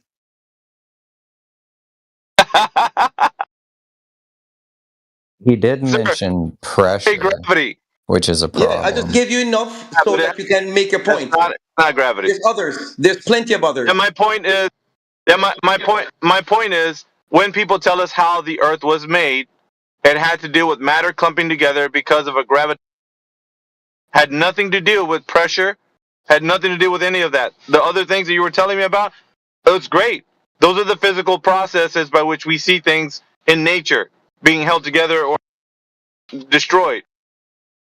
So there's things that are being made in the natural world and destroyed based on what we can identify. Gravity is not a part of it.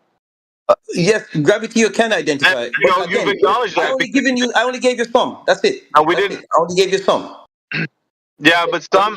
See, the important thing is that what the takeaway from this is that when you explain what made the Earth, gravity was the number one main constituent part of why the Earth was formed. It wasn't like a secondary or tertiary. It was the main thing that made it what it is. And you didn't say that with the boulders. So thanks for that. Yeah, welcome to Flat Earth. I gotta go. By the way, I'm gonna actually turn it over to whoever's in here from 24/7. Good to hear that voice. Yeah, man. Thank you, brother. Remember, guys, he asks about natural things in our environment. Boulders are natural. That's the only thing I told him. Yeah, but you mentioned pressure. Right. So where did the pressure we weren't come debating from? what caused them too much. Yeah, we're talking I the know. subject. The subject was are spheres natural? Yes. I know, but you boulders still are natural. mentioned. That's the only thing I was answering for him, and I I'm gave him just saying some of you the processes. still mentioned pressure. Yes. So he wants to stick with gravity. Yeah, gravity is one of them. But hey, we're not discussing that. Man. We're discussing others. Chill out. Yeah, you're gonna get your gravity. Don't worry.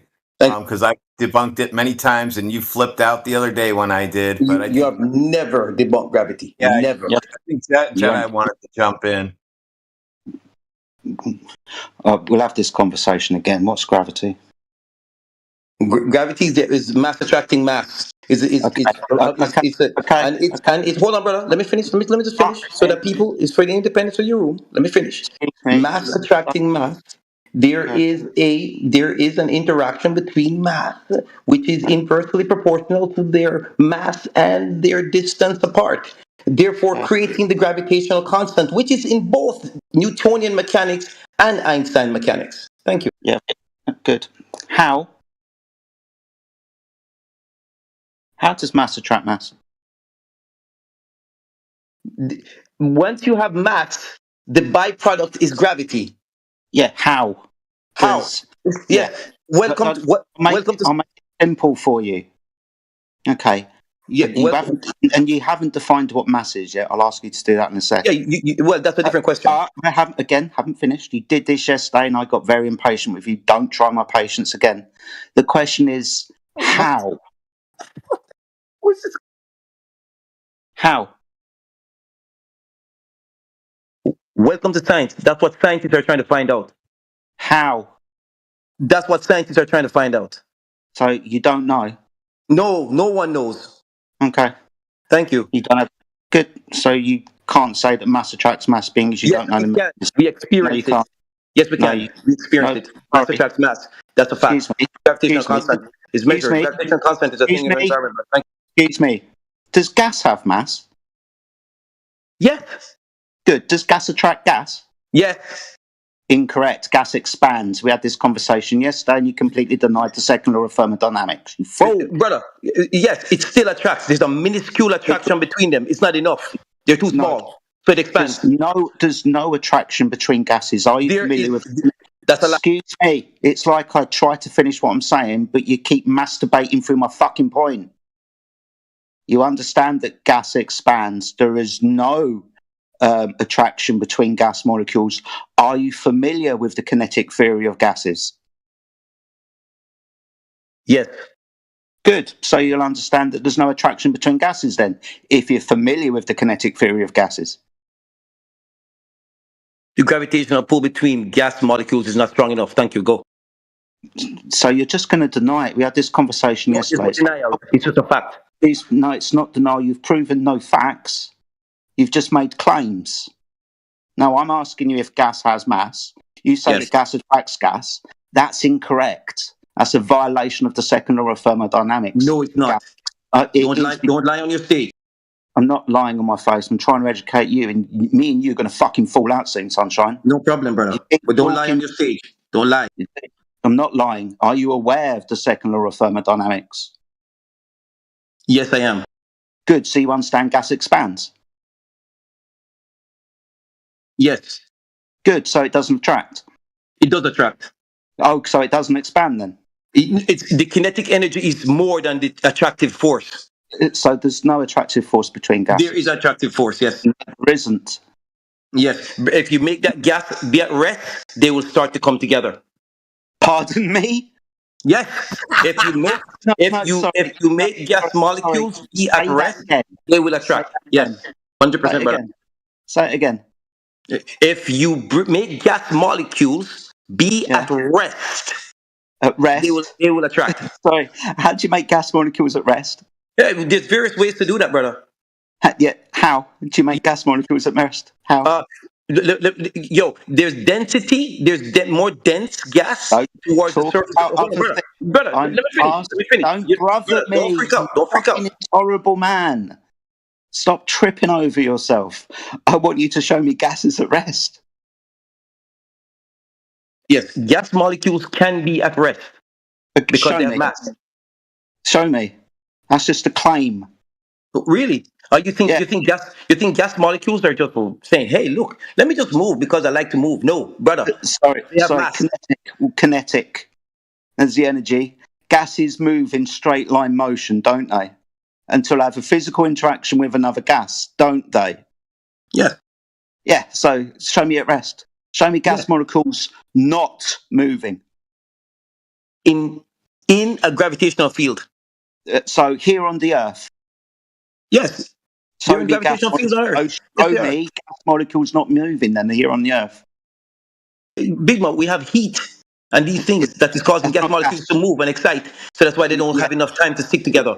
But without these things, they will stick together. Yes. Yeah, Avogadro's law, Gay-Lussac's law, Boyle's law. Yeah, we understand this, dude. I'm trying to ask you, show me a stationary gas molecule. In a gravitational field. So on the Earth, then, in a gravitational field, show me a stationary gas molecule. 80% of the gas weight is towards the ground. Why?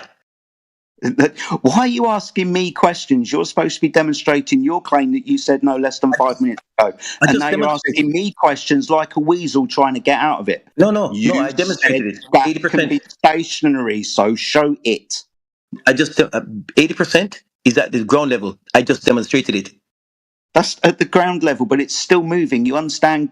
Gases have energy provided by heat. This is demonstrated within the kinetic theory of gases, which I thought you understood. Thank you. You just said it. There's a component called heat that's on the ground. That's why they keep moving. Get rid of that heat completely, they will start to come together. Sorry, you think that gases will come together if you reduce the heat? Absolutely. No, it's incorrect. The gases move in straight line motion. Brother, if you reduce the heat, what happens? The gas They slow down, but you're not going to get to absolute zero, you fool. Oh, really? And before you do that, you'll change the state of a gas into a liquid, you fool. Thank you. Now, welcome.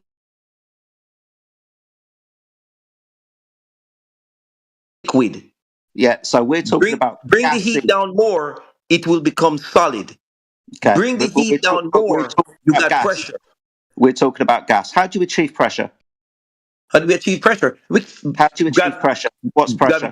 Gravitational field, yes. No. What is the definition of pressure? The definition of pressure is pounds per square inch. No, that's it's force over area. It's force over area, pounds per square inch. Excuse me. Are you aware of the ideal gas formula? PV equals nRT. Yes, sir. But that's irrelevant. That's irrelevant, though. That's irrelevant. Fuck me hard. What is? That's irrelevant. P? Fuck me. What is P? Fuck me. Just remove this idiot. And you can tell me what P is in PV equals nRT. Fuck me.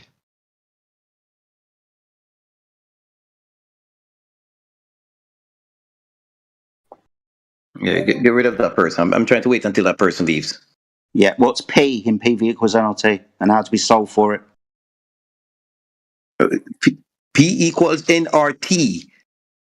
PV, excuse me, the ideal gas formula, PV equals nRT. Yeah, PV equals nRT, yes. Yeah, how do we solve for P and what is P? P is pressure. Good, and how do we solve for that? Yes, PV volume, right? Oh, so you need a volume. Okay, we got that. I'm asking you how you solve for pressure. What's pressure? You gave me the formula. That's why you solve for it. Yeah, how do we solve for pressure? So you divide by the volume. You get rid of the volume. What you do to one side, you do to the other side. Right? So leave P on one side. It's called transposition. So I'll educate you again. So P is solved by force over area. Yeah. The gas pounds per square inch. The limitation of its area, which will be the volume. So what's the definition of gas pressure? Pounds per square inch. Force over area is measured by pounds per square inch. Yeah, so that's a pressure of the gas against the physical body, correct? Pressure needs to press in the fucking word. Press. Press. Yeah, it needs to press. Yeah, it needs to press on something, doesn't it? Okay. So you achieve pressure by how? Gravity. No, it's not in PV equals nRT, you idiot.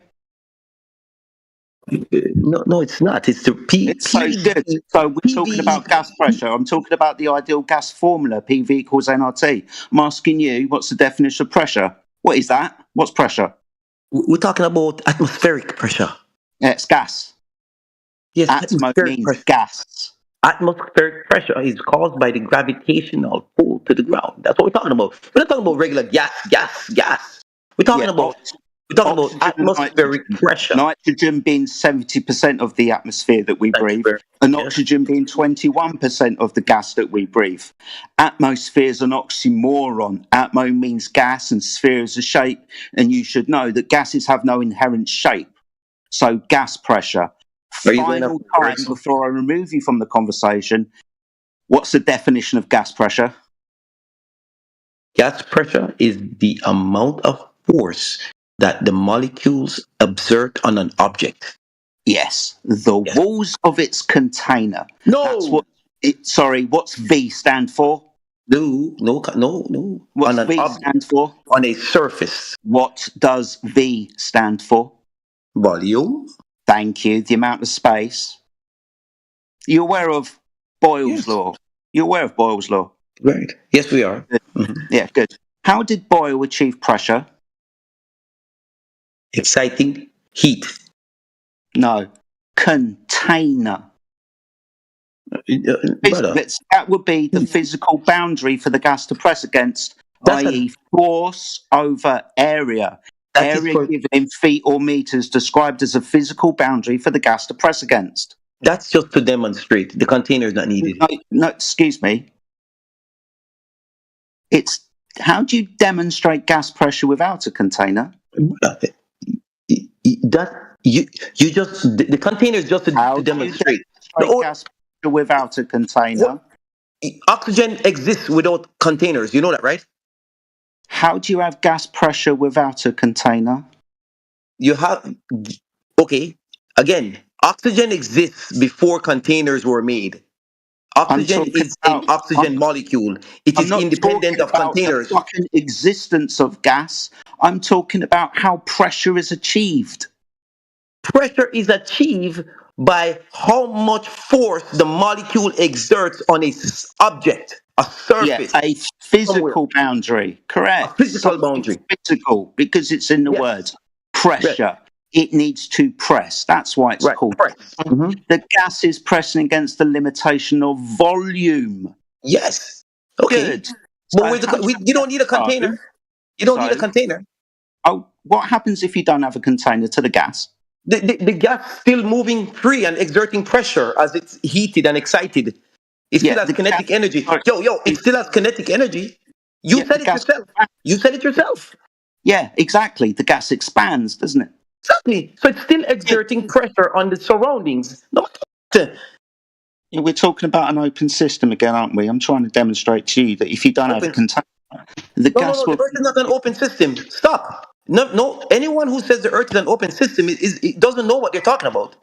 Because gas has mass. Gas is a physical thing. Excuse me. What's the definition of closed system? So, definition of closed system is a system where only energy escapes, right? Yeah. Only energy. Yeah. So naturally. That's the key. No.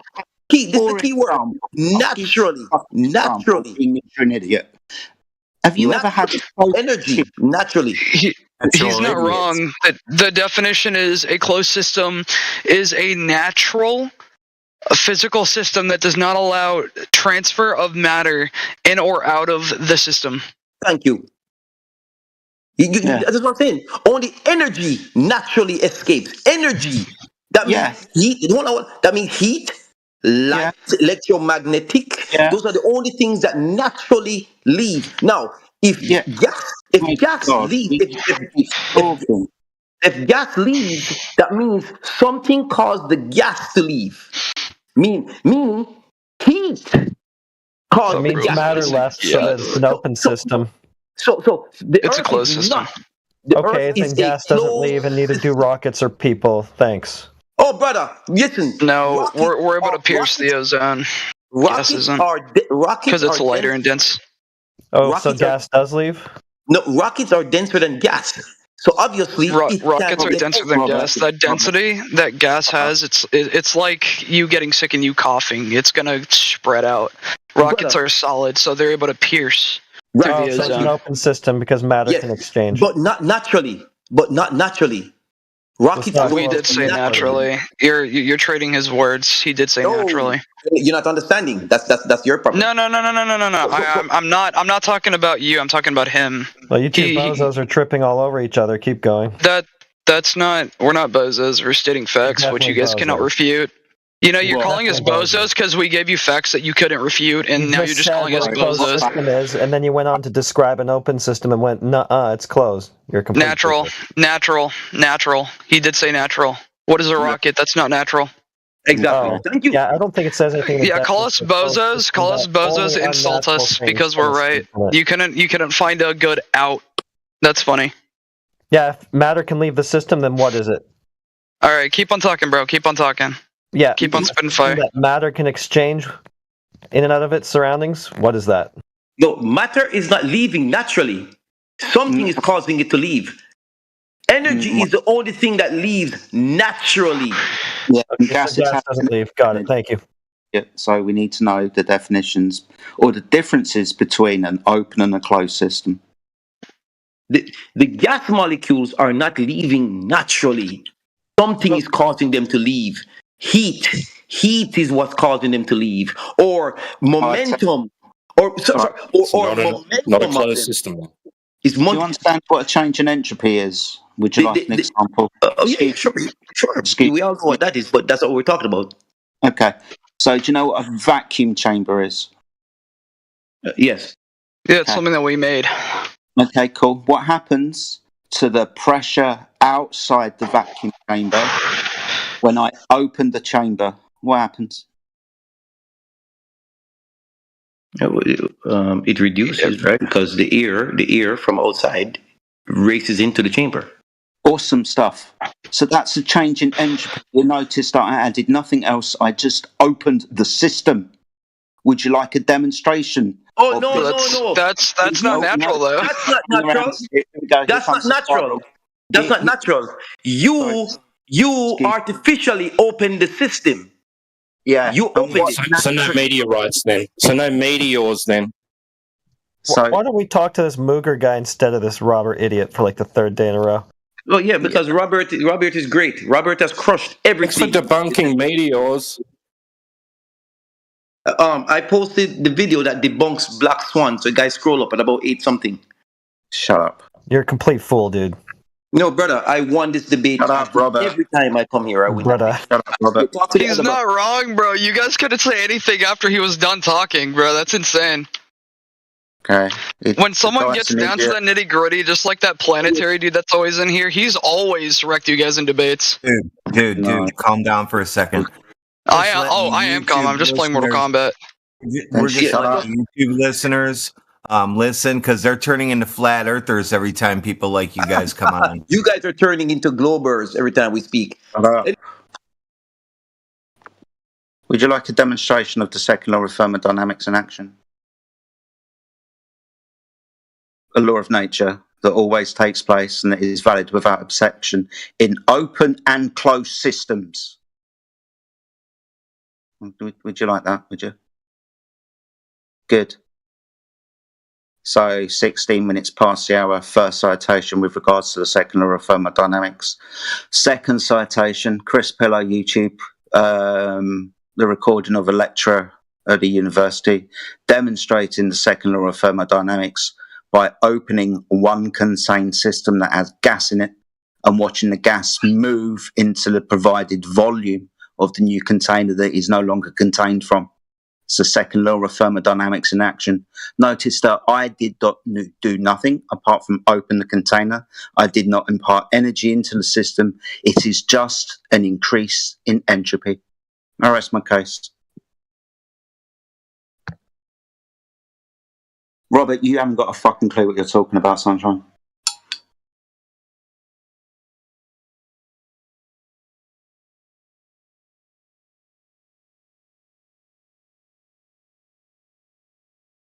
Is this mic working? Okay, good.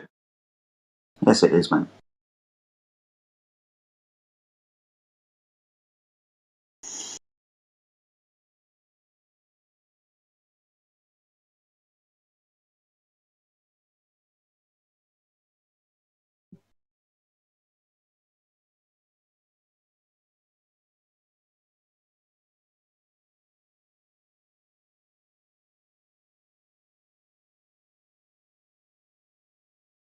Damn, bro, Liu Kang kind of nasty.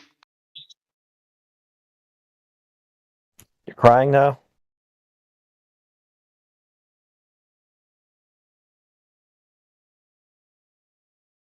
%, goddamn.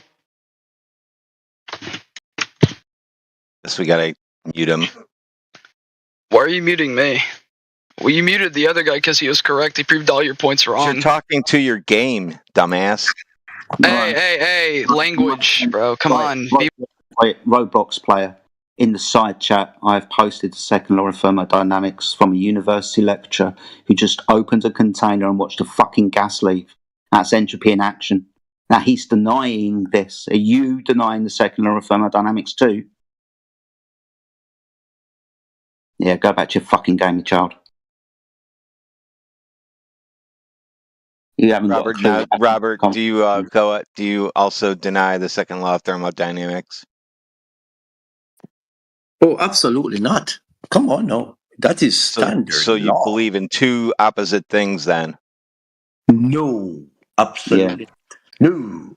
Yes. Mass. No. Gas has mass. It is matter.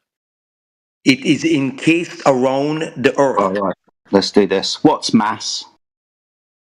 What's mass? Yes. And mass is the amount of stuff that makes up something. The amount of stuff. Yes, stuff. Yes, stuff is a word. Okay. There are other more technical terms, but you get the joke. You get the gist. Yeah. No, give me the more technical terms, please. Because the amount of stuff, I ain't buying it. Try again. Okay, yeah, brother. Hey, listen. You guys. Okay. The amount of substance that makes up an object. Right? The amount of substance. Yeah. Right. So the amount of substance in a space. Instantaneously. Keep hold of that word instantaneously, by the way. Instantaneously attracts another body of mass, which is an amount of substance in a space across space. How? How? Yeah. Yes. Welcome. No, scientists don't know. you don't know. No, scientists. No scientist knows. Sorry. No scientist knows. But we experience it. Excuse me. I thought Einstein knew. No, he doesn't. He doesn't make a claim to what causes this. No, he just says mass. So the distortion of a space-time fabric by the displacement of mass. That's not Einstein explaining how masses appear to attract each other. Appear. Thank you. That's your word. Yeah. Welcome. So he did give an explanation, didn't he? Why does it appear? No, I'm asking you to follow the fucking conversation. Oh, you said that nobody knows, but Einstein's made a claim, hasn't he? No one knows why mass Einstein causes gravity. No. Yeah, it does. He says mass tells space-time how to curve. Space-time tells mass how to move. How does it tell it? How does it tell it? How does it tell it? Yeah, exactly. Right, dude. Me and you can really fucking fall out. Your time on this conversation is going to be really short. I'm trying to point out to you that Einstein I am Einstein now. Being distributed disproportionately, you fuckwit. It's just an idiot. I'm telling you the facts. No one knows why mass. Denying the facts. In actual fact, you're denying your own scientific rhetoric at the moment. What are you talking about, brother? Time is a physical quantity. And that's lovely. Yeah. So you're a retard, dude. So guess what? Mass is interacting with a physical quantity. That's lovely. Are you the NASA lover? That would be the explanation. I love NASA. Love it. Yes. Oh yeah, that's right. You're in a cult. I forgot. It's going to be a while with you. Oh no, you guys. Flat Earth is based in religion. Come on now, you know that. No, it's not. It's based on measurements of the surface of the Earth. The dome, rakia. What are you talking about, you weirdo? We're talking about a ground. It's measured flat. You dummy. The foundation, rakia. So I say ground, and you look up. How come? Up and down are relative. How come when I talk about the ground, you're looking in the sky? Because the sky tells us what's going on the ground. That's it. Simple. Oh my God. Oh my gosh. Yes, sir. Yes, it's recorded. Please, somebody clip that. Somebody, please clip it and repeat it. The 24-hour sun is an impalement of the globe. 100%. Okay, but so it doesn't make the ground curve. The globe predicts it. The globe predicts the 24-hour sun. Oh no. Lots of people predict a 24-hour sun, not necessarily global. No. Yes, sorry, No. Satetic. No, Sorry. Sorry. Excuse me. No. Excuse me. It's just an observation. Stop saying no, right? You're going to fuck off, dude. Trying to help you to understand something, but if you're just going to keep saying no, then you're just a fucking acolyte with no brain for yourself. Lots of people have made a claim to a 24-hour sun, one of those being the Satetic astronomy. No globe involved, you dumb fuck. It only happens because you're on a sphere. No, doesn't only happen because you're on a sphere, you fool. Yes. If it happens any other way, it's unnatural. Sorry, it's unnatural. What the fuck are you talking about, dude? Of course. Yeah, it's some magical dome, some god put some dome. What are you fucking talking Come on, about? brother. Give me a break, brother. Come on, brother me. I'm not your fucking brother. Yeah. You could have been my brother if you'd have been more fucking tolerable, but I think you're just a cunt. Yeah, he did the same thing to me yesterday. Yeah, you're my brother. He tried to call me his brother. Just because you disagree with me. Gaslighting tactics doesn't going to mean- work around here. Yeah, I don't know you. I do not know you. Yeah, just make an argument, brother.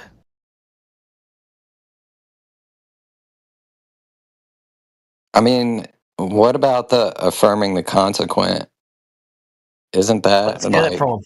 Mr. doesn't Robert, that brother. disprove the notion that the globe, that the 24-hour sun proves anything? Well, let's see if he can use it to prove anything. Can you fit it into a logical syllogism that proves anything, brother? Yeah, I've given you so much information. No, I want a logical syllogism, not so much information. Try again, brother. You're denying it. That's all. Brother, try again. I need a logical syllogism, not you're denying it, not so much information. Try again. Yeah, thank you very much. So the 24-hour sun is a entailment of the globe. Okay, that's just an assertion now. I need a logical syllogism. He doesn't know what a fucking He doesn't know what he's talking. What you're asking. That's why he's just a logical diverting. syllogism is a logical syllogism is if you are tilted at a 23 degrees and the sun is not moving, what happens logically there is some point because of elliptical orbits where the bottom this part, isn't a syllogism. You went off the rails. Logically, Start over. logical syllogism will. Shutting you down. That's Start just over. That wasn't begging the syllogism. You went question. straight off the rails. Try again. I don't think he knows what a logical syllogism is. It's a nuh-uh. There's nothing to say to yet, brother. Robert. He's just begging the question.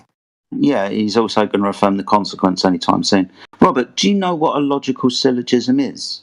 And if you don't, would you like an example? Yes, I do, brother. Okay, so why haven't you? Sorry, so why haven't you given it then? Yes, I do, my friend. I'm giving it to you. No, you haven't. I have. No, you haven't. It's not a logical. Excuse me. I didn't hear two premises that reached a conclusion. Yes, one, Earth is tilted on its axis. Number two, the sun is not moving. Those are just two claims, you moron. No, brother. It's logical. Brother, those are just two claims. No. It's a logical. That's a baseless in the assertion. logical syllogism definition does it say, hey, you cannot make a claim? This is some stupid shit. So what I would like you to do now maybe is just tell me which logical format you'll be using. Like, will it be a modus ponens, modus tollens? What syllogism are you trying to use? It doesn't matter at this point. Okay, it does matter. Claim is not in any of those. The word claim is not. Yeah, okay. I'm asking you what type of logical syllogism you're going to use. So you can make. Yeah, see, this is the problem. You don't actually know what one is. It does matter. How can you use one and then say, it doesn't matter which one it is I used? Well, obviously, it has to be something. So what one are you going to use? Doesn't know what he's talking about. I know exactly what I'm talking about. Hey, which syllogism are you going to use? You would have given it by now. You would have given the logical syllogism. I did give it. Sorry, Robert. You did not moving. Tilted, sun not moving. Done. Dude, there are three. He doesn't know. There are 3 points to a logical syllogism, aren't there? Premise. There's more than three. There's more than three. No, there's more than three, brother. No, But the point is, why did you just give 2? he asked for 2. Idiot. He asked for 2. No. He asked for a logical syllogism, a premise and a premise that when added together reach a conclusion. Premise number 1, the earth is tilted. Premise number 2, the earth is rotating around a non-moving object in its reference frame that creates a 24-hour sun It's at just one your claim, point. you fucking idiot. Those are baseless Claim, assertions. it doesn't matter. It's Tell me just your where is claim. logical syllogism where you can't make claims. Go. And also, you've already got your conclusion in the premise, so you're begging the question.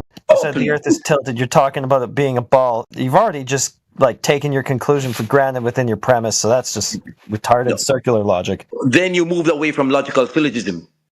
No, you can't even come up with one, dude. I just did. You just saying, No, you didn't. Big man.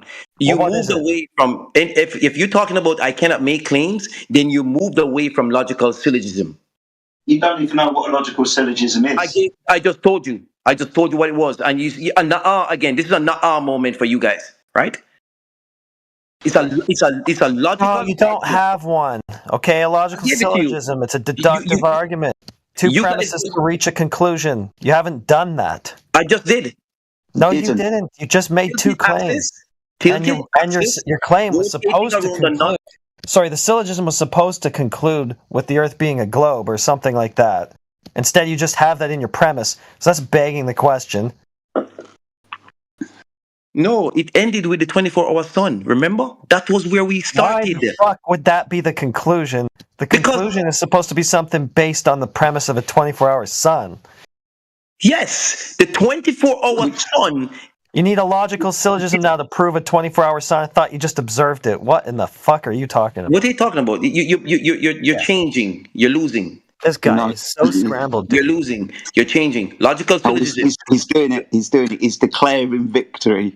Yes, because I victory. You guys learn. You just learned about logical syllogism, and you're trying to use it on me. You can't. I am a scientist, brother. We've been trying to educate you. And no, I've been trying to educate you. You don't even know what logical syllogism is. You didn't even understand. I reckon you didn't even understand what a logical syllogism was until we mentioned it 10 minutes ago. I'd place good money on that.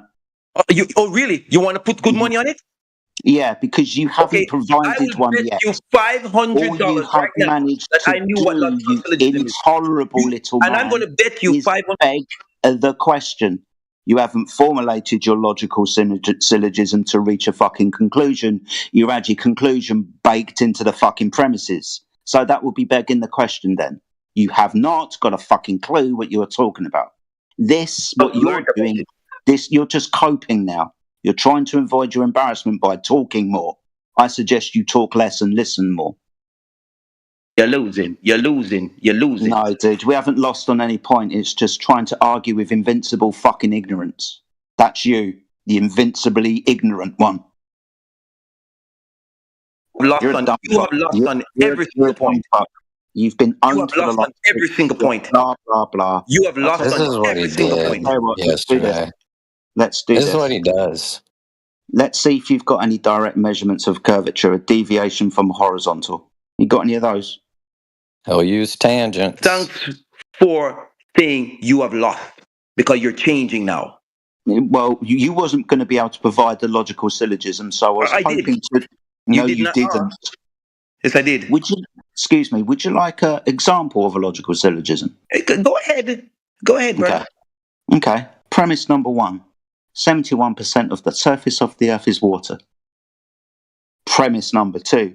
Water is observed and measured as a horizontal reference datum. Conclusion. The surface of the Earth lays horizontally. Do you see how I did that? Yes. Yeah. And I did the same thing. Could you do the same then, please? I did the same thing. No, you didn't. Premise number 1. There's a 24-hour sun at Antarctica. Okay. Number 2, the Earth is tilted on its axis. Premise number 3, the sun is not moving. This means that the Earth is. This means that the Earth is rotating around the sun. Just stop, dude. He's just I punching don't know if I should laugh or just You feel use your bad. flat Earth stuff. I use my globe stuff, and you don't like it. No, because you baked your premise again. Sorry, your conclusion into your premises. No, I didn't. The Earth. I said. Sorry. Excuse me. The conclusion is. The conclusion is. The conclusion is. The Earth is rotating around the Earth, around the Sun. I'll do it for you. I'll repeat it. So, premise go ahead. number one. Repeat it. Repeat it one more time. Yeah, 24-hour sun in Antarctica. Yes. Premise number two. Yes. The Earth is tilted on its axis. Do you understand how you begged the question? Because the Earth's a ball tilted on its axis already. Yeah, you said 70% of the Earth is water. Premise number two, water is on a horizontal plane. That means we conclude that the Earth is flat. That's what you said. You did the same exact thing, and you don't like it. Sorry.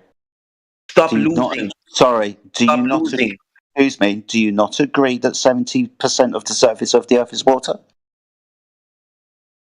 Don't you agree that there's 24-hour sun at Antarctica? Yeah, we observe it. Awesome stuff. Thank you. 70% of the Earth is water. Yes. And Agree that the Earth is a sphere and it's tilted on its axis at 23.4 degrees? Absolutely. No, you haven't proven that part yet, you fucking idiot. 70% of Earth is water. Therefore, water has a percentage level when lying on a flat line. Nothing like that. Garbage. Stop making up stuff. Excuse me. So that premise number two, I want you to listen to premise number two very, very clearly. Okay, go ahead. Because you can verify this for yourself. So water is used as a horizontal reference datum. Did you not know that? You're just broken, dude. I don't understand. Yo, big man. You just admitted that you are using 70% of water to deduce that water can be used as a horizontal reference. You just deduced that. Sorry, no, we use water as a horizontal reference datum. Practically. You deduced that. Yeah, it's a deductive argument. Sorry, a logical syllogism. Excuse me. A logical syllogism is a deductive argument. So for you to jump up and down and saying that I deduced it, thinking that you've got some kind of victory, means that you haven't got a clue what the logical format that we're using even is. You lost again. See, look, just fucking coping, not addressing anything. No, you're coping because water curves. Water curves. Okay, I'll tell you what. Have you got a measurement of that then? Yeah, of course. Good. Let's have the measurement. Let's have the measurement over a distance of water deviating from a horizontal place. No problem. Look at how rivers meander. What's going on? That means water curves. Right, you're a prick. No, I am right, and you're mad. No, we're talking about water, the surface of water, when contained and at rest. Not a river running downhill, you fucking idiot. Nor it meandering before it gets to an estuary and out to fucking sea. We're talking about the surface of water when contained at and rest. Because that's when it's used as a horizontal reference datum. It's not used as a horizontal reference datum when it's flowing down a fucking hill. Are you fucking stupid? You don't have to use it as a horizontal reference frame. You can use the curving. But it is. I mean, you can choose not to if you don't want to, but it is. No, it's not. It's not. Don't lie. Stop lying on the people's stage. Sorry. He thinks by saying "nah" that he's won the argument. No, you guys saying "nah." I gave you the logical syllogism, and you're like, "You idiot." I've been listening the whole time. I gave you. You didn't give a logical syllogism, and the reason why we're saying that is because you didn't give a logical syllogism. We haven't denied your logical syllogism because you failed to fucking provide one. I don't think he knows what one really is. Of course not. For 10 minutes, 15 minutes we've been doing this, and you think... We would have already heard it. He wanted to bet that 500. By the way, I'll take you up on that bet, so you better get one ready.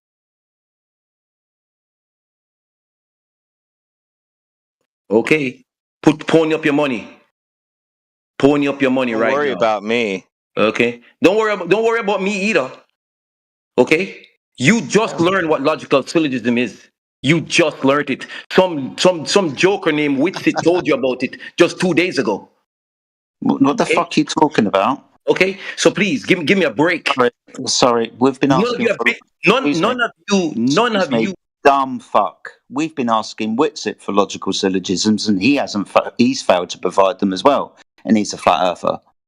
So it's not because I heard what a logical syllogism from Witsit was. We've been asking for a logical syllogism since the final experiment came to be, for like the previous year.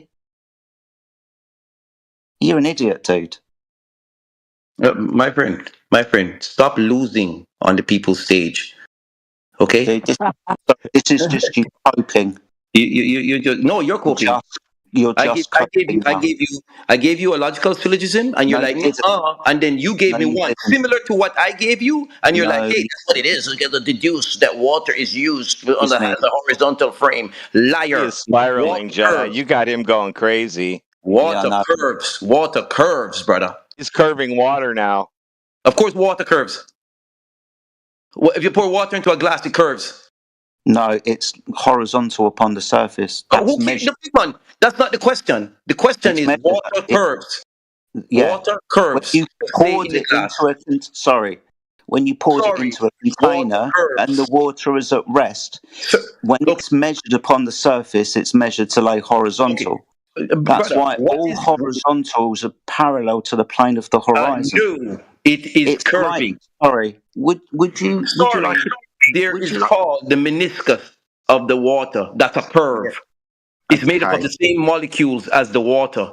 We're not talking about, and that's a curve. Talking about fucking water curves, and the water molecule itself curves. It is a V shape. It has a V-shaped curve, like a U. It's a curved molecule. Go look that up. Stop losing on the people's stage. Look it up. Yeah, sure. No problem. So I'll look it up. Oh, look at this. This is from Science Pre-K. Water will always form a flat surface unless it is acted upon by another force, such as wind. That comes from Nation, Air and the Science Museum. Okay. Physics.info. Excuse me. Physics.info. Water seeks its own level. This is one of the realities of life. This is from the physics hypertextbook. Next one. Oh my goodness. This effect is part of folk knowledge, as it is witnessed by common saying that water seeks its own level, level being flat and horizontal. Now, I can provide citations and direct measurements of the surface of the water.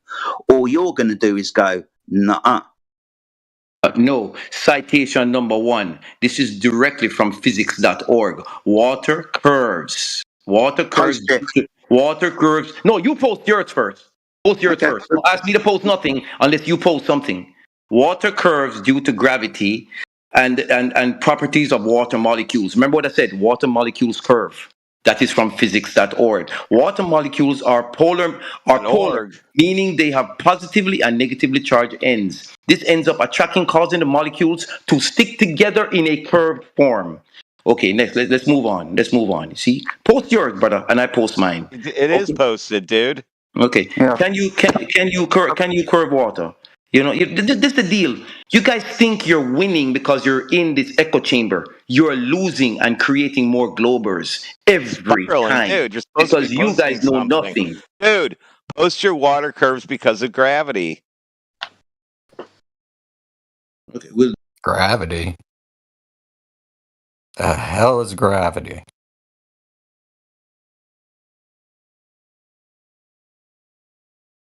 He's Googling it. He's asking AI or something. Hey, Chat GPT. Hey, Gemini, can you tell me about this curve, please? I'm losing.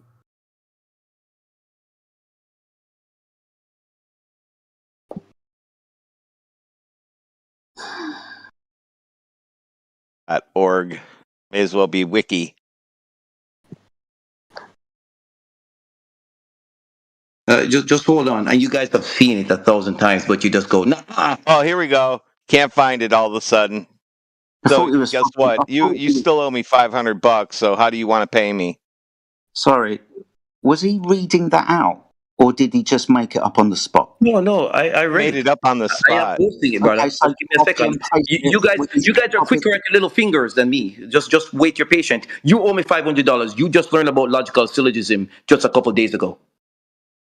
You're an idiot, dude. No, seriously, I think you have far too much ego to be intelligent and critically think. Eve, when he goes into a room, he thinks he's the smartest person. Look in the mirror. I am the smartest person. I gave you guys concepts. You guys didn't even know that time was a physical quantity. Sorry, you guys didn't even know that the Earth has circumference. Come on now. You guys didn't even know what spectroscopy was or seismology was. You guys didn't even know these things. You guys didn't even know the Earth was a closed system. You guys didn't even know the Earth was a closed system. You didn't even know. Does time have charge, momentum, or spin? It's a physical quantity. No, I'm asking you a question. Does it have charge, momentum, or spin? Not all physical quantities do that, brother. And you know that. So is that a no? Yes, it's a no. Oh, awesome stuff. Yeah, also, yes, it's still a physical quantity because not all physical quantities have charge and terms and spins. Give me a break. Look it up. 7 physical quantities. Time. We read your parasitation yesterday. Time is one. Time is a physical quantity. Look it up. Okay, and not all of them have charge. Do this one again. Do this one again. Is 2 inches the size of your dick? Physical. Okay, Richard.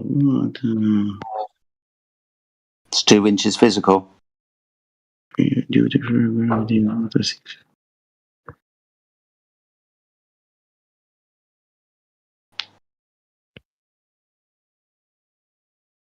Why can't they copy this shit, man?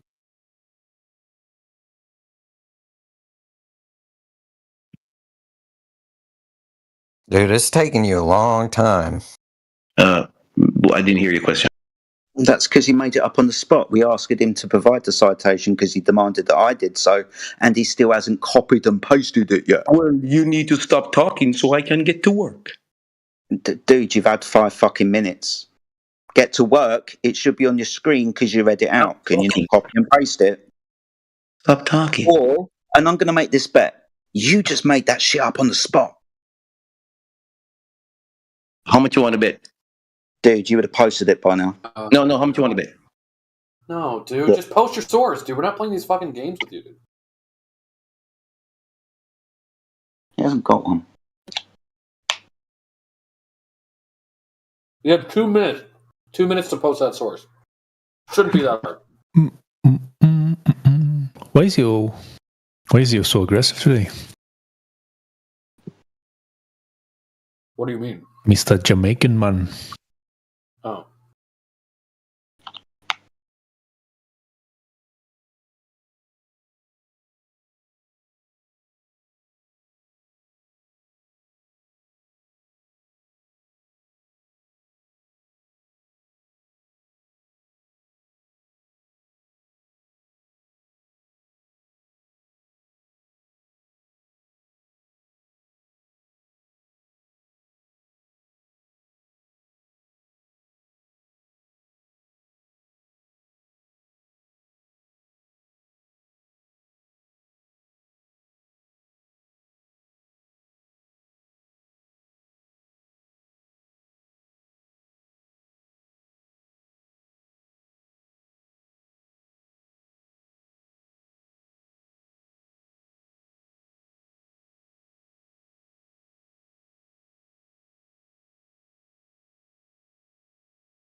Yeah, we're not talking about meniscus, and that's curving the wrong fucking way, you idiot.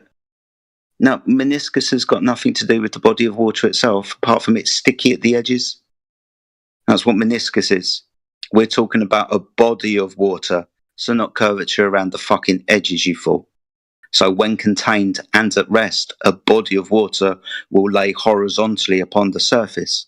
That's why it's used as a horizontal reference tool for things like building and engineering. Plumbing, for example. You understand how flow works, don't you? Why am I asking these questions? Of course he fucking doesn't. Yeah, I do know, and you are very afraid. Not afraid. Yes, Sorry, you are I'm not afraid because you keep muting me. You're afraid. I've not muted you once. I'm not afraid of you. Why the fuck would I be afraid of a retard who doesn't understand what a logical syllogism is and then jumps up and down when he thinks he's made one when his fucking conclusion's baked into his fucking premises? You idiot. Not afraid of you. You just learn what logical syllogism is. At the moment, my friend, what I'm doing is playing with my fucking food. That's you, my food. I'm playing with you. Break. You didn't even know the Earth was a closed system. You just learned that today from me. And yet you still haven't posted. Yet you still haven't posted your source in SideChat. Where's the source? Still waiting. Stay until he posts that. Yeah, I mean, well, I don't have all night. I mean, I don't have that much time. Oh, but you should stop now. You're embarrassing yourself. And you got bill me $500.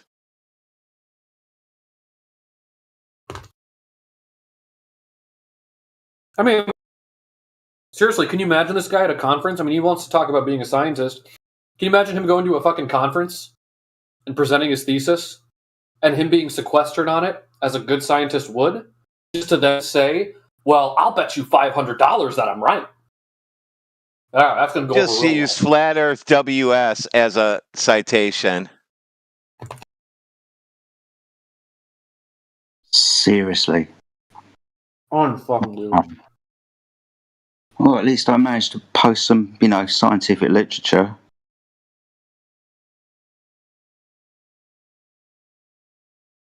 Yeah, Jedi, I believe I timed you. I think that took about 8 seconds. And his first one is about water meniscus. So just letting you guys know. Yep. I mean, that's not what we're talking about. Let's see if he understands. Was it just going to be more coping? No, you're coping. Let's see if you understand. What's the molecular makeup of the meniscus? Meniscus happens because of the air pressure over the surface of the water. Yeah, but what is it made of? Oh, that's it. You remove the air pressure, you remove that water drop. Of course. You lost. Yes. No, you lost. We all know of the symbiotic relationship between air and water. Everybody knows about it. The point is that water is curved at the top, on the side, on the bottom, around it, inside of it. Called air pressure. Curves. Pressure. Water so curves. Small, it's pressing on all sides. Curves. Yeah. Curving down because the air's pressing on it. You're right. So you admit water curves? Yeah, water does curve. Absolutely. A little drop of water, of course, when it's that small. What about the ocean? When there's high tides and low tides, you don't believe in those? You don't believe in. I believe you weren't up yet. We're waiting for Robert with his meniscus. Yes, meniscus is made up of the same molecules as the rest of the water. So the end for you. No, the end for you. I removed the air pressure and your water droplet turned into gas. No more gravity. The end. No, water is curved. The molecule is curved. I don't give a shit what you think. Really? Oh, really? You remove the air, water still curves. No, it turns into gas. And it's curving. You're an idiot. You really are a fucking retard. You know that, right? You don't know science. You know that, right? Sorry. Hold on. What happens when you remove the air to a body of water? What happens? If you remove the pressure. Yes. What happens? It evaporates. Yeah. Okay. Just shut up then. No. It's still curving. Water molecules curve. Thank you. Steam curves. Steam is water. It's curves. Come on. Go back to school. Go back to school. Go back to school. Sorry. So the 3 references that I posted are from the hyperphysics textbook and from pre-K learning. So from kindergarten to university, we understand that water lays horizontal. That's why it's used as a horizontal. Water curves. How it lays is irrelevant. Oh no, we're talking about how it lays. Ability to curve. We're talking What we're about talking how about. they- No. How it lays talking about the is surface. a He is simple. really an idiot. The guy is No, really an idiot. Listen, He's a simple-minded. You are simple-minded. he's an idiot. He is a complete idiot. Water can form around any object given the Don't right ever speak in conditions. front of people ever. Don't pretend to be a physics guy either. The only time I speak like Stop this when being I a speak to you guys, pretender. because you guys curse a lot. You Stop say a lot of being bad a words. pretender. You're obscene. You're obscenities. That is the reason why I speak like this. You guys invite this because you're obscenities. No, I You just don't tolerate you need to be able to. You guys just learned about logical syllogism, right? You just learned about that. He's done that. You He's just done that learned for the about it. 10th time now. This is weird. No, He it's asked true. me to You just learned about it. You just did. Excuse me. Why did you not provide one? I did provide one. Okay, so let me ask you this. Why was your conclusion baked into your premise? The conclusion is that the Earth rotates around the sun. Sorry, why was your conclusion baked into your premise, specifically premise number 2? What? Why was your conclusion baked into premise number 2? It wasn't. It was. It wasn't. The Earth is a ball tilted at 23.4 degrees. Yeah, it is. Yeah.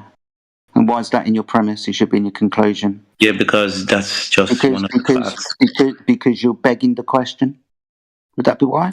No, when a ball is tilted on its axis and it's going around an object and it's going around an object that's not moving, you create a 24-hour sun at the bottom of it. That is your logical syllogism. That's not. Yes, it is. You just don't like it. Notice what the guy said. He said, "Oh, because Earth is 70% of water." Prove that, by the way.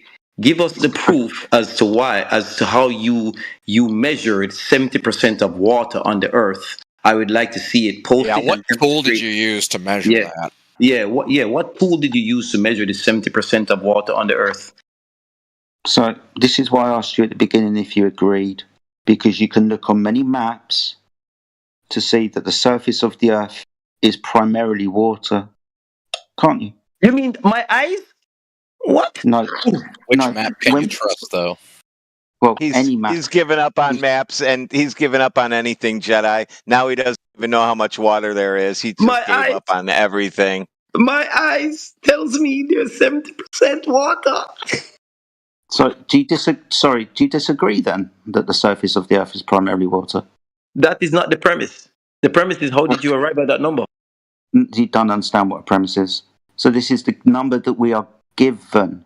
We're given this, that the surface of the Earth is primarily water. And you trust them. Dude, at the moment I see a lot of water around. We travel over it all the time. We travel over it all the fucking time. And you trust them? Oh, it's an idiot. Listen to his little victory. It's like no, it's a victory. A victory is a victory. A win is a win. We rely on maps. Sorry, do you disagree that the surface of the Earth is primarily water? Yeah, it's probably best you shut up, innit? No, it's facts. A win is a win. Thank you very much. Sorry, you don't agree that the surface of the Earth is primarily water? I will come back tomorrow and do some more damage. Have a nice day. Okay, fuck off. Right, who else disagrees that the surface of the Earth is primarily water? Show me one map that shows that. Most maps, in actual fact, all nautical maps. Excuse me, all nautical maps.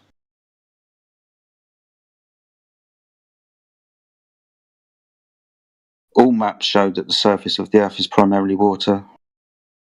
That would be the stuff that is in between the land, or that's seas and oceans.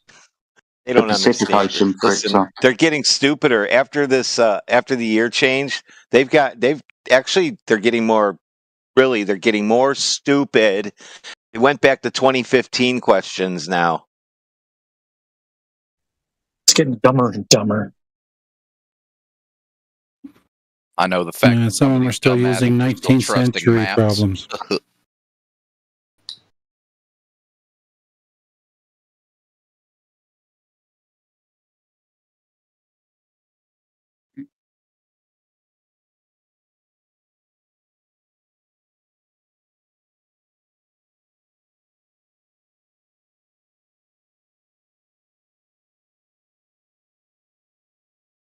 The reality is that they measured the Earth flat to create the globe in the first instance, measured flat, navigated flat, aviated flat, and practically used as flat. And we're told that over 70% of the known surface area of the Earth is water, and we all know what water does when it's at rest. And if you What don't, tool did they use to measure it, though? I have no idea. That's not us. That's what you're taught. So surveying that it's theodolites, lasers, signal transfer, UHF, VHF, microwave. Would you like more? You understand what surveying tools are, right? A theodolite, for example. Sounds like NASA trickery to me. No, it's a surveying tool.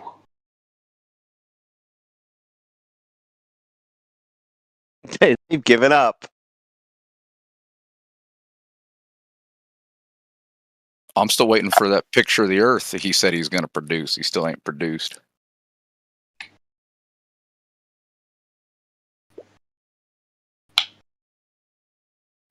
How would I produce a picture of the Earth?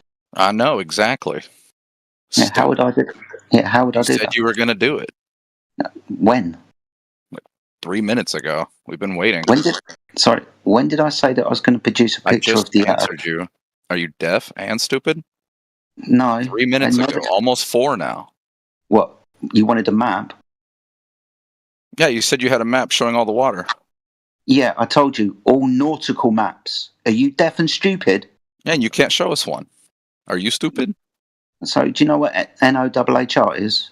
Used for navigations of the water. Buddy, you're not going to talk yourself out of this. You haven't produced anything yet. Fucking hell, I don't need to. You're just a fucking idiot. You're denying maps. Any fucking map. Dumb fuck. These people are getting worse. They are. Can't believe it.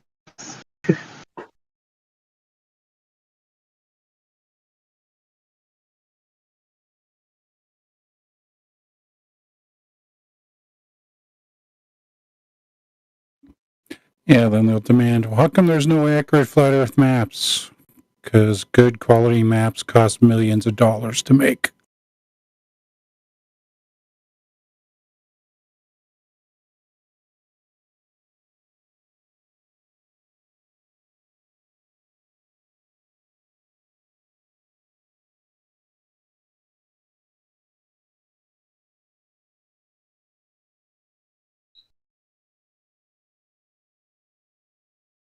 Radwin, your own source proved you wrong. What's up with that, buddy? Oh. I just want you to think that when the moon's overhead, then the tide is high, and it's not how it works. But why'd you post that source? I told you tides are long period waves. That's all I had to tell you. You told me to define them. That's what they're defining. No. I asked you how to predict it. Almanac. Yeah, but your own source says otherwise. Fucking grandpa fuckface. How you doing, man? What the fuck? Well, this guy just posted a source that contradicts him. I don't get it. Wow. So how do you predict them with the moon? What do you do? Well, we first have to agree that it's caused by the moon. No. Okay, I'm going to agree it's caused by the moon. So how do you predict them with the moon? Well, you'll figure out how far the moon is from you. At a certain then the tide is high or low. I'm giving you moons and gravities and all that shit. Now let's do it. That's all I wanted, you to give me that. Okay, you got it. Now you can't do anything with it. What do you mean I can't do anything with it? That's how people predict tides. No. Oh. No. It's not how people predict tides, you idiot. So how did they do it? Tell me. That's why I had to get him on the air here. Go ahead, Jack. That's what I'm asking. You're saying that's not how they do it. You tell me then. No, I'm not going to fucking educate you. What the fuck? No, you're not going to do it? Oh, okay. No. Is it because you don't know? Oh, no, it is. I do know. Oh, you just don't want to tell me. I got you. Yeah, I definitely don't want to tell you. Your girlfriend's at another school. Okay. She goes to another school. I get it. Wow. I'll tell you what, I'll try and help you. Do tides go in cycles, do they? Say that again? Do tides go in cycles? Yes, they do. Okay. So you understand it's not a prediction that we're doing, it's a post-diction. How so? You could predict what the tide is going to be tomorrow. How's that a post-diction? Based on what it has done before. Okay, so show me that. Prove that. Okay. You're saying it's only based on what it's done before? Yeah. Okay, show me that. Okay.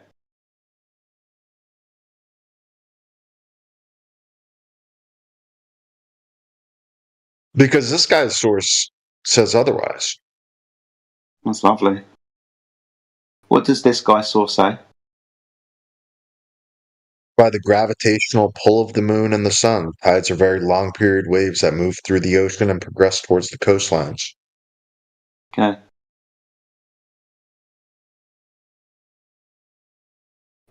Let's see if I can find it, being I'm now vaguely interested. Give me a minute.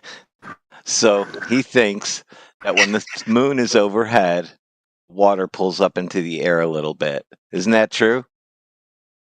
What do you think? No. Do you not believe in gravity? I do not believe in gravity. That's correct. So why, when you drop a pencil, does it fall? More dense than air. Yeah, but the air Go the above it damn is thing. equally as dense as the air below it. Why does it go down instead of up? Because the air above that other air is even more or less dense. Can So you it can't prove that? go up into it. Yeah, it gets less dense the higher you go. It's cooler up there. Can you prove that? Yeah, go up and take a temperature measurement.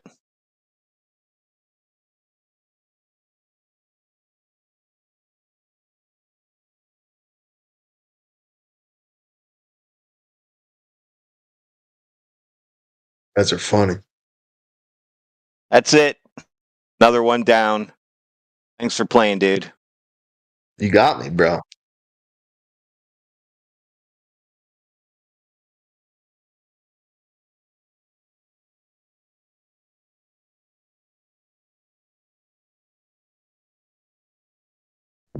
Is every body of water affected by the moon?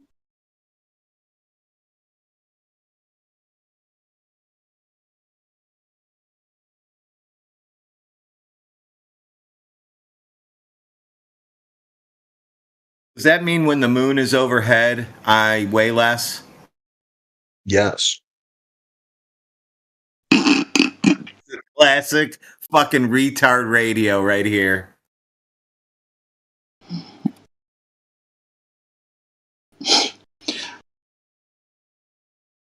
Oh, dear me.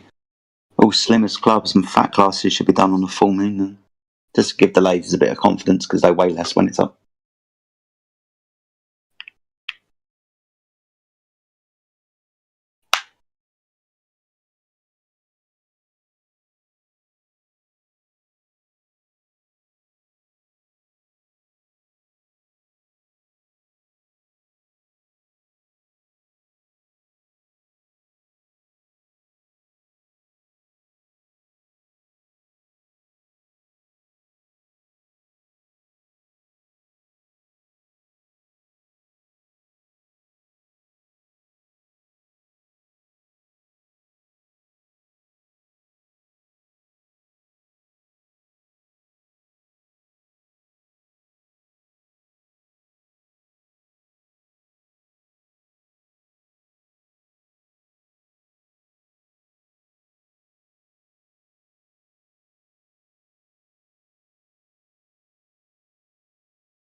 Well, we had a full moon couple days ago.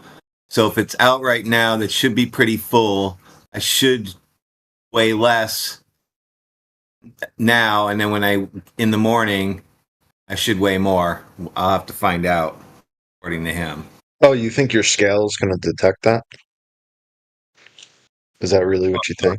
Undetectable is what you're saying, then. Explains a lot, actually. So it's undetectable.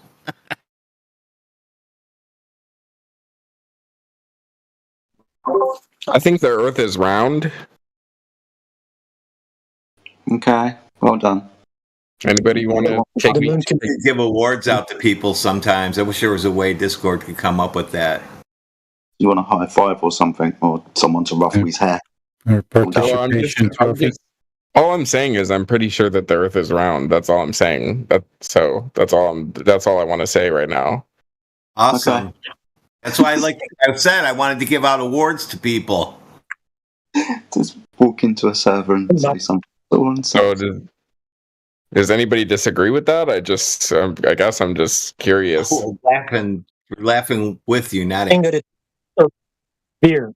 What are you actually saying? Spherical or round? Like round, like a bowling ball. Oh, okay. So Not round. Spherical.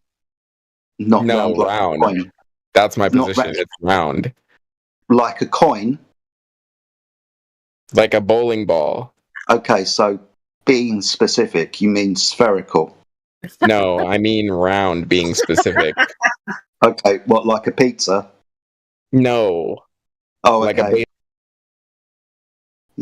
So, you're an idiot. Wow.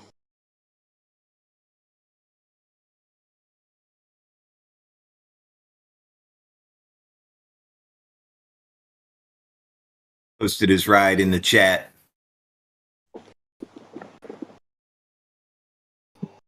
Is Jeranism a CIA plant or what? Don't know. Did you guys look up to him? No, never looked up to him. Who do you look up to? Anyone? Look up to? Yeah, anyone or no? What do you mean look up to? Do you mean respect? Yeah, who you take inspiration from, whose ideas you respect. Joe Biden. Joe Biden. You're a big Biden fan. That's pretty cool.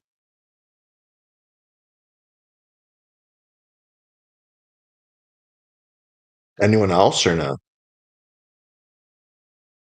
Just Joe and his dog, I guess, if they still have one.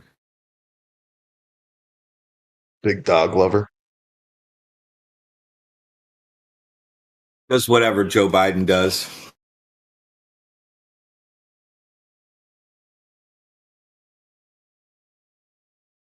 That's how a troll works, my friend. No, I already added a note. Biden lover. Beautiful.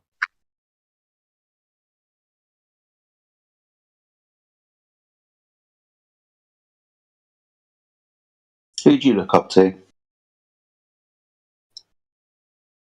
I look up to Donald John Trump. Okay. What about you? Cristiano Ronaldo. Oh, he's a beast. Mm-hmm. What about LeBron? You a big LeBron fan? I look up to LeBron. Yeah, no? I don't really watch American sports that much. Even though LeBron was in a picture wearing a dress, you still look up to him? He was in a dress? Let me see that. This isn't the place for that. Share your LeBron dress pics. Nope. LeBron cross-dressing pics. You'll find him on Twitter. Just go ahead and look. Right now.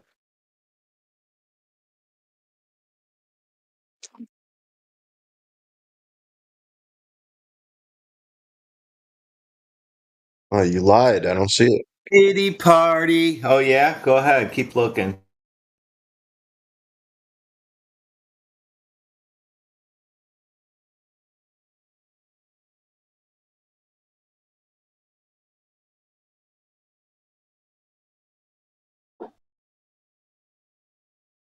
That's your best globe proof?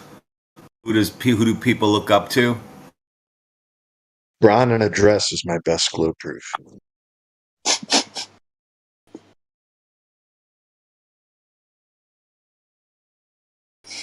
It's better than most. So I don't know what happened in the past month or so, but I think we actually broke these people.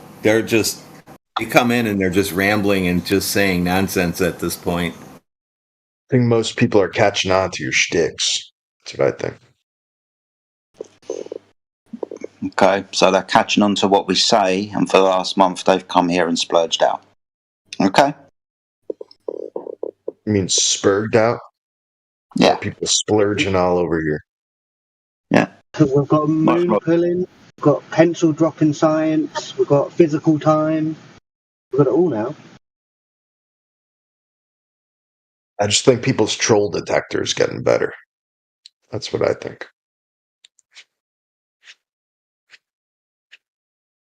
Well, we had you pegged when you came in. See? Yep.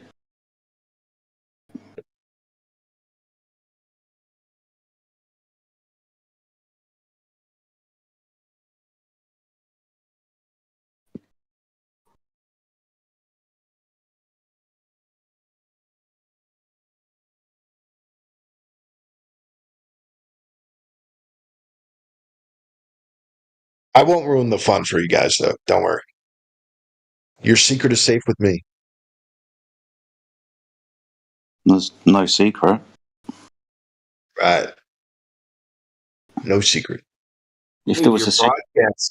No. You're right. Right now, you getting smoked in here. There's no secret, guys. That's right. Otherwise, we wouldn't. If there was a secret, we wouldn't be in here. I know. There's not. That's what I'm saying. I'm agreeing. Yeah, good. I slipped for a second. I didn't mean to say that.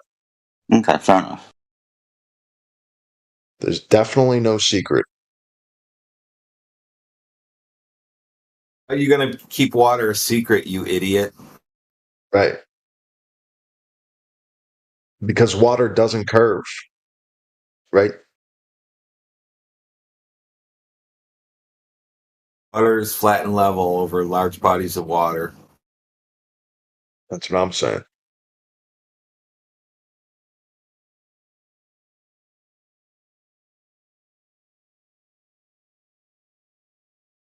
Well, we live rent-free in Robert's brain now.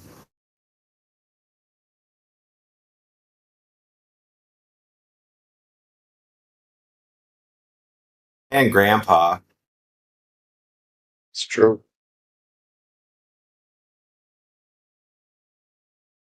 It's nice to have people always thinking about us.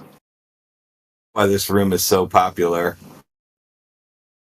That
All right, you know what? Let me ask a real question.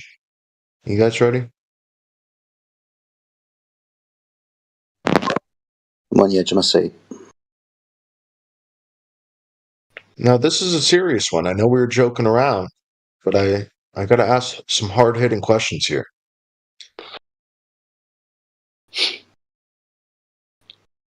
Wait, would you want some introduction music? Just get on with it. What kind of sushi should I order? Yeah, for fuck's sake. And I would actually appreciate some intro music, just so you know. So maybe for next time you could cue it up, and I'll give you a bigger warning that I'm going to start talking. Is that okay? I don't. Was that a serious offer, or were you just joking around? Oh no, I was fucking around, mate. Oh, okay. I gotcha. Yeah, a little bit of sarcasm. I gotcha. But I would appreciate some music. So I'm just putting that out there if anyone cares or whatever.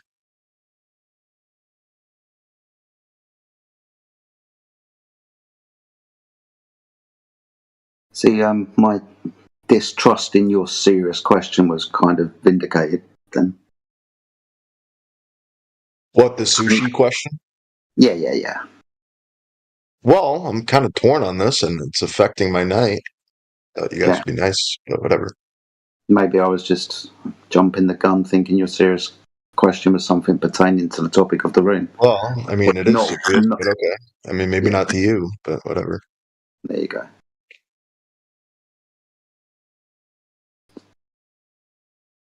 Guess that trust has been broken. Next time Does you have anyone know what Kanipyo is? Kanpyo? Any good? Sushi.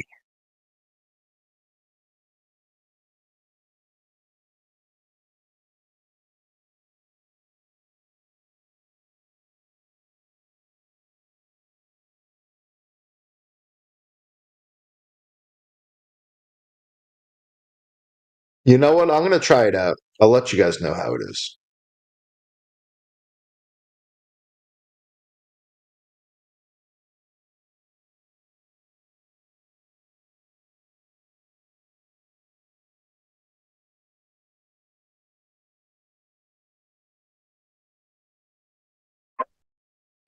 So we've had some suggestions for your introduction music. Oh, yeah? Yeah. Let's hear it. So clown music, you know, circus music. Give an example. Yeah. Can you play it? No, I can hum it. No, I don't want to have humming as my introduction music. That's not fun. No, I know. I mean, if you wanted the circus music, I would go and get a recording for you if you really want that to be played every time that you come in. I was just giving you a taste of what it was. So I would like that. I would Okay. appreciate that, actually. No worries. Maybe somebody will be able to sort that out. I will get onto our resident DJ, Creation Bear, see if he's got some clown music. Who's the DJ? Creation Bear. Croatian bear. So he's just a big, burly Croatian. No, creation, not Croatian. I see. You could play taps for him, did I? Oh, I like taps. Type this in: Taps by Maynard. I would appreciate that.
Just an update for you guys. I'm still trying to figure out the sushi situation.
Well, I'm just wondering if I'm coming through clearly.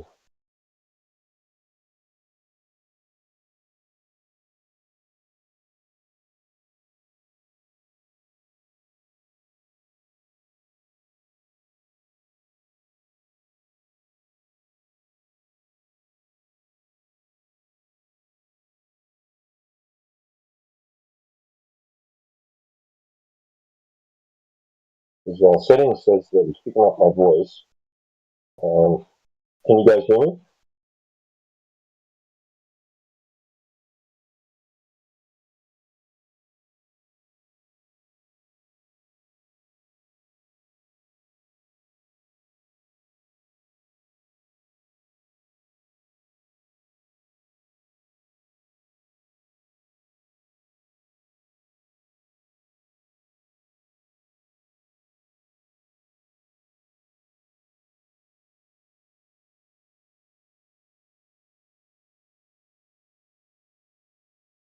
Hello? Anyone home? Yeah, I can hear you kind of muffled. It's muffled. Yeah, just a Like, wee if bit. I go like this, is that any better? Ever so slightly. No, okay. Alright, this isn't doing what I thought it would do. Never mind. Okay, thank you. That's good. Aye, aye.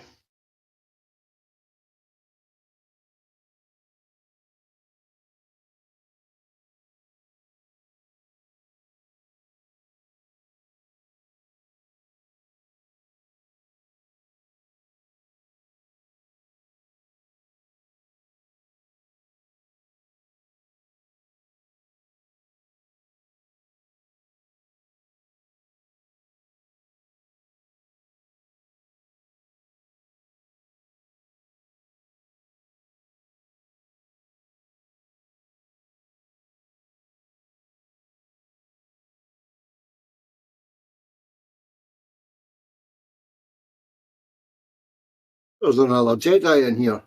Why is there not some big old lightsaber battle going on?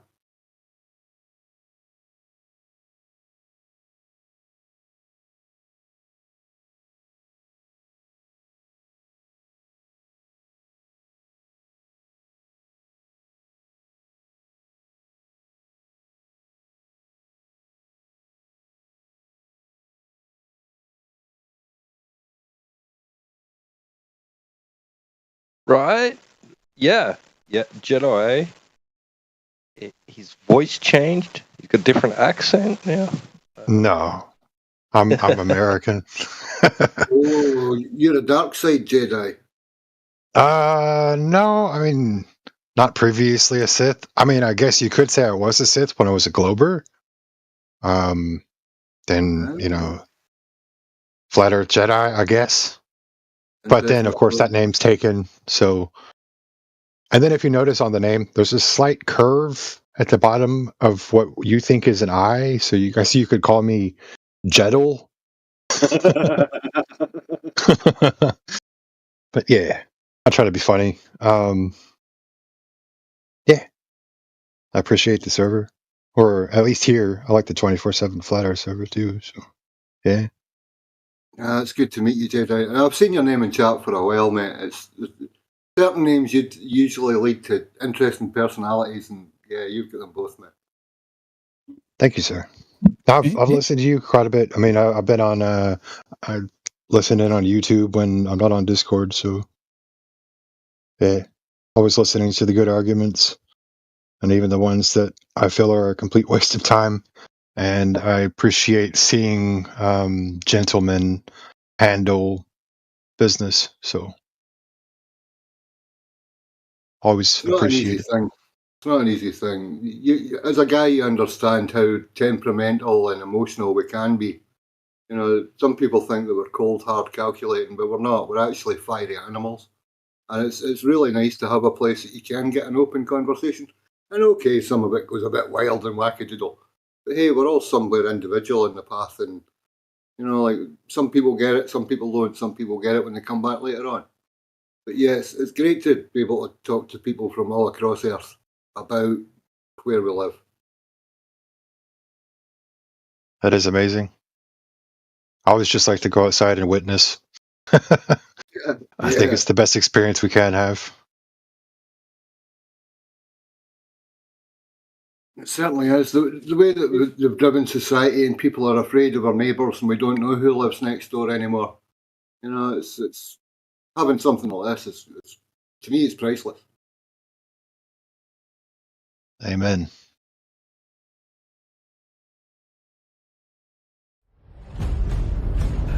You're watching 24/7 Flat Earth Discord live.